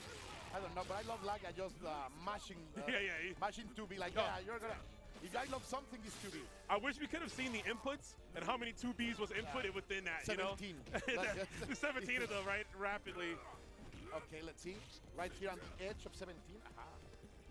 We are trying to survive. Great over there, the far C, trying to bring some calm into the situation. Lagia with the advantage, but yet again, ET doing so much work with Hydern, even if there was a drop. Definitely. I wonder why he got that jab confirmed. Try to go, what a win. The lightning boots, my friend. A lot of static in them boots, homie, and he's letting them rip all over you. Lightning does strike, but can it strike twice? Lagia's going to need that to happen. Catch lightning in the bottle so he can use it for his own assistance. Okay, nice. Over there, the jumping A in order to control any kind of approach from the air, and the blocking from Lagia. The test was made, and he passed it with a flare, and now even delivering a punish as ET is sitting on 4 bars. That's a lot of potential damage, and now we're going to see it play. Oh, yeah, we're going to get the level 3. This should be just about enough, right? Even with the low confirmed startup here, we're going to play a little Jet Set Radio. Oh, the world is painted with colors. There you go. I love that girl. I was going to say Isla, big Dunkin' Donuts fan, bro. I mean, she's got the orange and pink colors. Yeah, she loves that. The sprinkles and everything. She loves her espresso. And speaking of espresso, I mean, Sylvie is all gas, right? We're going to see some of that here. Yeah, he's due for real, trying to find out who is the most colorful character. But I don't know about colors, but the damage is going to be here, delivered by Sylvie. Only a level 1, but I think only quote-unquote because that was 50% cost. Yeah, that was huge. Just like this confirmed is here from Lagia. Oh my God, ET! What the double jump bait! Just when you think it's your turn. Open up that man like 7 times. And Lagia knows, like, wow. Yeah, Lagia was like, damn, bro, you gonna do me like that? In front of everybody? In front of my friends, bro? Everybody watching behind me got Bond, like, damn, bro, you kind of grimy for that one, Chief. Shout out to Lagia, like, he's feeling it so much. Yeah, no, that was crazy. That got me too, bro. Yeah, he got everyone. Like, nobody expected 1, 2, 3. I said, oh, damn. Yeah, beautiful. I mean, that's just the tricks of the trade, man. ET was down a character, but not out of options, man. And using everything, all of Isla's tools at his disposal, man. He's a dangerous player. And like we mentioned, he is in top 8, winner side. Yet again, ET looking to possibly 2-peat here. Fantastic, man. Like, after all, he's a Falcon. He has to fly up, and he showed us. He was super comfortable on the air. Yeah, how they do it? Like this. Oh, yeah, that's how they do it. Shout outs to my man, MS Dostry, and all of Team Falcons, of course, having great performances. You're going to see that name. You're going to see Falcons on everything. Fatal Fury, Street Fighter, of course, here, and King of Fighters. As we move on to a next matchup, we got Violent Kane going up against Liquid. Let me get the Liquid in there, but my man is solid. So you're going to see him put in some work. Going up, though, against Honesto Layek himself. And finally, he decided to go back into his real name. Oh, yeah, I see. But El Cofero Honesto is here. Liquid's own. No, Liquid's own. Come on. Leviathan's own. Leviathans, yeah. Leviathan Layek Listen, is here. You know what I love to say? There's so many sponsors, and I love that and I'm so happy for that. The fact that we can say these sponsor names behind these great players, these champions we've watched for a while. Maybe many people in the States don't know, and I'm going to deliver a little bit of lore here. Leviathan is one of the biggest esports organizations in Latin America. So they are also coming in, sponsoring some of the best KOF players in Mexico and other places. So shout outs to them. Layek has been a little bit shaky lately, but you said this about a previous player, that he's always an agent of chaos. He is able to take games out of any player, and of course, BK, Liquid's Violent Kane, of course, he is also a player very, very dangerous. So this is again La Pura Ciudad fighting. It's a classic. What do you think, chat? Who's winning? Against Mexico City. This is Mochis. Born in Mochis, Layek, and of course, Violent Kane from Mexico City. La Pura Ciudad being represented right here at EVO yet again. Yeah, and this is also a winner's quarterfinal match. You're going to see the button check happen here. But Layek defeated El Rosa to get to this position, and Violent Kane defeated Juan KOF. So winner of this will get top 8. Winner's side, Violent Kane was there last year. He got to taste it. He got to feel it. Layek haven't gotten there at this point, but Layek's run has been amazing. Like, not here? Not here. EVO, oh, yeah. But he did a fantastic run on last year SWC, even just Combo Breaker. This past Combo Breaker, Layek versus Matt KOF. Oh, dude, insane play. I mean, you guys are going to be excited. If you have never seen Layek play, he plays a rather interesting team, as you can see there. And Violent Kane, always true to the protagonist. And let's see if he's going to be able to bring them to victory. I am so happy to see BK back and comfortable with Kyo. Yeah. Like, normally, he has... Ever since the last patch, he has been like not trustworthy of Kyo anymore, but that's his best character. Yeah. He has always been playing great with Kyo. So let's see, el Kyo está de regreso, también el Río, and of course Layek is playing with no other than Kim Kapawa. We were asking ourselves if we were going to see some Kim today, and Layek does not disappoint. And we got it, yeah. Taekwondo versus Kyoku Genryu Karate. Let's see what's going to stand the test of time. Where are you going to spend your gym membership? For the karate, but we got I exchanged that for a burger. You go to the Pow Pow Cafe instead, you know? I'll save my money on the membership. Go get some drinks for King. I am over there with Raiden and Chang. There you go. Like, I know what I know what's my corner, but so far the corner is taken by Layek, and all of these trades has not been on the best side. Finally, he gets the opening, and this is going to deliver the kill with the big kicks. Justice has prevailed. What the? Kim Cop won all the way since Fatal Fury 2, his debut game, has been an agent of chaos. Like you say, a strong character in multiple games. This is one of the few games where he had a bit of a slow start, right? Didn't come out as strong, but through the mini incremental changes in these patches. Like he is not even close to some of those dispersions. But look at we used to sit around a campfire and tell stories about KOF 13, Ken. Speaking of campfires, you are getting burned to a torch by the Orochi-Nagi flame of Kyo Kusanagi. Double Orochi-Nagi, you love to see it. Kurai. I told you, like that's his character. It is. Like, and you love to see him being represented, of course. When it's the man who is always searching, Kokoreska, where is him? The religious man. The man who, in lore, is the reason why Kyo knows the records. In between 95 and 96, he beat Kyo's ass to the point we had to learn new moves, as we're going to learn the moves here with the super confirm off of the max mode. Into the corner, Layek sitting poised for success here, and it's very possible we can do this. No meter for both. Violent King and really have to close the distance. You just love to see those jump catches as Layek is trying to push forward in the center of the stage. Finally, Violent Ken is able to deliver a hit, but not to commit, not to capitalize out of it. They jump in, great DP to control the air, but now the pressure is on and Violent Ken is trying to do something. The guard cancel is fantastic, and the tech from Violent Ken. These two guys are really playing on the highest level. Yeah, it's slow down. They were so good right there. EX Rekka through the fireball. That's how you get through them. Tornado is great for that. Violent King committed to the entire the Rekka string there for the knockdown. Oh my God, he really is going to pull the trigger. No bar, finally getting that one. Feeling that instant. 2 hits. Is coming, makes the neutral Down to one character. The kill. What a great match, man. I honestly can't believe he's ready. It is. Oh no, he tried to call out with irregular minutes. Here we go. Here we go. Man grab was gonna come, having it scouted. Layek already 40% down from Violent King.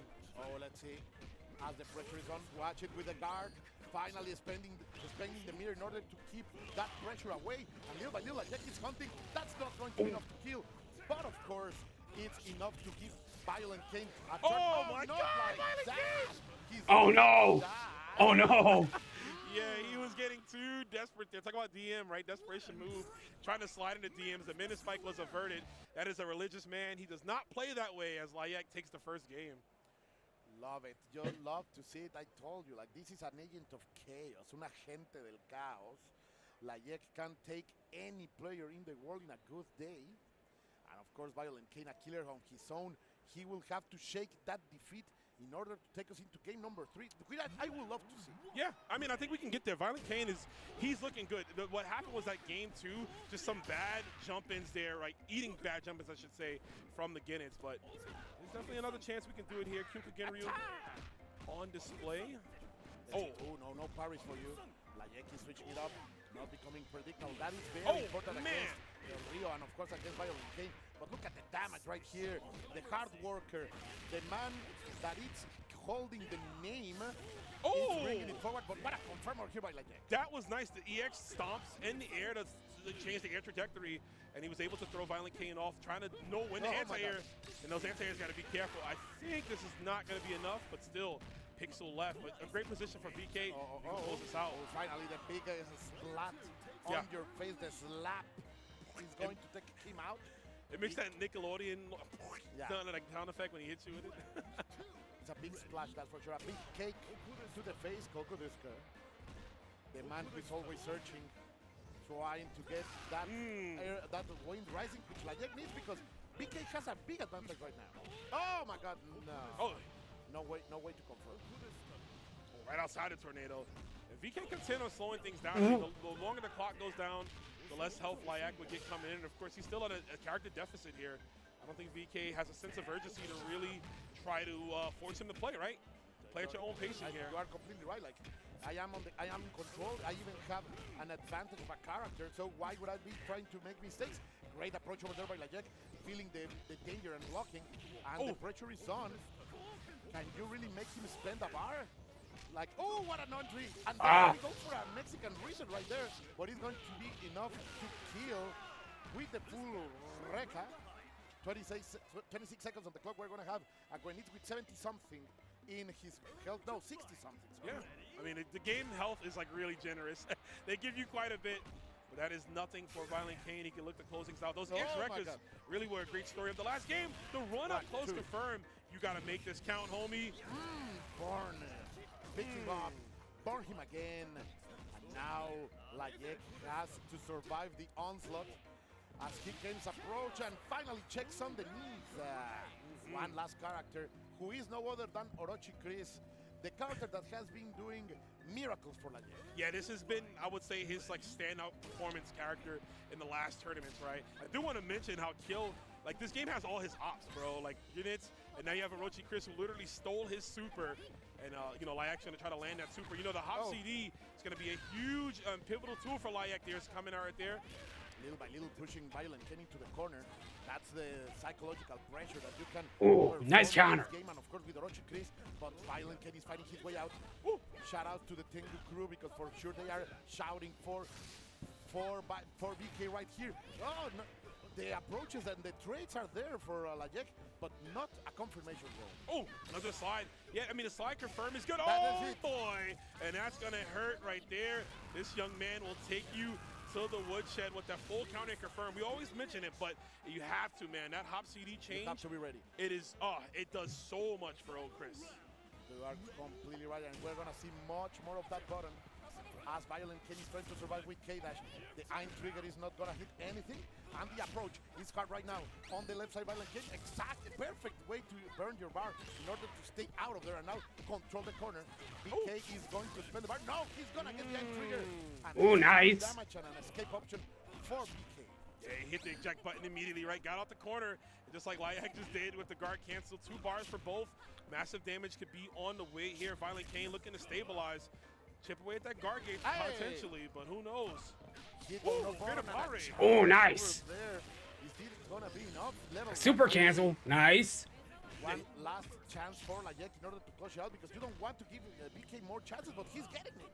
Like, he really is working that out. He is. And he's trying to clutch things out here, but being as low committable as possible. You can see him there just hugging the ground. There's a trip. Let's go for another one. Layek is going to have to really force his way in. Maybe a whip punish. Easier said than done. He's being so careful right now. I think Layek is the most bright when he is getting crazy. The catch is not there. But there is no cancel room.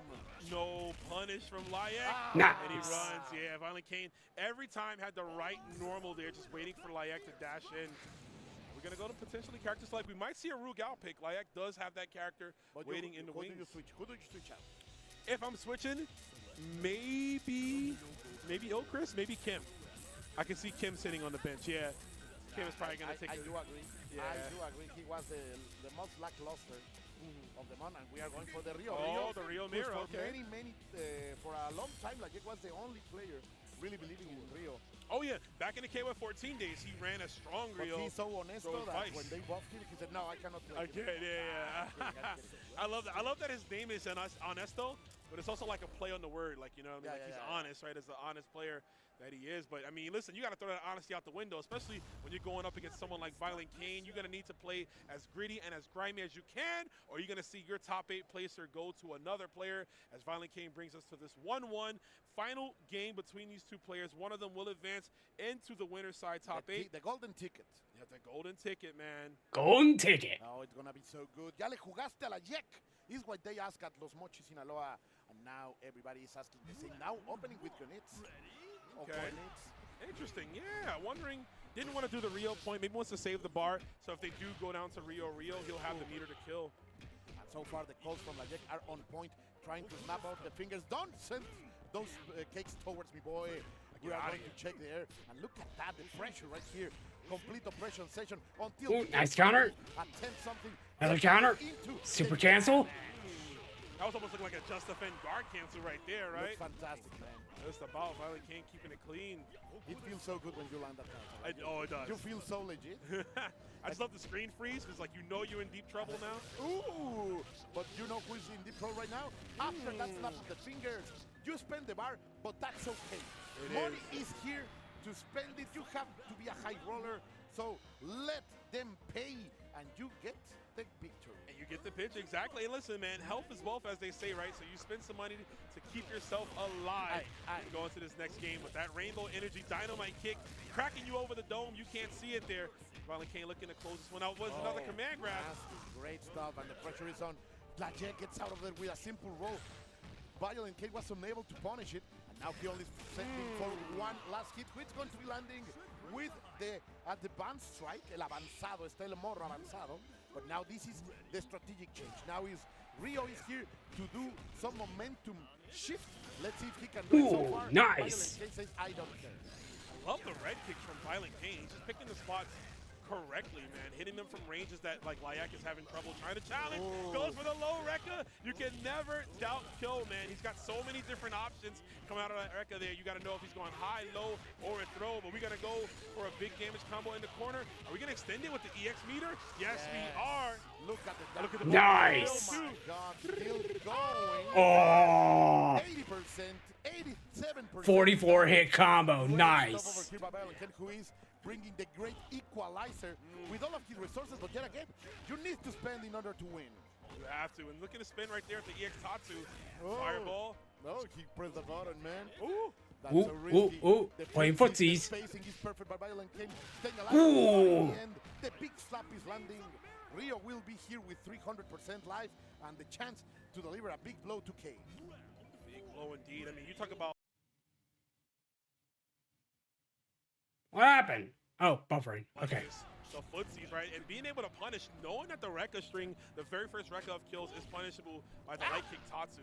Optimal, but that's going to be an optimal jump. Oh! To the final game, but look at the difference in bar code. Violent Kane is encroaching on 4. He's going to have about 2 now, yeah, because you get that additional one coming in. But, I mean, that's all Chris really needs, too, when you think about it. Yeah, in order at least to get a high lead, but in the last time, oh, he made the bet. Weird stuff on Violent King. Normally, he doesn't like to go for that crazy kind of stuff, but right now, Lajek is capitalizing out. It's 50% is gone, and you are against the corner room. How do you survive? I mean, you're going to have to trust your instincts, right? Make sure you're blocking correctly, using a meter like that one there. He knows he wanted to use that for a combo, extending with the heavy overhead. Great up PP. Violent King goes for the heat drive confirm. Running to the corner. Look at the guard gauge, too. It is whittling down. Layak is down on resources as well. What's going to happen here? The guard break is imminent. Oh, he went for the challenge, and the roll throw. Right in the order neck. to punish. The guard break is gone. Now Lajek has back into it. Now the D is going to hit. Lajek, of course, is farming for those cities. This is the moment where you start shaking, Rob, where the hand shake, where the heart goes nuts, and where the mind can fail. The roll into the corner. Are you going to survive? Lajek gets the hit, but unable to confirm. He did not go for the closing there. Layak gets it with the throw, clutching it out. It was as sloppy as can get, as gritty, as grimy. That's what I want to see. Sweaty. These players. Sweaty, another term you can use. But Layak taking it, man. That was almost scary. That was 2 huge opportunities there to close it out. It was a little moist, man. That was a moist I could feel it in the air. I could feel it in the air. But Violent Kane. Can you feel the sticky? Oh. Gonna go down to the losers, man. Layak is going to qualify for top 8. He does it, man, and he's going to join the greats, right? We saw ET qualified earlier into top 8, so he's going to join up with these players. But I believe we got one more top 8 winner side qualifying a match, and of course we'll get to that. That will be a little bit later because we are going into a super fast commercial break because, you know, we love our sponsors and they have good messages for you guys. So don't go anywhere. We will be back with K. And I'm going to take a quick break. I'll be right back, guys.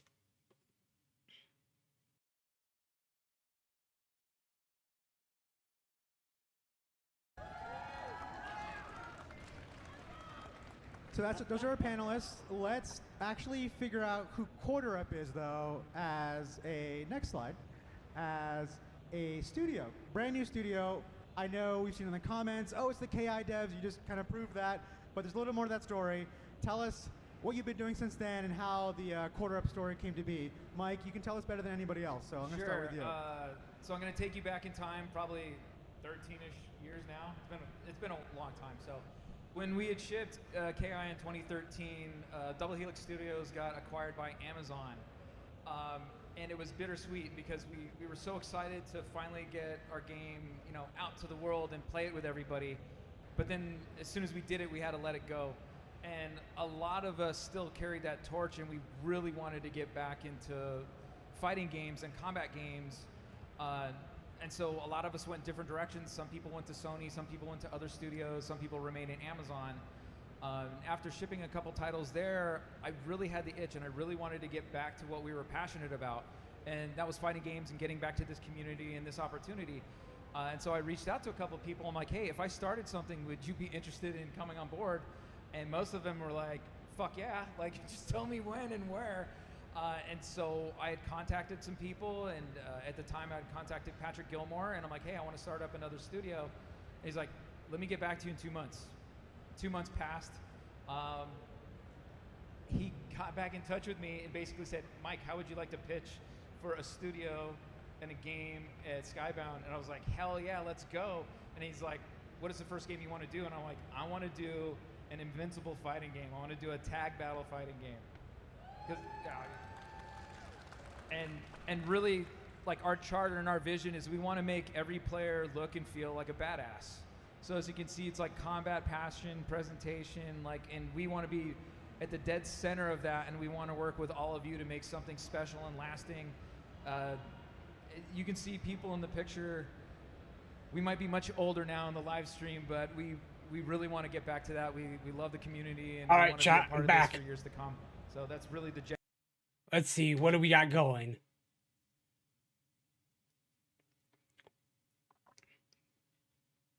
Got some Fatal Fury going.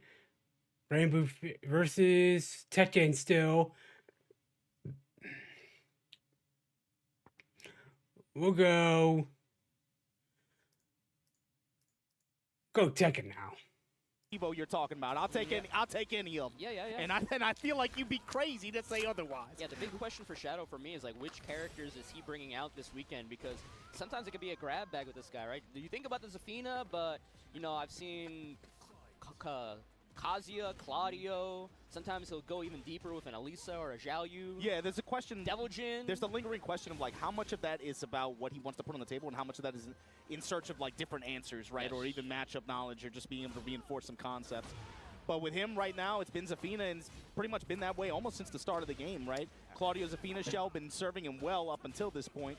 Took him a little bit of time last year to get cooking like that, but once he did, you saw the player that you see here, and he's had a really great year this year. However, he's come up close a few times on some really big wins. He has to be able to get a big performance this weekend, I think, to satisfy his own personal expectations. Icarus making him sweat in these 2 rounds so far, but that uppercut, baby. Sniped them. Should have ended out easy with. Oh, he's gonna get that little bit of damage. I respect it with the Rage Art to make sure to secure the kill. And you know, let's take this 10-15 seconds of your life. You're not gonna get back here. I love the cinematics. Yes, I love them. She JoJo's, holds it all in the palm of her hand. You got the JoJo stand in Season 2 here with how many... She got the install, the... hey, with how active he is, yeah. He's a little bit more active than Hermit Purple, man. Yeah. He's been doing damage, too. Yeah. So already, like... nice hop kick challenge. But for Shadow, you're cool with that. It's a tell, too, especially with Icarus. It'll show, hey, after that blocked Azazel attack out of Tarantula stance like that, in some of these clutch situations, he'll bet on the hop kick. Finishes it. Yeah. Caught him moving. We finish Rekkas here. We finish. Gonna spike him down. No, heat here. And then goes to the mix-up with the Mantis Claw. And gonna stay back. Oh, I don't know what he came in with, but he got floated for. Gonna spend the Rage early here. Yeah, doesn't have heat or anything else to try to extend the combo. So once that even up the life bars, take away that gray life, Shadow's still gonna have a little bit of a lead here. Icarus still has that Starburst stack. Big whiff. Little punish. Regular throw gets broken. We're gonna throw out the Blade Blade. Oh, got the DP trade in neither favor. Oh, Sprinkle! Oh. That was dope. That's good defense. That's active defense. That's what I call that. Yeah. You got to make the call in the moment, right? All right. Shadow poking with a lot of mids here. Trying to find some way to break down Icarus's guard. Yeah, but you know, like, if this was Tekken 7, Shadow would be completely fine playing the slow game, right? This game is a little bit different in terms of what it forces out of you in terms of active decision making as well. You can't afford to be passive in some of these situations. Character offenses are too front. Oh boy! Oh boy! Just give them chances. Just on a sliver, spend it. A little bit nerfed, but still a really good move. And that's not even a Shadow classic. That's a Zafina classic. Yeah. Finish the string at the very end. I be mashing into that all the time. Yeah. And always when it's about to win you the round too. And the messed up thing is that even if you call it out with a block, it's not that punishable. It's not that -12, -13, I believe. So it's a great round ender. It's a frustrating attack too, just because at that range too, she has those two normals those two lows that look very, very similar, and you become so desperate to guard her sometimes just to be able to deal any kind of punishment that sometimes if you're not like super focused, like oh yeah, she has the threat of that follow up. Yeah. It's really easy to just like kind of autopilot your way in the mashing and that. Even at this level of pool play, you might see that sometimes. And that's one reason, I mean, Ooh, when nice. it comes to character offenses, especially at this stage in pools, you got to be able to test the other player, man. It doesn't matter how good they are. Yeah. And especially like doing reads like that in the first game, where if it doesn't go well, you still got another game, but you got information. The worst time is like those do or die rounds, those final rounds where it's like, man, you didn't really need to do it now. Icarus, I mean, we've been talking up Shadow, but Icarus has been playing pretty solid with this Claudio. Yeah, I like the way he's playing compact too here. Ooh, but the sidestep. He's willing to box with Shadow in this close range like this. Not really scared off his Afina's op. There we go. Cancels the Heat burst tarantula. activation. I like the crouch jab to steal his turn back. The explosion. Ooh. Just out of range of that. Damn. Oh man, the glyph just right in front of his face. Shadow able to get the whip punish, get the round. That's the 4. Oh, big counter. Manticore, yep. Spike the floor. No? Oh, a little bit too far away. That's so much chip afforded just for blocking a mid, man. Again, it takes a little bit of her life to do it, but then she gains like 3 or 4 health back just from each hit. So it's like you're paying money to make money. Yeah, I mean, hey, interest rates are pretty high right now, man. Especially in this game with this character. Spikes him down. And then I like the sidewalk right as well after. To control the wall. Ooh, ooh. Nice power crush through. There is a gap through that. Good option from Icarus. 1+2 throw. Switches sides. Neither player has popped heat. Nice challenge again with the duck jab. That's a Shadow classic there. Finishing the 10 string. Like you said, especially on round-ending scenarios like that, betting on it there. And that could be a part of that lesson that he took from that last game as well. These extended strings like this, he wants to press back. Yeah, Icarus getting a hit by a lot of the last hits on certain strings, so testing his knowledge, but we're going downstairs. Running to activate. Ooh, sidestep 4. Rare footage of sidestep 4 missing like that. That's somebody on Twitter right now doing hashtag T8 report. Oh, fakes the throw though. Spends it. All right, we get 3 for free. Nice little micro step. Nice. He's trying to force his way out here. Spends it. Low Not smash, the kill. yeah. No, just a little bit short. Oh, that was his opportunity, but he gets another one with the 4-4-4.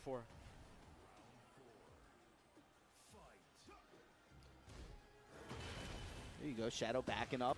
Finds his opening here. Yeah. Take the floor break. Up forward 1 again. No longer in the equation here, but now we go back up. Heat burst cancel. Still Unfortunately gets tagged, but that could have been a lot worse. Ooh, the tarantula launcher.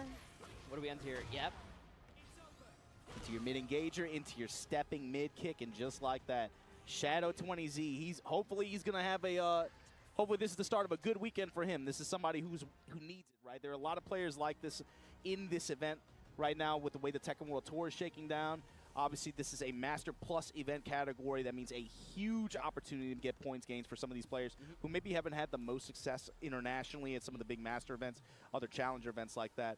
It's not just that, though, of course. Obviously, everybody wants to call themselves EVO champion. That's something you can't really take away from somebody. But there's also the tickets and being able to try to make it to that event next week, right? Yeah.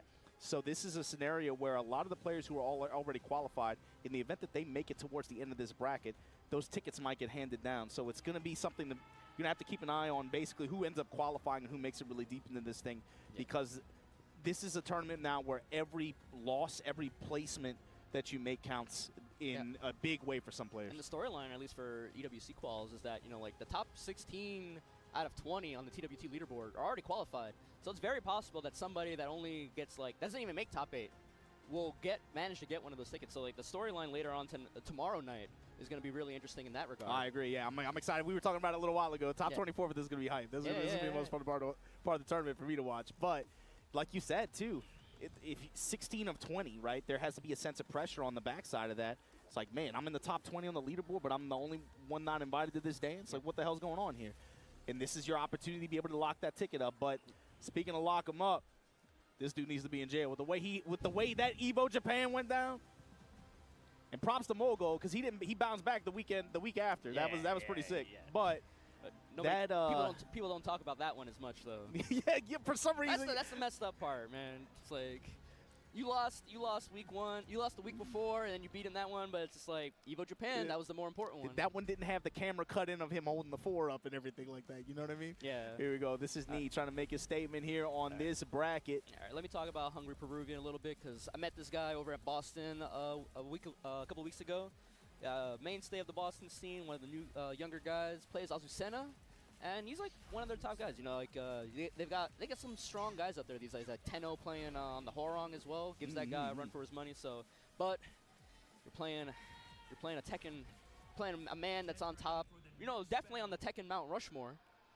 I mean, I don't think you're gonna find like too many people. Like not even like transcending like GOAT status. You know, if you think about a Tekken Mount Rushmore, that guy's probably on it, right? You're not gonna find too many people, I think, that would disagree with that statement. Yeah. Well, unless you know something I don't. Like, what are you trying to say? Well, we got rocking the Brian right here, Peruvian rocking the Azucena. Yeah, I'm curious to see how Hungry Peruvian kind of approaches this too, right? This Brian character in this iteration of the game as well, he's so threatening in mid, has so many tools in mid-range too, and he's able to close the gap in a way so much faster than it feels like he was able to before. How can he position Azucena into that mid-range and be able to try to get some of her mix-ups going with the way her stance transitions and pressure works? Azucena, this character, I think, doesn't get talked a lot in Season 2. Like, Season 1 came out super strong at the gate, got nerfed a bunch. Season 2, I think she's got a lot of interesting changes, especially in terms of her combo routing and other ways of getting into stance and forcing that Liberator stance pressure. Yeah, she's definitely one of these characters that they slowly kind of tuned more and more into being a Tekken 8 character. Well, I think she came out of the gate as a Tekken 8 character, but it's like they turned her into something. I feel like she was very boring in Season 1. She was effective and boring, but in a boring way. I think she's way more interesting as a character to watch in this game because of the other ways of getting into stance pressure. Yeah, they definitely way more heavily in the stance pressure and stance transitions. Peruvian gets himself away from the wall, spends the heat smash, backswing blow. I think that thing backsteps so quickly. It can get out of a lot of interesting scenarios. Doesn't finish the second hit because he wants to keep him close to set up the kill scenario just like that. Yeah, it feels like compared to maybe some other characters with some really aggressive backswing blows like Raven or Drag, hers just gets back so far so quickly that you almost always have to keep it in mind if a player shows you that they're willing to go in the minus range and then just let it rock like that. You almost have to play with a little sense of anticipation on I mean, like, new character that just came out, Fakaram, he tries to force the Rama stance stuff.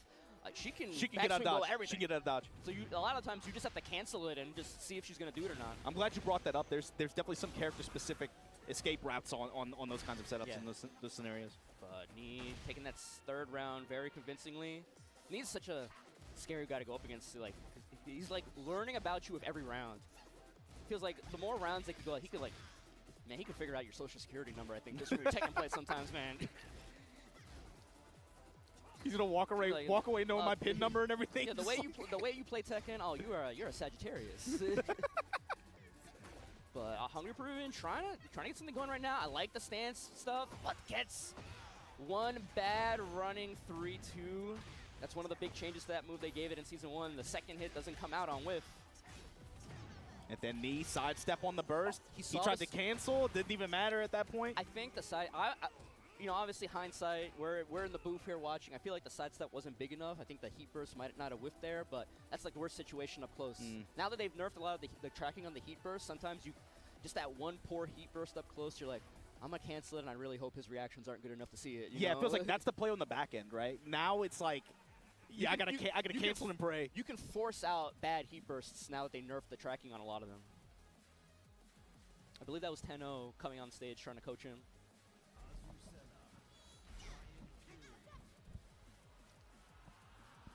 And I feel like, you know, Hungry Peruvian, he didn't do a bad job trying to play that slow game, but it feels like, you know, sometimes you're trying to play the style of ball with somebody that invented it, you know? And it's like sometimes you just gotta like force the mix. It's like Nee just got higher return options out of that game. Yeah. It wasn't like like you said, he didn't play it poorly or anything like that. He was able to score a lot of hits. Yeah, I feel like maybe you gotta go for the higher risk Liberator options like the sweep. Just to force him to try to duck in certain situations. Yeah, and immediately Hungry Peruvian going with the non-jailing high strings that she has, and Nee showing him why that's not the best idea. Yeah. I'd anticipate maybe he try to go for lean a little bit more heavily on her mids and mid-string extendage. Peruvian trying to fight his way back at the wall. Nah, Nee is boxing him, man. Micro step to the right. Any slight advantage like that, jab string, working it in. Got you on the wall. Super active heat smash. Please try to back away. Okay. Try to the sidestep punch. The sidestep hook. Power crush on through the mid, kicker in the head, just like that. Knee. Hungry Peruvian, what's your answer? Another one. I like him working the one jab there a little bit, but Knee just like the patience, man. Just had the just vision on that just to make that step. And he's been able to get good return on it every time, like you said. Yeah, I appreciate Peruvian staying down after the wall combo. Didn't want to tech into a taunt setup. Willing to take the hit on the ground. All right, we're in heat. We got the enhanced liberator stuff. I like him paying attention to these lateral movement too. You saw him go with the forward 4 engager there. 1-2 punish, the haymaker. Down back 3, this time going with the mid extension out of back turn stance. Another walk though, but recovered crouching, so managed to get away with his life. You saw him doing the back turn counter too. All that just to get lifted.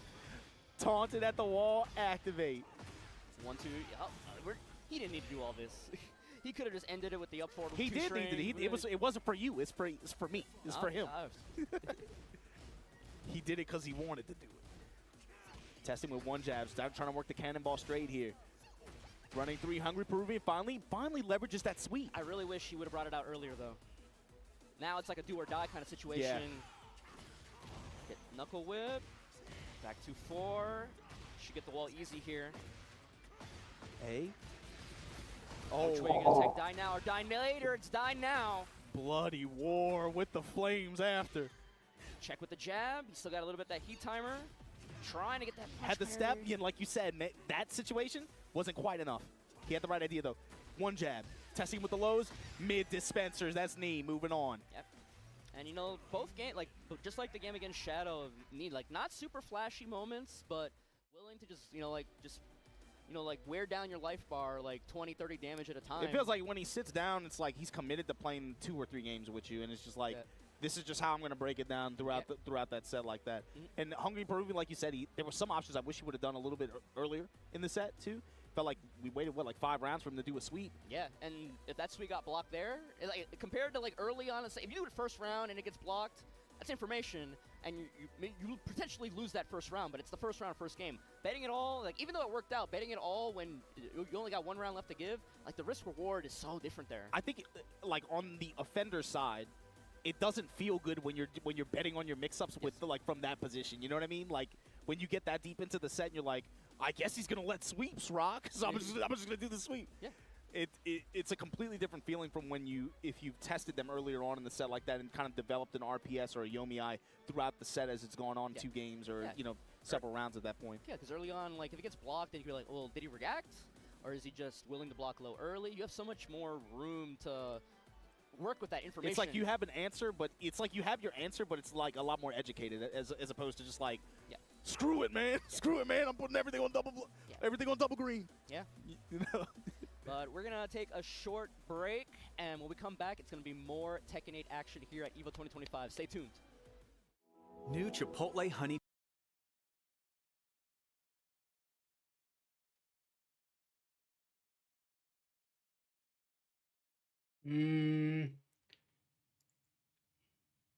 Like staggered timing, he's cutting.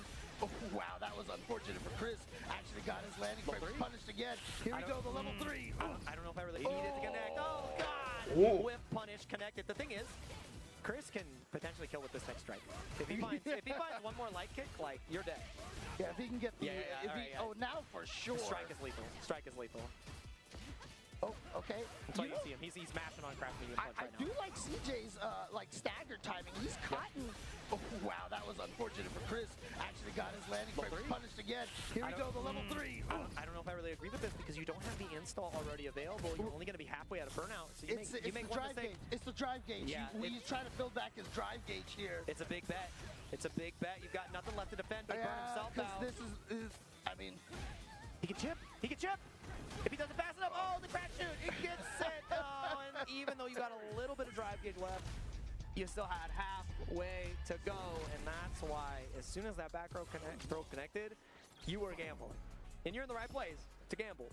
But Chris is pretty good at gambler. Yeah, so Chris CCH just finishing it off with a crack shoots back to back. Crack shoot. Oh, what a whip punish as well. Yeah, nice. All right, Chris is getting warm. This is where he becomes terrifying to fight. Can't counter him is what it feels like those letters stand for. It's actually just his name. Of course, yeah. That's his government. Can't counter him. I have heard with like 9 different things that CCH stands for, I swear. That's good. That means he's well-rounded. Oh! Okay, not for a back throw. He's going to go for the damage and the corner carry. Close the burnout, but, you know, trying to bait out a potential wake up super, potential, you know, wake up DP. Getting even closer. The deepest overhead, and he's going to spend level none. Nice. To get that one done. The Rising Taco. Rising Taco. El Gordo down the street. But we're fighting in the street right here. Chris CCH 1 round away from CJ. Loser's fate. All right. There you go. Okay, yeah, CJ has been showing that a lot, but you know, the thing about it is, if you're fighting Mai, going and being pressure, oh, he missed that combo, but here we go, pressure. Happy accident. But, you know, going for the pressure and having her ODDP you a lot is kind of a good thing, because it takes away from, better than the fans. The OD fans, right, Yeah. exactly. But now you're taking all this damage, pretty unscaled level 3. Right. Not oh, are you dead? Where's the scaling? We couldn't find it. It's gone. We lost connection. Report, the scaling has vanished. The scaling has been lost. And we've seen Chris CCH a couple of times. I mean, doing that crouching medium kick, heavy kick target combo, having to drive rush cancel it to keep himself safe is expensive. Yeah, and I mean, that's the overextension that you don't really want to go for it. These checks have been so good from CJ. The Bracket Demon is not just a moniker. It is a title that has been earned. You know, making Chris bleed is no small feat, and the crouch medium punch finally comes through, takes the side switch, and this is where, you know, you see the other side of the coin. Chris is unrelenting. Oh, but he didn't get anything after that. Interesting. Not sure what happened there. Yeah. And now CJ, however, he drivers cancels. He spent all that meter to burn himself out, unfortunately, but here we go. This is going to be a big hit right here. All you have is level 1 to defend here afterwards, and now enter the Mind Palace, CJ. You've got one chance at romance, one last dance. And he might just chip him out. Oh, got the jump back! And he gets level 2. It's not Oh, no! But now he's burnt. He has an opportunity. And Maya is so scary. Maya is so scary in that situation when she gets that burnout pressure right there. CJ putting a game on the board versus Chris CCH. This would be a guaranteed upset. That's meaty, actually. So you go plus afterwards. Normally you think you're able to punish it and put you in this false sense of security. And the security is gone! Chris is in trouble! CJ going for the target combo, and then the meaty setup again. Oh! Okay. Whip of our own. Because after that, you know, the plane shift combo, you can get the DP. So I thought he had missed DP, but yeah, it was a setup for the meaty. Oh, he's about to burn him out as well. He's trying to bait out a DP, trying to bait out a potential level 1. He still has just under 2 bricks. We're gonna see. This round was a great start for CJ, and the fact that CCH was able to bring this one back after losing game number 2 is a great sign. The momentum shift there was crazy. Yeah, the mental fortitude on Chris's side, very important here. I mean, he's resilient, if anything. This is a Capcom Cup competitor across multiple Street Fighters. You're gonna need more than just one game, more than just one round to shake, to rattle this guy. Let him breathe. Oh, God! Wow! Yeah, just stealing a turn, minus in that situation. Says, you know what, I'm going to go for it. But are we going to go side switch combo? Yep, again. Here we go, back in the corner. And now a combo can kill from here. Yeah, you can't take the crouch medium punch. You can't take the crouch strong. And that's exactly why a strong showing has quickly turned into a deafening finish, a deafening defeat. Chris CCH takes it without missing a beat. Keeping alive the hope, the pride of the Pacific Northwest. That's my goal.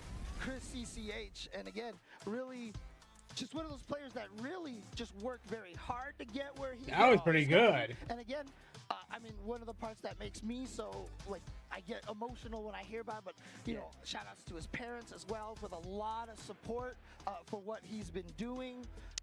It's great to see, you know? Yeah, his brother Element also in attendance, making deep runs. Ooh, across all the games he plays. He's a KI player. He plays Street Fighter 6 as well.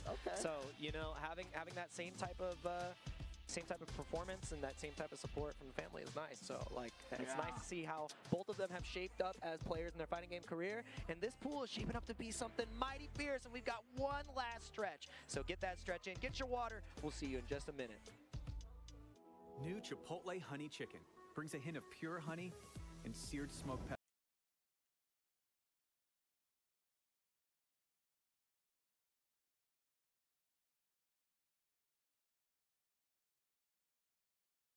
find some kind of hit, but no, he went for the shoulder shove. Gosane with the lateral movement to be able to get some really, really clean whip punish opportunities here. And it hasn't even been so much about the Dragon Charge pressure either. He's not even really trying to play this. This law game is what's really annoying, you know? Oh, manages to get the hop kick right here. Gosane ducking, maybe was expecting a throw. This is the biggest opportunity that Alpinist has had so far. Spring kick, I don't want to guess. Alpinist, what's he going to do with the rest of this heat meter? The thing is, Gosane too, he has to have some anticipation. He knows this guy just has a bomb waiting to drop. Wait for it. Oh, trade in Gosane's favor. Yeah, you got to be looking at that with your Running 3. Sets down for 3. Goes low. Nice low parry. Alpinist with a chance here. Okay, in rage. That's a lot of damage. Tries to cover the step. Counter hit shoulder. Okay. Oh, but Gosane willing the while standing 4 counter hit into Dragon Charge. Gets the free jab afterward. Okay. Counter hit lows now. Gosane smelling blood now. It's hard to notice, but like Gosane, each round he's been slowly picking up the pace as well. Just putting his foot on the gas just a little bit more. But this is a big opportunity for Alpinist. The muscle buster right by the wall. Oh, down 4-3, but no confirm. Yeah, no confirm into DDT. This is big for him. Counter hit shoulder shove. This is gonna be a big moment for Alpinist. No, just go with the Jaguar Sprint. Yeah, now he's doing it now. Drop the bomb, cancels it. He was worried about the Rage Art. Oh, managed to reach. Is this gonna kill? It'd be so sad if it did. Oh my god. After the blast, Rage Art. This is probably enough, even with all the scaling. I think it's gonna do a minimum of 10 damage. Or he lives on a sliver. What's gonna happen? Oh, just enough. All that just to get tagged at your Jaguar step. Gosane. Dominant 2-game series here. Going to be moving on in pools. Alpin's going to have another chance likely on the loser side of the bracket, but we'll see how these pools shake out for him and Gosane as they move on throughout this, 2,500-man bracket that we got this weekend. Yeah, I mean, like, say what you will about what numbers were year to year. This is still an amazing bracket, and the level of play has been pretty good as well. Even though it's round 1, like, he's been in some competitive matches most of the night. Round 1 pools we were talking about, it's like if you're entering tournaments for this game, you play this game like that. It's not, there's obviously levels of play. There's definitely gaps, but it's like, I felt like even just anecdotally, I was like, oh man, even from round 1, it feels like the people that are entering tournaments for this game and they're not doing it willy-nilly, they came out here to play Tekken. You know? And even though like the FGC's been growing so much, for a lot of people, EVO is their one big tournament they come out to every year just to see, like, part of it is just for fun, but part of it is also like, this is the big tournament. I'm going to come out. I'm going to see where I stack up with all these guys that I see playing internationally and all this stuff. Sometimes that's their goal. You come out, you say, like, I play in my locals, but I don't go to a combo breaker. I don't go to a CEO, and I don't go to a big range. I come to EVO because it's EVO, and where do I stack up in the grand scheme of things? That's part of the fun. That's also there's so many positives about it. It's like being able to get that contact experience, being able to say like, oh yeah, I was in a bracket with Rest, and yeah, I didn't get a chance to face him, but even just having like small goals like that, like I want to make it to round 2 of this, round 3 of this, round 4 of this, that can do a lot to, I think, build up drive for players, and it makes them better in the end. Yeah, but it's also just the ability to just get outside your own personal unit where you know the pecking order like that, and being able to size up and see how you'd fare against complete strangers like that in these kinds of situations. It does a lot for you. The big focus is obviously like TWT points and EWC tickets and being able to raise that EVO trophy on Sunday. But for a lot of people, it's just smaller journeys, smaller goals. And those are just as important in the grand scheme of things. I like that you're saying that, too. It's very easy to get kind of lost in the pursuit of the championships and these tickets and these points, but that's part of what makes a community. That's the lifeblood of the community, is not just those adventures, but it's the little adventures like, hey, man, I just started playing this game last year. I want to make it out of pool someday. Yeah, and seeing those players grow from being like, going 0-2 to being able to go 1-2, to go 2-2, to go 3-2, and then like finally 100%. They qualify. That matters. Yeah, for some of these people, like I said, smaller goals, smaller journeys, getting out of pools and getting that Chipotle card. For some people, that is their EVO trophy. Yeah. I remember the first year I got one. I used it online, and I still got it. I still got that Chipotle card. I look at it, it's like, I got it out of my pool. There's a different sense of pride when you pull up, you're like, yeah, let me get the lemonade with that, and then let me get the double meat, double cheese. Then they tell you the total, and then you're like, you slide that card like that. That hits a little bit different. But and they always look at you for a second. you talking about journeys, man. This is these are two guys that definitely had to cross emotions to get here. Take on player one side. I know Take. Tell me about Imada. Imada is another player who's kind of been active out there in the JP scene. Japan, in particular, has had a very active, I would say, like, at the dojo level. There's, like, a consistent amount of, like, 100 to 128 players that if there's a tournament. Oh, we got some buffering. You could expect 100 people to show up. And it's that same group every time. Yeah, the dojo level of on JP is how Shonen got to TWT Finals last Shonen year. got, yeah, pretty much on the back of that, right? And so this is another player who's pretty much just in the cut, out here competing, trying to make a name for himself. Running Clyde. This is a character that a lot of people say top 10 contender, but you don't see very often. I mean, do you disagree? I don't disagree, but again, you don't see him very often. You don't see him that often, but usually the people that do play him, they tend to make statements. Yeah, but then it's one of those things like, man, this character's kind of good, and bordering on really good. Why don't more people play him? I think they're just they're not Final Fantasy fans enough, man. I don't know, maybe that's what it is. I don't know. They don't like playing from range 4, range 3 in the mix. As the kids said it, they don't know peak, man. But Shouts Take, to Landon. No disrespect, but no disrespect to Take, but I know Brian is good because Take picked him back up. Hey, okay, yeah, you're right. You're right. There's certain people that just like if you know they say like you gotta follow the paper trail. Yeah.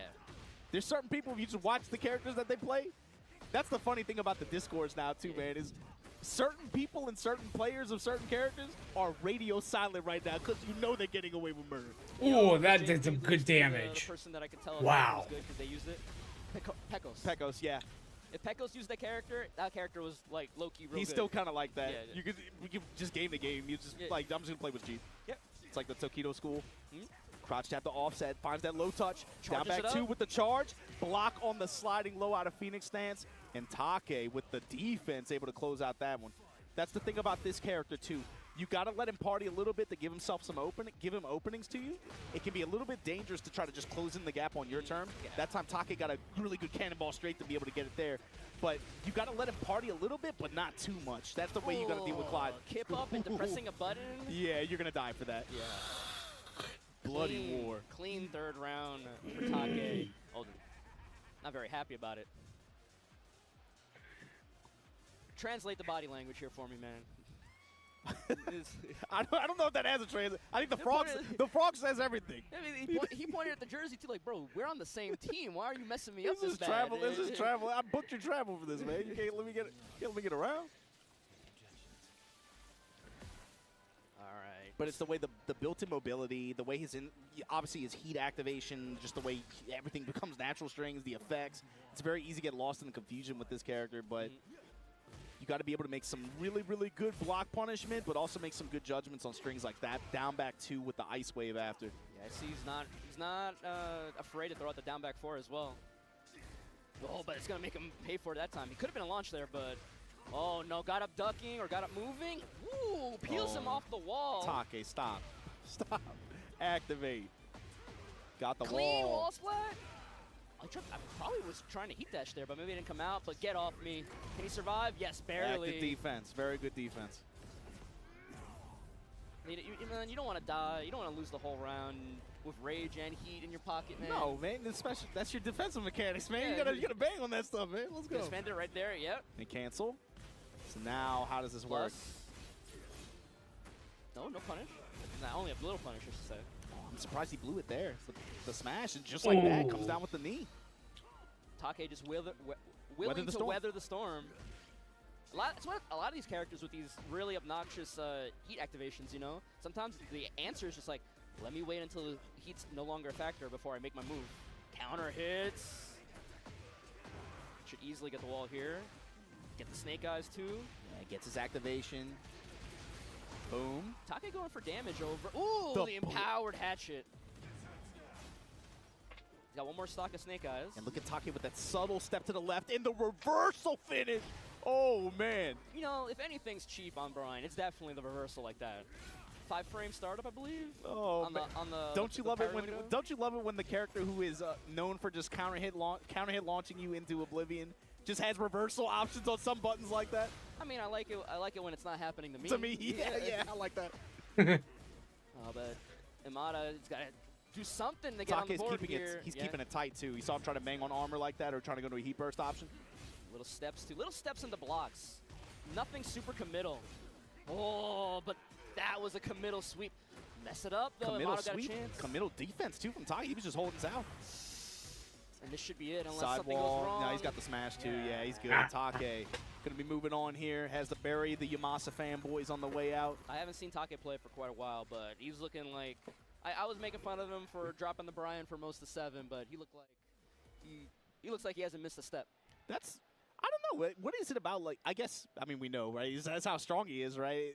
Brian is almost too rewarding to play in this game right now. I think for a lot of the old head Brian players to you know, not do it, you know? It's like the temptation is too great. He's just right there, and he has so much value. I think packed into, especially with the way he uses heat, obviously, the Snake Eyes mechanic and the way that works. You saw it come into play several times during that set. To be fair, over the course of Season 2, they've been slowly trying to strip away a little bit of the power out of the Snake Eyes moves little by little. They nerfed the Empowered Hatchet.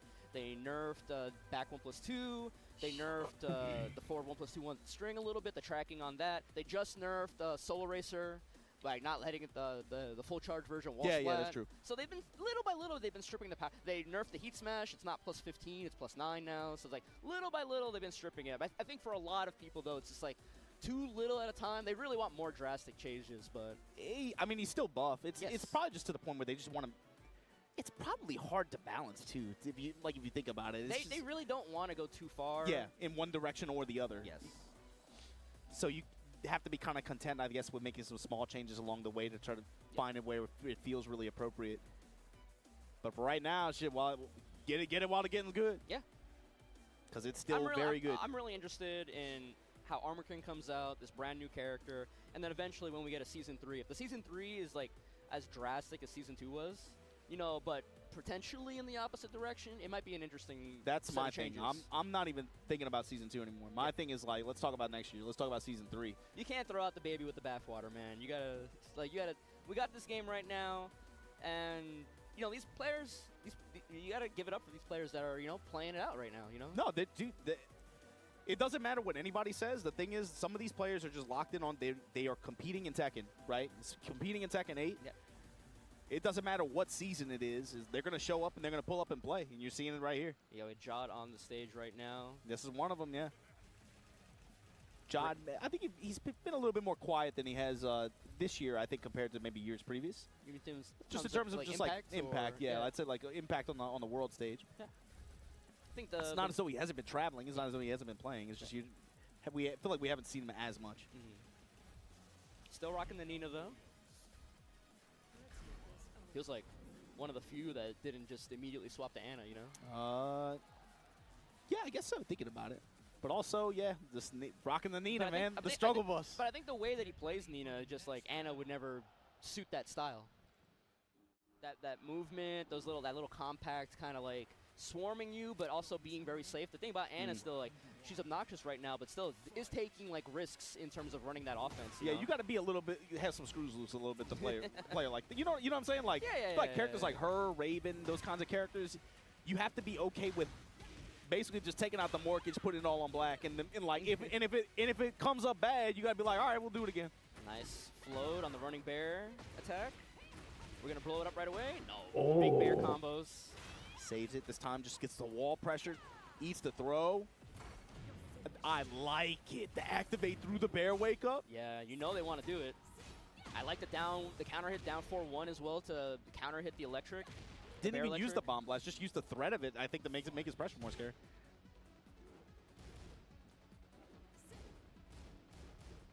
And like this style, yeah, I don't think he could do this with Ana. That's the big thing that I think.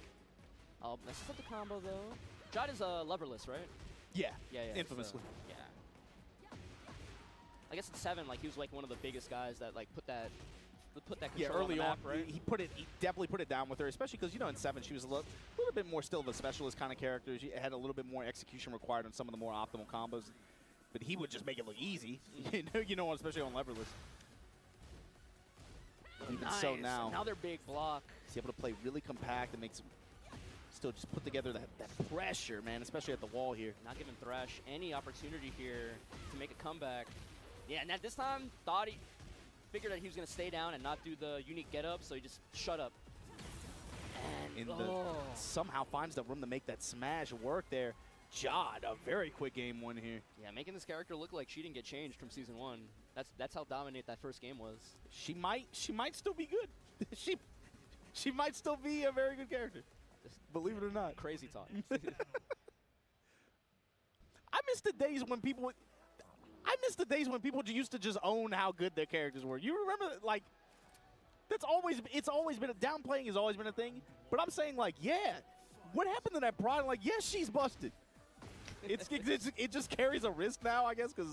Yeah, I guess back in the days you're talking about, we could freely admit our characters were busted because we knew they weren't going to get changed. Yeah, now it's like, teacher's watching. Yeah, it's that's the best way of putting it. Yo, keep it down. Mr. Smith came in the room. Oh, the polar bear launching low slam. There you go, back one. Run up, heat first, gonna threaten now. Jod did that no fear. Did not think Thrash was even gonna try to step. Obviously, big body bear. Yeah, being able to like cancel like the jabs and the DF1 into crouch dash cancel and stuff like that, just to keep the pressure going. Generic throw gets broken. Throwing out this back 2-2. Yeah, that great sidestep there at a whiff. Can't kill here. It's gonna be one more hit. Gunshots. Okay, I thought I was almost wrong. Just trying to keep the pressure going. Don't give Thrash another opportunity. And just like that, the mid and the low ender like that. Jod sees it.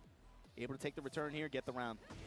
Thrash not really getting any big opportunity to get anything going. Just Nina just smothering him. Yeah, he hasn't gotten any room. She stays on you. He works the one jab. Then you end up blocking a sidestep one. She's plus and she's just mashing on you. And then you try to pop heat burst as a last ditch, and you just get counter hit, or you don't have enough health to armor through whatever Jod's gonna do. Nice duck. How does he always know? He's so fast, man. He's young too. You forget. Yeah.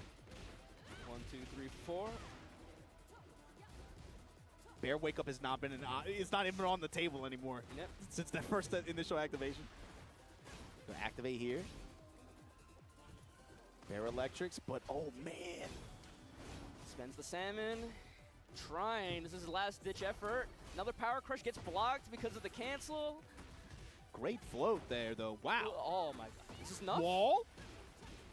Oh, he's dead. Just like that, 6 rounds straight. That Jod was moves optimal. on. Wow.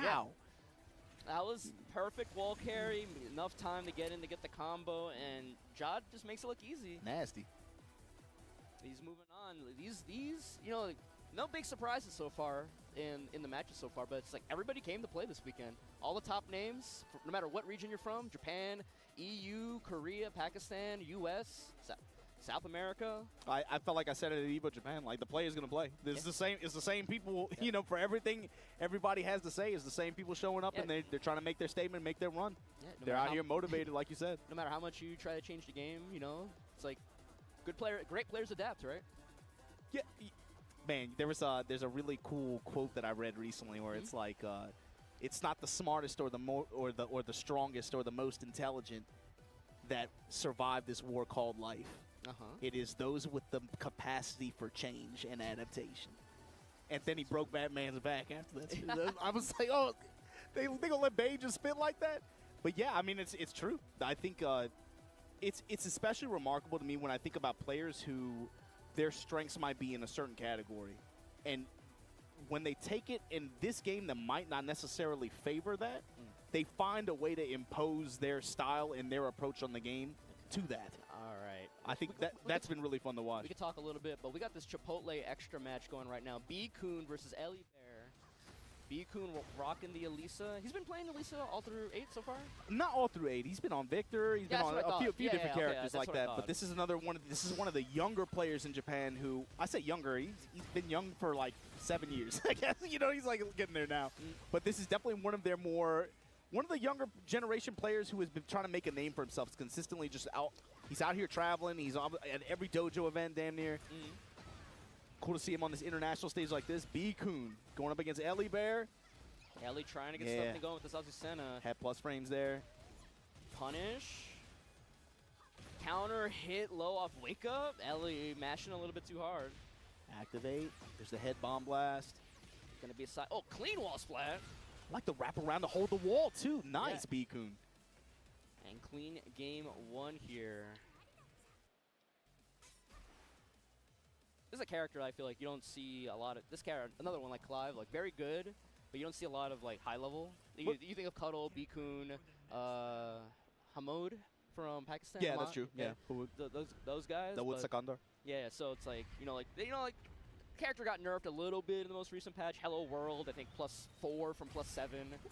So Well, it's like those three, outside of like 3 of those players too. A lot of there aren't too many of them that would play her that compete internationally like that, consistently like that. And those players are playing other characters right now, which is funny because you would think that means like this character just gets outvalued or something.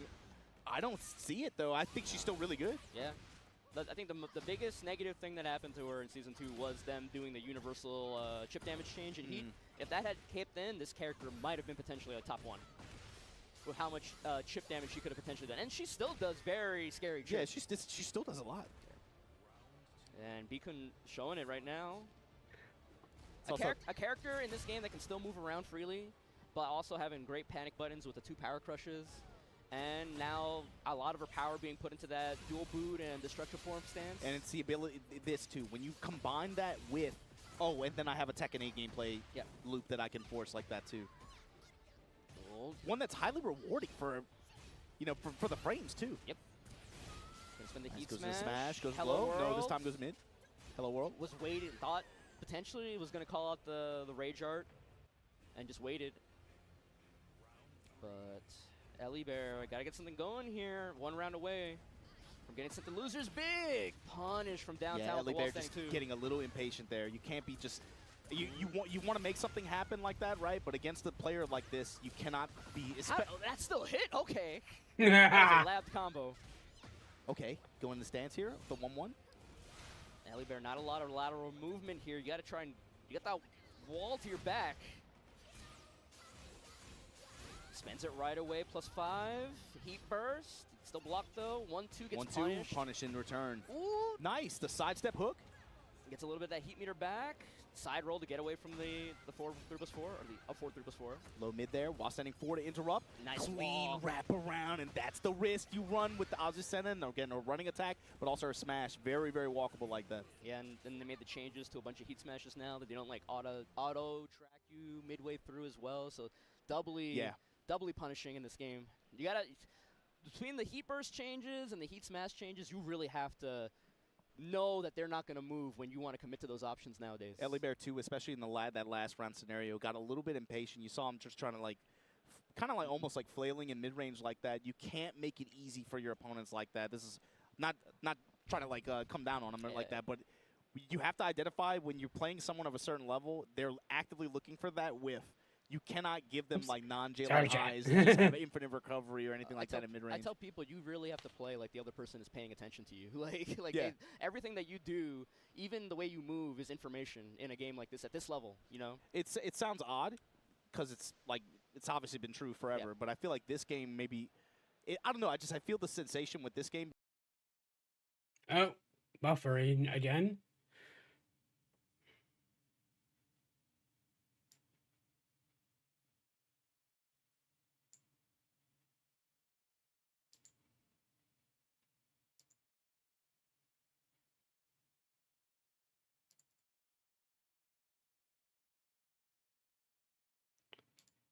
Refresh.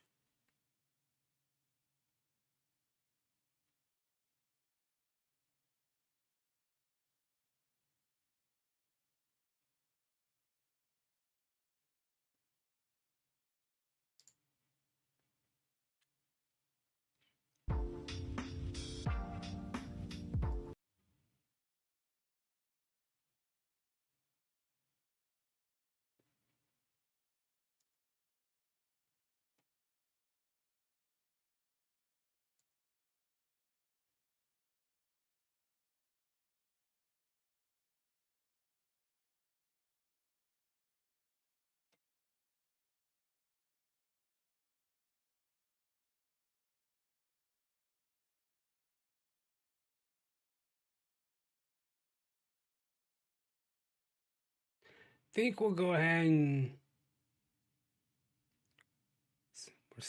We're at commercial smoking. Yep. So that's a Super 1. One of the greatest moves in the game. It has a lot of armor right off Let's the bat. join the main Fires channel. through a lot of other attacks. It's great to call if you anticipate your opponent's about to call an assist breaker. In the same vein, that's his boosted special 2. His special 2 normally travels forward and does a double hit, but the boosted version hits multiple times. It's great for powering through stuff. And for those that are familiar with Marvel vs. Capcom, Sentinel, Pan, and Hagar Pipe, definite inspirations for Beast jumping down heavy. So if you ever have any questions, do that move. Big fans of the mayor of Metro City. Oh yeah, we love the move. You mentioned he has armor. We showed that. I want to talk a little bit about the armor. Yeah, so one of the things we wanted to get across with Beast is he wasn't a mindless combatant. He wasn't just berserking through stuff. He was very technical in the way he fought. And he has technique and stuff. So we wanted to get that across with some of his moves. So with Special 1, he actually does like a parry, and we got that across by applying armor during the first portion of that move, and then he counterattacks and such too. But we also want to get across that he's pretty much an unstoppable force. So on that note, several of his specials actually include super armor during the first portions of the boosted versions of the moves too. So it's a big part of his kit. So I remember early on in development, people were saying like, is he really that good? I don't know about where he's going to fit in the roster and stuff. But once people really start to understand how powerful armor can be, like he quickly flew through the ranks as far as favorites and such goes. And we're going to play him real soon. So I'm going to take a quick break, and then we'll also play. Thank you. Thank you so much, guys. And yes, everybody, we are heading to a quick break. But listen, there is more Invincible versus on the way. So please stay tuned. We will be right back.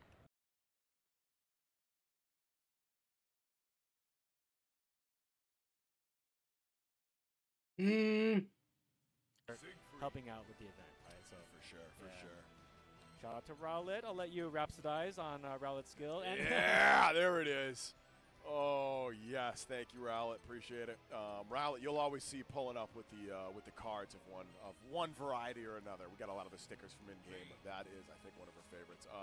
Yeah, Rowlet is a very competent Siegfried player. Played Percival in the previous version of the game, but made it very clear that no, I am just in the Siegfried waiting room. And as soon as that character dropped, she has not looked back. And she's had, like, low-key some pretty good success with that character, not just locally, but at some of these bigger tournaments. I remember beat Wavy, I think, at Frosty's the first or second year the game was there. Has had a couple pretty deep runs. Yeah, here we go. And we are going to get the Dragon Knight matchup. Once again, we're having Vayne back on the screen, which is very exciting. And, of course, Siegfried is going to be a little button check, obviously. it's a matchup that's pretty interesting because, like, I don't think we even got to talk about this much, but Vayne puts out those shields, which are, they absorb a hit, right? So they can be really weird for characters who have big normals that kind of get stuck in them. Yeah. Right? So you do have a bit of an adjustment to playing around the shields, but to kind of back up those shields, Vayne has both the 5U, which can armor and dodge things, which is really annoying to deal with. Yep. And can also has huge moves as well, right? So really big special moves that take up so much space. Yeah. Both these characters have some pretty decent space control. Siegfried, especially the multi-hitting fireball, low-key is going to be really good for clearing out that shield. The shield only eats one hit.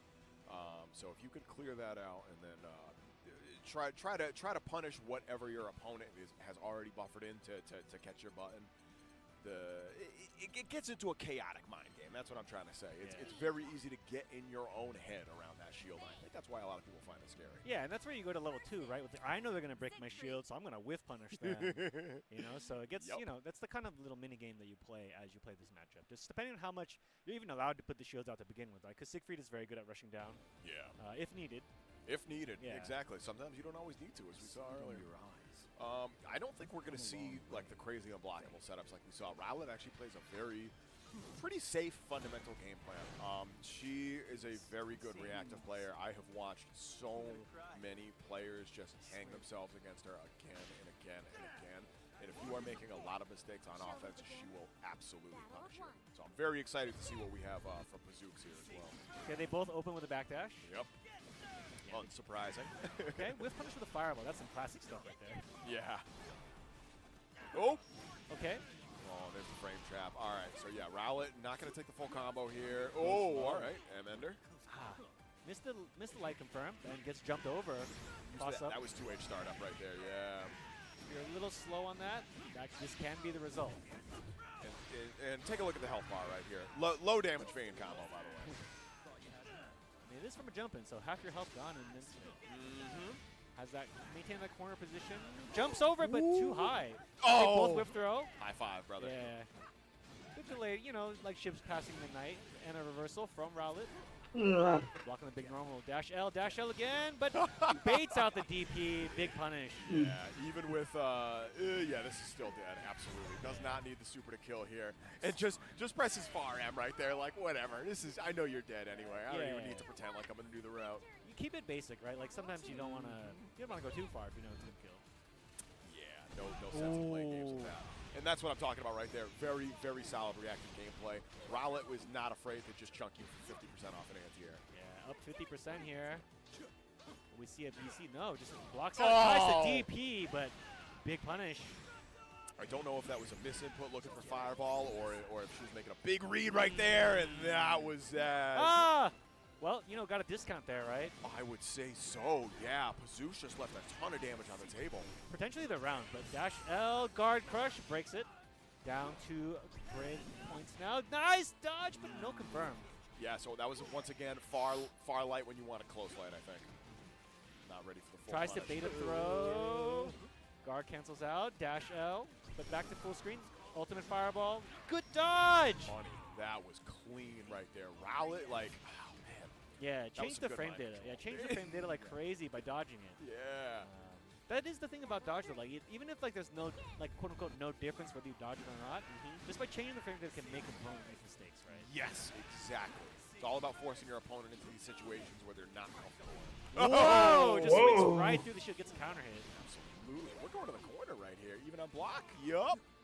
All right, not falling for these throw baits right here. Zook's playing some pretty good defense. Ultimate Fireball. Cross themselves up into the corner, but we'll take a little bit of damage there. That JU, like, low-key kind of saved Rowlet there. You would have been in the corner, potentially getting anti-aired otherwise. Okay. Confirm off 2M. We'll take that, especially when they're buffed up with damage a little bit.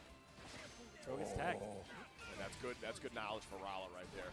Pazooks is very eager to do that quick tech. Okay. Chip is a factor. Dodging like crazy. Whoa! Managed to get the you know, had they dodged like maybe one less time, they might have gotten a punish. Possibly. I think this is one of these deals. I think these two know each other and play Maybe, each other yeah. a good amount. That's Pazooks looks very familiar, and I don't think I suspect this isn't actually their tag. This is one of those name switches. Don't quote me on that though. Okay. Oh, nice throw finally works. That's the stuff right there. Yeah, the slow dash, classic throw bait in this game for people who didn't want to go straight to the overhead, right? Yes. That's okay. Ooh, all right. The reversal, but Rowlet disrespects that. Gets the throw. Everybody gets one. Everybody gets one. Yeah, this is gonna hurt a ton though. We're not gonna build super, but yeah, this is still some decent damage right here. Knockdown, strike throw. One more. Do another one. Ooh, tried to, but got tapped. Ooh. Spends the brave points to get as much damage as possible. Doesn't. I don't think it's gonna kill though. Spend all 3. Oh, never mind. It did. Ooh.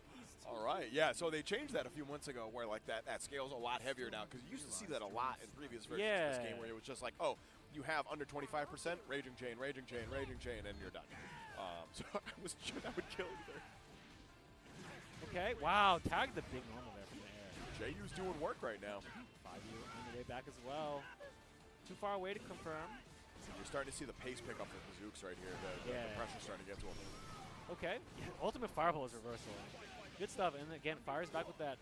You know, the DP that's still invincible, right? Not as much reward or speed, but, you know, you take what you can get sometimes. Indeed. We do in this game. Oh, good spot dodge. Yeah. Went with the big overhead swing, though, instead of a button, and that is going to cost Rowlet in a big way right here. 50 meter. No, I'm sorry. 100 meter. I'm looking at the wrong side. Okay. Gets the confirm, but missed the combo. And with that, Rowlet's going to work their way out of the corner. Spends resource to, you know, do a little extra damage corner the opponent. That's the kind of drop that you're thinking about later Ah, because it look. might cost you. One more throw is going to be enough to kill and send Rowlet out in winner's side. Ah. There's the anti-air, the delayed 2H, and Rowlet beats Pazooks to make it out in winner's side. Good stuff. All right. Yeah, I really like the option there. Went to the respect that. Went to the same option there, right? But knew that if the jump could be coming, waiting in their wings was the anti-air. And after they missed the very first time, was so on point with it after that. Right? Yes, absolutely. Yeah, it was. We saw the late startup that one time, and that was it. That's all Rowlet needed to say. No, hold on. I'm just gonna lock in. Exactly.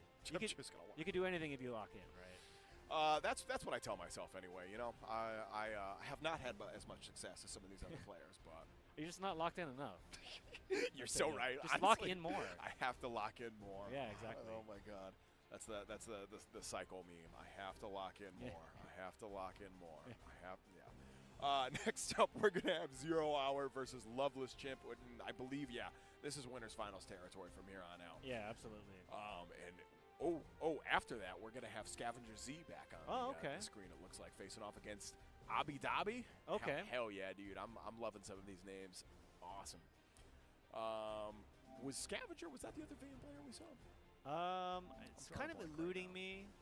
They were the player from Mexico, and whatever. We'll see after this game. We'll no see need to. Maybe they'll counterpick anyway. You never maybe, know, right? maybe. I have seen crazier things happen. Yeah, for absolutely.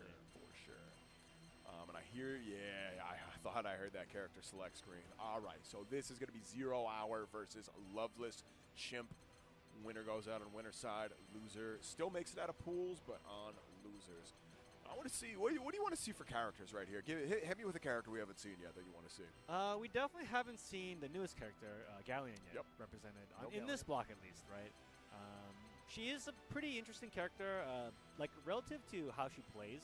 Her special moves all function really differently. Like a lot of characters, they chain them all together to kind of do like a combo. But for her, like not as common with her, right? Oh, Vera potentially hasn't really been seen in this block yet. Yeah. Very unique character. I know we've had at least one Vera here at the tournament on stage. I believe I saw Blazing wow, callback. I saw Char Char real smooth make it out in on winner's side. I think make it out of pools. Shout out to Char Char. Yeah. So I think if since we haven't seen it in a while, Vera's a character who has like 2 modes, right? Yep. She starts out in base mode, and then if you land a command throw or super, one of her supers, it changes her into Chevalier mode, more or less, right? And all of her special moves in that mode so much more powerful, right? Yes. She's able to get follow-ups that she's not normally able to do. Frame data changes dramatically. Get some new routes. Yeah. The character, the joke is Vera's not a real character until she goes into install, but I don't know. She might be too real after installing. Yeah, and that's the flip side. It's like wait until Loveless Chimp presses far M right here. Yeah, that button right there. That thing goes far. Like Vera has good solid buttons. Don't let these Vera players fool you into thinking she's not a real character on full install. This character's definitely got some sauce. That fireball too, the Luminara. A lot of interesting situations she could put you in, a lot of which aren't actually real. But Vera players want to mind control you into thinking they're actually plus when maybe they're not. Yeah, it's one of those things where like if you know, then the Vera player can play a little differently as well, right? So it's one of those setups that like the reward is way bigger if your opponent doesn't know how it works, right? Because then you might bait them into guard canceling when they shouldn't, for example. Yep. But I think it's very interesting gameplay even at the start because you've got relatively low reward from strike, right? But you have a command throw that can reach from much farther away than other characters because of her, it has a unique run-up animation, right? So it's possible to kind of have this like really unique game plan where you start with low damage, but either you let that add up, or does it become a situation where that command throw lands and you change modes completely, right? Reversal throw for 0 Hour. Good option. Again, it is one of the fastest things in the game.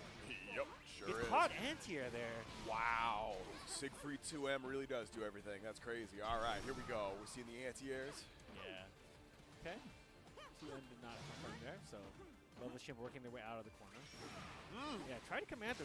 Eats a EX Fireball for their option, but anti-airs with jump, back, jump L, it works, If you're nervous about air stalls, that is a relatively consistent option, I will say. 2H probably would have been a little better there, but hindsight is what it is. Pressuring there with, just far normals and catches the jump out with an ultimate skill. And with that, closes that round out. Good stuff. Very solid from 0 Hour right there. Able to control the pace through pretty much the whole matchup. Yeah, if your character has an ultimate fireball, that's just one of the Uno reverse. You thought you had frame range, but actually you didn't. Yeah, exactly. Very universal way to steal your turn back. Oh, yeah, we're whiffing all kinds of things. That's a real Siegfried moment right there. Wow. Dash L to punish that. I mean, what am I saying? That always happens. Wow. I wasn't going to say anything, but yeah. Great jump in there, but didn't confirm it. Dash L again. I love the spacing on that boot, too. Like, yeah. Really just making this happen. All right, we're out. Again, like we mentioned, low reward off of that, right? That's just how Vera works, where if you're hitting without Chevalier mode, it's kind of seeing if you can bully your opponent into guarding. Especially mid-screen, too. Like, she's still got corner combos and stuff like that. But, yeah, mid-screen, she is suffering the damage department for sure. Okay. Oh, yeah, that fireball's just too tall. Yeah, not something that other characters necessarily have in their toolkit, right? A fireball that reaches super high and also super fast, right? It's a really good option. Keep an eye out for that overhead swing from Siegfried, too. I think 0 Hour is looking for the run animation here from Loveless Chimp. That does have recovery. You can cancel it with the spot dodge. Oh, okay, that could have been so much worse. Yeah, it wasn't quite in the corner. Okay, but another good punish. Punish-like thing. Powers up, so throws will hurt a little more, maybe. Or maybe they're just going for the kill. Nice dodge on the ultimate fireball, though. Force the no refund. Okay, no anti that time. Let's jump back buttons again. And you are going to have to start thinking about chips. 0 Hour. Yeah, ultimate fireball. You saw that startup of Ultimate Scarlet Oath. Very good, almost full screen low option that'll catch your opponent walking back, but it is not projectile involved, I am sorry to say. Yeah, just 0 Hour's been so good with that spacing, right? Oh, yeah. Just dominating in spacing, using ultimate fireball to kind of, just win out certain parts of the game for that too, right? It's shutting down the scramble, I think. If Loveless Chimp is trying to force some of these jump situations in, and it is just invalidating. Yeah, Loveless Chimp working their way in there. Has a bit of a life lead. Good jump. Yeah, nice. Nice jump. All right, there's a wall bounce. EX Scarlet Oath. Super. Give me the install. Vera can combo off that in this version of the game, but yeah, goes for a reset, but gets tagged by the invincible reversal.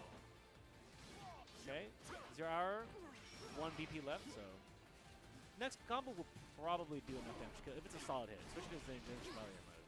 Yeah, I would say so. But gets tagged again, working their way up here, damage-wise. Chew on both sides now. Next hit kills for both players right here. Tried to air stall. Yeah, that jump L worked out really well. Okay, missed the guard cancel, no BP remaining. Yeah, this is very scary for 0 Hour. Both players have super. 0 Hour swinging for the fences here, spending all that meter.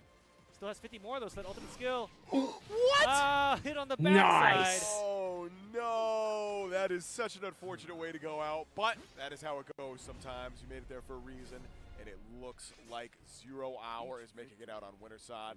Loveless Chimp still alive in the bracket, obviously, just not quite where they hoped for. Yeah. Shout out to Loveless Chimp, by the way. Looks like some Puerto Rican representation. Always love getting the international competition out here, so big thank you for making the trip out here. Shout out to the homies that are hopefully watching at home, cheering on your boy. You get to see them a little bit later, if I had to guess, in Phase 2. For sure, yeah. Like they were starting to get a little momentum too, right? As they were playing more and more. It can just be really hard because, I do think that 0 Hour was playing really well from mid-long range, right? And just wasn't able to catch the fireball time up until the final round. So in the very final round, finally got a bead on how 0 Hour was going to throw fireballs and use that to kind of win that, well, almost win that round, right? But just a little bit too little too late sometimes. And it was hard too. Like we didn't even see install till the final round too, right? Yeah. It was hard to. It was the pace control, honestly. Like just able to control the pace of that set in almost every way. You called out the spacing a few times, and 0 Hour spacing was bordering on immaculate. That's the thing. Like so in some matchups, Vera can kind of just like gut out the super as a reversal, right? But it's just super risky in that space. They are constantly at like mid-far spacing, and like even in a best case scenario, it's unlikely to hit in a lot of situations. So couldn't just like super out and kind of get into a better situation. Yeah, it's a very, very lacking, I guess, in horizontal range, right? For as powerful of a super it is, doesn't do a lot of damage, but you can combo off it. It puts you into install. Very versatile in that respect, but like you said, not necessarily good when your opponent's playing around it like that. Yeah, and I think 0 Hour just never allowed for any kind of command for shenanigans. We never saw it, right? So couldn't call it out. Didn't even see an opportunity for it. Yeah, so hard spot to be in. Great showing though. Great showing indeed. I always love seeing some more Vera on the screen. Next up, it sounds like we're going to have Abi Dhabi versus Scavenger Z. Scavenger Z making a return to the stage. I believe our Mexico representation now, if I remember correctly. So yeah, should be a good set. Here we go on the player 2 side this time. Siegfried. Okay, it was Siegfried. That's right. One of the many Siegfried players we've seen. So how crazy it is. Are we back? Are we back in the Siegfried meta? I haven't seen a single Belial so far.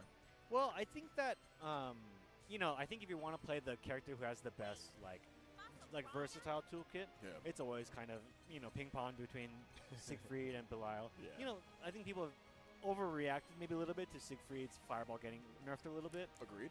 But it kind of just really put it in line with other people's EX Fireball. Yeah. If I had to be honest with you. So he's still a really solid character. Really good from a lot of ranges. Got really good 2M, right? So as you've seen a lot of the times. But Abi Dhabi is playing perhaps Vasaraga. Could also be trying to mix us up as Vasaraga tends to do. We haven't seen Voss yet, at least in this block. I know I saw Blue Sky guy kicking around a little bit earlier. But really critical buff that he got. He has like a. He's able to do more armor moves now, right? So Yeah, if we are playing Vasaraga, that'd be really cool to show off here. In previous versions, he's got this buff where once he puts the buff on, he's got like 1 armor special, right? Yeah. But as you see right now, instead it's a gauge, So once you have the gauge, when you spend that armor special, you can kind of do another armor special before that gauge fully runs out. So really changes the math on how you have to react to what he does now. It's a good wrinkle, right? Like, I was definitely part of the group of people that were like, man, that's crazy. They're buffing Vasaraga again? You sure about that? But yeah, he's a character who goes on runs. Like, he'll not win anything for a while, and then suddenly win everything, and then kind of disappear again. So yep. Yeah. It's like a moon phase, which is maybe a call out to some of his skills. Oh, okay. All right. Bringing it around there. I like it. Letting the intros rock here. It is going to be Vasaraga on Abi Dhabi's side. Yeah. And I expect kind of, you know, if you're playing Siegfried, you can kind of rush him down, prevent him from, you know, armoring up. Like, that's kind of the key. If you just attack him a lot, prevent him from armoring, it's pretty hard for him to get anything going, right? If you have really overwhelming offense. He does have a ultimate command throw that's invincible. Yep. So that is one wrinkle for attacking. But as you see right here, go straight to mid-range and start attacking him. That is one way to kind of get around how to deal with him. And you're going to see a lot of, I'm assuming, Brave counters. Yeah, there it is from Abi Dhabi right here. You get the free Soul Forge after, so it is pretty good use of a diamond, in my opinion. Stocked it up there. Nice jump, but didn't punish. Yeah, you got to come down with the button there. And it is a little weird. Vasaraga's jump normals they don't work the way that you think a character with a big scythe works. So it gets a little damage there. And punishes the fireball, looks like. Okay, catches another ultimate skill as well. Goes low. Has that armor available. Punishes that with the frame trap. I think that was a counter, if I remember correctly. Sure. Either way, you are going to start thinking about chip right here. No, never mind. Abi gets out. Okay. Spending a little bit of the 50. Vasaraga has very, very good ultimate skills. Especially in neutral. Very, very good way to steal Soul Forge. But it's going to be the DP from Scavenger that is able to seal out this first round. Yeah, great reaction. Waited for the armor to be over. Right? Yes. Just really, really deep into that. It stops being armored. So. Smart. Showing you know the matchup. That's what this is all about. EX Fireball's going to catch the far heavy, but it is 2M once again. Scavenger. Okay, that could have been a lot worse. Missed hug, yeah. When like your friend goes in for a fist bump or a hug and you don't know which one you want to do. But with that, dodges out. Ultimate skill, back to mid-screen. Armors it. God. I felt that in my bones. My goodness. Yeah, I got to put that Salon Toss on tomorrow. Armored up again. But both players pretty even on health rate. Armors through it. Trading a lot of hits in neutral, not really getting a lot of combos. We're just trading blows right here. Yeah, big meter advantage, but dodges through it. But yeah, I got parry. Yeah, Yep. Those are smart parries. It's risky, but it's worked out every time so far. And we've seen like off the first 2-2H that Scavenger represented, Abi jumped that immediately, like very clearly looking for a specific option right there. So I like the fact that Scavenger's going, oh, you're being a little eager on defense? Fine. Have it to your heart's content. I'll take these games all day. Yeah, great with punish with the fireball there to close it out. Just really solid play so far, right? Being aggressive when they need to. Not taking any big damage so far either. Right? Vasaraga's known for make a big mistake, he'll just do a gazillion damage to you, right? 100%, yeah. Has not really dealt with that yet. Just taking most of the damage off the straight hits. Armor's through that though. Yeah, hasn't really been able to maintain the corner. Scavenger's been playing a really good defensive game so far. Oh, there it is. That's what I want to see. Give me the big scythe normals. Okay. Has that corner positioning, trying to get Scavenger to react, but so far has worked their way out with that far heavy. in the special both times. Tries to counter this time, gets punished. Finally showing a little patience there. Great counter out of the corner. Ooh. 5M. Oh yeah, that's another thing. 5M, really good normal right now. Command throw. Not able to whiff punish the 2M Scavenger there. That's gonna hit. Yup. Very fast super. Even doesn't look like it. One of the best reversal supers out there, honestly. It is very good. You're right. Goes high on that stance move, and chip is going to be a factor now. It is. Spends the 52, takes SSBA off the table at least for right now. Spends another one. You are meterless and there it is. Thought there'd be a special coming up. Wasn't the case. Easy punch there. But with that, match point for Scavenger Z. Already. Yeah, this has been a quick one. We're not unused to seeing snowball matches from Fasaraka, but this is going in the other direction right here. Oh, gets hit with the frame trap. Yep, there's your stance follow up again. Been really good with those Rekka follow-ups in this matchup so far. Whether it's been counter or frame trap. And these DPs as well, right? Keeping the turn going. Oh no, Rekka hits wrong. Ah, dropped the combo and dropped everything, honestly. Worked their way out of the corner here. This could snowball quickly, but Abu Dhabi taking it slowly. All right, going through the fireball this time. That was a risky dodge, but they're not dead. And with that, they are dead, though. That is going to do it. All right, Scavenger. So I think how this works is player 2 said I think Scavenger was actually at the lower seed right there. So shout out for the quote-unquote upset, but that looked convincing. I'm not going to lie. Yeah, show it off. Absolutely. Astral finish? Yo. Yeah. That's a game we were just talking about. Absolutely. So really great showing, right? Just dominating performance, honestly. But you know, I think if you're familiar with how to fight a character, you can honestly show off a lot of your skills right there, right? And even if they weren't sure about how their opponent would react to their Rekka, they were just so good at like representing every option there, right? Yeah. Big counters when they needed to, and then like at the end there, they were afraid of counters, so the frame traps were working really well. It was perfect. Just rotating your options very effectively. And we are going to be rotating into some advertisement breaks right now. So don't go anywhere. EVO 2025. We'll be right back. Let's see, what do we got going on now?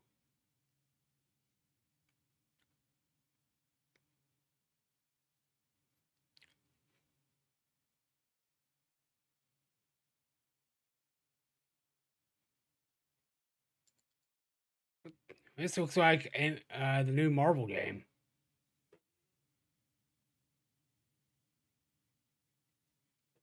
All right. I didn't know they got that. Don't beat yourself up over it. Leave that to Nope. Come on now, where's the name fans at? No one? No one. It's just the one about me. There's the one game fan. Where's the game fan? I got you. All right.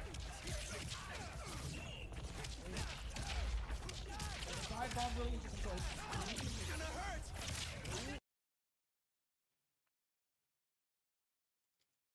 Let's go Street Fighter.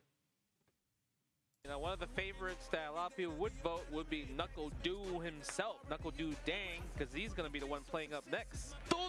Doo Dang against Thunders. Man, I don't know. I feel like top 8's really hard to call this year. So many great players that are playing Street Fighter 6 now, and it's really hard to call.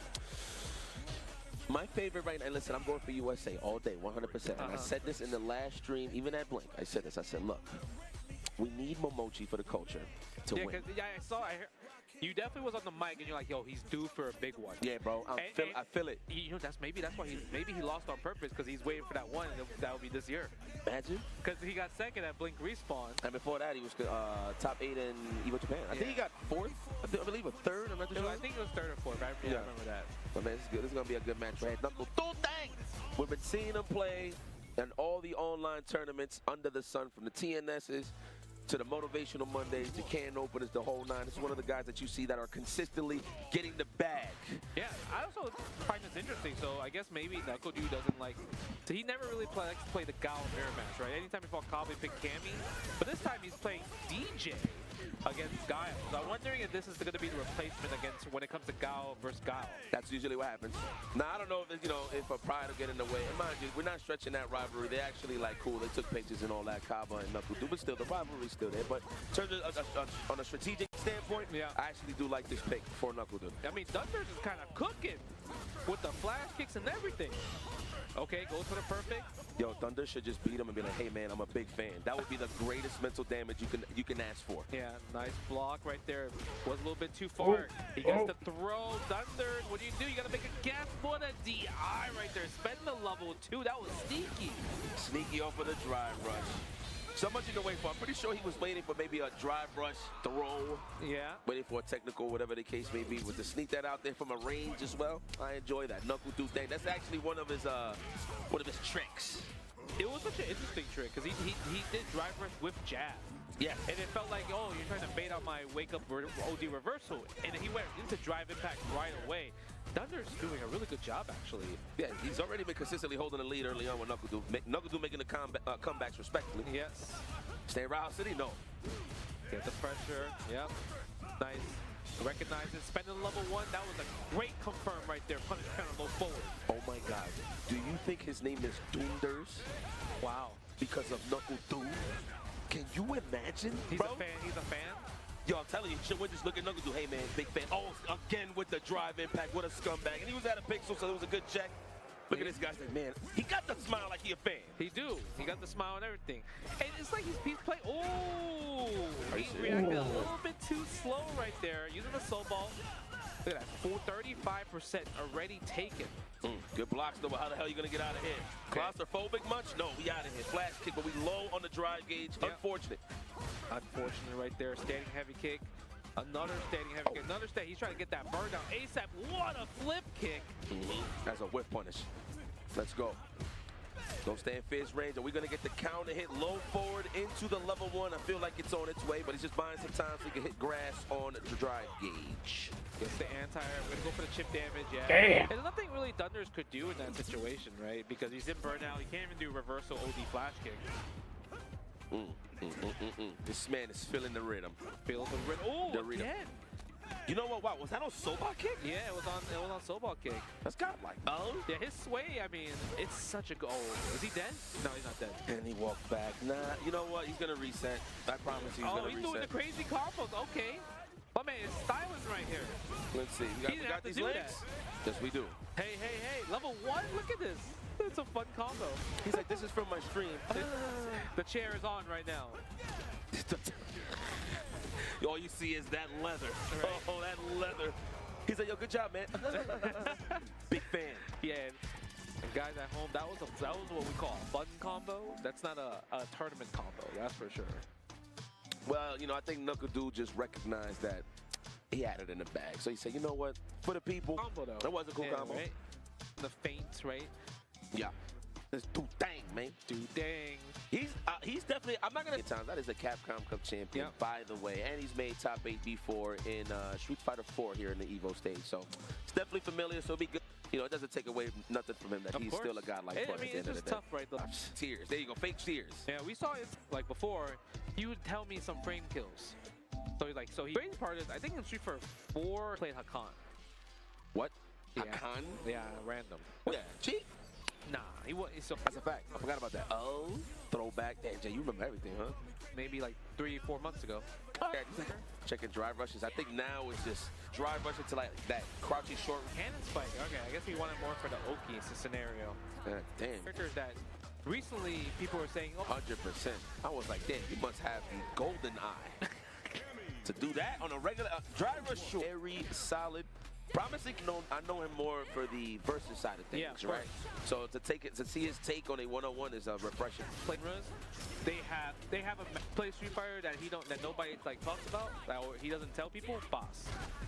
It's JP. Yeah, you got JP. Yeah, the Dominicanos was telling me, man. Mena and Legacy, Itachi Legacy, saying that he's pretty godlike. Yeah, he got a JP. Well, that's boss, man. Come on now. Yeah. Well, if he really wanted to out here. Can he win the both thing? He definitely ruined somebody's day.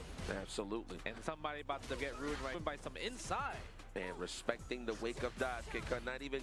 Yeah, I mean, he's confident. Look, student of the game, he pays attention. You know what I mean? He could pick up tendencies. He was really good at that in Marvel. Yep. So, and that game is super high pace, right? But a lot of stuff you can actually keep up with in terms of, like, visual cues and stuff like that. So, credit to Inside, man. And expression after he won, like, super to get out of pools. Maybe. Right? Actually, you know what? I think so. Because you remember, like, you do get the Chipotle card, right, for qualifying out of pools at EVO. You'll see it, man. Yo, shout out to everybody. Listen, if y'all don't want your Chipotle cards, pass it over here, okay? No. If you don't want it. Okay, never mind. Production said that was just winner's You know, you gotta, got EVO. He got a game. Yeah, like, that's true. It's a different feel. You know what I'm saying? It's more so a testament to your grind, right? Yeah. Because you're like, okay, obviously, you know, I'm good on the Versus Series side of things, but I don't want people to think I'm just a one-trick pony kind of thing, you know? That's true. I mean, they remember West Coast used to call me a Marvel Scrub. I remember that. They used to call me Marvel Scrub. I'm like, what does that mean? You're only good at Marvel 2. And I'm like, oh, okay. All right. But that was the hardest game to play, though. Nah, you know what? Hey, let's not talk about it. That's here nor there. That was literally the hardest game to play. Are you serious? I think next to that was what? CVS 2? Maybe Third Strike. You think so? Think Third Strike is harder than CVS 2? Yeah, Third Strike's harder. Yeah. It's because the mind games are crazy with the parries and everything. Bro, them empty jump game, yo. Them just empty jumps, nothing, son. That right there is a mix-up in itself, man. The rock, paper, scissors of fighting games. That was like old school, like, of rock, paper, scissors. You know, when I was young, watching y'all play Third Strike at EVO, funny enough, I see y'all empty jump, and I'm like, yo, what's up? Why y'all not pressing no buttons? Yeah, why you're not anti? Yeah, and then I'm thinking about it, I'm like, oh, like it kicks in like years later. Oh, that's why. So I wasn't, you know, I was key to what's going on in terms of combo wise and routes, and just seeing you playing patient. Like I could get that, but the technical side, I didn't really get it. In terms of moving forward, look where we at. Street Fighter 6, Floridian Demon taking on. Brand name because Squall started at Final Fantasy 8. Yeah. I love it. Got JP versus Rashid. Mm-hmm. I like watching this match. Cat and mouse. Yeah, it's cat and mouse right here. And RMP has level 2. He can turn to him, right? Yep. Towards JP, and JP has the whole. Go for the low forward right there, nice. I A like lot that. of people have been using. Yeah, those are the best, especially spaced out. Yeah. Oh, he's a mix. Do we spend level 1 or no? Back in.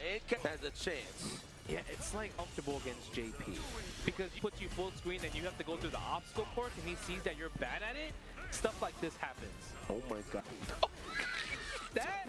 What the hell was that? I don't know. I'm bad. Okay, JP. I appreciate you trying to put a coach in.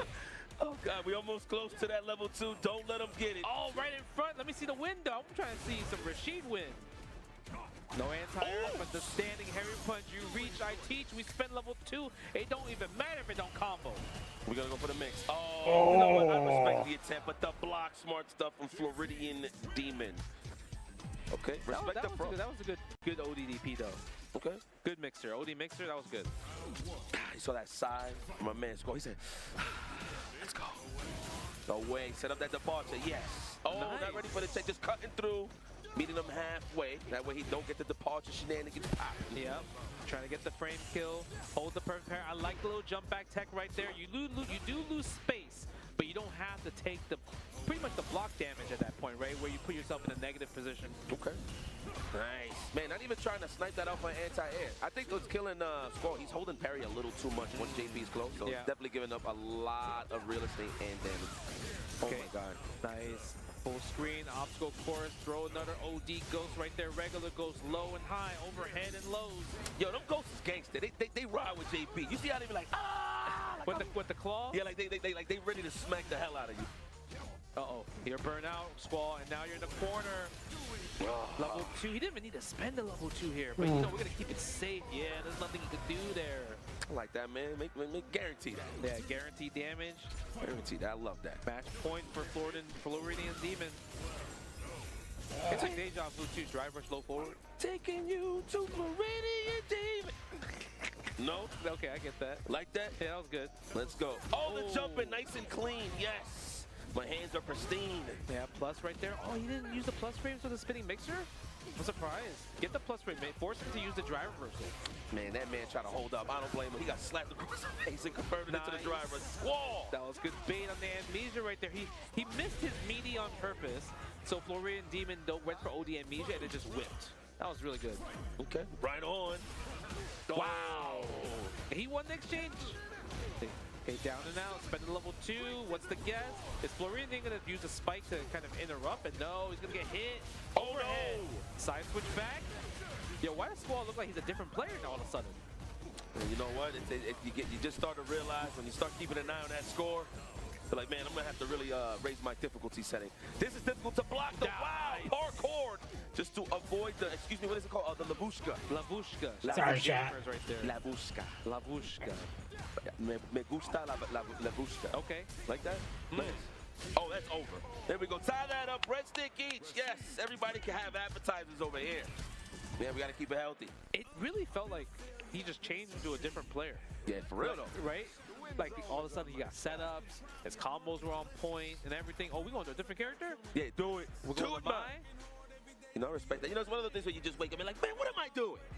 You know, why am I trying so hard? Yeah, right? We play my game. And I like that though. Squall is still in the mix. This is a decision. Modern buy? Sorry, chat. My eye was Modern, okay, watery. We're going with the Chris G style. Christian G. Oh, no. Psych. Come on, man. 1-1? It's tough. Yeah. And plus, it's like, it wasn't like he got washed the second game. It was still a close match.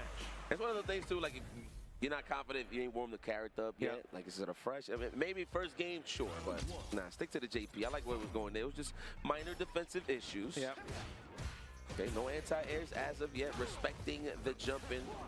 That jumping is pretty scary. Jump roundhouse. Like you could throw it out a little early. Don't like jump out and hit. Okay, interesting. Just a little bit. Just a little bit. Nice. Goes for that. Oh my, he walked right in front of him. That would have been a great punish counter throw there. I like that. Straight button. Just a recover time in case it was an amnesia. We're stealing turns again using the Cyclone. Man, no anti-air attempt at all. He's just letting the Squall be super aggressive. Yeah. And he's low on the drive gauge. This is dangerous. Commits to the OD amnesia, but puts himself in burnout. Oh, jumping the embrace as well. Goes for the stamina. A little bit too far to get the sweep, probably. I like the challenge with the jab. Florian Demon, how are you going to survive here? You're still in burnout. If he gets you into the corner, you're going to have to worry about trying to react to level 1 possibly. I'm actually surprised Squall went for more buttons. He should have just been like raw mixes and chip out. Oh my God, that might actually put him in. Oh no, never mind. I'm looking at the wrong box. It wasn't a punish counter. No, it was not. Okay, holding the parry. That's going to be a punish counter. Look at the damage on that bad boy. What are you going to do? You're holding parry. He's going to get thrown again. No, he dashed forward. Didn't get the throw. Man, that's how you know they nervous. Anti-airs is lacking on both sides. Yeah. It's like you're looking for that one thing. You're just trying to protect your legs and just react accordingly to what you see offensively, which of course in this case is the jump in. Spend level 2, get the better OP position here. Go follow. Wow. Like sandwich. Yeah. Oh, wow. Oh, wow. Wow, indeed.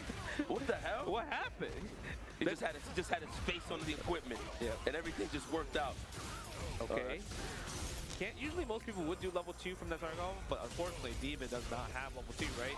Had to go just for a regular combo here, but he's doing a great job here. Oh man, yo, these anti-airs is lacking. So, there's been a lot of situations where he could have got cross faces at departure, just set the tone from there. Yeah, and in that situation, it would have caused a jungle state. Yes. Right? Yep. Nice. There's the anti you're talking about. Ooh. Good job there, Squall.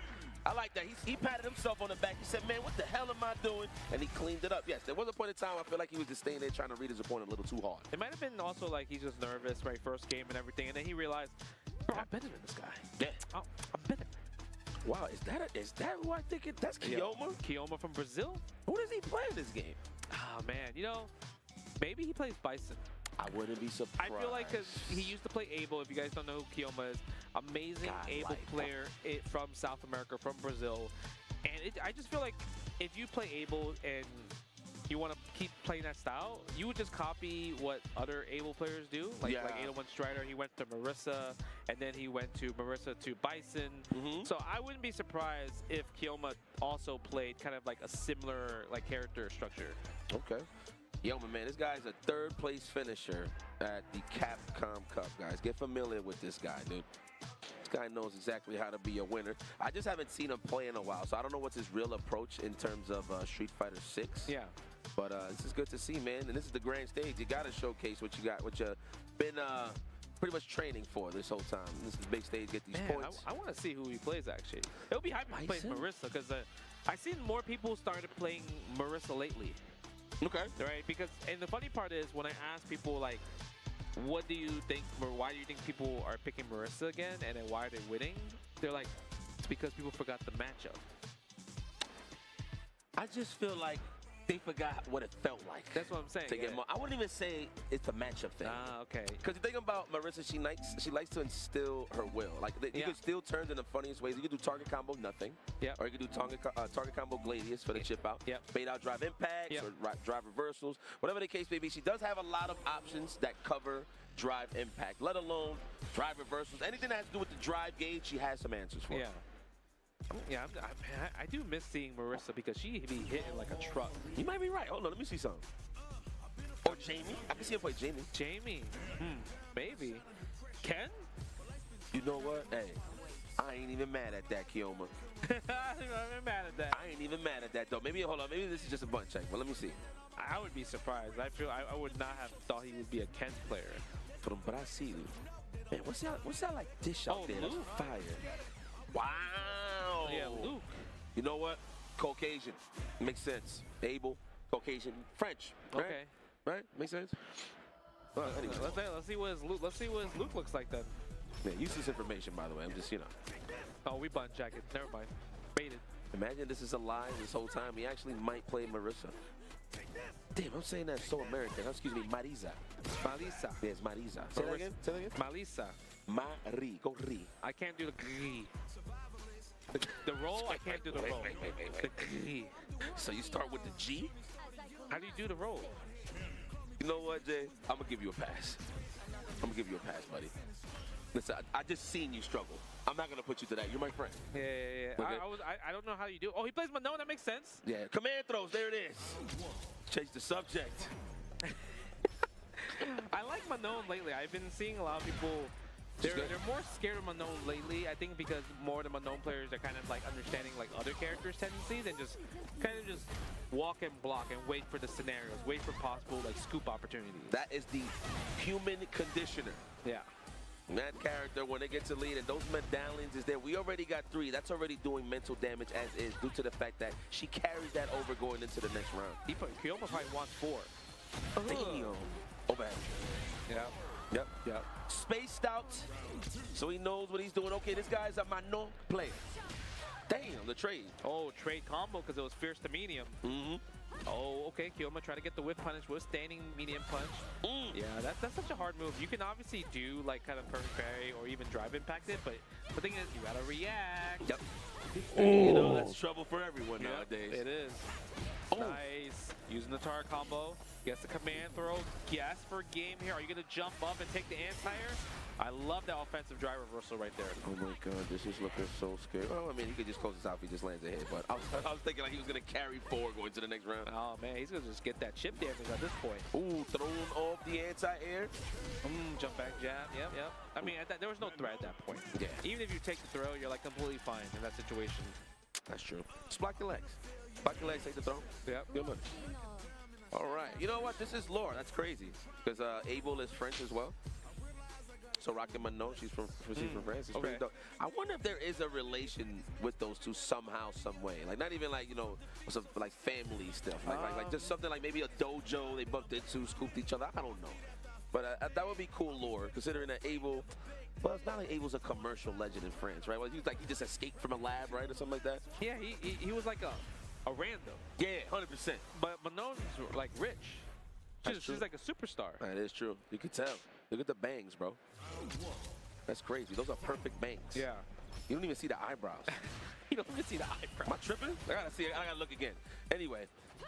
The overhead. Okay, just trying to test the waters. Get the medallion. That's 2 on board. Oh man, he did the fierce one, but no punish from Iske. Then it continue to target combo, rightfully so. You don't want to take that risk. Put yourself in harm's way. Good challenge right there for the jab. Another fierce right there. Yeah, that combo's so cool actually. I actually like that buff. Yeah, that pops up on a punish counter. I like that. You get an extension. Yeah. Instead of just putting a pure guess all the time, I like that you can just get a combo. Goes for the sweep. Sometimes you got to do it. Nice block. We're going to go for a hit. Nice. Gets 3 medals on board. Kioma making a speed run here. Match point. This is essence of classic Kioma, the way he's playing. Yeah. Oh my god. That's 4. You got to DPOS these bad boys again. He's going to do it again. Confirm from the counter hit. Tries to catch him jumping possibly. I like that if. Good challenge right there. Go for the stay down and the side switch as well too. No DP though. Oh! Guess we're game. Guess one more command throw. He doesn't want it though. Can we see the reverse RKO? Oh my god. Yo, that takes so much damage, son. I'll be so scared. Oh, she's close. Oh, he got the meter. No! He didn't spend it. He wanted that. He said, hey y'all! Kiyoma, all the way from Brazil. That is a deep plane ride. But you know what? Hey, glad that you're back on the grand stage. I know you made Brazil proud right now. I'm pretty sure they wide awake supporting they boys. So wait, so Zengi Volado's here. Has to be. Has to be. 'Cause I think they're on the same crew, no? Unfortunately. No. I messaged him and he told me he had visa issues. Man. It was sad. Yeah, because he's a hype player to watch. Godlike. Super hype to watch. Man. But you know what? I think what else is hype to watch is a lot of these matches coming down in a few moments. But before that, we gotta stretch our legs. You guys need to get some drinks at home and get some snacks. So we're gonna take a quick break and we'll be back very, very soon.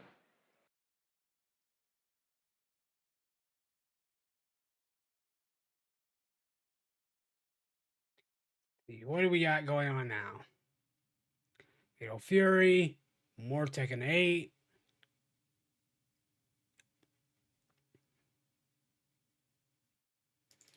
Let's hop back into Tekken. Like, hold back. Oh, counter hit. Sidestep 1. 1, 2. Boom, boom. Finishes it. The big cutter. Oh my god. Spinning low out of Dragonfly stance. Yeah, and these are some of the Season 2 buffs that he got changes to, where it's like going into the Indian Sid and going into meditation and in and out of it a little bit faster. So it creates new kind of like offensive sequences.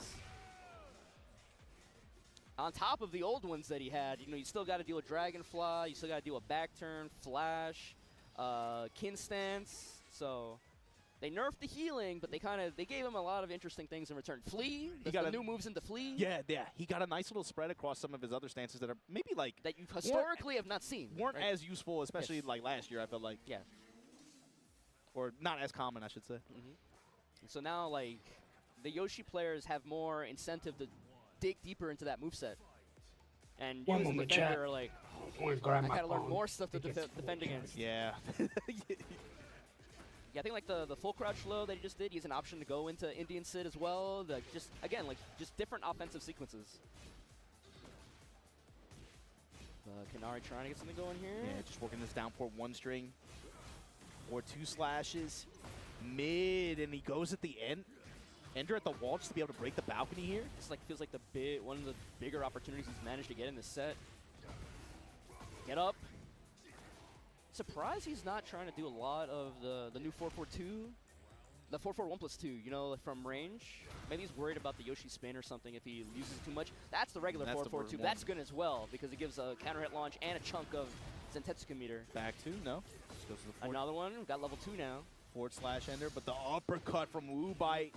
Big opportunity here. Oh, messes up the combo though, just and to punish. Get 1+2 in his back like that. I'm surprised we didn't see the flash right there. The jab, jab, I'm gonna keep doing it. He just held guard. He held guard. Kanari, the explosive wall is in the foreground right here. You can barely see it. There's a step, but he gets the cancel off in time. Flash to deny the Phoenix shift. He did it last time. That time on the block running 2. That's big. That's what we were talking about. It's like both of these characters have that ability to be able to try to say like, okay, well, if you're just going to go into plus frames under pressure, I have this tool that you're going to have to deal with or to contend with. Flash on Yoshi's side, also spin, but then, of course, Clyde also has the threat of his parry. Yeah, but Kinari hasn't really shown it. He hasn't shown it. He hasn't gotten opportunities to, really. Wu Bite in a lot of his pressure has just been killing him with lows and just launchers.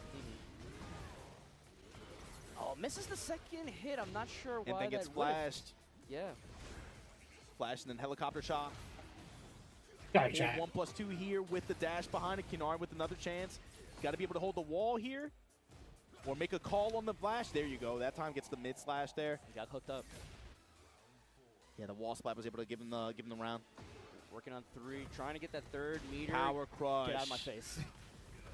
He would have absorbed the flash there if he had committed to flash right there, but that's the one time Wu Bite decided to not flash after the running 2. 2 in a row. Yeah. Uppers here, fishing with a 1+2. Break on the throw. Oh no, couldn't punish the throw right there. Little punish on the power crush. Woo bite. He's stepping lows from Woo Bite. Killed half of them. No way, the spin, the activate, but finally finds the homing low there. Oh man. I like Woo Bite rotating these options, right?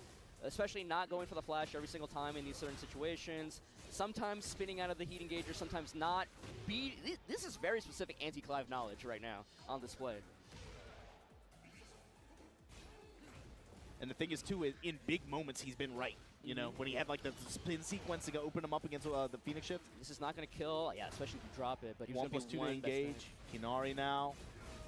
Yeah, hold all these effects, big dog. Yeah, hold them all. 1-1 plus challenges with the 1-1. 1-1. Goes over him with the running 3. Ooh. It's a sword fight. Rage Art. Again, baits it out. Damn. The Yoshi player that doesn't want to like extend their advantage like that, just willing to put on the brakes, is the scariest kind of Yoshi player. Yeah, when it's when you actually have to consider them like normal people, Yes. you know what I mean? Like when you play the matchup like that. It's like I could flash here, but what if I didn't?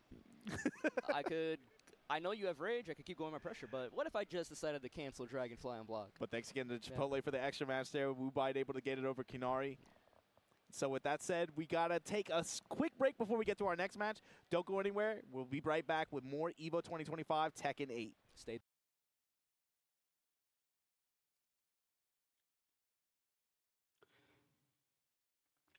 I think we're ready for the Marvel Tokon panel. So let's tune into that.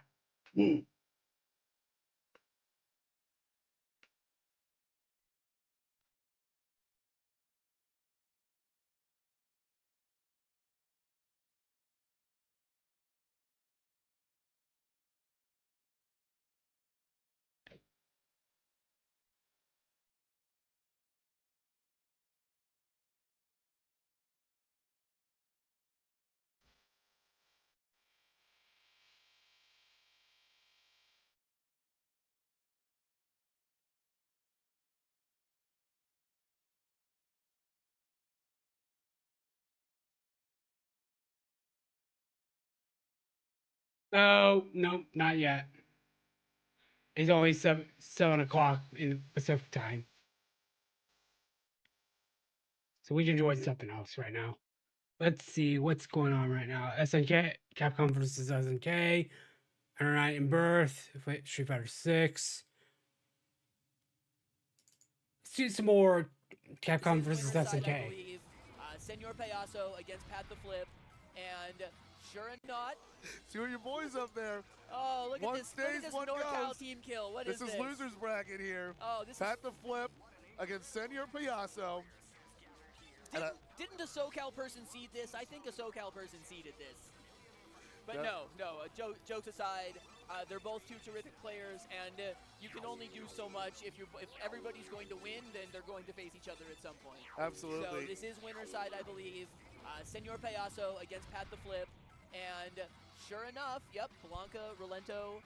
Payaso's really been working on Blanca the last couple of years, and he's finally upgraded from the bench to the main squad, and he could potentially OCV anybody with this character. Yeah, we saw recently a fantastic performance from Senor Payaso in Fight Kingdom this year over in Seattle. And at the same time, I always remember his EVO 2019 run where he made it very far in the top 8, losing to Jay Reinhardt, if I recall correctly, and that was like a fantastic run from him. But good to see Relento on the squad. I do recall seeing that as well at Fight Kingdom as well. Very great showing of talent they had from the Pacific Northwest. Yeah, Payaso is a Relento specialist. Like, that's the character he wants to play in this game.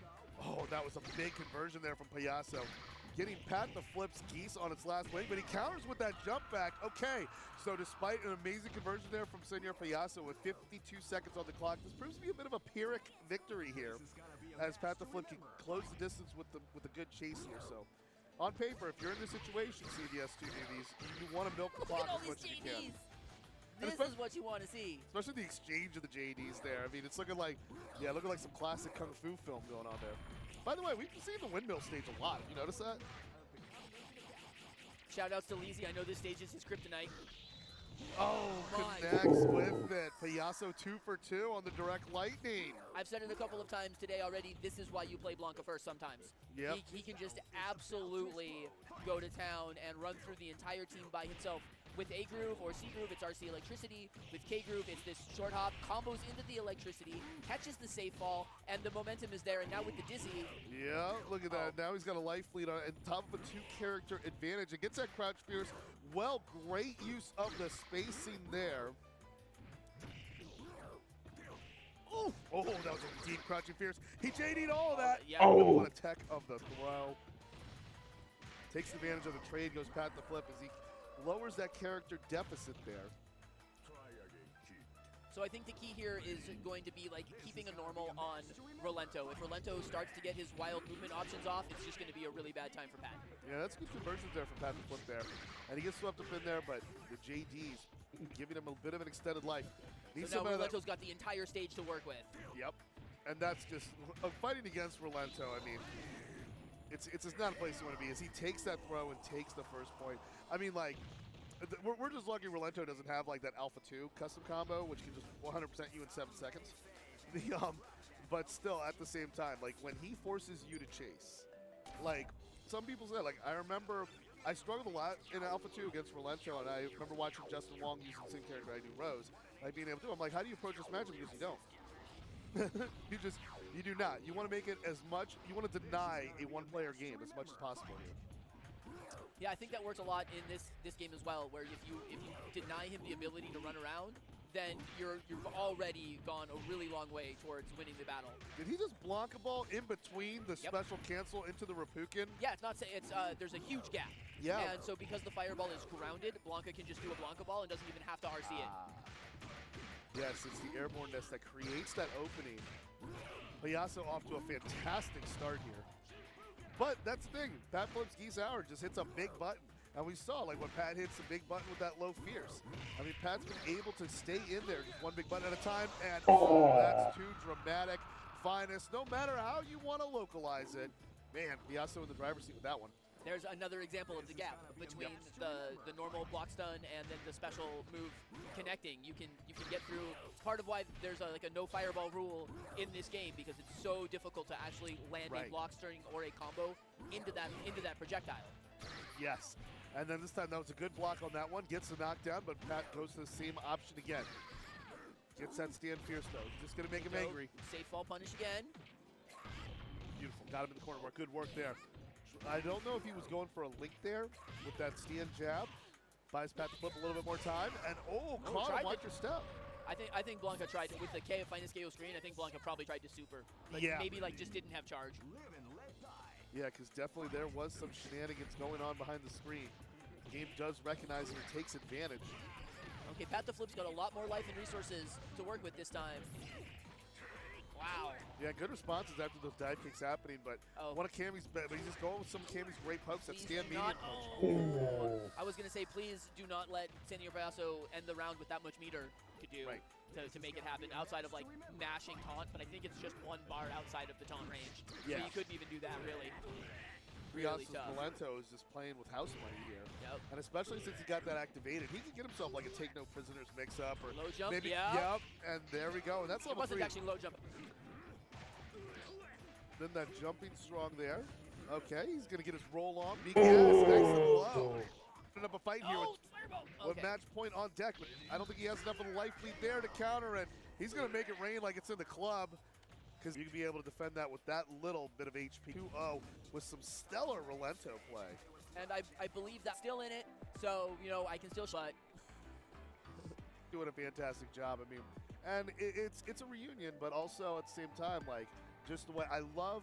Well, but I know the original people. There's a lot of people that like. Yeah, the original I think PvP specifically is a CVS1 like original enthusiast. Which it's kind of a bummer that we didn't get it on the collection. But since I believe the original CVS1 was not Naomi, because on my Naomi little multi thing, it's CVS1 Pro and Street Fighter Alpha 3 Upper. Those two versions were made available on Naomi, but not any others, sadly. So because this is a Naomi collection, I think it's kind of what we're stuck with.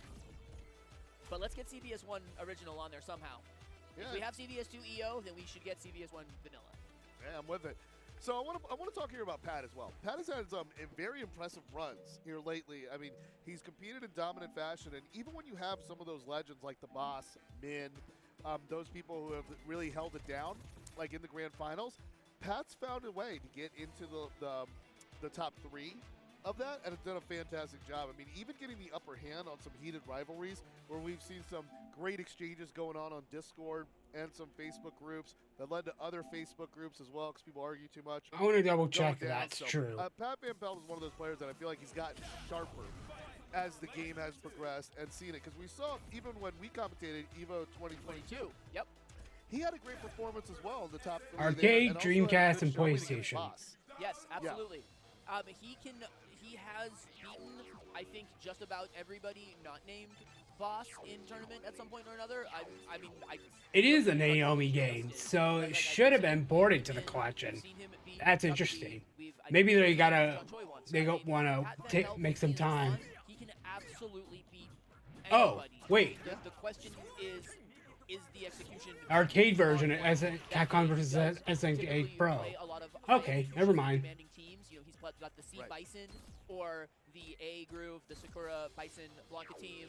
You really need to make sure that you're not dropping those custom combos and that you're maximizing your damage. And when he does that, he's as good as anyone in the United States. He's absolutely in the conversation. He is. He absolutely is. And he's got his work cut out for him here on the other side. We've got the legendary NorCal's finest here, Bucktooth, here as well. And, you know, I've had the pleasure of watching Bucktooth play over in the Pacific Northwest in Fight Kingdom, where in Seattle, I think he made like 4 or 5 different top 8s. Yep. Including Super Turbo, Third Strike, CVS2. He's a Fight is Right mystery game champion Yeah, as well. yeah. He absolutely crushed it in the Fight is Right. He did, and I love that game show as well. One of my favorites. The it's the reason to go to Fight Kingdom outside of how like absolutely incredible the whole community is, but you have to experience I go Fight a is day Right. early for the Fight Yep, is Right. you have to Interesting. Fight is Right. Even though I've never won anything. But have you considered altering your Price is Right bidding strategy? Yeah, I got to bid $1, 1 HP over the other one. But one thing I love about Bucktooth, and here he is, bringing out that N Groove Iori. That's his signature here. Because he wrote one of his game facts guide here that he wrote about Iori. It's like a 100-page thesis, I think, about using Iori and N Groove. It's one of the best strategy guides I've ever read. All of his FAQs are like so meticulously researched. There's an absolute wealth of knowledge, and there's no gimmicks. There's only like really bedrock stuff that you can build a game plan around. Yeah, look at this neutral on display. I mean, even though he gets caught on a roll on that sleeper. And that's interesting because Iori only has 2 frames of recovery on that roll, so it's actually like the hardest roll to punish. That's why it's almost better to try to go for a throw than to like try to like low short him out of it. You almost always want to be going for the throw.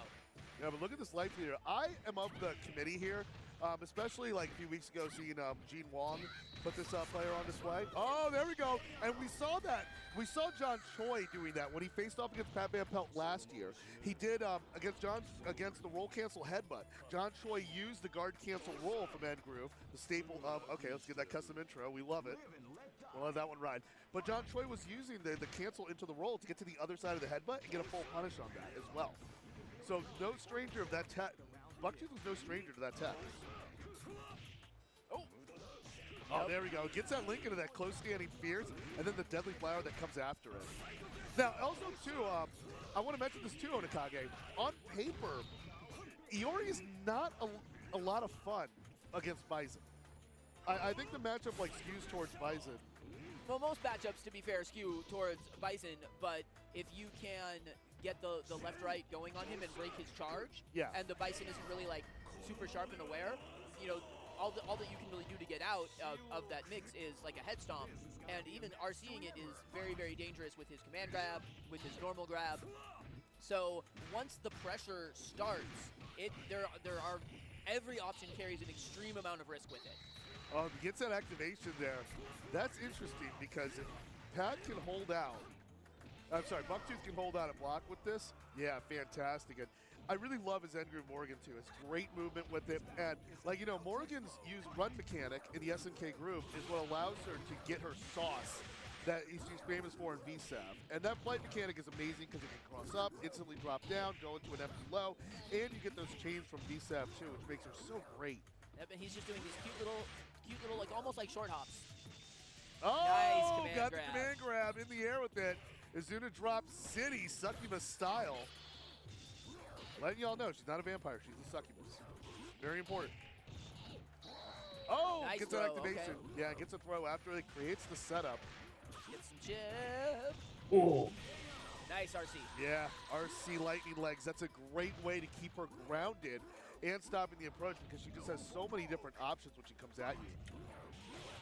And again, on paper, you know, Hibiki definitely has an advantage in this matchup. There's a lot of Blanca stuff that's not safe. The slashes, he's really vulnerable. Her anti-airs really do a number on his jumping normals. So it's going to take, oh, there we go. There we go, yeah, off those low shorts there. And she gets her deadly rave style combo. Very well executed by Bucktooth. You know what? Bucktooth is like, hey, if Fight Kingdom put the Last Blade 2 on stage, I'd get another medal. Yeah, he probably would. That was fantastic out there. Look at that, man. He's using KOF combined with VSAF, combined with the Last Blade 2. One of my favorites from my Kalera days, by the way. I love Last Blade. That game is phenomenal. It really is. I really would like to see it get its moment in the sun. So I guess he picked A Groove. I was wondering if maybe he was going to change it up and rock his C team and be a little more defensive, a little more turtley. But it looks like he's in A Groove. So yeah, he needs a reward. Oh, yep, here we go. And he's got the Sakura, he's got the Dictator, he's got the block. He can definitely do the work here. And especially, too, because he wants to capitalize on those openings, especially with the tricky movement that Bucktooth has been doing with his last two characters. You know, I might like to see something like just rearrange the order, do Blanca, Sakura, Bison. On paper, Bison is a little bit better against Hibiki. I mean, Buck is too smart to give you the free damage options off of the unsafe slashes and whatnot, but still, I'm a big Blanca first enthusiast when you find yourself in need of damage. Right, and we saw that with the match between Pat and Senor Piasso. Yes. And just how that was put on display. Converting off those lights there, the stand jab into the low short, deadly flower happening. And what's great too is a lot of people criticize End Groove. I love End Groove. End Groove has always been my go-to groove. And a lot of people criticize it too because it's a little difficult to build up those two stocks. But look at how quickly Bucktooth's been able to optimize that and get those built up. Because on paper, I think Iori's a fantastic character, but he can also serve really strong as a battery. Oh, I think I got a combo in. Pat dropped that the last time we saw him on stream, but he's got it this time. Doesn't get the super. Without the level 1, that gives Bucktooth a little bit of a lease on life here. Okay. Yep, chasing after him as well. Got to use those buttons, whipping with the sweep, and then caught him off guard with that Psycho Crusher. Taking care of business. All right, Pat's got better standing here to work with as well. Especially overcoming Bucktooth's Iori a little bit early there. But now this Morrigan was able to land a few of those chains out there. And like I said, you can cancel that run into a jump, have it drop straight down, attack into a normal. And she's got that Raging Demon input, which has on deck. It's got activated with the stock. So watch out for that air-to-air. And Buck is absolutely no slouch. He will 100% land that. Yeah, we saw him earlier reaching in his bag, getting that air-to-air command grab, and landed that awesome Izuna drop. Oh, that's not safe. Yep. Buck knows. Okay, wake up, activate. Buck's not going to fall for it. Yeah, Buck's not going to use a guard cancel roll either here. Even betting on the guard break not amounting much. And that works out in his favor as he gets a pair of knockdowns. And what a tricky cross-up. Because this is every time you try to look out for that and see it, he just goes empty low. Exactly. On the other side, yeah. The mental stack associated with Morrigan once you're in her blender it's such a nightmare to deal with. Yeah, I mean, one player in CVS2 does get a lot of miles out of that is Vicky Viper, who's a fantastic VSAT player as well. She is. But at the same time, I remember with her K Groove. Oh, look at that roll cancel right ball. Through the fireball. Yeah, that's why I went right through. Punishes that projectile. Oh. Okay. Taking care of business. Pat Van Pelt. And, he's no stranger to this roll cancel. He's fantastic with it, and you got to adjust it again. Down to Blanca, I think. And Hibiki. Hibiki has less meter. Pat has a lot more life and more meter himself. Yeah, with that crouching fierce, and then that jumping fierce as well. Good counter movement there from Pat to avoid that mix-up. Now, Pat's on deck at full health. Right through. Yeah, and RC Lightning can definitely turn the tide, especially if he gets that activation, then it's just neutral jump fierce city. Yep, if he lands an electricity in the corner, you can combo. Oh, that was almost like a Katobi cancel. What was that? Oh, does it catch? Oh, just a little bit, though. Caught him jumping. Oh. Pat can even it up here. Yeah, this is where on paper Hibiki is better, but RC Electricity doesn't care about matchups. It does not. And that Crouch Fierce keeping him at bay. Jump back with the roundhouse, continuing to make Bucktooth chase. All right, Buck wearing him down slow. Oh, nice. Oh. Nice low profile. Let me get that activation there. Makes Oh. it more scary. We take those. Those trades tied 1-1. What a comeback from Pat Van Pelt. Good adaptations there to have it. I mean, this next fight could go either way, man. Oh, this has been spectacular so far. Like, Iori is really doing a fantastic number, and Pat is always turning it around. And then Blanca, please carry me. You know, as much as I advocated for Blanca to be going first, when your Blanca is that solid and you can just reliably put him back in the R2 and like know that he can carry any matchup, you know, that's also a absolutely fantastic way to do it. Yeah, he's been a very reliable anchor as well. I mean, and just being able to do that. So, that like you mentioned, I do like setting the tone early with him, being able to start to pop off and take it. Oh, drops the link there. That's going to prove costly for Pat. That's a big punish. Yeah, big one. Deadly Flower, too. Got him literally on the ropes. And now you're in the corner. Oh! Finally went for a command grab, but was just a little too far away. Yeah, the range on that thing sucks. I mean, honestly, Thank that's by design. Yeah, thank God, because it's kind of like when we saw like the Yun and Yang's command throw as well, or Nikali's. You don't want him to reach further with that. You know? really don't. Please, yeah. God, no.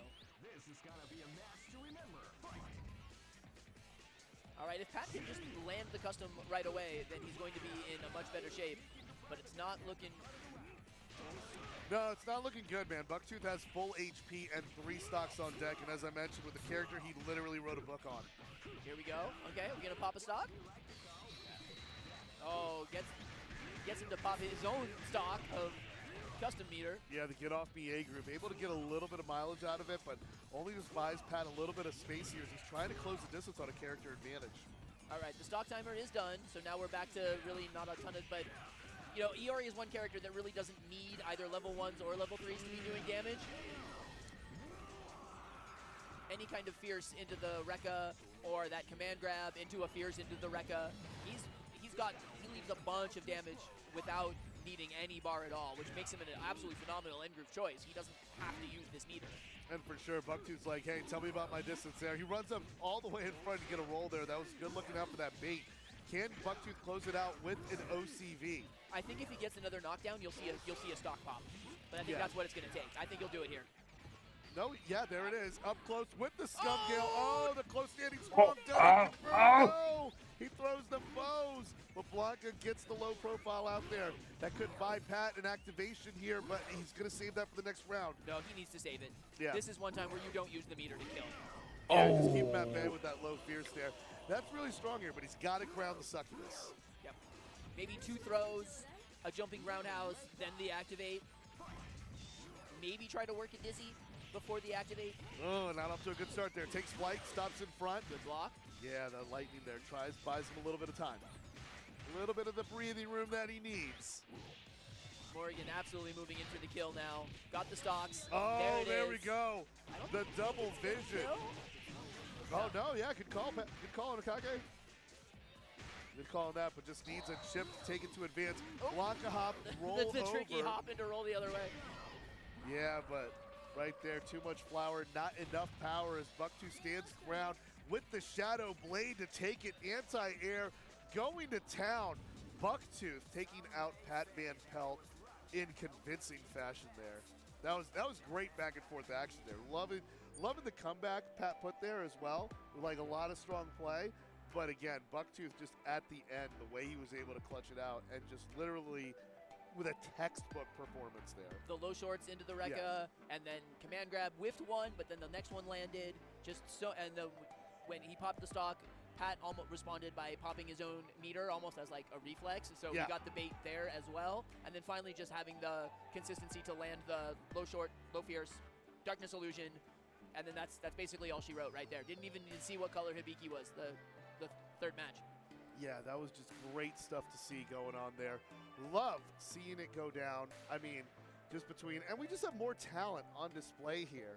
I mean, just the coming together of just longtime greats of this game. Like, just pulling up, I mean, we got Eric Turbo. His A groove is absolutely phenomenal to see. that we got it going down there. So we got more talent coming your way then, but don't go nowhere. I believe we're gonna take a break here. Take a short break, Yep. and we will be right back with even more CVS2 here at EVO 2025. We'll see.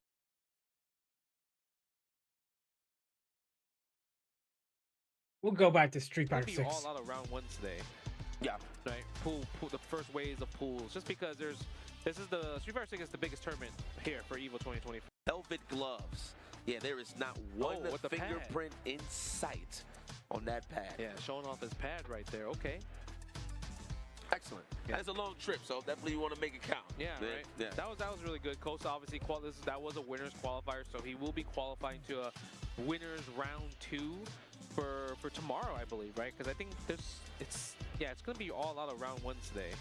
Yeah. Right. Pool the first waves of pools, just because this is the Street Fighter 6 is the biggest tournament here for EVO 2025, right? Mm-hmm.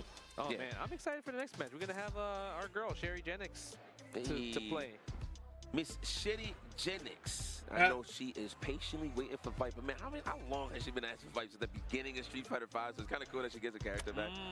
So, but before that, we get the King though. The King looks so good. I'm actually gonna try him. I'm kind of upset that he doesn't got the slow tiger shot. Oh, for the low tiger shot? Yeah, but I'll take it. But you know what I like? He got the. I seen it was the CPU that did it. He did crouching fierce into fireball. He landed on the fireball. Yeah. That looks so cool. So I wonder if you could Kara DP and get there in time to get something. Level 3 or whatever. I just love the fact that crouching heavy punch is cancelable. Oh, like back to CBS? Nah, CBS it was only super cancelable. It's like special move cancelable. Oh, so I could do crouch fierce fireball. You can do crouch fierce fireball, crouch fierce DP. Oh, I wonder if you could do max distance crouch fierce into a spaced out tiger knee. Nah, so what they did, right? So, like the Capcom trailer, they had him jump from full screen. He did jump roundhouse and hit. He did low fierce, the tip of the end of the fierce hit, like so it's like mad far away, and he did DP and then all combo. That's ridiculous. And it did like 35%. Like he did damage on that bad boy. Okay, listen, Sherry, she don't drown in pools like that, man. It's a rare thing. So she's definitely always consistently making out of the pools. I know she wants that big push into like the top 32, top 16, which I feel like she will get it. She will get it. It's definitely tough, right? Just because it's like we talked about how there's so many amazing players out there. But Sherry's been playing since Street Fighter 4. And there's times where she has beaten really strong players in bracket. But like you mentioned, she wants top 32, top 16. But first, we got to get out of the pools first. For real. Against JJ24. 24. Say 24. 24. I'll take it. Here we go. CrossFit. Let me get a throw. Stop me. Oh, JJ. Knowing what he's doing. Go for the short jab. Nice throw text on that situation. I like the low forward from Sherry. The thing about Sherry's gameplay, she spends a lot of drive gauge. So she already spent 4 right there, right? Even though she's in the position, it says like she's really close away from burnout. Yeah. As long as she don't focus too much on anti-airing, I feel like she'll take full control of the ground game. Okay. I think that's one of her, I wouldn't say it's a weakness, but she's so like, I wouldn't say prideful. She just loves anti-airs, right? That or checking drive rush. Yes. So don't lose, don't get lost in the mist, if you will. Just looking for that one thing. Yep. Spending the level 2 right there. He's like, how's that? Can't match this. Should have been a Ken player, Jay. He's fun. He's fun. You're not a Ken guy. I like Ken. Sometimes. It's all right. 19 tried. Unfortunate. That was definitely supposed to be a crosscut. Input errors is not in the favor of Sherry Jennings. Yeah. Well, inputs in general. And sometimes level 1 would work, but because it was a cross-up, that's the reason why I lost. I wonder if he actually did commit to the level 1, and that's what happened. You might be right, actually. Okay, go for the fireball right there. Sandblast. Too slow right there. Takes the throw, and he's willing to take that. I mean, you're spending 3 bars for a throw. That's completely fine. Yep. Crouch strong. No, not even commit for the throw. Even JJ24 knew. That's why he woke up with the barrier. Exposed by Sherry Jennings. Stay fierce range. The suppressor.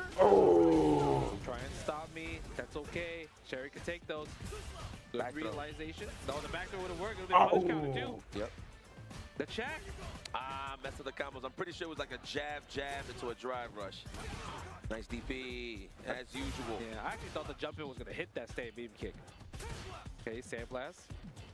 DP! Oh yeah, she'll hold that lead down all day to get that trusty AA. Yeah, at that point, you kind of have to rely on this raw drive rush, right? to close out, because Sherry's showing you that, oh, she's going to anti it. Yeah, man. Spend the combo, or we go for the OK? I always respect early anti-airs. Beginning of the match, jump, JJ jump, immediate DP from Jerry. Yeah. And that's what led to this control right here. But down on the cheese and the drive gauge. Is she buffering? Yeah, she's buffering. There we go. We're going to go for that tackle, that lovely tackle that we can take him to Memphis with. I would spend the level 3 right here. If I was JJ, I would have spent it though. He's gonna Takes drive the throw. And Sherry's going to react. Oh, no. she did it. I'm so sorry. Sherry. He's so sorry. But he's not, I think he's still alive. He's still alive. Oh my God, trying to hit him with the meaty overhead. That is a setup. He was trying to be a little too camera happy here to show. Oh no. Setup. Good patience there for Sherry. She will close that out. Okay. Man, that was crazy. Yeah, it felt like he tried to go for an interesting Jin Rise setup, right? With the overhead, the meaty overhead level 3. That's supposed to work, but you have to time a little bit. It's not automatic. Okay. That's the only thing. Yeah. So it's a manual timing. Just a bit. Oh, just about. Just about. Nice check with the crouching jab. No escape. Goes for the back throw here. I love it. Nice little setup. Forward throw. Do maybe forward heavy kick again. Regular throw. Don't jump at. That meaty throw, man. That's what sizes you up for those DPs on recovery. Yeah. Double dunk. Uh-oh. No back throw. You good. Yeah, that's okay. Because JJ's really shown, like, anytime he does, like, a jab string, he doesn't end his jab, like, fast enough. Because then, like, he can't get the throw attempt, right? He's pushing Sherry out. Okay, Sherry, great awareness. Don't get bullied, because that was a drive impact in the making. I'll tell you that from JJ. Sherry, match point. Match point for Sherry. Oh, I thought the whip punish was happening, but he gets punished with the crouching jab. No, you don't. Gets a perfect parry. Oh. Yep. Gets the hard knockdown all the way to the other side of the corner. No reaction to the parry for a throw. You got to look out for those. Unhanded. Now. Oh, we're looking for that stand fierce whip punish for both of them. No, my legs exposed. Throw. Yeah, I mean, I feel like you were talking about, like, it is standing heavy punch territory, but Sherry doesn't really use stand fierce that much. She relies on crouch medium punch and crouch medium kick way more. I like that. That keeps her solid. That keeps her solid, though. That's good. Looking for the shimmy right now. Okay, I see you, JJ, trying to clip the walk back or a crouch jab. Sit down and shut up. Yes. Let's get in that stand fierce race now. I want to burn him out. Wise choice. Wow, Sherry was committed to take the hit, really. Or maybe even trying to jump out. Yeah. Okay, where you going? Level 3. Oh, the challenge. Does he have enough?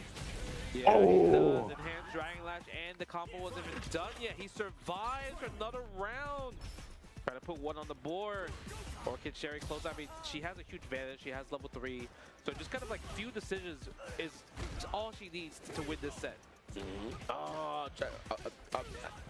assuming that it was going to be a cross up. Yeah. Messed up the cross cut. I like that. Offensive drive reversal right there. 3-2. Oh my God, how's that? Do we side switch? Oh, we spent the bar though. Yep, take you all the way corner, Sherry. What's your decision? Gets hit by the meaty overhead. You have to make an offensive decision here. Maybe a wake up level 3 and be in the making. Would have worked out right there It too. would have worked. We'll take that.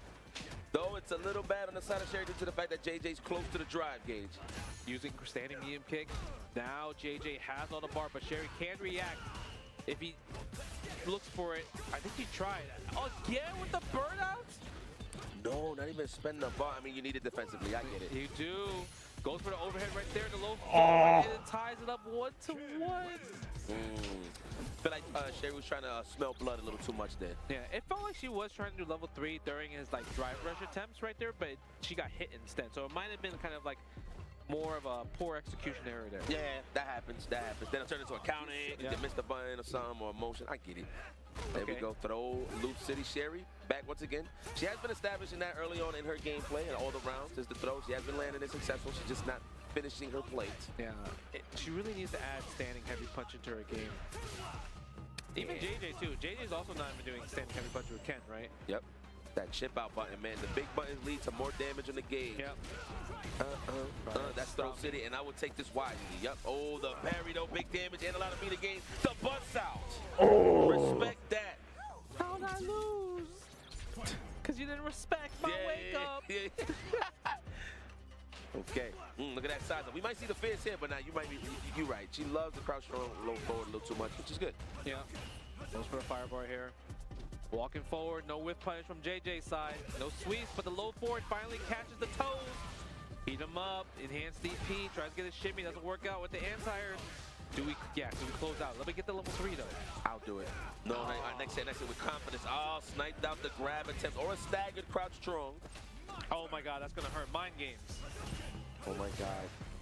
Goes for the fireball right there. Oh, the jump in. I actually thought she was gonna react with a level 3. Where you going? Wake up level 1 right here. Oh. Imagine though. I thought. I mean, Sherry's one hit away from winning this. One level 3 in the CA. No check on the drive rush. Again, put himself in pluses scenarios.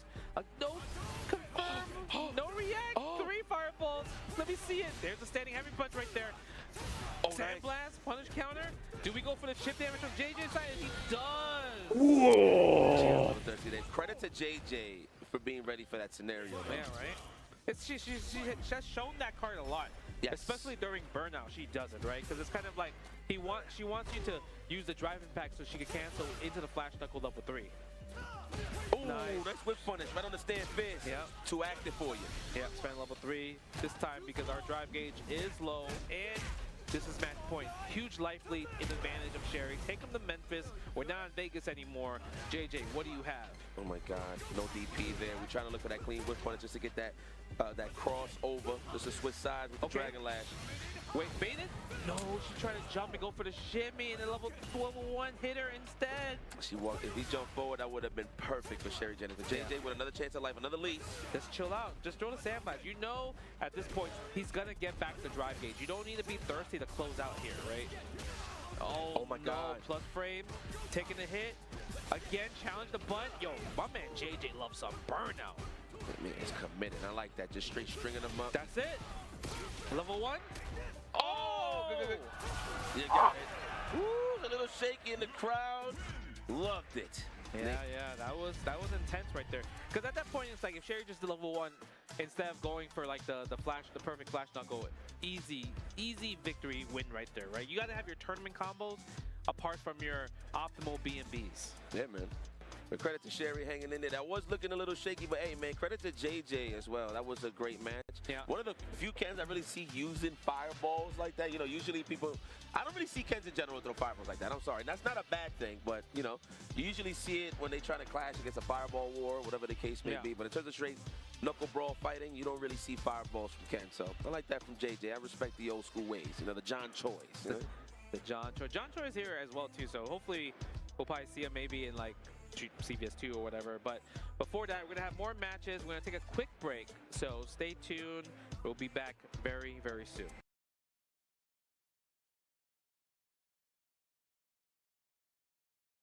Because it looks like Mesame is trying to face his opponent here soon.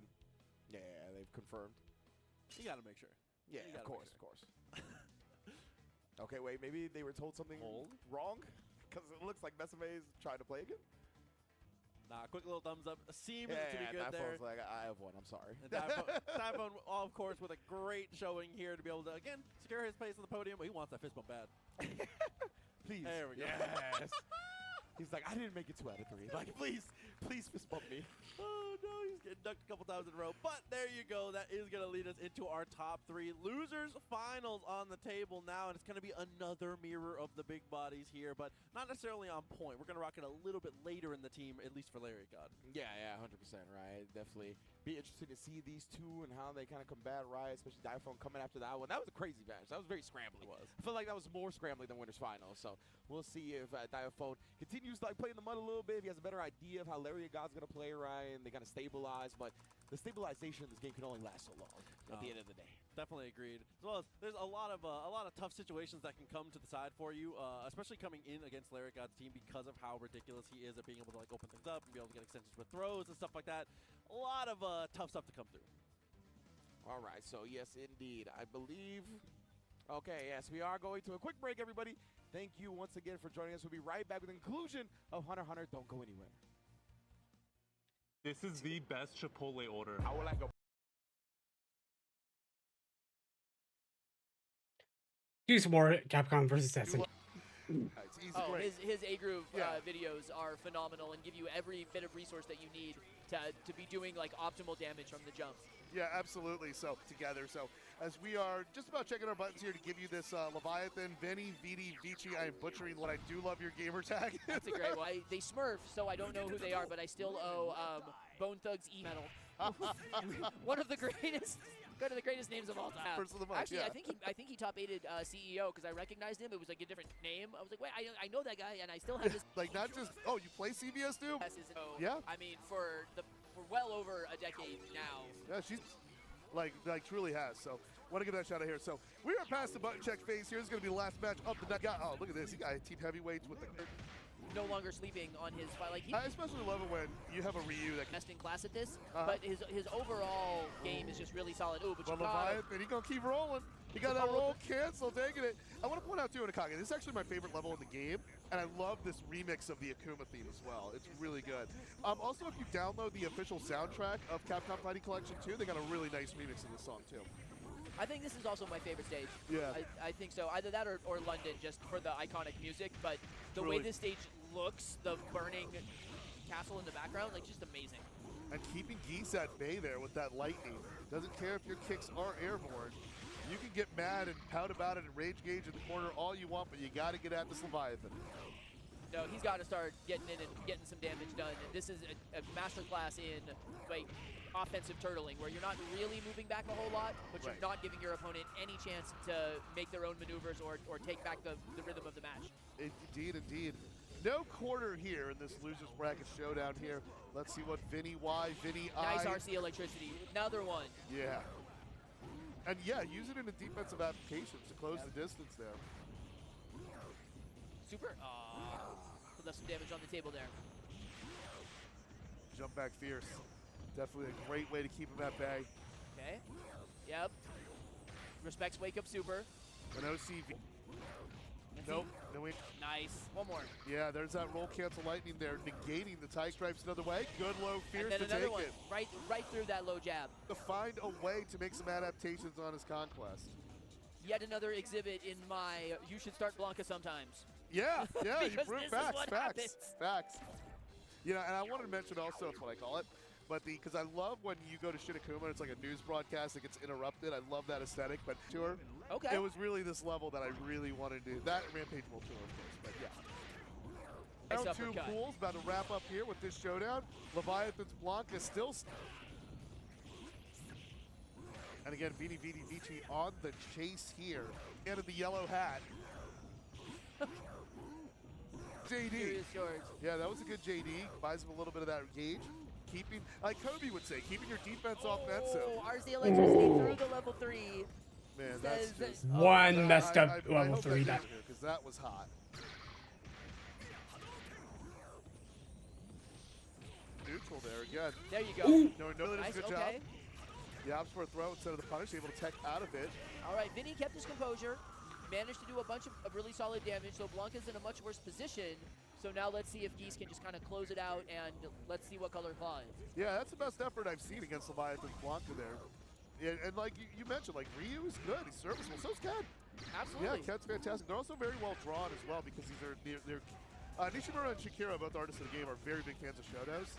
And Nishimura actually says that, because they're using his artwork here, actually, yeah, no, they're using Shakira's, but rather, like, Nishimura said he has a difficult time drawing Ryu. He feels a lot of pressure towards it. Whereas he actually prefers to draw Ken because he's like, I can just make a cool version of what I'm trying to do. Yeah, he's more stylish, he's more flashy. Yeah. So you can kind of reflect that in his art direction. So we haven't seen Leviathan's claw yet in action. So this is where it gets very curious here because can he trade poke for poke against one of the heaviest hitter characters? Oh, so predictable. Gets that power slam, Randy Orton style off it, and now flirting with a guard break towards Leviathan. It's really, the momentum really seems to be favoring Vidi Vici despite him being in the corner there, but lands that good sweep. Geese is really good at working the gear off of Vega with his multi-hitting moves and then like stuff like the sweep into the double Rapuken, into the Jaken. Trademark throw there, gets the corner pressure, does it? Oh, again, Scarlet, no terror. No one's been scared of that lately. No, you know? no one. Okay. I like it. Ooh, I like it a and lot. Vinny doesn't have a lot of health to work with, but all it's going to need is one more JD to build that bar up. So, or one low fierce could also just take him out. So, you know, when you get OCV in the smart. opening bout of a top 24 qualifier here, and being able to make a deep reach there, wins a few air-to-airs, but yeah, just not enough HP on the table there. I think he was a little bit approached a little overzealous there. Could have milked the clock a little bit there. Yeah, my knee-jerk reaction, I think was wrong, and I don't know about popping that bar, because you're almost just giving your opponent a free chance to land on the misspoke. And especially since guarding doesn't build the K group, you have to use JDs. And like, there's just Vini Vici's hasn't exactly gotten as meant into the matchup. Nice. Tiger Raid. Roll super. Oh, but it was only level 1. Oh. Yeah, only level 1. Oh, Oh, you gotta finish your combo. combos. Yeah. Don't leave no food on the plate. I'm taking it. Oh, that's Stand Fierce from Leviathan. Could punch us taking the top 24. What's gonna come after that? Guard break and Tiger Cannon blast his way into the top 20 to 4, despite an excellent effort there from Vini Vici. I really liked his performance in that second fight there, but again, Leviathan just had too much firepower to close it out with that great opportunity, making it to the top 24. Yeah, it was a huge hill to climb. That much Sagat against with a roll against Sagat, who even back from an OCV.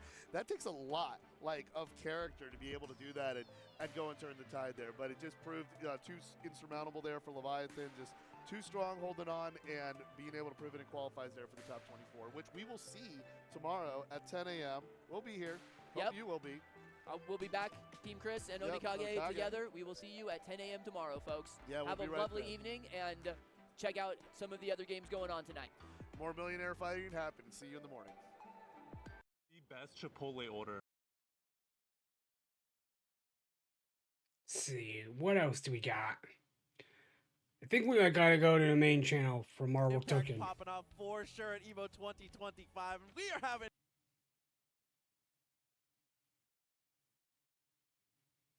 having a fantastic time getting to showcase this beautiful game. Yes, indeed. Has everybody's EVO been good so far? Can I hear y'all?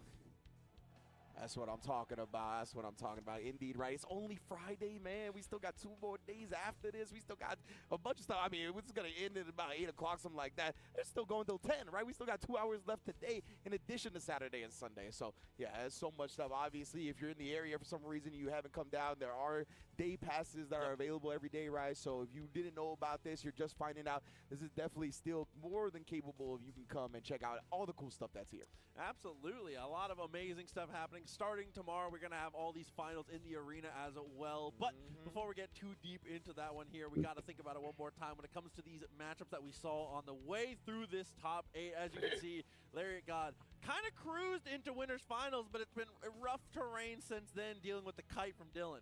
Yes, indeed, right. Kite from Dylan Yan, he's been able to stuff down a lot of everybody that's been trying to knock him off that pedestal. But of course, we see Larry God fell in there, took down Diaphone as well. Big ups to all of our top 8 as well. Hubert, Doza, Grav, Drew Chuck, Besame. Yeah, everybody that came out showed out for sure.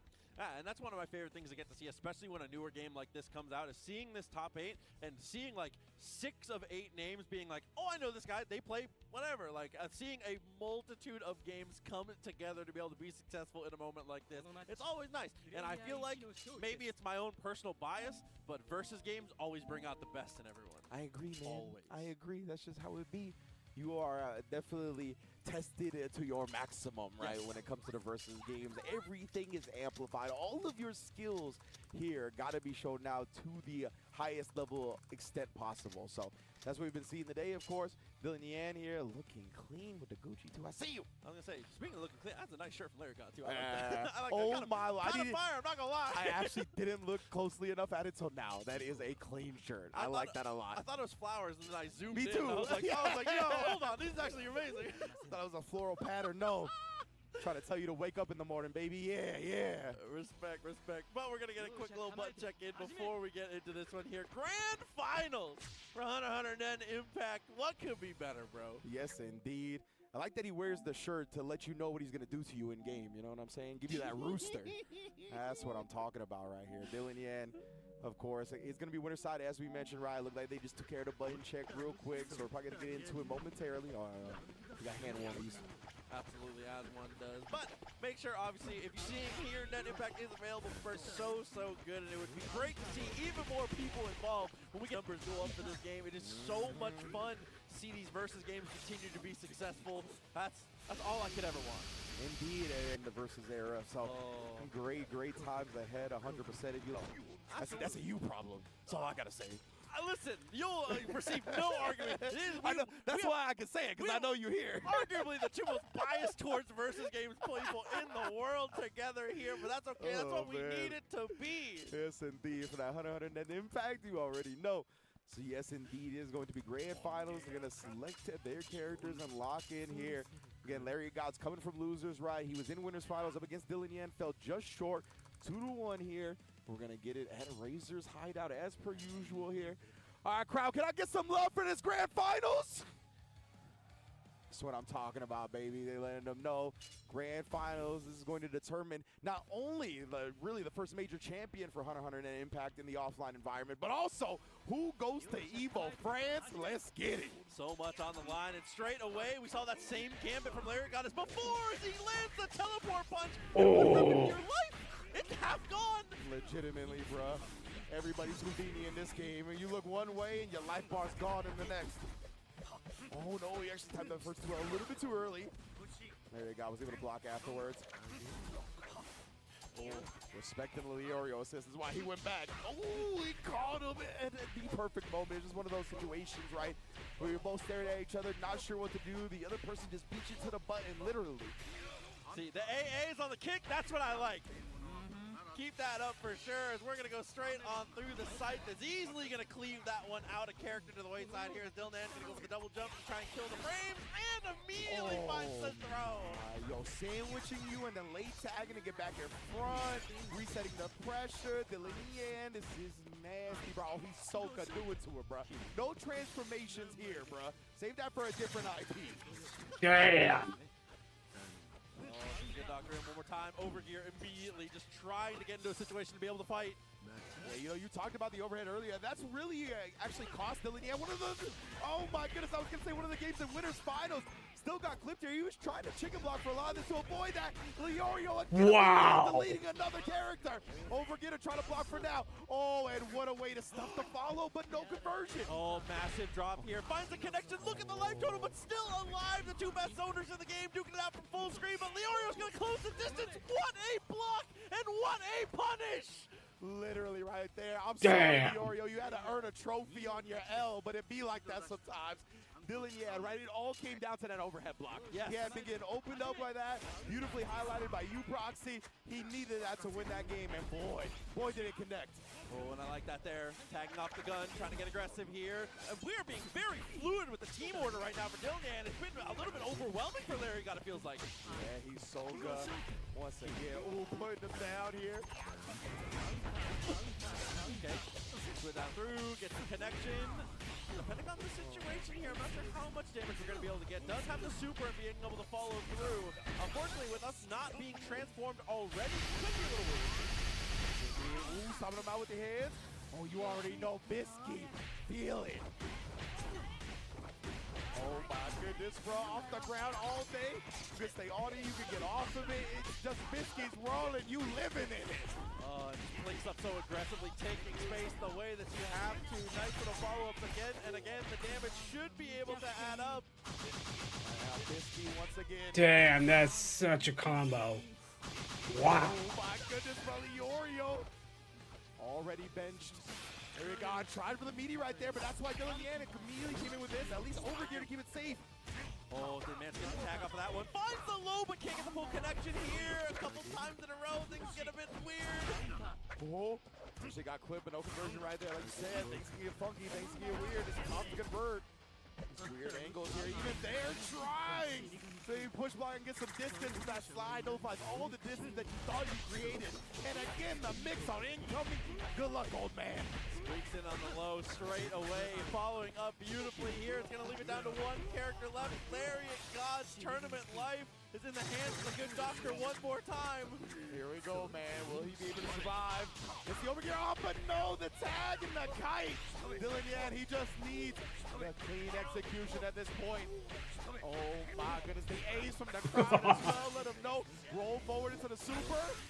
Oh, nah, I got one of my own, brother. Still gets beat out by Leorio, though. Big damage to both of them. Hisoka still able to get the punish, though. Tag time with perfection here. Gets the pull in. Should be enough, actually. Should be it. Dylan Yan gets the super into Kai. And Dylan Yan is your Hunter x Hunter Net Impact EVO champion. Massive performance from this guy, being able to show it off well, playing a pretty unique team comp too.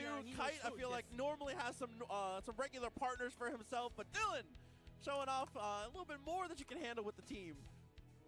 Yes, indeed, man. Whew. Dylan, yeah, coming through, as you mentioned, right, decorated a lot of fighting games nowadays. He clearly knows how to pick them up quickly and get to a high level even quicker. That's what we saw today. Very, very scary.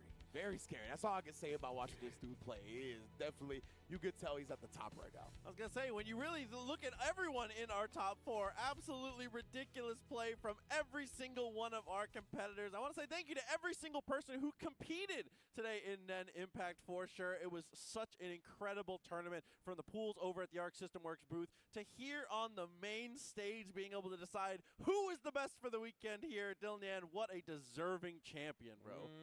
Yeah, now he can take that money that he's going to save from the EVO France trip, spend it on more Gucci bags. I see him. Hey, you Let's already go, Dylan, know, bro. Absolutely. But you can see here, once he got into that top 8, other than Lariat God being able to put up a fight in the winners finals, it was smooth sailing for this guy. And again, as I've said, an incredibly well-deserved bracket victory for this guy. Someone you're going to need to look out for across a multitude of games this weekend. That is a name that you are going to get used to hearing as the weekend goes on later and later. Man, I can't wait, right? Yeah, exactly. That's what's cool about Dylan Yan as well, is that the fighting game journey for this weekend has only begun, brother. Yep, it's only begun. The fellow will keep popping up throughout the weekend. It's going to be great Saturday, hopefully some Sunday as well, right? Definitely everybody aiming to play on that big Sunday. Absolutely. And as we said a little bit earlier, make sure you check out NEN Impact if you haven't already. An incredible versus game.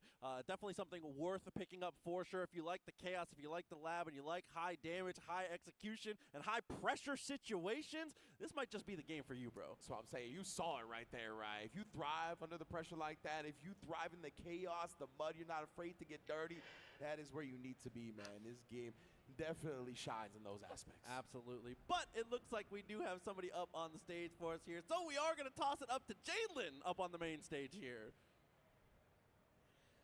Thank you so much, Wrench and Proxy. Did y'all enjoy that top 4? That was incredible. I am going to invite up to the stage Braun Mitchell with Arc System Works to take us away.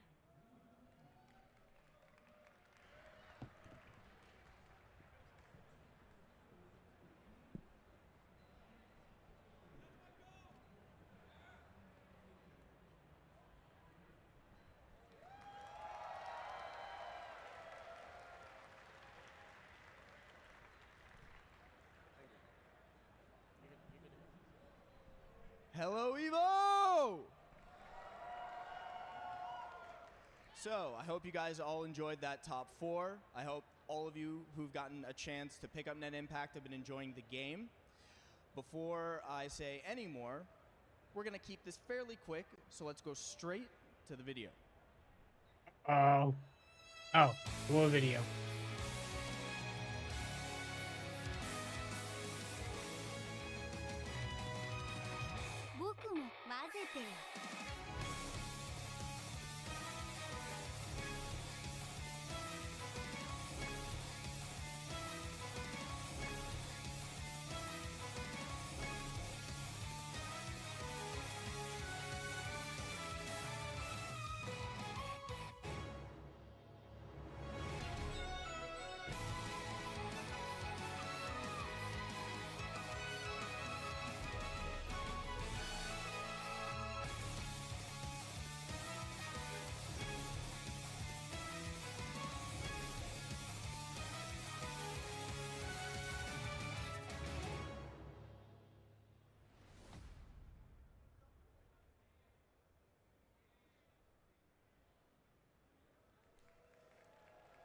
So, I'm sure some of you out there can guess as to the characters that'll be coming in the rest of DLC Pass 1. Can't say who, but some of those are a little obvious. So you'll be able to pick up DLC Pass 1 right now. Pito will be the first character coming, so you'll be able to be playing her as the first character in the DLC Pass. I want to thank everybody for watching this top 4, for hopefully enjoying everything there, and then we'll see you all at EVO France.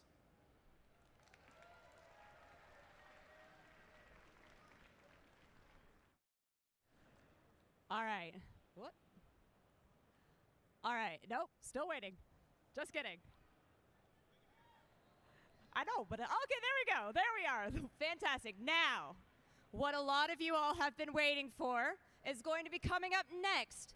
Stay tuned for the Marvel Tokon Fighting Souls panel right after this. Yes. Let's get hype! It's time to learn more about that game.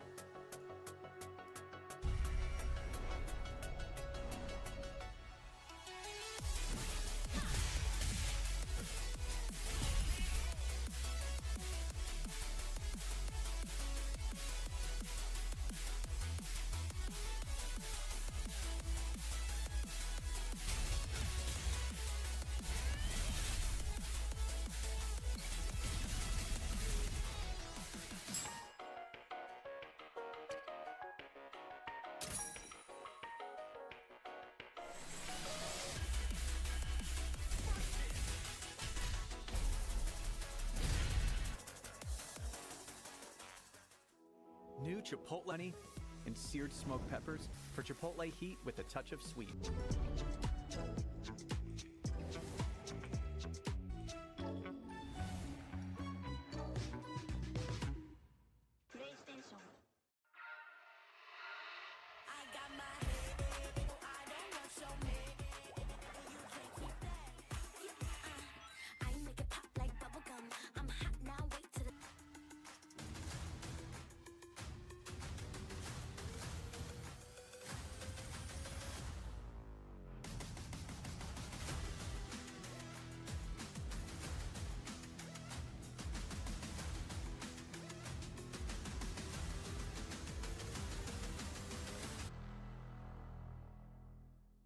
We knew pretty early on that the game was fun to play.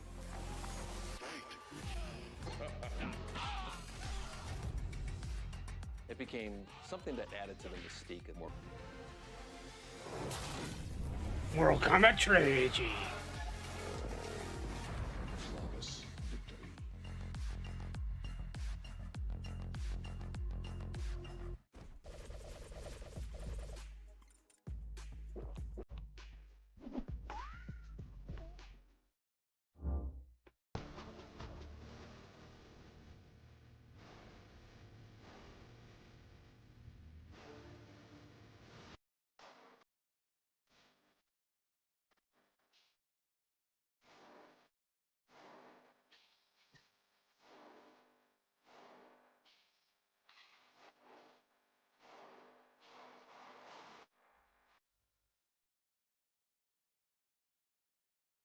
Do you hate installing games? Join us in Scramble Heart City for a new browser-based 3v3 tag team fighter. Hi, I'm Keats. You might remember me as being a world-famous tag fighting game champion. I love tag fighters, but for a while, there's been a deep hole in my heart. That is until Scramble Heart City came along and filled all my holes. Now I spend 4 hours a day doing mix-ups as a guy named The Book.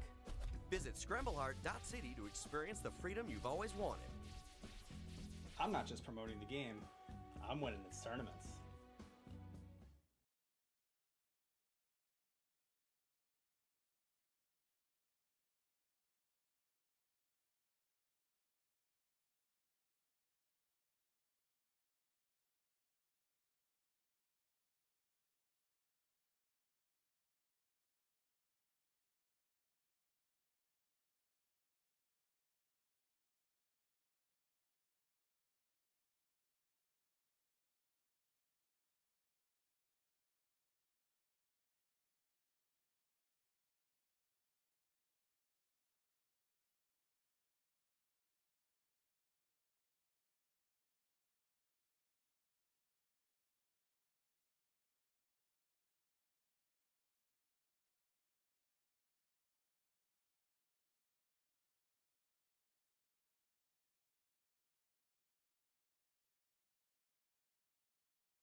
Oh.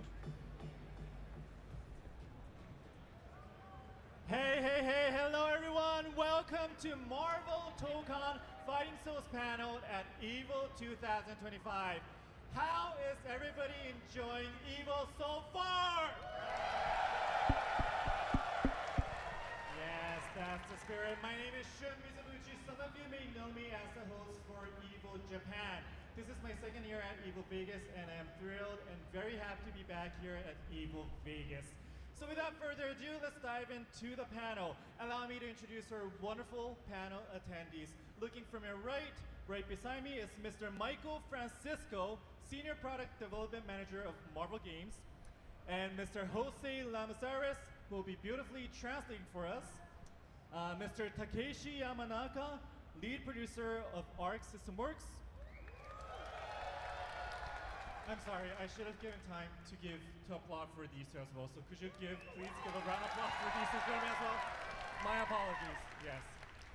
And Mr. Kazuto Pachi Sekine, Game Director of ARC System Works. And last but not least, Ms. Amber Seitz, Localization Director of ARC System Works, who will also be translating for us. Thank you very much for all of you for being here. So ARC System Works, Marvel Games, and PlayStation Studios have partnered to make the Marvel fighting game. And in the interview at the end of June at State of Play, the team spoke a little bit about the vision of the game, that this will be a 4v4 tag fighter, and lightly touched on the gameplay mechanics as well. So in preparation for today's panel, the team have listened to players' questions and reactions coming out of the announcement. So today we'll be discussing on how the game plays and some insights on the decisions they have made in creating Marvel Tokon Fighting Souls. So, let's get started. So the first question will be, what was the intention and background behind the decision to introduce a tag team fighter format in Marvel Tokon Fighting Souls? I'd like to ask Mr. Yamanaka first about this question. はい、ですね、タッグチームバトルにした理由というところで、このタイトルのですねお話をプレイステーションスタジオさんからいただいたときに、皆さんご存知の通り、もうマーベルファイティングといえばもう非常に長い歴史があり、それぞれの皆さんの心の中に、どんなゲームが好きなのかっていうのがいろいろあると思います。ここまでお願いします。Yes, so when we first heard about this project from our partners at PlayStation Studios, we thought a lot about making it a tag team fighter, and a lot of it is because of the long history, as I'm sure you're very familiar with, of the Marvel fighting games. はい、すごく重大な大きな仕事になるなというところで、そういった時にですね、私いつも考えるのが、初心に帰って、ユーザーが喜んでいただける、プレイヤーの皆さんに喜んでいただけるためにどうしようという時にですね、思い出した日本語の言葉がありまして、それがですね、日本語で温故知新という言葉です。ここまでお願いします。So when tackling a huge job like this, I kind of wanted to return to my roots and think about what we can do to provide a game that will be truly fun for all of the players. And at that time, I remembered a Japanese phrase that means to learn from the past in order to create something new. はい、でこの言葉なんですけど、どういう意味かというと、古いものをしっかりと研究して新しいものを作っていく、参考にしようというような言葉でございます。でご存知の通り、マーベル、の格闘ゲームの歴史長い中で、どういったものがやっぱりユーザーさんが望まれるのかなというところで、私、3つのポイントを考えました。So this means that I would look to study from what's come before in order to create something new and fresh. So I looked back on the history of Marvel fighting games to consider what I could make that would truly be enjoyable for all of the players. 1つ目のポイントが先ほど申し上げた通り、温故知新の温故の部分なんですけども、やはり長い歴史の中でマーベル格闘、タッグチームバトルというところで、皆さん慣れ親しんでいるというところ、その、一番コアな、部分を伝統はまず守らなきゃいけないなというふうに考えました。So of the 3 points that I thought of, one was that given that long history and how close this Marvel fighting games are to the hearts of all of the fans, I knew that I had to make sure that we kept that legacy and respected that legacy of Marvel fighting games. はい、で次に、大事なポイントだなと思ったのがやはりマーベルという、非常に大きな IP をお預かりしている中で、キャラクターであったり世界観だったりというのをいかに大事に守っていくか、その中で、やはりマーベルの、講師というかヒーローたちがしっかりと、アッセンブルして戦うという姿をしっかりと描きたいなというふうに考えました。And the next really important thing to me was that given the Marvel IP, we really wanted to work well to portray the characters in the world to the fullest extent that we can. So it's very important for me to show kind of the characters coming together and assembling. はい、で3つ目のポイントがですね、このタイトルやはり、当社アークシステムワークスが開発するというところで、おそらくここにいらっしゃる皆さん格闘ゲーマーの方が多いのかなと思いますが、まず格闘ゲーマーの方々にしっかりと、競技性の高い、タイトルであるというところ、それから今回のタイトルですね、数多くのマーベルの IP のファンの方がプレイしていただけるだろうというところで、その IP のファンの方に向けた、形というところで、タッグファイターの方が、よりそういうカジュアルな方からコアな格闘ゲーマーまで、サポートできるんじゃないかなというふうに考えました。これが3つのポイントになります。And as Arc System works with our history of fighting games, we knew that we really wanted to make something that would satisfy the core audience of fighting gamers, like the fans that we have here today. So something that would be highly competitive and work on that level, but then also something for the Marvel IP fans who we would also like to enjoy our game, to give them something that they can have fun with too. So we felt that the tag team format was the best way to create something for both those core fans and those IP fans. I see. Thank you, Mr. Yamanaka. It really sounds like Mr. Yamanaka is really having so much respect towards the fighting game community and also for Marvel. And listening to Mr. Yamanaka, how was it for you, Michael? Thank you, Shun. And just to build off what Yamanaka-san was saying, at Marvel, we like to say that the Marvel games fantasy is to assemble, to bring together different people, perspectives, powers, and personalities, and then somehow take all these larger-than-life individuals and make them work as a team. And think about Iron Man and Cap, how they work together even though they disagree. And tag fighters just embody this theme so well and uniquely. And it's for that reason, and also because of the rich legacy and the history within the FGC, that Tokon had to be a tag fighter. I see. So now that it's decided it's going to be a tag team fighter format, it could have been 2v2 or it could have been 3v3. But why did the team choose to make this a 4v4 tag fighter specifically?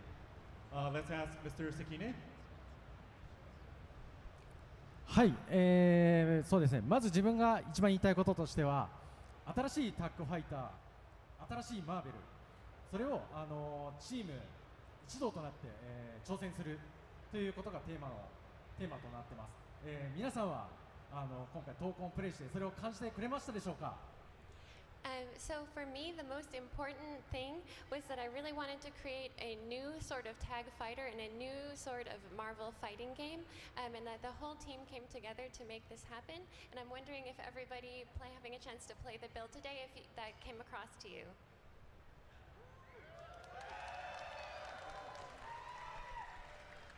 Thank you so much.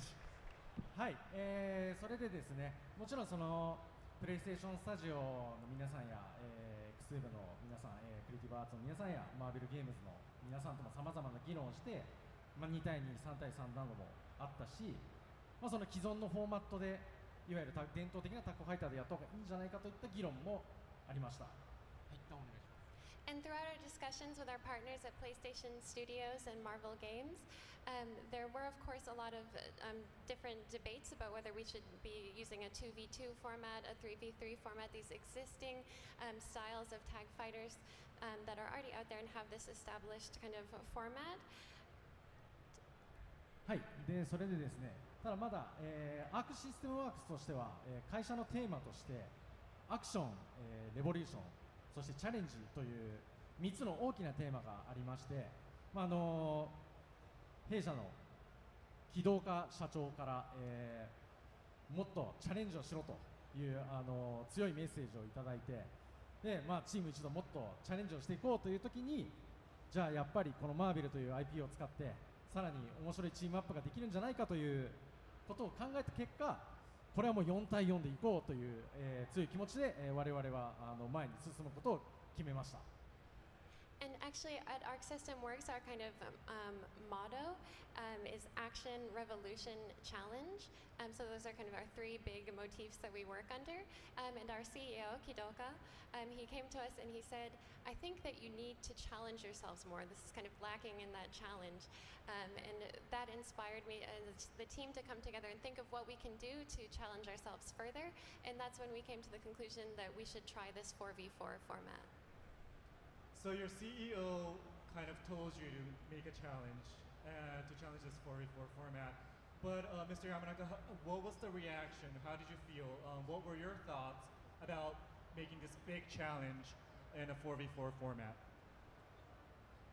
はい、関根から 4v4 がやりたいと、ちょっと聞かされて、こいつ大丈夫かなと一瞬血迷ったのかなと言ったのが、一番最初の記憶です。で、私も、3対3から4対4の、タッグファイティングの、進化というのは見てみたいなという思いもあり、関根を信頼しているところもあり、こいつにと一緒に作っていくかと、思ってですね、すぐに、プレイステーションスタジオさん、マーベルさんの方にもご相談させていただきました。ここまでお願いします。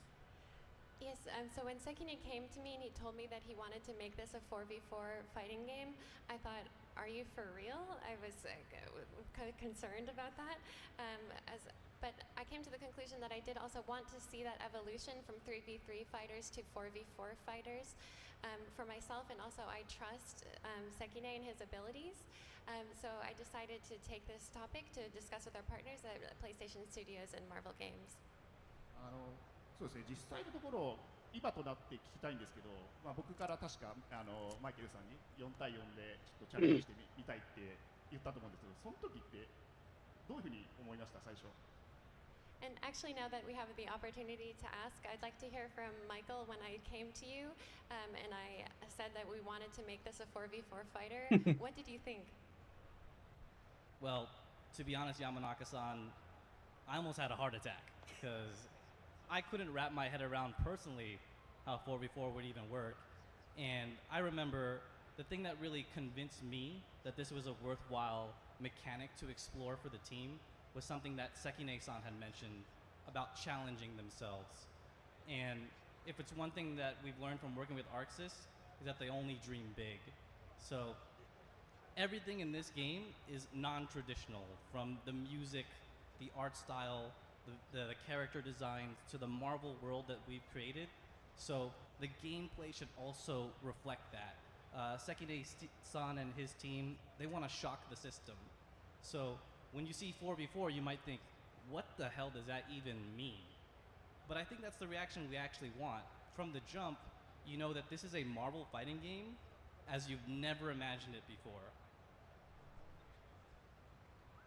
So hearing that, what do you think, Mr. Herman? Now that you know of Marvel's intention and their feeling behind it, what do you feel right now? そうですね、多分これが今本心聞けたんですけど、当時はなんかっていう顔をして大丈夫なのみたいな反応だったと記憶していて、で、プレイステーションスタジアさんもマーベルさんもやはり4対4というところに関してはかなり不安というか懸念を持たれているんだろうなってなって、で、関根と話して、どうしようってなった時に、これ実際にいろんな問題点をしっかりと上げて解決していって、マーベルさんとかに遊んでもらえるゲーム、ビルドを作るしかないね。それが一番説得力あるよねっていう話になりました。ここまで。Yes, thinking back to the day when we presented this to the Marvel team, I know that I saw on Michael's face that look of are we gonna be okay? Is this gonna work out? And at that time, I understood their concerns. So for both PlayStation Studios and Marvel Games, I think that they felt very uncertain about the 4v4 format. So I discussed it with Sekine and decided that what we have to do is we have to find a way to resolve all of the potential issues that would come up and create a build of the game that they can actually play for themselves. And I think that that's the best way to convince them that this can work. はい、で通常開発ではプリプロダクションという試作品を作る、工程があるんですけど、それをやろうじゃないかという話になりましたと。でいろんな問題点とかをクリアしていくのにどれぐらい時間が必要だろうかっていうところで試算していったらちょっと具体的な数字は申し上げられないんですけども、私さまざまな格闘ゲームディレクター、プロデューサー務めてきましたけれども、通常のですね倍以上の期間の、プリプロダクションを行いました今回。So in game development, there's a step that's called pre-production, where you're creating that initial version of the game. And as far as when we went to calculate how much time it would take to resolve all of those issues that 4v4 brings up, I can't tell you exactly how long it was, but I can say that compared to the previous projects I've worked on, that it was more than double the pre-production period that we would have before. でね、なんとか結果的なところで言えば、そのプリプロダクションのビルドを、スプレステスタジオさんとマーベルさんに遊んでいただいて、まだ多分不安は残ってたと思うんですけど、でもこれはいけるっていうのを手応えは多少出せたのかなというところで、ぜひこれで進めてくださいというふうにおっしゃっていただいた。その時の会議はすごく私も今すごくよく覚えています。And as a result, although I'm sure that at that time the teams at PlayStation Studios and Marvel Games might have still been a bit uncertain about the concept of 4v4, we were able to convince them to the extent that they gave us the okay, they believed in the vision that we had, and I remember that moment quite well. Thank you. So I think you could say that the long pre-production timeline was one of the challenges that was needed to make this game. But so were there any other challenges? For example,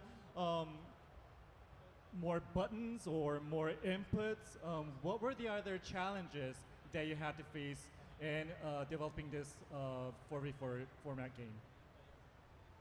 Mr. Sekine? はい、そうですね。まず、クリアしなきゃいけない課題としては、複数のキャラクターを覚えることが非常に大変という部分があったので、まず、タッグファイターでありながら、まず1人のキャラクターを覚えるだけでもちゃんと楽しく遊べるゲームにしようというところから、進めました。はい、そのためにまず体力バーを1本でみんなで共有するという形を取りました。はい。Yes, so I think that one of the major challenges that we encounter is that for a tag fighter, it's very hard to get into to learn multiple characters. It's quite challenging. So we felt that we wanted it to still be a tag fighter, but be something where you only have to actually learn to play as one character in order to still enjoy the game. So the solution that we came to for that was having the single shared health bar.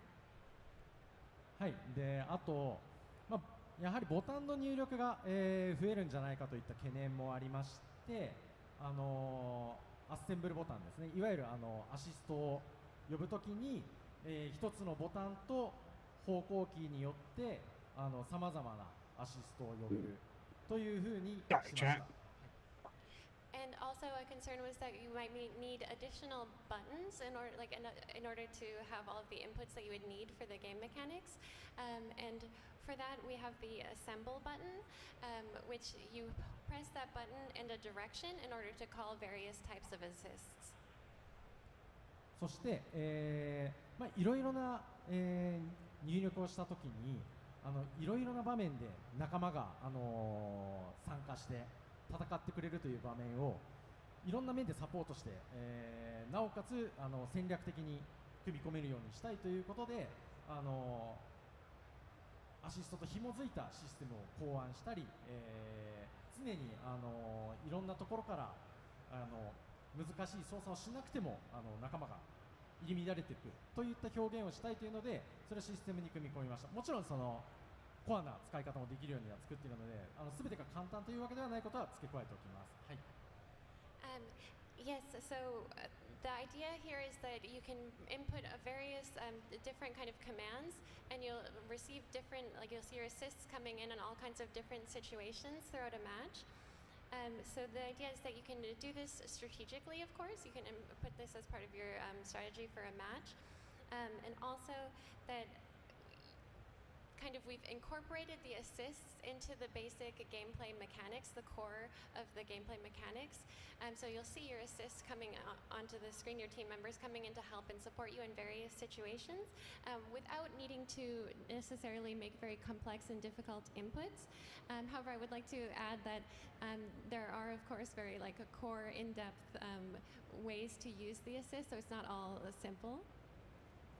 そして、もちろん1キャラクターで、完結するとは言いましたが、上達するに従っていろんなキャラクターを使いたいというふうになったら2キャラクター目3キャラクター目と覚えていって、メタを考えたりとか、っていうこともできますし、じゃあ1キャラクターを強化してアシストでいろんな組み合わせで、さらにこの1キャラクターを強化するといったようなさまざまな、選択肢が組めるように、システムを構築していこうと、今も、挑戦し続けてます。はい、私から以上です。And of course, I did say that you only actually need to learn to play as one character in order to fully enjoy the game. However, once you're getting used to it, you're improving at the game, you definitely would benefit from starting to learn a second or a third character when you feel ready. And the idea is that you can make kind of different combinations of teams, like, oh, I think that this assist will work really well with this character, and put together teams based on that. So we're working really hard to make sure there's a lot to enjoy on that front. Thank you. Thank you, Mr. Sekine. Mr. Yamanaka, would you like to add on to that? そうですね、私はその関根がこういうふうにいろんな問題があって、こういうふうに解決していくんだっていうのを毎日のように聞かされていて、山田さんこうしてもいい、これでいきたいんだ、それがですね出てくるアイデアがですね、やはりすごく先ほどの関根が語ったコンセプトの通りですね、面白くかつちゃんとコンセプトに沿ったものが出てくるというところで、非常に長い時間かかったんですけど、今日皆さんプレイしていただいた方はですね、そのあたり感じていただけたのかなと思っております。Yes, so all of those issues that Sekine just mentioned, we've worked as a team together to overcome those day by day throughout the project. And as you could hear from him, those ideas that he came up to solve those issues all work towards that singular concept. And I think that you can really see that came together in the game as it is now. And I hope that everybody who had the chance to play the game today at the event was able to feel that in the gameplay. So those are the challenges given by the Arc System Works side. What about from the Marvel side, Michael? Were there any challenges that you felt existed? I think one challenge that we threw their way was to see if they can implement more, actually deeper team mechanics and more meaningful than they've ever been before in past titles. When you read the comics and look at teams like the Guardians of the Galaxy, X-Men, or the Avengers, you can see that they have very complex relationships and team dynamics and strategies. And is there any way that they could represent that somehow in Tokon? And I think that's where the idea of the roles came from. Yes, thank you so much. So earlier you said that the team had to make the decision to make this a 4v4 fighter. Aside from having more characters, how do you feel this approach is pushing the genre, the tag fighter genre, forward? Let's ask Michael. Yeah, overall, I think the team is really trying to solve the eternal puzzle of tag fighters, is that how do you keep a consistent tension throughout the match?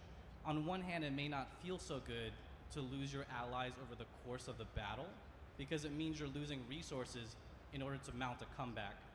On the other hand, it also may not feel so good to have a super powerful comeback mechanic that kind of eliminates the team to have the reason to have a team in the first place. So in many of our long conversations, Sekine-san, I thought you came up with some really great solutions. So I'm wondering if you want to jump in and share what you thought.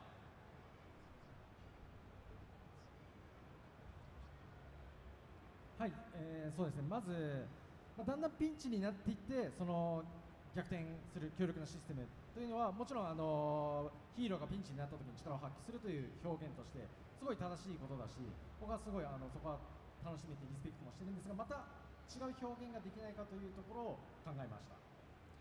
Yeah, so that while that kind of situation where you get in a tough situation throughout a match and then you have a comeback mechanic to help you kind of turn the tables, that definitely reminds me of the kind of situation you would see where a hero, they're in a pinch, they're backed against the wall, and that's when they kind of find their true strength and make a comeback.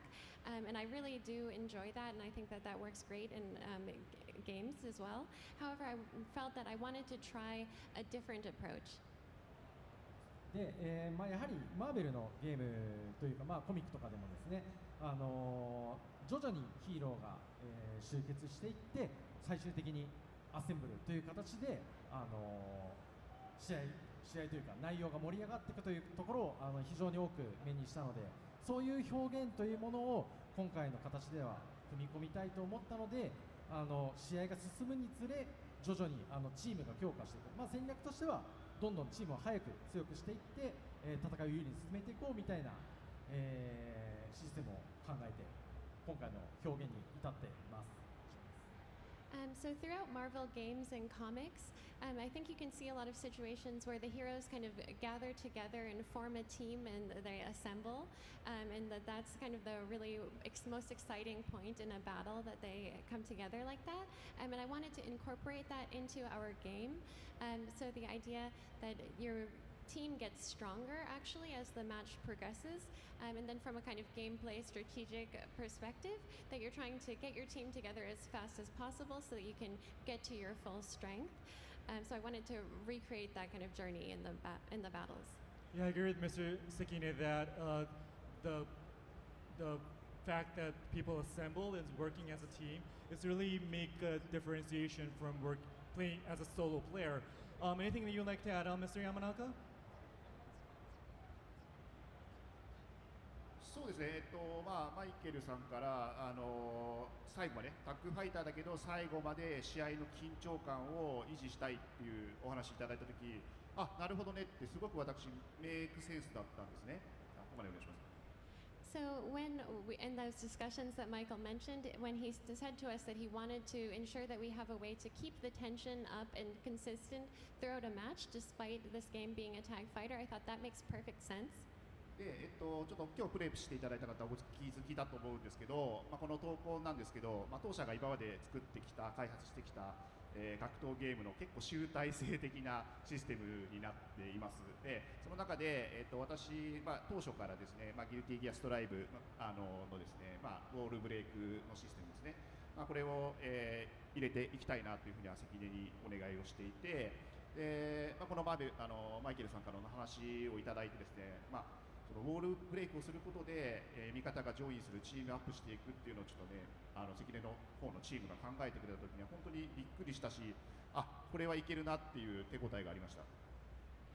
So I'm sure that everybody who had a chance to play the game today must have noticed that there's a lot of elements that might feel familiar from our previous Arc System Works titles incorporated into this game as well. And one of those that I had wanted to incorporate and see in a different form in this game was the wall break mechanic from Guilty Gear Strive. So I had just told that to Sekine and his team that I wanted them to add that in some form to this game. And when he came to me with the idea that when you perform a wall break, that's actually when your team members join up with you, I thought that works perfectly. I think that this will all come together. Thank you very much, Mr. Yamanaka. Thank you very much for your insights as well. So to close off this session, this is a question I like to ask. So what gets you guys most excited about making the game? Something that dives into the passion of the team. What really kind of ignites your passion? Michael? Well, personally, I just love seeing players get the chance to finally get their hands on the game and start experimenting with the mechanics and the systems. And I would say also there's a lot of intriguing defensive mechanics that ArcSys has implemented to the game. So I'm excited to see what you all come up with and how you develop the meta with a strong offense and strong defense in mind. Thank you, Michael. Mr. Yamanaka?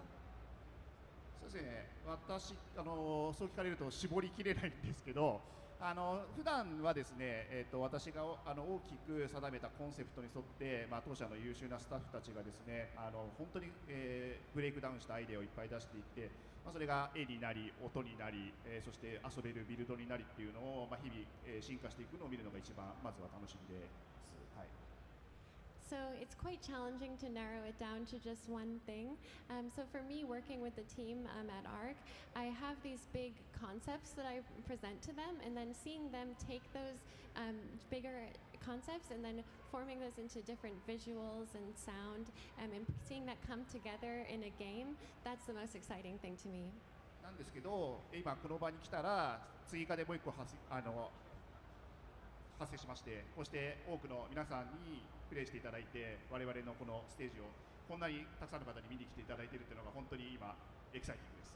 ありがとうございます。However, after having the chance to come to this event today, seeing everybody here, I would say that the most exciting thing for me right now is seeing that game come out into the world and into the hands of all of the players, and having so many of you come to watch us at this panel today. Thank you, Mr. Yamanaka. Mr. Sekine? はい、そうですね、僕ももともとトーナメント出身のプレイヤーなので、FGC の皆さんとここでアッセンブルできていることが非常にまず嬉しいです。はい。So myself, I actually was originally a player in tournaments. So for me, I'm just so happy that I'm able to assemble with everybody from the FGC here today. Thank you all very much. はい。そうです。まだ、sorry, he's not done yet. で、先ほども言ったんですけれども、我々は新しいマーベル、新しいタッグファイターを作るということに、非常に、挑戦をしていますので、ここにいる皆さん、そして配信を見ている皆さんも、同じチームとして非常にさまざまなフィードバックをもらえると非常に嬉しいです。一旦お願いします。So as I said, we're really challenging ourselves to create a new tag fighter, a new Marvel game. So for me, I want to assemble with everybody here as the players and come together. I see you as a part of the team, so I'm really looking forward to receiving your feedback to create this game together. そして最後にもう一つお願いなんですけれども、ビギナーズガイドのカウンターが回るととても嬉しいのと SNS のフォロー数が増えるとさらにもっと嬉しいので皆様よろしくお願いします。And finally, I have one last request for all of you, which is that I'd be very happy if I saw the view count for the beginner's guide and the followers on our social media accounts go up. So thank you for all your cooperation. Yes, we ask for your cooperation. So Team ARC, Team Marvel, thank you all for your time today. I hope everyone here has a chance to play the build on the floor this weekend. And let's hear it once more for the beautiful panel attendees. Thank you all very much. We look forward to seeing you around the show as well. So now I'll hand it over to Jalen.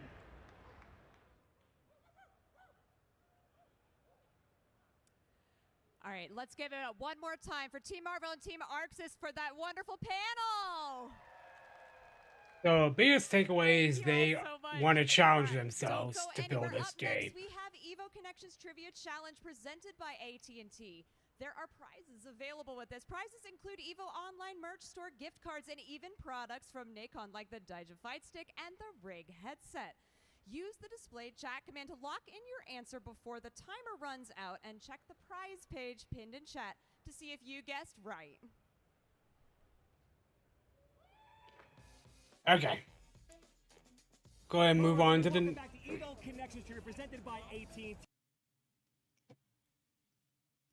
Looks like we still got Samurai Showdown, Grand Blue Versus, Duke Gear Strive, Fatal Fury, Street Fighter 6, and Tekken 8. We'll go ahead and move. It's from Japan. I see a frog. There's a creature. Wow. Rabbit. Oh, I need a picture. It's like 9. We wrap up the score and wrap this up. The nice thing about Vegas, though, is that everything's open late. That's true. That is true. Yeah, they have everything here, every chain, and everything's open late. On the strip too, as well, right? Because it's different On strip or off strip? What are we looking for? Oh, that's the frog. What's the name of the frog? It's from Japan. Oh my god. There's a creature. Wow. Ribbit. Well, I need a picture. Wait, who's this frog? There is a famous, it's like they're in Japan, and they go around like hanging out with people and stuff like that. That's a frog, if I'm not mistaken. That frog was on Max's stream a year ago. Oh, they were in the crowd for the Maximilian show last year. Yep. But I remember also seeing them on like content pieces, like TikToks and stuff like that. Yep. And The they're frog here has today appeared with us. again, and I got a clip of it. Okay. Okay. You like frogs. Like more matches here. I was like, what are we zooming in on? And I just see the this frog just appear. This form just apparate, and I'm like, whoa. Like that. See Oh, all it is this different types Joey. out here. Oh! I run into, you know, it's funny, I run into Joey in ranked quite a bit, and I'm like always surprised because him and I are not that close, and I don't run into a lot of other players from all the way out there. But he's like one of the only ones I run into all the time. He's such a solid player. Yeah, he's good. But he also loves to steal his turn when he wants to. Yeah. He is definitely, he's a jerk. As far as I can say on this broadcast, I love Joey. He's a great guy. He's one of the nicest people you'll ever meet. But the way he plays, if he don't think you'll react to something, he will steal his turn, dash up after a command grab. When there's no Oki, he'll make his own Oki. Yeah, his adaptations are really good too. There's so many times where like he comes up with nice solutions or like crafts nice things to things, and I'm like, oh, that's a really good way to deal with whatever this problem that he's presented is. Yeah, he's a very technical Manon, especially compared to like Idom and such, who's like more player-to-player based. For him, he like learns a lot about the character. Has a very weird when Nuke punishes. He's been posting it on his Twitter every so often when he does play. But you know, every so often he takes a big break. You know, like a couple months or whatever, or like weeks. He comes back very, very strong. One of the best in the Midwest. Been top spots like last. I think World Warrior that he qualified, he was like in the top 8 spot, but I don't remember where he landed before. The Midwest World Warrior was a battleground the last time I meant saw him. the last year, but you ain't lying. The last Midwest World Warrior was wild. I was watching it. Random I was like, select. Yeah, the top 8 was insane. I was like, this is not the people I expected. It was a wild one. It was like a lot of the players I expected, but not in a lot of the places I expected. Yeah. Some people not even making that top 8 spot at all. I thought we're going to, but you know, I feel like the Midwest has gotten, you know, obviously I'm a little biased, but I've been watching the players get better and better. Right. And when they do come out, they do show out. Joey, expect him to do so. Hard. That command grab wasn't even Wham! counter, Oh, perfect KO. Any recovery, just strolled on in. The confidence to get that grip. Spacing right there to just understand, and the timing on your opponent, right? To know that they're not going to swing and let you walk in and do that. Yup. A reset. Damn. Me. That's how he steals my points. Evil my meager MR. He just takes it away. Oh, punish. Could have been the kill there, actually. Oh, yeah, you're right. The Mel's stocked up, even more damage. Off the level 3 command grab, and he landed it. Oh, whip punish? Not too much, though. Just a re-MV. So no knockdown. Bip. Gotta be careful for this corner. And Joey just so much control here. Oh, buffer, no punish, no counter button, no nothing. And that'll be the first game there. Joey looking very comfortable. He knew what was coming, called it out with a jump over. Perfectly done. That's one for Joey. Oh, nice. Beautiful right there. It's perfect very back dash. Gets out of the way of the fan. Antar perfectly done with the crouch. We're trying to go for the command grab. ODDP is the answer, but Bip, low on drive gauge right after it, though. That means less OD fan to be expended. And we're back in the green. Uh-oh. You can't let him get one. It's always 1 and 2 and 3. Yeah, he gets one buffer, and then he's going to get the combo, and then it's going to be 2. Yeah, just like this, and now he's got 3. How did he get 5 stars that quick? What did he do to make these people that mad? He's wanted. Oh, nice find. Should be the kill here. Nice. It's pretty nice. It's a better neutral. I like that. Put them to stand medium, stand fierce. A little bit more scrappy, you know? OD fans start things off. Very typical of many lines to engage with. They grab to the back fierce. No answer right there. Perfect parry, excuse me. You know, oh, nice. Yeah. Unscaled back throw. Pretty nice. Right where you want him, in the corner. Uh-oh. Empty jump was very scary right there. I was expecting a DP and nothing out of it. The light back dashes away. You see what happens when Joey gets active. Man grab's gonna be coming through. The mediums as well. The anti-air crouch fears. Delay a little bit. Look, off the stand medium. Looks like he like held it a little bit. They hit the stand medium. Another command grab. This guy, Joey. Yeah. And when you get hit by it, you're just like, I'm so dead. Like, it does so much damage when he has You gotta 5. watch the full-on cutscene for that. Yeah, he does get a jump cutscene. Joey. What? That was so far. And the immediate EXDP gets him out of there. Oh my god, 2 in a row. No guessing. Let's bar though.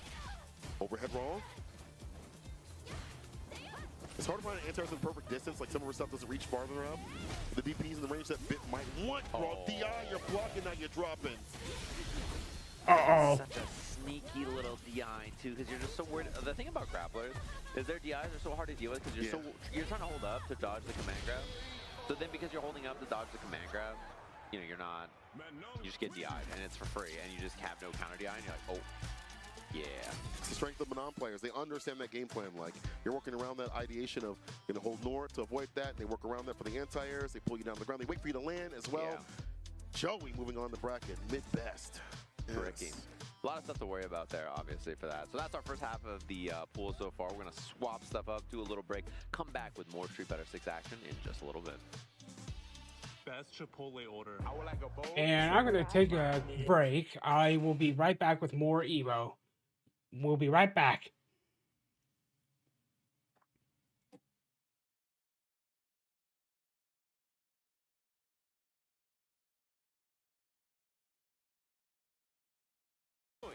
He's just too ready, you know.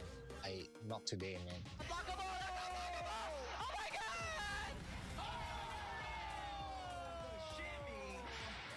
And 参加して、でその時にまた賞金額が上がって、気持ちは調子良かったですよね。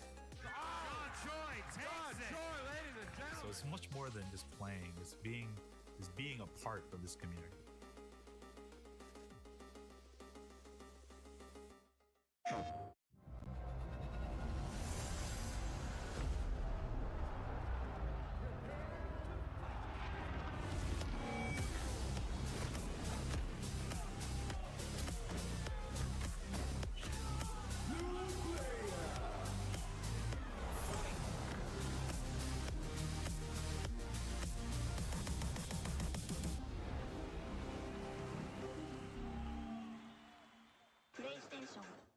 All right, Jay, you ready for this block? You already know. I feel like we've been killing it lately, and everyone's been loving it, but we gotta let the people know where we're gonna be at. Let's just do the meme real fast. You know, my heart meme, get the engagements and everything like that. Yipes. So, you understand me. It's not about the engagement. I'm just always thirsty for a drink, especially for this White Claw Zero Proof. Yeah, but that was corny as hell. But I'll drink to that. Cheers. Cheers. Yeah, I'm thirsty.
We're back with more Street Fighter 6 action here at EVO 2025. Myself, St. Cola, joined with St. Jam. How you doing, brother? I'm chilling, you know. It's been a good day here at EVO. Busy one so far. Not only that, but like the match has been good. It's been pretty solid for a day one. Been some upsets, which is usually pretty surprising at EVO. And tomorrow's when things get juicy and we're getting closer and closer as these pools go along. Oh yeah, I cannot wait for that. Obviously, just one more block to take that down so we wake up to some more blow-ups and some more action. But before that happens, let's square some more sets away, people. Yeah, I'm here right now. I'm going to go to bed, and I'm going to be here bright and early for the first block tomorrow. Okay. So I'm going to be here for like the juicy stuff. The minute I wake up, I'm going to do a front flip into the venue, and people are going to be fighting for their damn lives outside of pools. It's going to be sick. I can't wait to see the tweets, the anger. You know, like when somebody loses, they look at you, and you look at them in the eyes, and they're like, man, I shouldn't have lost that. They go on that big old tirade. That's what's about to happen. Oh. I always avoid eye contact if I'm not ready for the yapping. You know, you gotta just keep it moving the other way. Just you have to hit him with a pivot and go the other way. That's a crazy. Bye. Yeah, you don't want to know. You head down. You want to see it because like they're gonna be like, yo man, the sun was in my eyes. Yeah, bro. And, like, you see that stupid ass. Yeah, you know, scrub. A squirrel ran by me and distracted me. And you can't tell them that they wrong either. You can't be like, yeah, you could have been better because they could have been better, but you can't say that. Can't say it. They don't want to hear it. Ooh, Complete versus Kepler. Well, Kepler been doing a little bit of work over the TNS recently. Used to be, I think, on the Chun-Li, but has migrated to mine. That's a common sentiment from a lot of players that play Chun-Li, I think. Yeah. Quick, she's so good, though. Yeah, it's the same kind of character, right? Similar walk speed, really good buttons, solid projectile that you can approach behind. I think a lot of the ideas are so similar that it just makes a lot of sense. Transfers over pretty easily. And less technicality, I guess, in some areas for mine, so that definitely helps out. I throw out the fan, let the things go from there. Work your wonders. Crouch Fierce, start things off, though. Complete. With the combo, ends it with a DP. Tick throw. Knockout in the corner, and the bait on that first round of Complete looked pretty comfortable there. Very, very comfortable. This character that can keep up, I feel like Cammy's definitely one of them. Yeah, I was going to say, Cammy's got a lot of stuff to deal with for characters that have fireballs and good normals and stuff, right? Because you want to sit on the ground and throw those good mine normals out there, and then dive kicks and jumping's very, very annoying to deal with. 100%. To the corner, reversal buttons on wake up. Crouching leg kick finds the mark. The drive rush. Like that. Catch them trying to walk back or stand up. Ooh. Yeah, nice check on the dive kick there. Was a little high. Oh, and no DP. That anti-air interrupts the overhead, though. That could have been over. Resets for the dive kick that close, but doesn't get the proper combo. That was not complete. That was taking advantage. Yeah, and unfortunate, too, because like it seemed like Complete had a lot of kind of energy going their way, and then all of a sudden just a couple of weird scramble scenarios drops, misconfirms. The idea of close range dot kicks to blow up things. Resets that off the hooligan, but again, another drop. Nice counter from the level 1. Okay, I like that combo choice. Yeah, stock up with the fans. Knock down there, meaty elbow. The jab out though. So buttons, no medium after that light. Had to cover it, didn't have the complete combo. Get the double, yes, because you have the enhance it, perfect parry on the way down. That's not a punish. Too deep, too low. Yeah, maybe Complete didn't know there actually, because that double Ryumbu combo when you have the flame stocks is a safe jump after, so not going to be a punish on the perfect parry there. Crossing off the empty low. With the spiral arrow. Quarter pressure got better. Her damage also, because she gets like a back fist into even more. The spin knuckle, like light spin knuckle. So her damage in the corner is a little bit better meterless. Some like carry players like Mothman have told me. The corner reversal buttons once again. But the big thing is Complete again. Another drop auto comboing. I feel like too much, too often committing. Wow. That jump back jab and that neutral jump from Kepler there were like perfect. Both of those shows were excellent. Just a really good way to cage and control that situation. Set point Kepler. They close it out. Nice. And just early start. Spends the level 1. You get the enhanced fans. Get the extra combo utility off Ryumbu on this, which is really nice as well. Yeah. It's corner target combo, spiral arrow. And when it turns over, takes it back with the crouching medium punch 6 frame.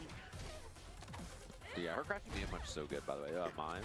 Just reaches forward so much more than you think. Forward like, visually looks weird. Yeah, you can combo off it on counter, regular, or punish counter with like big damage. You just mash on it on block and then just be like, yep, it's safe. The thing about this character was never about only the fans that she was powerful with. It was the other buttons as well. Yeah. She's had a complete toolkit forever. One of the best 6-frame mediums in the game, I think, too. It's super good. The reward, especially. Whenever I play this character, that's the biggest thing that stands out to me is how useful and like how much utility she gets off of her powerful 6-frame normal. One again, I like the continuation. Stock up, get more damage if need be. But too much for the crouching medium punch. Yep. Sniffed out with a dive kick. That's the thing about using that button, which is really good, to be fair, is that you can kind of get susceptible to autopiloting a bit, and you can answer like that. Add more variance. Staggers, waits, baits, the perfect parry up the low.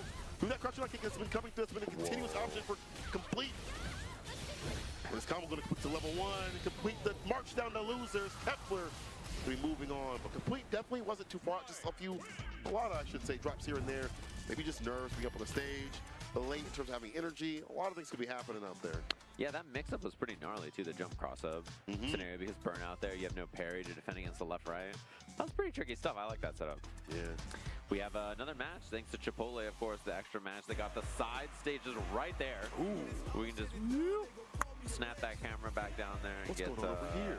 Oh, speaking of, we had a TO earlier. We got another SoCal TO there, left side of your screen. Daniel, yeah, he's representing DBC. Oh, nice. Yeah, SoCal TO, cool to see up here doing some games. Damn, Daniel. Damn, Daniel.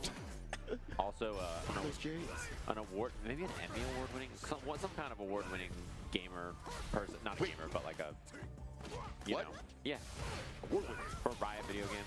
That is on production. That's sick. He's a cool human too, just a cool guy, and he's a TO, which you know means he's an important part of the community. If you're a TO, you're a cool person in my book. Yeah, for sure. It's a thankless job, dude.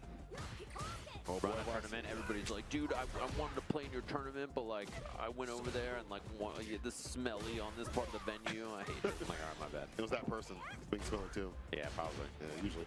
You crush fears for the best follow-ups. Couldn't find enough to cancel through and eat through the DI. Oh, no anti-air though. And that's a fat jump into E. Dead. DED dead. Eesh. Deader than dead. More than dead. Beyond dead. About to be looking like Justin Wong after Betty's done with it. Yeah, I said it. He's going to get some games. No, yeah, I don't think he's not going to get any games. You know, we'll have to I think she's the favorite, like, you know, I don't know what it's first to, 10 maybe, like 10-6. Maybe. Yeah, 10-6. Something like that, maybe. I don't know what the score I was is. going to say like 10-4. I can't lie. I love you, it's Justin, but worse we're going to be than so real. She was looking devious playing in pool, so. Yeah. Nah, Justin's my goat. He's a lot of people's goat, but like.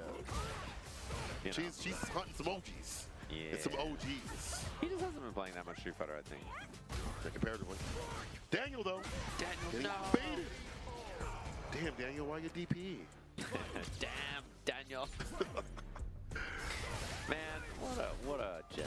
Yeah. You know, and even though this matchup was funny, I think it's still kind of bad for Chun-Li. Yeah. Because it was fireball, band-to-band, not so good for her. But the fact that she can punish like -5, so upside-down kick, and Sobot are not nearly as safe as they used to be. If you're aware of that option, this is like a less of an access tool for like pokes. Yeah. She's just bad at chasing, right? It's one of her big weaknesses. Not good into characters like Sim or JP or Guile, stuff that she has to be the aggressor in and kind of mindlessly try to get in some way, shape, or form. It's just not something that she's that good at. Very difficult. Blades out, lockout. Ooh, burnout though. Oh, you're right. No completion. Good spot here for Daniel. Another DI, he knows. Nice. Who's we gonna cancel to level 3 somehow? If it's not gonna happen, I'll hit you with my own. Got all the Sonic Steppers. Bow. I mean, Chip is scary now too. I mean, she has level 2, but like. You gotta be that guy. You gotta be him, and you're not him right now. But it makes it, I mean, at that distance, it's hard. You push back so much, and you're panicking. We've all been there against Guile. Yeah. It's a rough spot. Like, how do you survive, too? Because she, you know, he could throw the slow boom, and she has to jump, like, really late, or he can throw the fast boom, she has to jump really fast. Hard to see it. Like, it's a difficult spot to deal with. Jumping for her is super hard. Very, very floaty compared to other characters. Easy flash, your stamina kick anti-air. Yeah. Could happen to you. It's a pretty tough spot to be. Oh, again. All with the jump ins, this character not deep enough. Oh, walks into it too. Daniel getting a lot of mileage out of just putting the blade on the screen and then chilling. Finally just walking into it. Meet the damage if they're gonna do it. Ever slow tick throw. Okay, harassing with the lows every so often. Stampers cancels. Even though it's -3. The anti-air is there with the 10 show. Finally locked in. Yeah, boom, just to get a little bit of space. A low on drive gauge, though. Moves will help build that back up real quick, though. And trying to find the time for the Hazanchu, but the variance of the light, the heavy, makes it very difficult. Puts himself in burnout, though. A little spooky. Now Hazanchu is going to be annoying because even if you block it, she's going to get advantage. And there's the crushing medium. No flash kick, though, for the kill. Still very solidly right now in the lead. The booms, the jumpers, they're going to anti-air now, keep going for it. Okay, back now has drive gauge. Shoot EX boom is very scary because of that. The minute you get drive gauge back, you know that he's going to threaten with that. 100%. It's hard for him to keep up with the fireballs. Usually at like OD, his are just better. The variance is just too much. Set point for Daniel. Bad jump in there too. Space. Puts out the blade. Big challenge following behind it. Oh. That was cheap. Yeah. DI right after. Oh, there's a dirty DI, but he'll go for the neutral jump. What's bro cooking? What is bro cooking over there? Hold on a second here. I don't know the ingredients, but okay, hold on now. Bad aftertaste. Ratatouille. Oh, wrong combo. No anti-air. No punish. Trying. Oh! There's Flash gotta be kick. a level Whip 1 here. completely.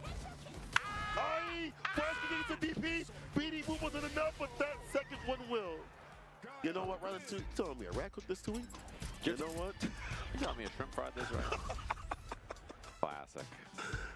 Oh, Daniel. Oh, man. Man of many things, yo. Probably a nice guy, but the way he plays, oh, yeah. He's a God player, all right. Oh, yeah. It's Gal Gaming. I thought we were going to see the frog. I was hunting for him. I was looking for him. Back to the main stage. Thanks to Chipotle for that one. Yeah. Good to have these extra matches, so y'all are enjoying it. We don't let people know what's going on for EVO. For the 6, many other games happening on other stages, but we are enjoying the action as we get late night with it. A while. We'll be here for a while. CDM, Johnny. Oh, yeah. A while's a Chun-Li player. I remember him from 5. He's played 6 quite a bit, too, as well. Yeah, the name is familiar. I remember what region, though. Not familiar with Johnny. From Mexico, plays Terry. Probably good. Yeah, knows how to pick a character. Yeah, I feel like 80% of my matches, because I'm in SoCal, is just people from Mexico, and all of them are like Ken and Terry players, and they're so good. And I'm like, all right. Damn. Another match. The next match? Okay, I'm hyped. Okay. We got to yeah. I get you, though. OD. So the drive gauge continuously. The fireball, and of course the crack shoot follow up after these target combos. They're on point. Push towards the corner. Bust up with a level 1 at all. No delay every so often here from Johnny. Well, continue to block this out. You're going to get the bar back faster as you do so. Chilling. Yeah, just blocks it out. Without the DI threat, you know, not really too much to worry about there. Light DP, medium kick whiff, trying to beat a throw. Love that. This game, you know, lights are just minus. So if you block a light, you just mash a medium, mash a light back, and then just take your turn into drive rush. It's a very common interaction. Some lights are better to do that against, like, my or her lights are not so good. Compared to other characters, you can kind of mash a medium, some of that. Yeah. Oh, too far out. The Stampers catching that anti-shimmy tool, the crouching uni kick. A while. The corner a while. The crouching light kick, OD fireball. Follow with the forward medium punch. Busted him down with that Soten. Easy peasy level 3. The nice thing about having like juggle enters for your supers too is it makes choosing what super to do really easy. Oh yeah. Like any character like Ken, you know, he does Dragon Lash at the end, you can just do any level 1, 2, 3. Same thing with Terry, to be honest. He's pretty good about that too. Oh, the new special that he has, the new super, I should say, cancel that he has. The follow-ups. The level 2? Yeah, level 2. Yeah. Oh, okay. We're switching it up. Yeah, back so wait a minute.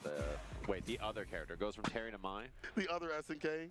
Wait a minute, I've always been a Mai guy. You know, I'm somewhat of a Mai enjoyer. Mai enthusiast. Every Chun-Li player the second this character came out. You know, oh, actually, that's curious. his third strike. But wow, the Chun-Li still. Again, good seeing that. Oh, a little drop. And caught Duncan, unfortunately, that didn't even combo in the first place, but had it. And still, crouch. Yeah. And crouching medium punch counter does. All right, guys, I am back. I decided to take a little break stretched my legs out, went to my local convenience store to get me a snack and a drink. So we're good on that. Ready for the last while of EVO. We'll get back to it by watching some Street Fighter. Wow, that was a cross-up? Okay. Shocked the range with that cross-up at. Oh, nice. And then back heavy kick? No, just goes for the crouching medium punch combo for that extra drive gauge damage off there. Because you better cancel this. Plus when you cancel into it as well. This is not going to be the kill. Nope. Woman in action will, though. A throw, and that's it. A while. Set point wants to stay in this bracket for a while. So good in the footsie game. The fireball's nice and close as well to wall out Johnny. Oh, wow, that was a cross-up? I'm so shocked at the range with that cross-up at. Oh, nice. And then back heavy kick? No, just goes for the crouching medium punch combo. Number one socks up in the corner. Perry still caught up in the corner where you want to be. Crouching medium punch. The follow-up. That double-double. Surprise. Yeah, that extra extension on there. It costs you the flame stocks, but it's so nice to get all that free damage, special into special into special. Saves you drive gauge as well. That's true. Build up for later, too. More OD fans. Go! Chun-Li moment. Yeah. Well, honestly, he's already up in the air, to be honest, so. The amount of times I see Chun-Li players lose rounds because of Tencho kicks, either getting beaten by something or going the wrong way is, you know, I almost feel bad. Almost. Delaying the buzz every so often with these mediums. Johnny spending quite a bit of bar. Yeah, when you're in the orange, it's hard to throw out the OD fireballs so continuously. It's back in the green, though. Nice anti-throw. Blade starter ends it with a spinning bird kick for the Oki. Forward heavy, kick off the driver's going to catch a throw. After doing, though, Johnny walking like a pack of Legos now, getting with the jabs. Yeah, and pushing into the corner here, too. This is starting to get a little scary. No hit confirm on the double light, though. Yeah, more. Oh, man, this man's defense with the perfect parries. Uh-oh. Don't even matter. Level 3, it gonna spend it here. Does not spend that other drive rush beforehand, so this is not gonna be a kill. Pretty advantageous position, though. You don't have to overextend here to get the win. You can just chill. Your bar back, you know, drive rush throw, though, and engage. Johnny. Okay, you were my guy. I like that. I like the little tap, jab, drive rush, immediate throw. That's a tough one to see. Yeah. You're not gonna be able to like DPOS it or attack it because it's just so fast. Even in the first place, like you're expecting for at least most of my players, they back up, hit OD fan, they wait a little bit, wait for you to do something. He engages. Walk up, jab, wait, jab. The fireball. Counter combo gets that crouching kick right after. That's why our jab is so good on the counter, especially that follow up with the low. Oh. Space trap for the stand fears. Nicely done. Perfectly done with the distance. I like the way he's like backing up just a little bit of smidge, get that fear solved, and find success. Set point a while. Yeah, looking really solid here. And handled the fans pretty well so far, actually. We haven't seen like the My fans really be that big of a factor. The stance cancel mix goes low. Medium, up the low though, gets the anti with the DP. Fakes out, instant breaks, gets the crouching mini kick. That was sick, could have got more, but this is fine. One more touch. Oh, gonna be in burnout here soon though, and that's why there's buttons.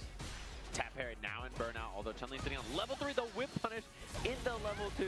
Let's go down there! And that's the level 1 at the end, just in case. Nicely done. Well, optimized too, no level 1 necessary. Just with the legs to finish it off. A while moving in the bracket. Good to see him out here. Again, a name I see maybe like once or twice every couple of months when it comes to playing Street Fighter 6. When he's out here, he's out here.